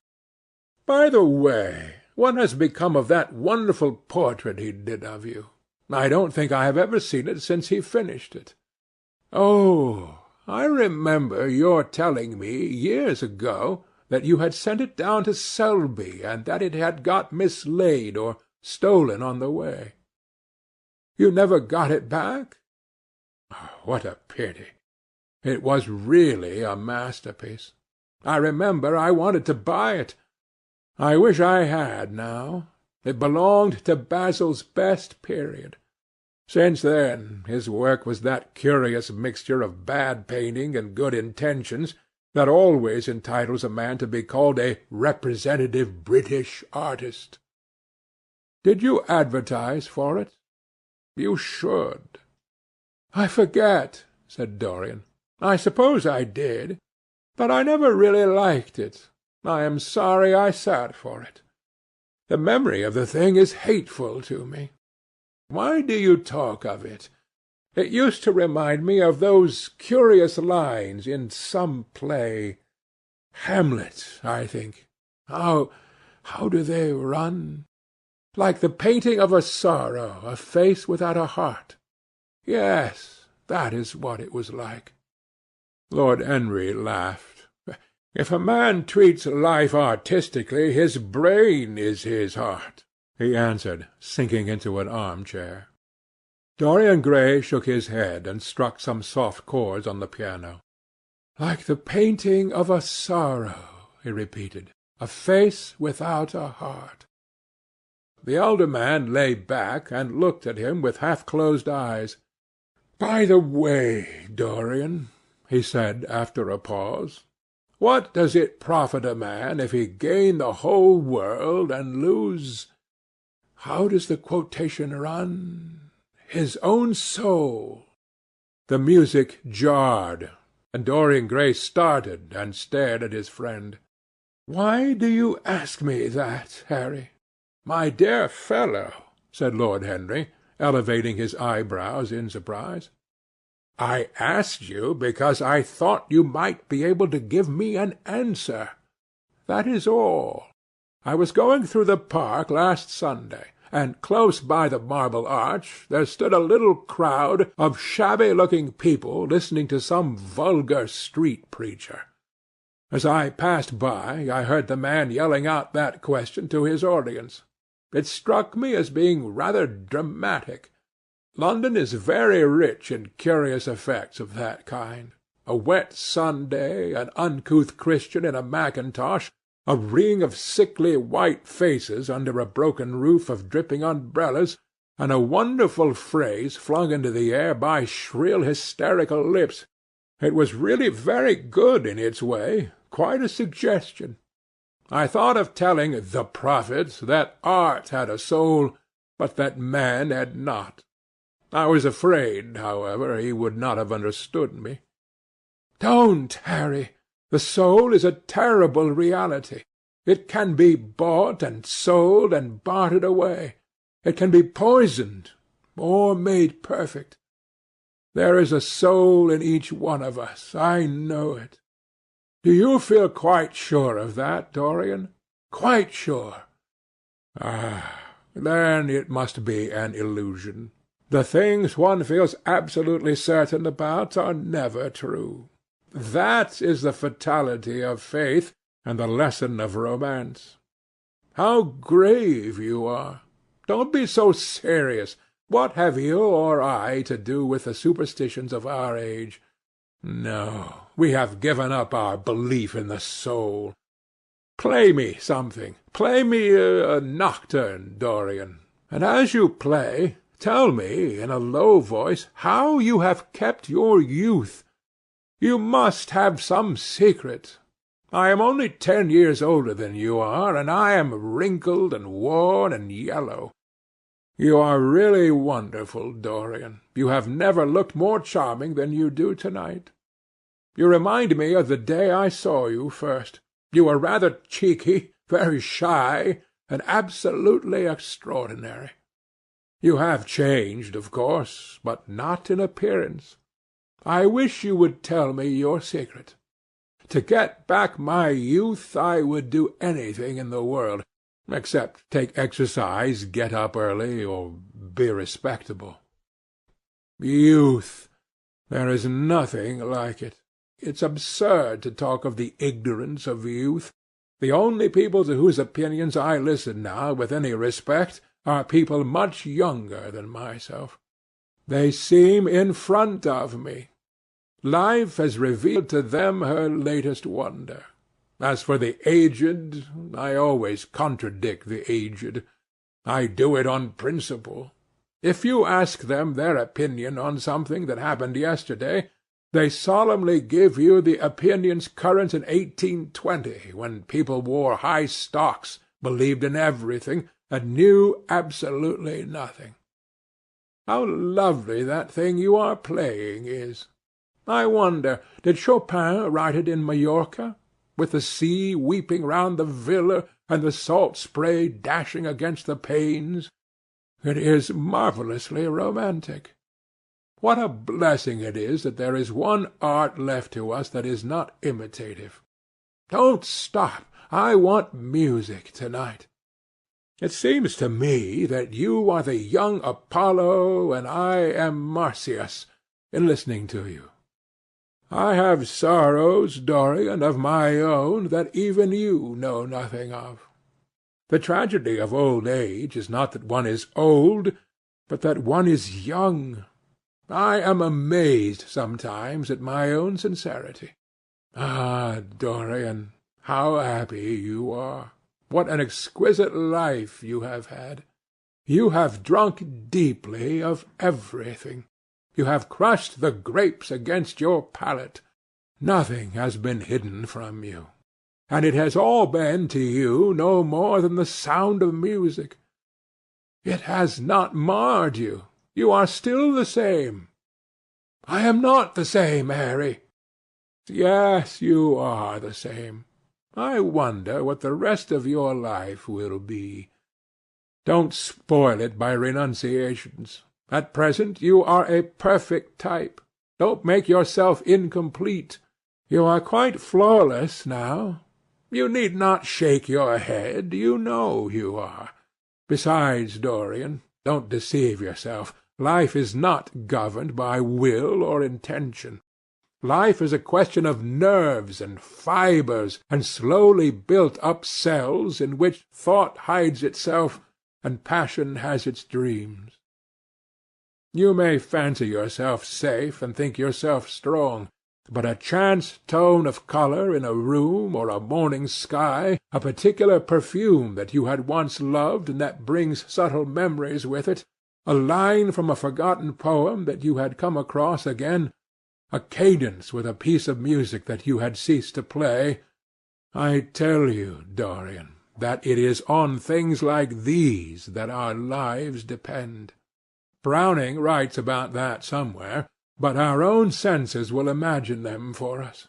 There are moments when the odour of lilas blanc passes suddenly across me, and I have to live the strangest month of my life over again. I wish I could change places with you, Dorian. The world has cried out against us both, but it has always worshipped you. It always will worship you. You are the type of what the age is searching for, and what it is afraid it has found. I am so glad that you have never done anything, never carved a statue, or painted a picture, or produced anything outside of yourself. Life has been your art. You have set yourself to music. Your days are your sonnets.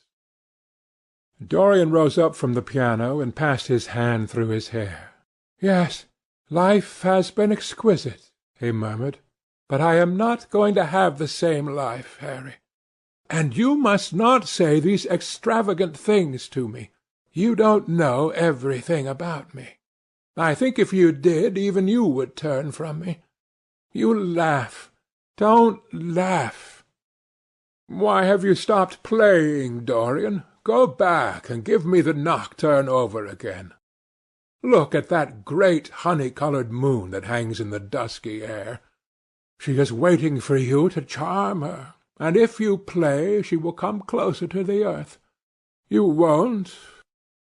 Let us go to the club, then. It has been a charming evening, and we must end it charmingly.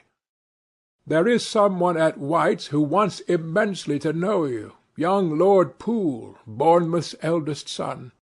He has already copied your neckties, and has begged me to introduce him to you. He is quite delightful, and rather reminds me of you." "I hope not," said Dorian, with a sad look in his eyes. "But I am tired to-night, Harry. I shan't go to the club. It is nearly 11, and I want to go to bed early." "Do stay. You have never played so well as to-night. There is something in your touch that was wonderful. It had more expression than I had ever heard from it before." "It is because I am going to be good," he answered, smiling. "I am a little changed already." "You cannot change to me, Dorian," said Lord Henry. "You and I will always be friends." "Yet you poisoned me with a book once." "I should not forgive that, Harry. Promise me that you will never lend that book to any one. It does harm." "My dear boy, you are really beginning to moralize. You will soon be going about like the converted and the revivalist, warning people against all the sins of which you have grown tired. You are much too delightful to do that. Besides, it is no use. You and I are what we are, and will be what we will be. As for being poisoned by a book, there is no such thing as that. Art has no influence upon action. It annihilates the desire to act. It is superbly sterile. The books that the world calls immoral are books that show the world its own shame. That is all. But we won't discuss literature. Come round to-morrow. I am going to ride at 11. We might go together, and I will take you to lunch afterwards with Lady Branksome. She is a charming woman, and wants to consult you about some tapestry she is thinking of buying. Mind you come. Or shall we lunch with our little Duchess? She says she never sees you now. Perhaps you are tired of Gladys. I thought you would be. Her clever tongue gets on one's nerves. Well, in any case, be here at 11. Must I really come, Harry? Certainly. The park is quite lovely now. I don't think there have been such lilacs since the year I met you. Very well, I shall be here at 11, said Dorian. Good night, Harry. As he reached the door, he hesitated for a moment, as if he had something more to say. Then he sighed and went out. End of chapter 19.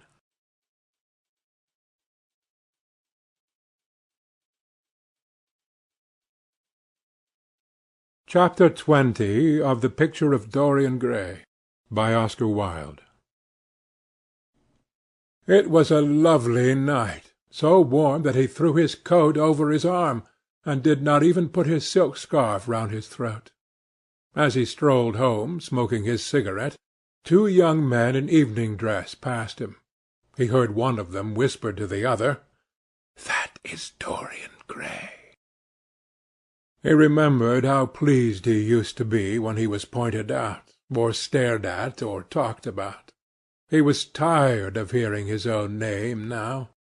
Half the charm of the little village where he had been so often lately was that no one knew who he was. He had often told the girl whom he had lured to love him that he was poor, and she had believed him. He had told her once that he was wicked, and she had laughed at him and answered that wicked people were always very old and very ugly. What a laugh she had! Just like a thrush singing. And how pretty she had been in her cotton dresses and her large hats! She knew nothing, but she had everything that he had lost. When he reached home, he found his servant waiting up for him. He sent him to bed, and threw himself down on the sofa in the library and began to think over some of the things that Lord Henry had said to him. Was it really true that one could never change? He felt a wild longing for the unstained purity of his boyhood, his rose-white boyhood, as Lord Henry had once called it. He knew that he had tarnished himself, filled his mind with corruption, and given horror to his fancy, that he had been an evil influence to others, and had experienced a terrible joy in being so, and that, of the lives that had crossed his own, it had been the fairest and the most full of promise that he had brought to shame. But was it all irretrievable? Was there no hope for him? Ah, in what a monstrous moment of pride and passion he had prayed that the portrait should bear the burden of his days, and he keep the unsullied splendor of eternal youth. All his failure had been due to that. Better for him that each sin of his life had brought its sure swift penalty along with it. There was purification in punishment. Not "forgive us our sins," but "smite us for our iniquities," should be the prayer of man to a most just God. The curiously carved mirror that Lord Henry had given to him, so many years ago now, was standing on the table, and the white-limbed cupids laughed round it as of old.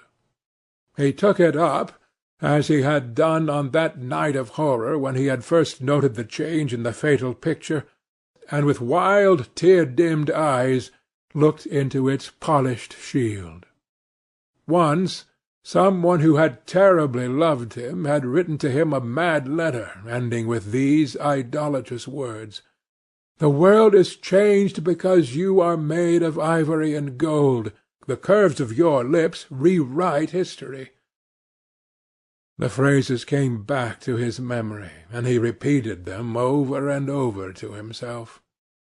Then he loathed his own beauty, and flinging the mirror on the floor, crushed it into silver splinters beneath his heel. It was his beauty that had ruined him, his beauty and the youth that he had prayed for. But for those two things his life might have been free from stain. His beauty had been to him but a mask, his youth but a mockery. What was youth at best? A green and unripe time, a time of shallow moods and sickly thoughts. Why had he worn its livery? Youth had spoiled him. It was better not to think of the past. Nothing could alter that. It was of himself and of his own future that he had to think. James Vane was hidden in a nameless grave in Selby churchyard. Alan Campbell had shot himself one night in his laboratory, but had not revealed the secret that he had been forced to know. The excitement, such as it was, over Basil Hallward's disappearance, would soon pass away. It was already waning. He was perfectly safe there. Nor, indeed, was it the death of Basil Hallward that weighed most upon his mind. It was the living death of his own soul that troubled him. Basil had painted the portrait that had marred his life. He could not forgive him that. It was the portrait that had done everything. Basil had said things to him that were unbearable, and that he had yet borne with patience. The murder had been simply the madness of a moment. As for Alan Campbell, his suicide had been his own act. He had chosen to do it. It was nothing to him. A new life, that was what he wanted. That was what he was waiting for. Surely he had begun it already. He had spared one innocent thing, at any rate. He would never again tempt innocence. He would be good. As he thought of Hetty Merton, he began to wonder if the portrait in the locked room had changed. Surely it was not still so horrible as it had been. Perhaps, if his life became pure, he would be able to expel every sign of evil passion from the face. Perhaps the signs of evil had already gone away. He would go and look. He took the lamp from the table and crept upstairs. As he unbarred the door, a smile of joy flitted across his strangely young-looking face and lingered for a moment about his lips. Yes, he would be good, and the hideous thing that he had hidden away would no longer be a terror to him. He felt as if the load had been lifted from him already. He went in quietly, locking the door behind him, as was his custom, and dragged the purple hanging from the portrait. A cry of pain and indignation broke from him.